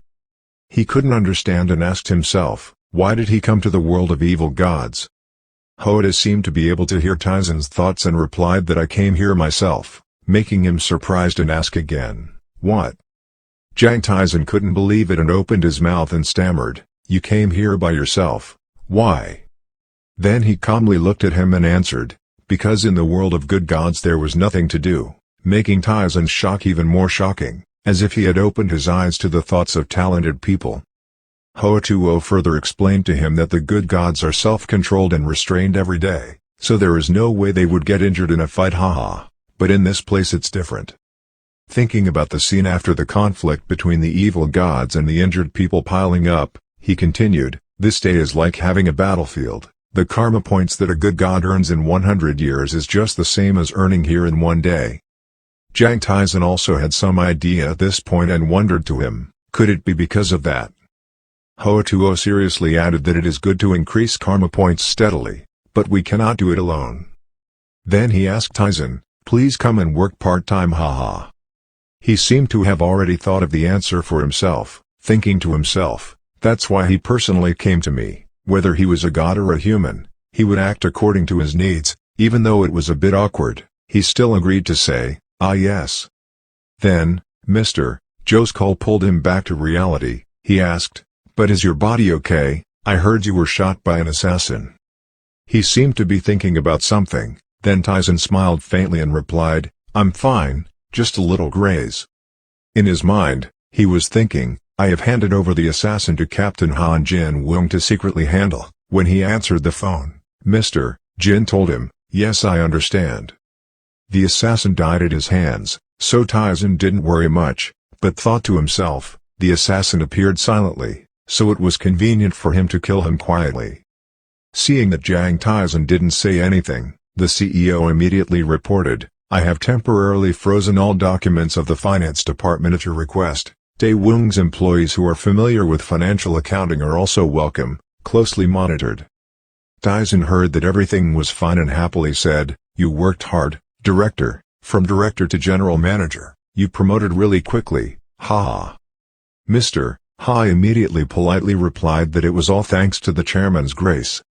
I don't know where it came from. Lawyer Joe heard this and immediately took credit. He said, Quan Wu, it's me too. The general manager could only shyly say thank you Yun Tae. After that, Jang Taesan seriously discussed the main issue. He said, everyone probably predicted that Chairman Oh Seung-hyuk would illegally use the company's capital to win the shareholder meeting. We must focus on that point to defeat him. Suddenly he said coldly, there was no need to be compassionate or anything. He was very confident in himself and steadfastly said, I can cover the pressure caused by the political world. But in contrast to Taesan, Lawyer Joe was a bit worried and advised, Director Jang, I'm afraid it won't be easy. The amount of money Chairman Oh has given to the political world is not small at all. He also said that he is especially closely tied to the government, so there will be a lot of trouble, including lawsuits. Hearing that, Taesan didn't really deny it but just said, you don't need to worry, I already have a solution. At night, in a certain mansion in the city, loud screams rang out, I will kill you. Along with that was the sound of broken bottles. The people in the house aggressively held the bottle of wine in their hands and cursed, Jang Taesan, the kid still smells like milk. I will send more assassins for you, he said while drunk. He kept whispering to himself, if one person doesn't work, then 2 people, if 2 people don't work, then 4 people, if 4 people don't work, then it's okay. Saying this, he paused for about a second, then threw the bottle away and said loudly, I will send 10 people. Do you think I will lose like this? I am the president of Anna Group Oh Seung-hyuk, it is Oh Seung-hyuk. These words and actions of Seung-hyuk made the people standing by the door witnessing panic. The more you curse him, the louder you get. I won't die alone, I'll take all of you bastards with me. Suddenly angry, he noticed the cell phone on the table calling. As if he knew who would call, he chuckled, that's right, at least there should be some consolation. He picked up the phone and said, hello, I'm here. Hearing that, the other end of the line introduced himself, Chairman, oh it's me. Then he laughed loudly and replied, yes, Minister. The minister immediately said, I won't go into too much detail. This one sentence made him realize something and naturally agreed. He continued, from tomorrow you should temporarily retire home for a while. Hearing that, his eyes widened in surprise and he was speechless. Seung-hyuk stammered and said, no minister, "What do you mean by that?" The minister didn't explain much but just said, "Out of respect for such a long time, I called to inform you in advance." Not only that, the minister also told Seung-hyuk that from today he will be banned from entering and exiting the country. He will probably have to find a quiet place to rest for a few years. He can no longer believe his ears. I shouted loudly, "Minister, what the hell are you talking about? Are you trying to put me under house arrest now?" Hearing his insults, the minister immediately questioned, "What? Damn it, this person is no longer useful." All the emotions and anger that had been suppressed for so long seemed to be released after hearing those words. He shouted loudly into the phone, "Hey Lee Kyung-hwan, this bastard, who did you ask to get to that position? But now what are you saying?" The more he talked, the angrier he became. He cursed, "I won't die alone, this bastard, I absolutely won't die alone." The minister listened and only asked again, "You are threatening the minister," making him angrily say, "What?" Having said that, the sickle minister laughed loudly, "Ha, I found and closed all those things." Seung-hyuk was so shocked when he heard that his mouth dropped to his jaw and he couldn't say a word. He was so angry that his eyes widened and foaming at the mouth after hearing the minister's words. So this psychopath should stay still, if he doesn't want to see his wife, children and the whole world turn their backs to me, he cursed under his breath, "A bunch of bastards." A second later, he fell to the floor amid everyone's pitiful calls, "President, me." Someone immediately shouted loudly and quickly called Drive, June. The next morning, the main road was bustling with traffic. The TV station is reporting the latest news. The image of Mr. Seung-hyuk fainting is shown on the screen. The school host announces, the former president of Anna Group, Mr. Oh Seung-hyuk fainted at his home, has been brought in emergency hospital. Dozens of people including previous and current leaders as well as members of the president's family who helped participate in this scandal are being investigated. According to the person involved, the estimated amount of embezzlement is about 1,000 billion to 2,000 billion won. Sometime later, one day, the sky was filled with white clouds and flying birds. Then came the first day of snowfall in the city. Taesan stood comfortably by the window looking at the city scenery. He thought to himself, "It has been 2 months since Anna went bankrupt. Time really flies." Jang Taesan sighed. Suddenly the landline phone rang. The other person said impatiently, "Director, Manager Dudu he is here." Then, a girl with a slightly chubby body walked in. She greeted Taesan, the director, "Good morning." Then the girl realized she was wrong and changed it. No, now she should be called President, right? Suddenly she looked at Taesan a little strangely and was startled and asked, "Who is this?" Jang Taesan, wearing an elegant suit and neatly combed hair, gently said, "Good morning Manager Dudu he," while he secretly thought, the success story of a little ant from a remote countryside, will continue to write, "Now I am overcoming the Korean market to reach out to the world." Without letting the girl say another word, Taesan, full of energy for the morning, turned away and said, "Let's go to the morning meeting." He remembered his master's figure and silently exclaimed, his second life was like winning the lottery. Now the second chapter will begin. At the same time the sun outside is also shining over the mountains shining on the city. High-rise buildings close together, these are all large companies in Korea. In front of the desk, a slender hand holding a file said, "Director, this is the latest report on the takeover of Tamlong." The director smirked and said, "Are you giving me this to tell me to read it?" Being reminded like that by the boss, he smiled shyly and said, "There was no way it would be like that, I will present a brief summary." Jang Taesan smiled with satisfaction when he heard that. She looked straight at the director and gently said, "When you entered the company I already told you, but the list of handovers for the Tamlong car was too large." Her eyes lowered as she continued, "According to what I learned from domestic documents as well as bribing former employees of the company, I think that the Korean auto industry will definitely follow in the footsteps of the auto industry in Detroit, Michigan, USA. When Jang Taesan heard that, his eyes flashed sharply. Then he calmly replied, "So what?" His teacher seemed calm. She asked one more question, "So do you know UAW?" "Who is Jang Taesan?" "His knowledge is quite extensive," he replied. "Are you talking about the American Auto Workers Group?" She darkened her face and said, "Yes, That's right, they are very crazy people. The auto industry has since its birth been a mechanism easily manipulated by unions. A powerful union only needs to dominate one area out of dozens of production areas. There are disadvantages that make the progress of car production much slower. She is quite knowledgeable about this field, so knowing such things is understandable, she said, but the UAW is on strike to negotiate annual salaries.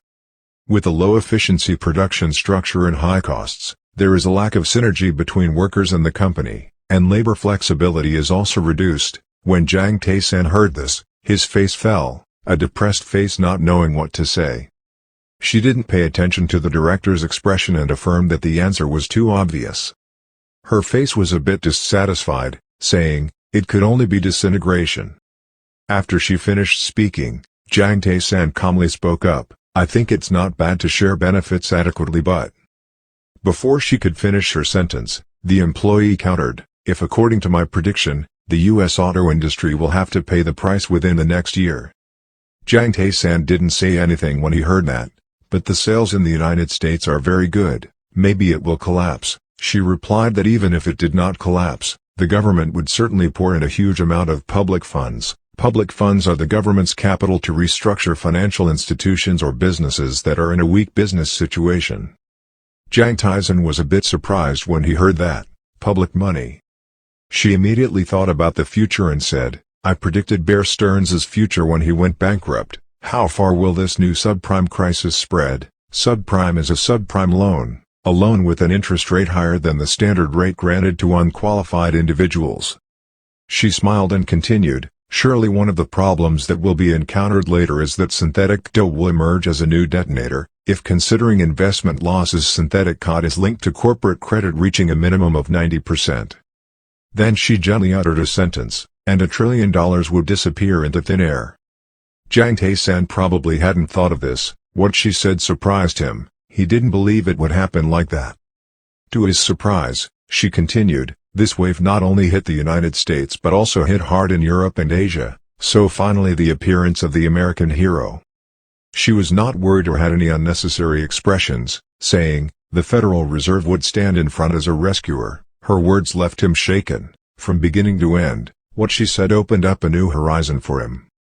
He asked worriedly, "How will FRB stand, even though America is also in a lot of debt right now?" Before this question, she did not need to think and immediately answered, "If the automobile industry could definitely survive with an investment of about $100 billion. Then I guess Chairman Ben Bernanke will splurge on it." The look on her face when she said these words seemed to be quite clear. Her face hardly expressed her current emotions. Suddenly, she turned 180 degrees and smiled brightly, her cheeks blushing, and said, "Is that right, Director?" Seeing her turn from serious to this attitude made him unable to adapt in time. He smiled helplessly and said, "Yes, what is right?" She changed from a serious voice to a more cute voice, "Hey, you know, if markets become unstable, $3.5 trillion in money market funds could disappear from the market."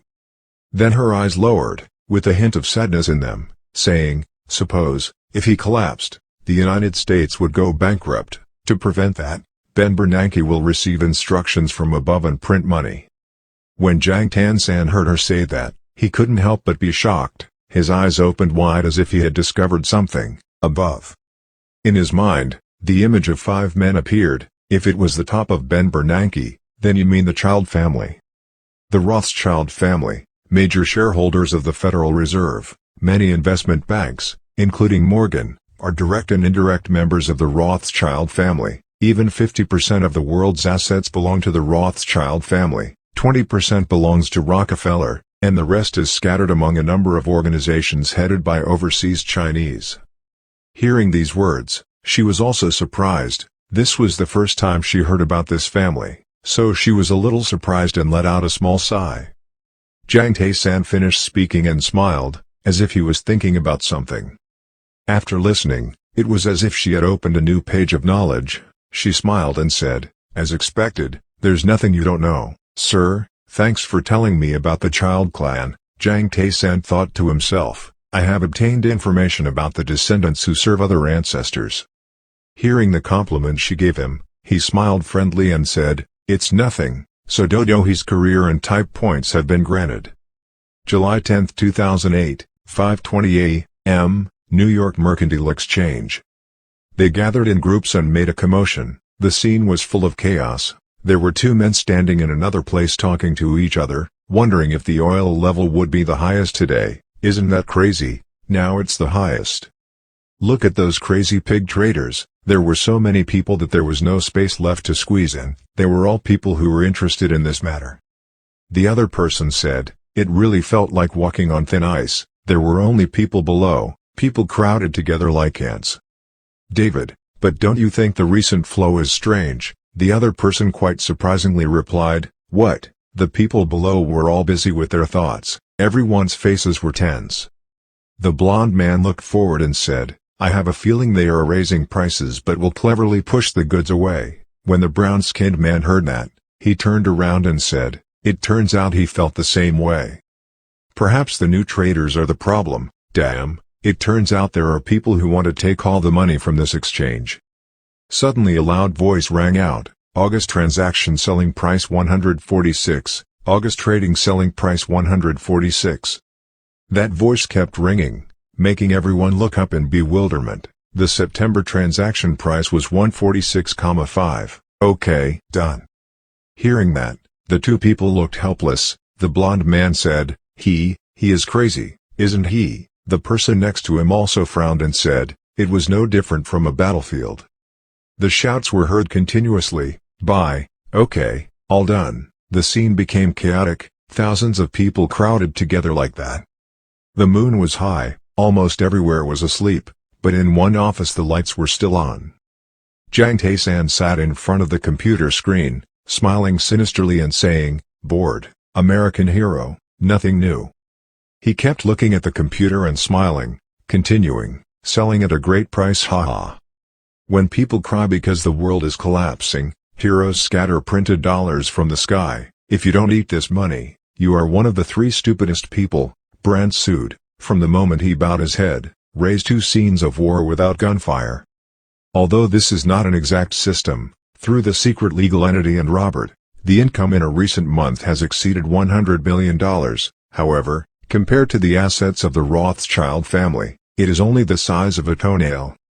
Jang Taesan looked at the screen and smiled sinisterly, thinking, let's try it all on the floor. The more he thought about it, the more excited he became. His hand pressed the mouse continuously, the clicking sound echoed continuously.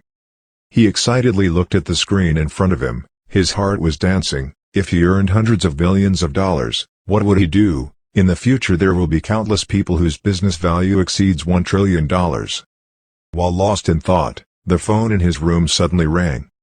On the other side, a soft, familiar voice from Dodohi rang out, Director, what are you doing? Jang Taesan heard the voice and knew who it was. Manager Do, I'm about to leave work now, but what's the matter? Dodohi heard that and happily said, is that so? Let's have dinner together. He was a bit surprised. She called him at this hour to have dinner together. He exclaimed, huh? Dinner, he thought, what a special character. A moment later, a colorful sushi appeared in front of him accompanied by Manager Do's voice, not sure if it suited the president's taste or not. When he saw what was displayed in front of him, his face was helpless. He felt something was wrong. Sushi, hey, what is this soju? She sat with her arms folded on the table. Today she wore this black dress full of charm. She smiled brightly and said, I went to the sushi shop across the street and remembered the director, so I bought it here and there. This look seemed like she wanted him to praise her. He listened to her, crossed his arms, and said with a serious face, if you want to ask to borrow money, I will refuse. Before she could speak, he flatly refused. She was startled and asked, why? She cried, looked at him with an unwilling expression and said, well, it's not okay for someone with as much money as you to have 100 billion. He sighed, not caring that she was acting, and said, never. Hearing that, she looked angry, pushed her chair back and stood up, saying in a self-pitying voice, wow, she's really stingy. When he saw that, he didn't show any attitude, just calmly said, why do you have to borrow me? You tell President Do, it's just $100 billion. Hearing that, she got angry, clenched her fists and screamed ferociously, my father has no money left. He was shouted at but didn't pay much attention. He said seriously, "Manager, let's separate ourselves clearly." When she heard that, she froze, her eyes confused and asked, "Huh? What to decide?" He looked at the girl in front of him with innocent eyes and said, "This is what President Du ordered. It looks like I'm going to soften my heart in front of my next beauty." He looked at the girl and continued, "Do I look so scary?" It was as if she had been told something right in her heart. Her face suddenly turned good. She laughed it off. "No, it's not like that." Then she gently said, "I know the director is not an easy man, because if I wag my tail to this extent, most people will fall over but." He looked at the girl in front of him but his heart was full of thoughts. He mocked himself, "No, I'm an easygoing man, it's just that girls are scary." She said half a sentence and then stopped. Maybe he would understand what she meant. Then she switched to another topic and heard Sarah say that the director would be on leave next week, and you also asked her to find plane tickets to Europe for you. She smiled brightly. She asked in a tentative way, "It seemed like you were on a business trip." He used chopsticks to pick up a piece of sushi and smiled, "No, I'm planning to go backpacking alone." When she heard him say he was going alone, she felt a little happy inside, but on the outside she seemed very normal. "Oh, backpacking sounds good." After speaking, he put that piece of sushi in his mouth, chewed it, and then praised, "This restaurant's sushi is delicious." She saw that he was quite happy and hesitantly asked, "Then director?" She shyly continued, "It's a trip, do you want to go with me?" I was eating and this question choked me. I spat out all the food. It was a big shock. He looked at Duduhe's seductive lips and thought, "What is that? Why is she so close?" His eyes moved a little lower and he couldn't help but think, why do he keep pushing his chest out?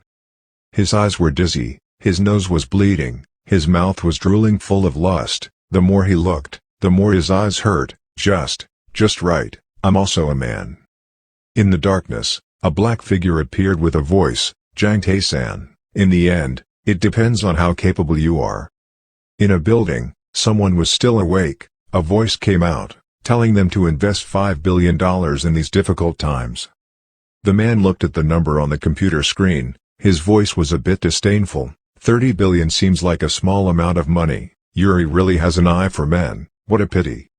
The man looked at the computer screen but the image of Jang Taesan appeared in his mind. He just smirked and said, "Jang Taesan is a monster. After saying that, he picked up a glass of wine to drink, and suddenly a voice rang out in his head, "Dad will go down a dark path."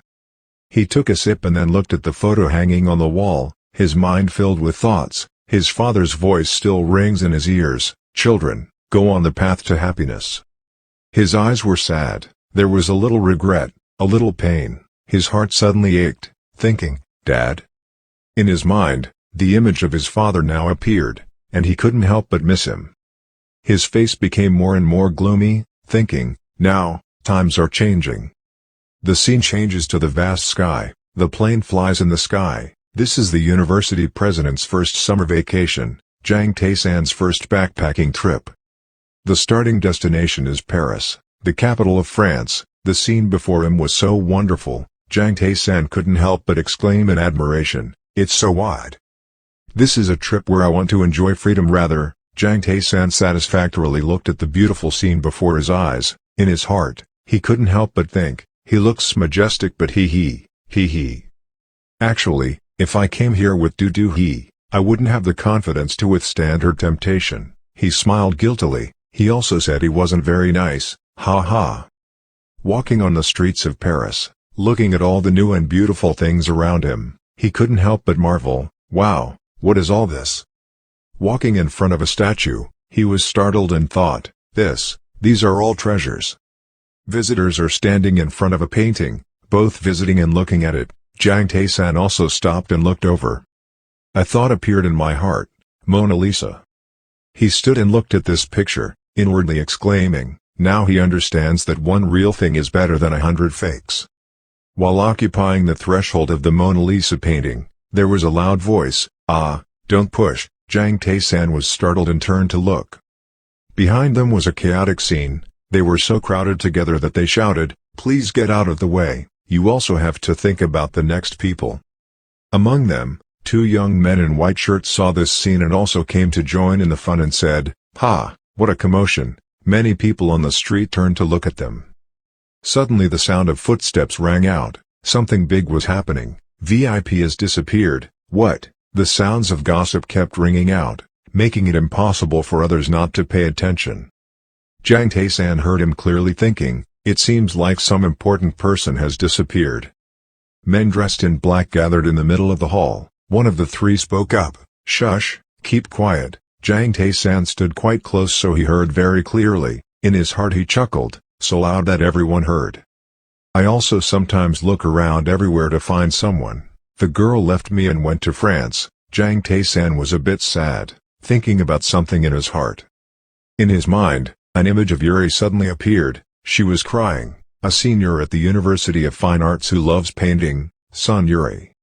The person flew far away. The images of the two of them were like a film replaying in his memory, leaving only a short memory of one night. That must have been the unforgettable night of his life. Even now when he thinks back, it still doesn't fade away at all. He used his eyes to search around, wondering if she had ever been here. Suddenly he clapped his hands together as if preparing to make some decision. He looked up at the ceiling thinking, "Let's go eat." He went down to the garage alone. Apart from his white backpack, he didn't take anything with him. Singing while walking, ha ha ha, in the true sense of backpacking, he enjoyed everything here. He got into his red car. Sitting in the car, he adjusted the rearview mirror and thought happily, asking for help, "My friend." Suddenly, a dark shadow rushed forward and opened the other side of his car. He was startled. He didn't understand what was going on. He was starting to feel scared. Eyes wide and mouth wide, he worriedly thought, could this be the legendary Paris subway robber? Seeing clearly the person in front of him, he was even more startled and stammered, Who are you?" A girl with yellow hair. Her face was red from running for too long. Her eyes flashed with danger. She raised her hand to her mouth. "Shush." Jang Taesan on the side was scared speechless. His body couldn't move. His face looked at the girl in front of him with fear. Outside, there were many people wearing black clothes running, shouting loudly, "Quickly go find them." They ran back and forth looking for someone. It seemed very important. The captain of this team began to divide people to search. Team B went in the other direction to search. "You guys are this way." When they received the order, they shouted in unison, "Yes." The blonde-haired girl shrunk down in fear, obscuring the view of outsiders. Jang Taesan next to him was no better. The scene he witnessed earlier made him tremble with fear. The blonde girl lying in the car looked at him with a forced smile and said, hoping he would help, "Hey, can you help me move quickly?" Jang Taesan looked at the girl in front of him. His face fell. He couldn't believe his eyes. He couldn't help but think, maybe she was acting cute. In a certain building in Paris, an angry voice came out. What about positioning?" He looked down and reported, "It's turned off." When the man heard that, he shouted loudly and went looking for her immediately. "Have you opened your eyes to look?" He sat on the royal chair, a little worried and said, "Oh my God, I've lost you." Your subordinates knew that they had not fulfilled their responsibilities, so they bowed their heads and admitted their mistakes. "I apologize, Duke Karin." Mr. Karin frowned and said unsatisfiedly, "Please find the lady's apology before saying it. It is said that now the dogs of the Assassin Guild are scattered everywhere in all directions." The Assassins Guild is an extremist assassination organization of medieval Shia Islam. He was both worried and scared, grinding his teeth, his whole body trembling. What if they knew about this situation? Why would something like this happen while the team leader was away? When his subordinates saw this, they guessed that the lady probably still couldn't leave Paris. Mr. Karin was afraid that something would happen and immediately ordered him to use any method. Using DST, French intelligence agency, is also possible. Even if you rotate the CCTV to every corner, you will have to find it immediately, without any conditions. Hearing that, the subordinate quickly replied, "Yes, I know." Scene changed to the city of Milan, France.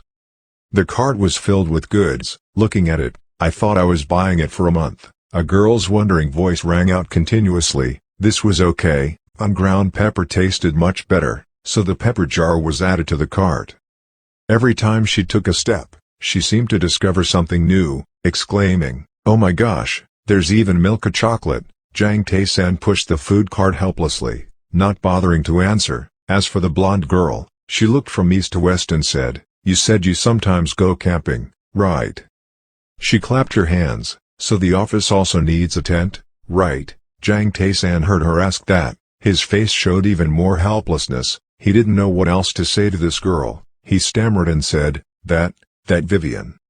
Suddenly the girl wrapped her arms around his neck and smiled. "I told you to call me Vivi, being the same age. Calling friends like that is not okay." Jang Taesan looked at the girl in front of him in fear. He could only keep silent. He drove the car and turned to look at this girl who had just been chased with eyes full of wonder and confusion. I asked her why she was being chased and she replied solemnly that she had run away from home. Her destination, who was studying at Paris 4 University and was the same age as me, was the same as mine. He glanced at the girl who was calmly lying on his car, a little helpless, just like 3 dots 3 dots. Although the girl next to her closed her eyes, she still smiled and said with satisfaction and excitement, "I'm going on a backpacking trip." He looked at this girl so calmly. No matter how many people looked for her, she didn't care at all. He couldn't help but lament, "Oh my God, if it were Korea, it would be chaotic." An adult girl who had run away from home suddenly climbed into the car right before I left the parking lot. Suddenly, an adult male and female couple who didn't know each other at all went traveling by car. The car was running briskly on this beautiful street of Paris. He reminded her, "Vivian, could you please sit up straighter?" The girl didn't care and called me Vivi. Back to the scene in the supermarket. Wherever the girl went, she was excited to see one thing after another. She stopped at a certain counter and couldn't help but suddenly admire, "Kya, this brie cheese." When the sales lady saw them buying so many of her products, she happily expressed her gratitude and said thank you. "A handsome boy." Jang Taesan's face darkened and he said sadly, "Ha ha ha, I hope you have good customers." She was admiring wherever she went, stopping in front of the wine bar, happily hugging it and saying with delight, "Chateau Valandrod." He looked at the wine in front of him and asked, "Is that Bordeaux wine?" At this time, she was holding the wine in the bottle, looking at him with surprise. "Oh mom, you also know this type of wine?" When Jang Taesan was asked like that, he remained silent, not knowing what to say. At this moment she happily shouted, "Oh yeah, I won." Jang Taesan looked grim and said, "But do you have money to pay?" In a remote, pristine area, the surroundings were dark without a trace of light. The people here all wore black clothes that covered half their faces. Looking at them they exuded an extremely cold look. A voice came out. It was said that the blue bird living in the castle had flown out of its cage. Along with that was the image of something burning. The fire was filled with black smoke. Just looking at it made me feel scared. One man among the others stood up, bowed respectfully and replied, "Yes, elder." This man called the elder had a white beard and hair. He was also dressed in black like the others. He said, "Allah has also given us a chance to take revenge." Suddenly he raised his hands. The atmosphere around him also began to change. He recited the mantra, "Allahu Akbar." Then all the people present were kneeling in front of that burning fire. They recited the mantra that the elder had just recited, "Allahu Akbar." Then the elder read aloud, "Send out the kamikaze warriors. Let the strangers of the night order see clearly. Let's prove that we are still alive. Our blood will continue to flow until the great holy war is over. Let's prove that we can never live with them in the same sky. Allahu Akbar." Reading these incantations made the heavens and earth tremble, and the crows flying around the castle that night cried out savage sounds. The atmosphere here is bustling with people. They are rushing to do their own work, and this high-end, luxurious place, full of modern equipment is nowhere else than at Ojung Corporation, top of Seoul. True to the original class of the pioneer, there is no shortage of employees here, worthy of the name of a giant corporation. People come and go in a hurry. They are constantly racing against time, striving, achieve success on time. Suddenly, in the quiet and dignified lobby of the building, a familiar panicked voice suddenly rang out. "What?" he said, "the one who knocked Anna down." The man standing in front of the glass window admiring the surrounding city scene turned around in shock with a startled face, his face without a drop of blood. He was none other than the president of Ojung Group. "Mister," I asked shyly, "just a university student?" In the middle of the large room, the secretary respectfully bowed his head, politely handed over the documents and slowly said, "Yes, that's right, the president." At this time, he slowly turned around, looking intently at his documents. It took a while, after thinking about something, before Director Ojung reached out and picked up the file. He stretched his face and breathed a sigh of relief at this bright source of information. He smiled softly and said in a soft voice that he was a law student at Hanguk University. Reading the documents, he suddenly felt a little admiration and surprise at Taesan's background, but, right now he is only 20 years old. Although he is young, he is not young. Hearing that, the secretary bowed solemnly and immediately objected. Even though he is young, he is a great talent. With only a capital of a few tens of millions of won, in 3 years he has made a profit of trillions of won.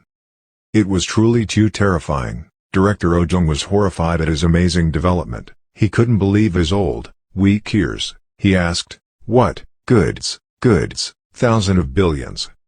"That's right." The secretary bent down, his thoughtful eyes looking into the unknown, and firmly affirmed that on the stock exchange he was also known as the god of stocks, the god of futures contracts, the god of foreign exchange fraud, etc. He is afraid. This is really no different from a god.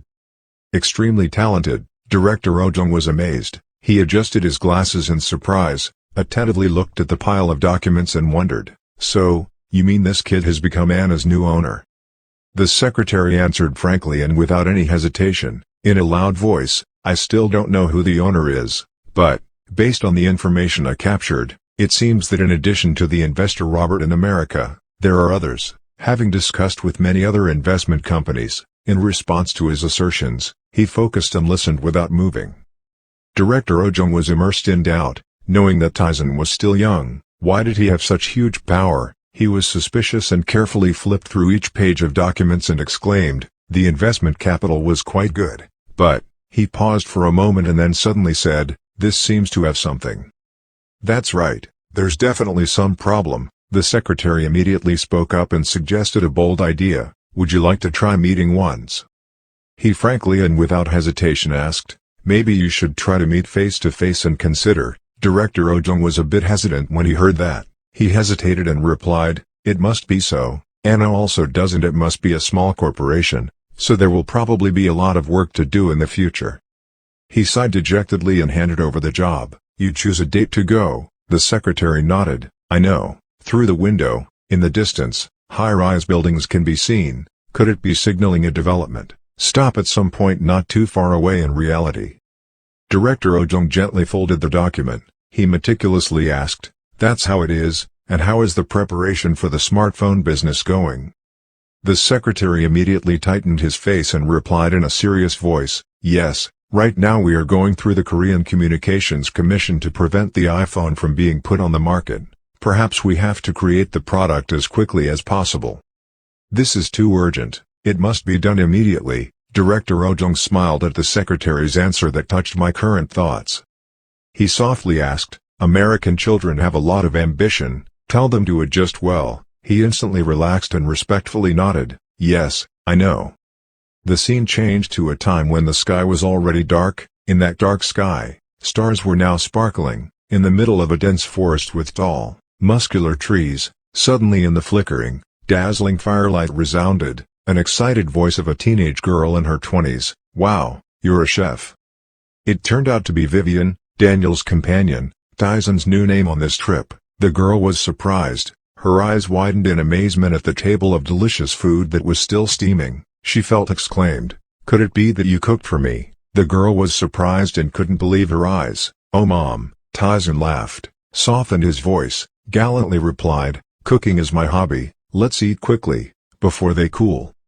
At the same time, Taesan thought brightly, a strange companion and a strange girl from the first day of traveling to France. He was a little excited but humbly introduced, although a bit poor. "But today now I can only eat like this." On the other hand, contrary to Taesan's calm appearance, Vivian is strangely happy. She shivers in joy, and suddenly reveals, "Oh, the car trip with the good guy, even cooking, it's such a joy."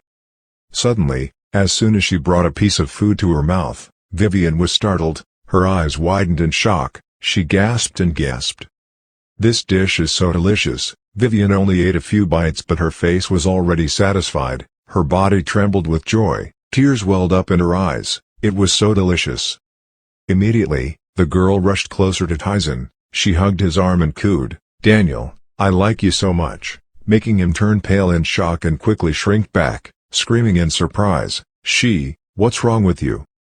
Vivian's cheeks turned red, she shyly brushed her hands away to deny her rude action just now. "Hey, I was just joking, just kidding. Because the food was so delicious I got a little excited." Hearing that, Taesan laughed it off, he was embarrassed, happily replied, "Ha, fortunately it suits her taste." Facing such a perfect world situation, Vivian happily thought to herself, "I once dreamed of going on a normal and free trip, but I didn't expect that I would spend it with a guy I met for the first time, this." Meanwhile, Taesan still had a gentle face, he gently stirred the coffee cup, politely inviting her to try drinking this too. He held the cup and handed it to the girl, solemnly introducing, "Korean-style coffee." Seeing that, the girl happily exclaimed, "Oh mom, what is this again, cream coffee?" "That's right," he happily affirmed, "its correct name is cream sugar coffee." Looking at the steaming cup of water and hearing Taesan's affectionate introduction, Vivian couldn't help but be excited, she excitedly shouted, "Come on, wow, this is also very attractive." The sky was getting darker and darker, the darkness quickly covered the surrounding scenery, only the flickering light of their fire remained. Suddenly, Vivian gracefully spoke up, "But, Daniel," he was stunned and confused, "Huh?"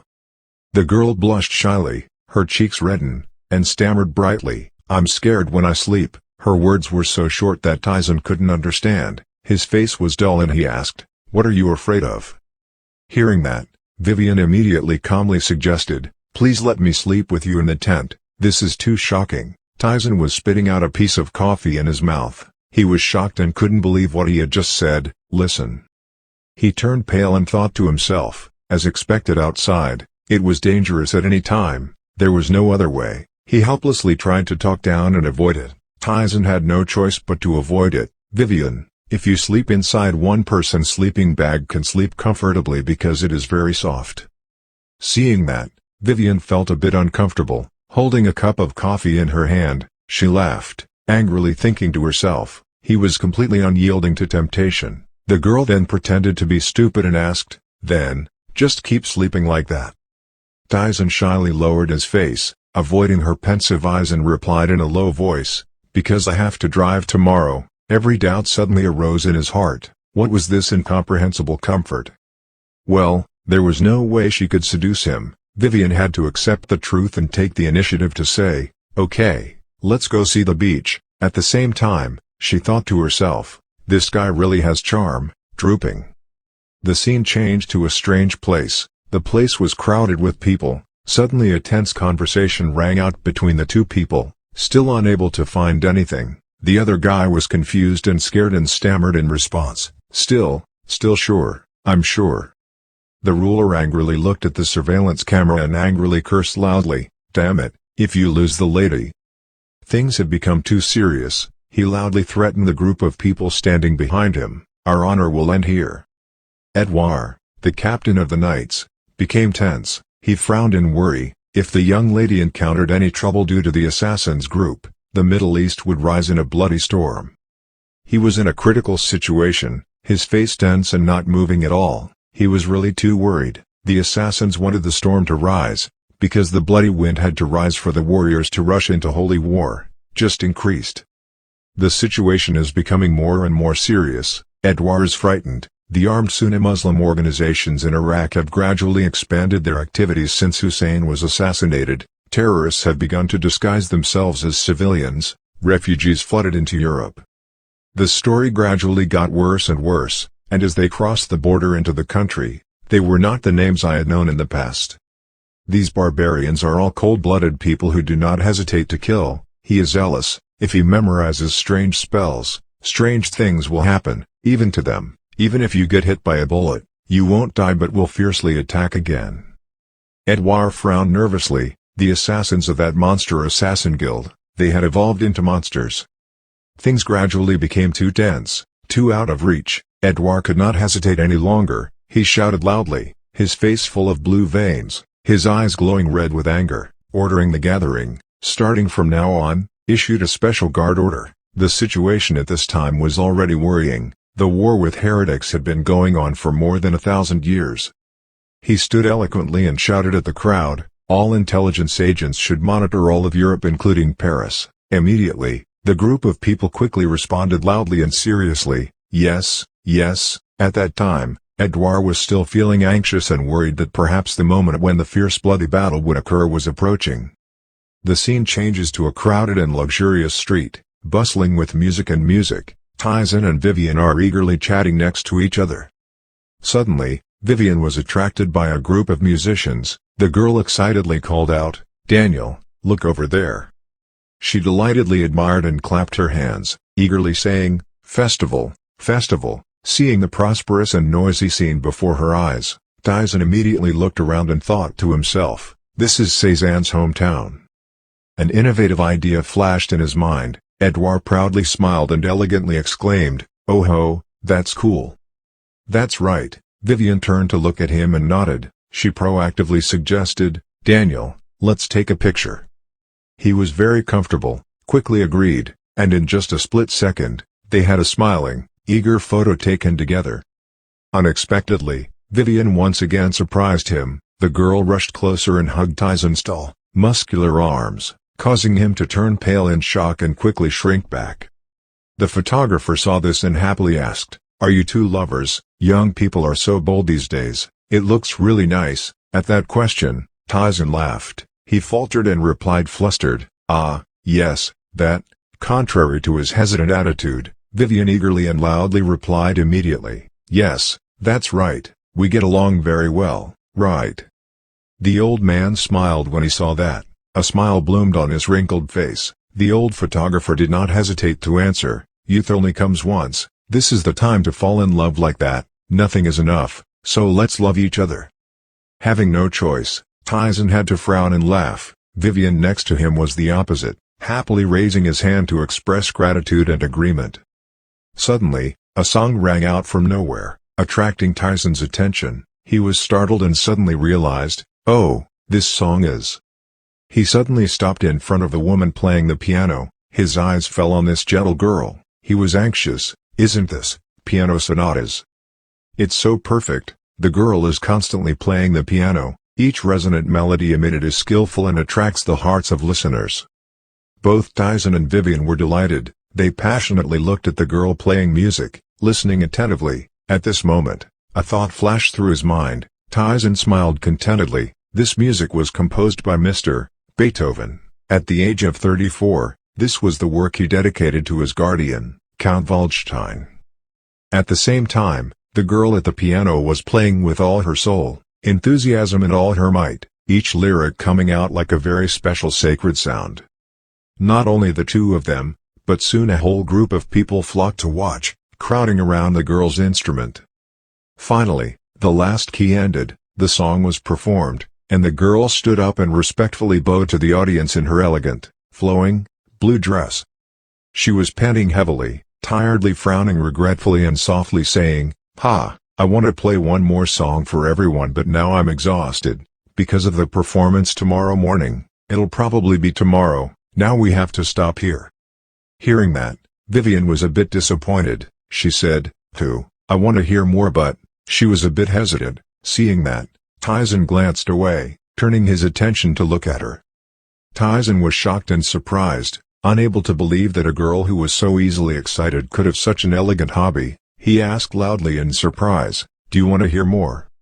Indeed, the girl whose heart was said to her blushed and her cheeks turned red. Vivian faltered and awkwardly replied, Well." The shyness was clearly shown through the shy eyes of the newlywed girl, 20s.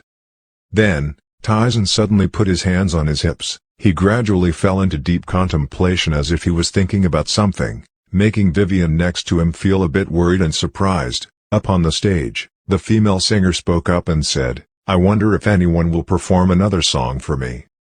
These words aroused the aggressiveness in Taesan's heart. He smiled excitedly as if he was about to make some admirable breakthrough. Pleasure gradually appeared in Taesan's bright eyes, even though for obscured sunglasses.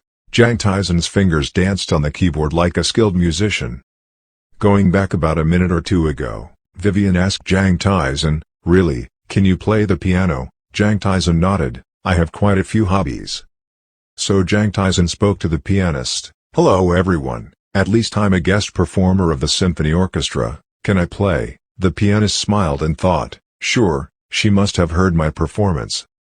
Jang Taesan just smiled lightly, he was prepared for everything that was about to happen.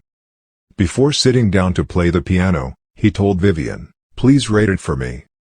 So he sat down on the chair and put his hands on the keys. The melodies began to play. Jang Taesan was very absorbed in the music, the sounds kept dancing in the air. The music he played was so wonderful that Vivian couldn't believe her eyes. She said softly to Daniel. The musician playing the piano couldn't believe his eyes. Why could he play the piano so skillfully? And even though this was a very difficult piece of music, she shook her head. "No, this is the piece of music." Her eyes opened wide. Beethoven Piano Sonata No. 8 Pathétique. His hands still moved back and forth on each black and white key, creating a heart-touching song. He closed his eyes and felt each sound entering his hands, the intensity of the climax, he thought. Even Vivian, who was watching from afar, was caught up in those magical sounds, both harmonies and scales. All is perfect. Beethoven Piano Sonata No. 14 Moonlight. His body is blending in with the timbre of the symphony. And also Piano Sonata No. 23. "I haven't started that piece yet," the pianist thought in amazement. Everyone watching him exclaimed, "Beethoven, you are as deep as if you were the author of a symphony, from temperament to talent, everything is flawless." At this moment, it was as if the god of music had descended. Everyone had the same thought. Everyone's silence brought the worship to its highest level. One person even asked, "Was he from the East?" That was the reporter for the music monthly Yoon Se-in. She speculated that she seemed to be Korean. After a while, the music ended under the surprise of the entire audience and the blank eyes. No one dared to applaud because they still couldn't believe their eyes. He stood up elegantly and spoke softly. This time the song was dedicated to the revered Beethoven. The pianist was extremely surprised. What a tribute song. Even the newspaper reporter, Yoon Se-print, was surprised, and the person in front, Vivian, still hadn't recovered. A dead silence made everyone around him hold their breath. Everyone was looking forward to his performance. So he strongly placed his hands on the keys, bringing the best harmony to the space. His face, every time he concentrates on playing the piano, seems to have magic power. Everyone who looks at him finds it extremely attractive. Even the pianist who just now half believed in his talent was now moved to tears. "Oh my God." He raised his face, his body becoming one with the rhythm of the sound. Yoon Se-in couldn't help but praise, "Great, great." Vivian's emotions at this moment seemed to be taken to a completely new level. "Performing like this, I heard it for the first time in my life, Daniel. This guy is like a miracle appearing before my eyes as a gift from his mother." The pianist seemed to no longer have any majesty. Her body trembled, her eyes opened wide. She trembled and said, "God Muse, I really need the score of this sonata." His music is the joy of heaven. Everyone around after enjoying the music cheered non-stop. He seemed to have just returned from heaven. The only person still shocked at this moment was the pianist. She still couldn't believe the truth. Any composer including Schumann, Beethoven and Mozart that she had heard, listening until now, still can't leave a sonata like this. She looked at him as if he were the greatest composer ever. However, a good party will eventually end. It seems like I'm about to leave. Jang Taesan stood up, bowed his head to thank the appreciative crowd. The piano player did not hesitate to extend his hand. This guy had to shake it back. Without waiting for her to act, someone quickly jumped up. That was Vivian. She was so enamored with his talent that she immediately ran to hug his neck. This carefree action caused the pianist to panic. Vivian quickly took the opportunity, placed her lips on his. She kissed him passionately, not caring about the looks of people around her. Yoon Se-in didn't know what to do in the panic, accidentally capturing the moment of the century. Everyone around couldn't help but gasp in surprise. This performance made people applaud even more. He understood Vivian's meaning and was very compatible with her. The sky and clouds are still blue and clear, not knowing what lies ahead for him. In a small street, people are talking to each other. Have you seen Community Best Internet? 3 foreigners were standing together, discussing, was that performance real? Everyone was in an uproar calling it the return of Beethoven. What exactly was the identity of that Oriental person? 3 people chatting excitedly. They didn't notice that a Muslim was sitting next to them, eavesdropping on the conversation. They continued, the kiss was great, it was completely my style, the performance was really good. The Muslim next to him conveniently opened the lighter box. He lit the cigarette that was still hanging from his lips. The muse of music has returned, everyone needs to be respectful, he said while looking at the phone screen.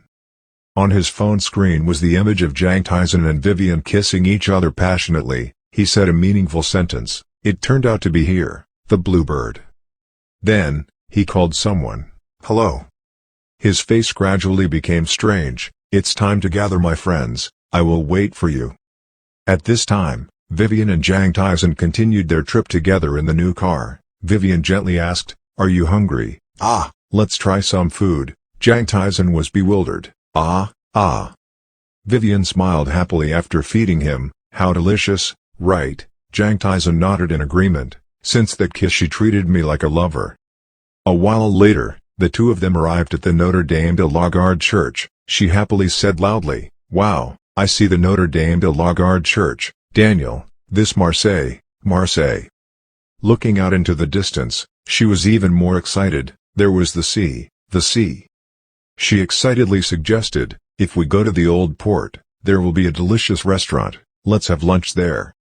He felt that she was very familiar with this place and asked, does it seem like she comes here often? She did not hesitate to answer, this is my mother's hometown. Then I turned around and whispered to Jang Taesan, Daniel, I will give you special experiences today. Hearing that, my limbs felt weak and I felt so insecure. In the end, the two of them chose Marina Restaurant to have lunch and rest. As soon as we entered, Vivian spoke to the waiter, asking him to lead us to a place where we could see the sea. The waiter was also very willing to answer, I will guide you too. Sitting at the table, Vivian quickly chose her favorite dish, giving me 2 bouillabaisse combos. Jang Taesan was a bit shy, this was his first time coming to this place. A moment later, after the food was served, Vivian very naturally dipped a piece of bread into the jar of delicious sauce. She brought up the piece of bread, come on, she wanted to let him enjoy the delicious food. He was very unwilling and politely said, thank you. Her next words made him freeze. She happily expressed, I love you. Seeing his reaction, she laughed and said, why are you so panicked? I was just joking, just kidding, you should try this too, this one too. Hearing her say that his heart eased a little, part of the burden, thanks. A person walked up to the two of them, raised his voice and said, oh, who is this? Is that person an acquaintance of Vivian? He knows Vivian's name. That person was Gabriel. Vivian was extremely frightened. Gabriel looked at the person sitting in front of Vivian. He said in a contemptuous tone, what is it, this Oriental? Jang Taesan's face was quite tense right now. What is this? These guys, what is with this unfounded arrogance? The person named Gabriel continued to turn to Vivian. Oh my God, what is this situation again? You have to explain to me, Vivian. Vivian was stunned and speechless at this moment. Gabriel seems to be very angry, he can't contact you, and you're meeting this Oriental person with no origin. Saying that Jang Taesan is an Oriental person of unknown origin, this is intentionally making him angry. He continued to ask Vivian, did your father know about this situation? Vivian was very angry, her face turned red. Apologize immediately, you make others uncomfortable. That guy didn't stop and even showed a condescending disdain. Oh really, I made you uncomfortable, then I'm sorry.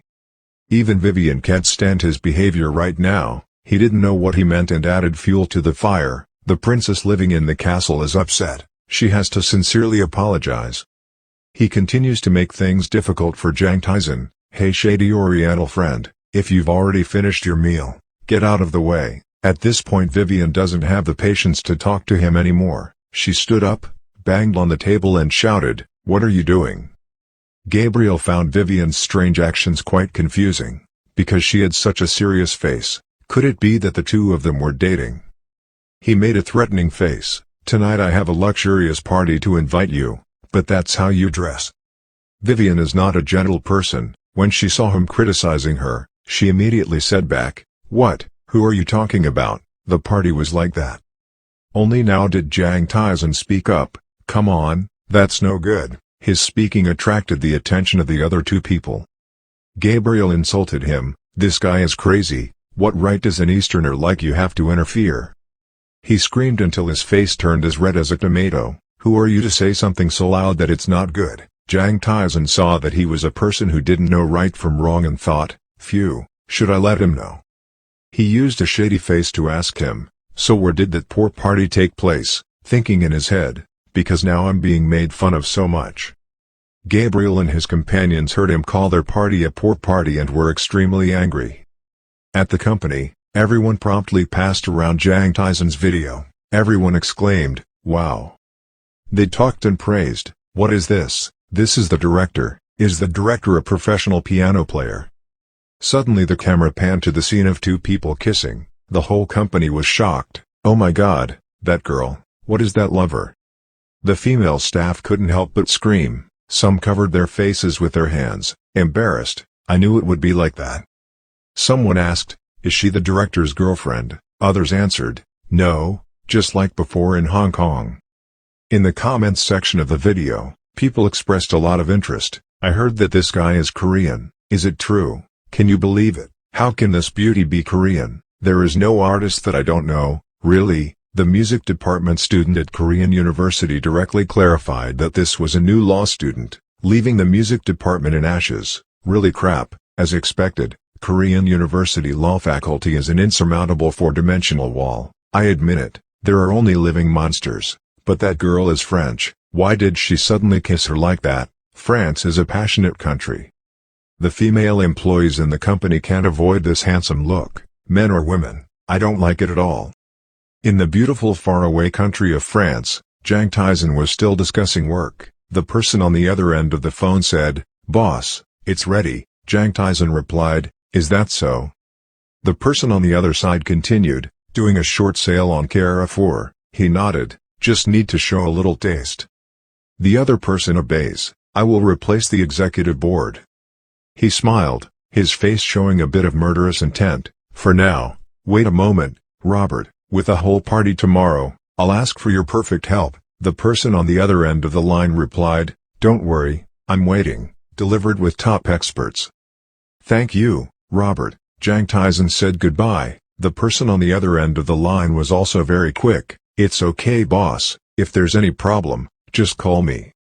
Jang Taesan is satisfied, "Then I will contact you later." He remembered the humiliation he had received at noon, that Gabriel even deliberately belittled him, an Oriental person of your origin. He already knew his information, that he was the son of vice president. The waiter suddenly became excited, "Oh my god, you look so great." Vivian walked in with a different appearance. The service was endlessly complimented, "You were even more perfect than our models." Even Jang Taesan was captivated by Vivian's beauty. She wore a dress and black clogs. Vivian has a standard body shape, every bust comes out, her face is still pink with shyness. She asked him if he was okay. He smiled so brightly, "Perfect, there's nothing more perfect." She was so happy to hear that, her face turned red. "Thank you." He said to the waiter, "My jacket, you recommend it to me too." The waiter knew that this was a distinguished guest and his voice still remained excited. "I was waiting for you to say that." This beautiful city always attracts tourists with its dreamy look at dusk.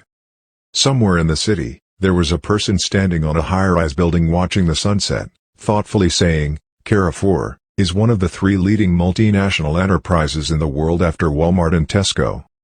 That person has typical blonde hair, Marcel Trope. He will shed tears for his child. This person is an investment genius and rising tycoon of Wall Street, currently planning for Robert. He is full of murderous intent, daring to confront the boss. Jang Taesan is the person everyone must worship, that person is his boss. At this time in St. Paul-de-Vence, night has already fallen. In a mansion, everyone is partying together, there are people talking, whether Vivian will come or not, I don't know. There are rumors that Vivian even has a high self-esteem, and the family is very formidable. At that party, Gabriel arrived very early. A friend said to him, "Gabriel, you are a bit dangerous today." Gabriel did not care and replied, "What is so terrible about the great-grandson of the fallen king?" "Yes." The other friend felt very ridiculous. "What a decline, don't you know that Vivian was with the bodyguards?" Gabriel heard that and was so embarrassed that he didn't know where to wipe his face. This guy. Everyone continued to talk about Vivian. Vivian's father also became a ghost. He was truly a talented nobleman. Only Gabriel was not very impressed. His noble lineage was nothing significant.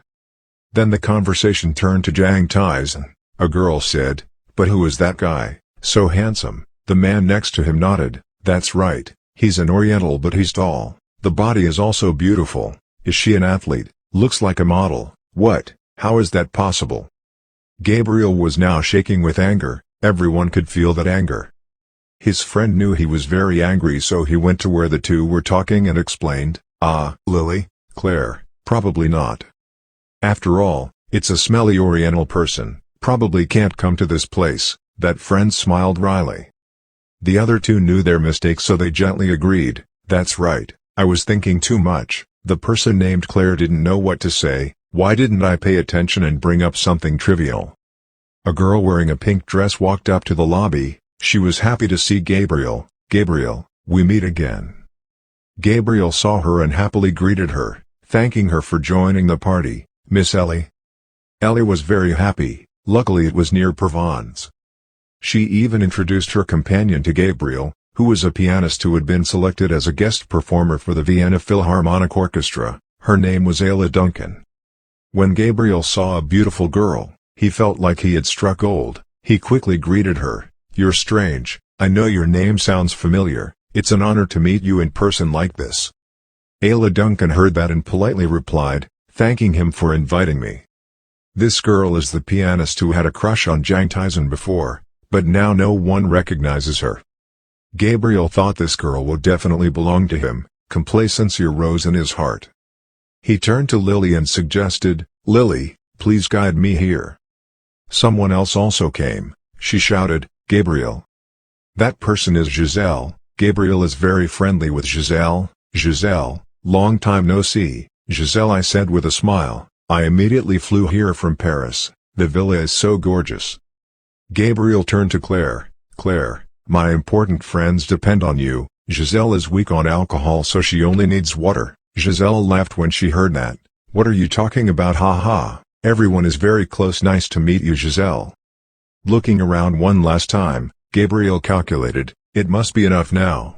The person next to him nodded, "Maybe so. However, the most important person will appear the latest." A loud sound rang out. Everyone including Gabriel was startled and turned back. What was that sound? A luxury car promptly arrived at the party and stopped. Everyone was startled when they saw it. What was that? What about Bugatti? Really? In front of them now is a very expensive car. They have no reason not to be surprised. Gabriel's friend turned around. "Gabriel, who else did you invite?" Gabriel's face is now pale. "Huh? No." Vivian elegantly got out of the car. As soon as he saw that, Gabriel felt something was not right. He exclaimed in panic, "No." The person in front of him was Vivian. She was now completely different from Vivian a day ago, dressed very stylishly. Gabriel couldn't help but scream in shock, "Vivian!" Vivian smiled wryly. "Gabriel, thank you for inviting me." Gabriel felt like he had underestimated Vivian, so he trembled and said, "Hurry, come in, Vivian." Just waiting for this moment, Jang Taesan appeared with a sarcastic attitude. "Thank you for inviting me, Gabriel." Jang Taesan's face brightened. The outfit he wore looked very elegant and noble. Gabriel couldn't believe his eyes. Was this the Oriental person he once despised? "No, who are you?" Jang Taesan extended his hand to show that he wanted to shake hands and become friends. He smiled politely and formally introduced him. "I am Jang Taesan." Gabriel also couldn't let himself lose face in front of everyone, so he hummed and introduced himself. "I'm Gabriel." "Gabriel Thrope," he said while shaking hands with Jang Taesan. Jang Taesan's hand squeezed his hand tightly, causing him to cry out. Jang Taesan was still laughing and talking happily. "Oh my god, I was too harsh, sorry." A thought appeared in his mind, if he's angry, let's hit me. Gabriel knew he was teasing him, so he thought bitterly, this brat, he's so angry. Looking back at Jang Taesan's face at this moment, Gabriel was sweating. His face seemed to show a challenge. Give it a try, today I will make the whole of France pay. That threat made Gabriel unable to help but feel scared. Whatever you say, the scenery here is very beautiful with a 2-story villa, Vivian exclaimed, the scenery is so beautiful. She looked into the distance and said, that's the island's fortress, the Count of Monte Cristo. While Gabriel was still in pain from his hand being clenched, thinking it was broken, Jang Taesan and Vivian went to greet everyone. I'm Hugo Macron, a man introduced. Jang Taesan replied, nice to meet you, Hugo. Jang Taesan asked his new friend, Hugo, how much does this villa cost? Hugo is quite confusing, huh? According to the recent exchange rate it was 15 billion, Jang Taesan asked, about 10 million euros. Seeing him so knowledgeable, Vivian smiled happily. Hugo also doesn't hesitate to give advice, if it's that kind of money, it's better to buy a castle, that's better. Jang Taesan nodded, is that so? In the distance Gabriel is very upset thinking, what are you going to do? He couldn't bear to see himself being ignored. He was the main character of this party. His appearance made Jang Taesan unable to help but feel proud. Who told him to dare to be arrogant in front of someone like him? Is the return of this legend. When Ayla saw you again, she couldn't help but scream, Daniel.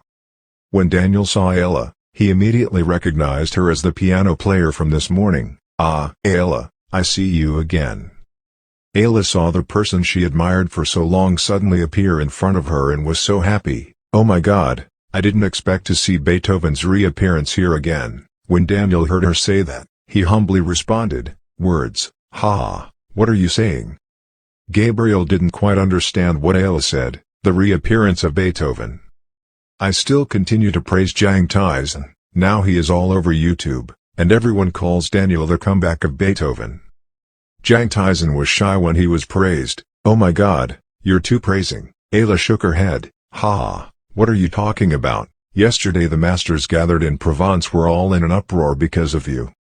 I was even scolded for not being able to catch him. Gabriel was so angry that he blushed.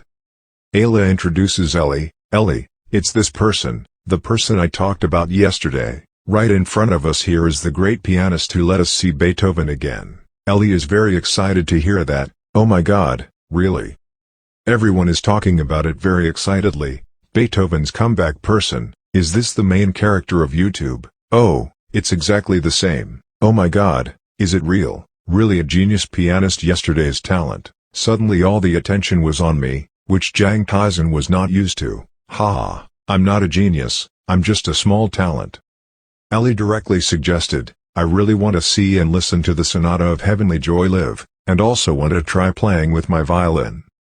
Hearing that, I didn't hesitate to introduce myself. I've prepared a party with Vivian tomorrow, if you have time, please come.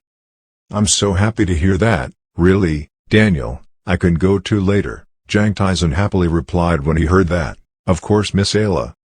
Everyone around him gathered around him. I also wanted to be invited. Yesterday I couldn't sleep listening to those sonatas. Gabriel's face turned black. These people, can't stand it, can't stand it.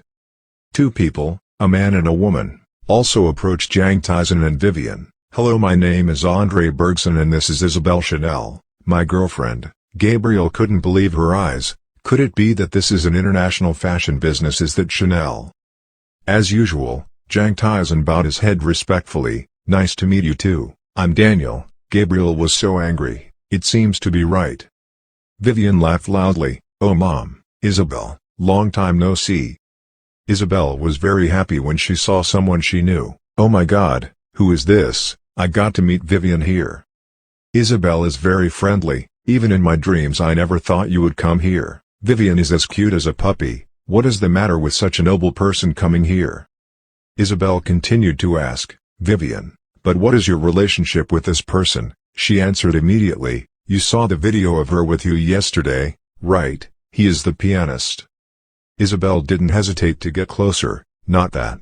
What she meant was what this guy is to you. Vivian immediately knew she wanted to confirm if he was her boyfriend. She thought shyly, this girl, don't let it go. She blushed and confessed, Daniel, is my beloved boyfriend. Everyone at the party turned pale. Even Jang Taesan couldn't react promptly to Vivian's words. On the contrary, everyone around them praised them very much. As expected, they looked so good, so beautiful, truly a perfect couple.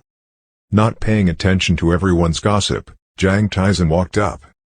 He approached Ellie and asked, Ellie, I wonder if I can borrow your violin for a moment. Ellie was very surprised to hear that. Ha, my violin. He nodded. I want to show you the piano sonata The Joy of Heaven that I performed yesterday on the violin for everyone to hear. Ellie was so shocked when she heard that. Oh my god, this guy is not those who know how to play the piano can now also play the violin. That night was truly a wonderful night. The moon was cool and the wind was cool. The moonlight shining down made the music more beautiful. He gently performed with the violin. Thus that day, he completely devoured Gabriel's party. Looking at Jang Taesan's performance, Gabriel couldn't help but growl, it's just right, these bastards.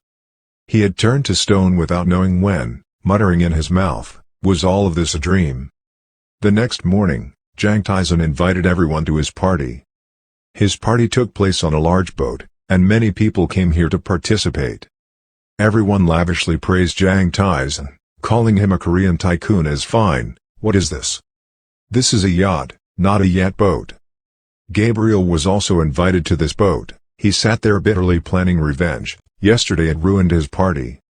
His face turned black. Is he going to treat me like a scarecrow today?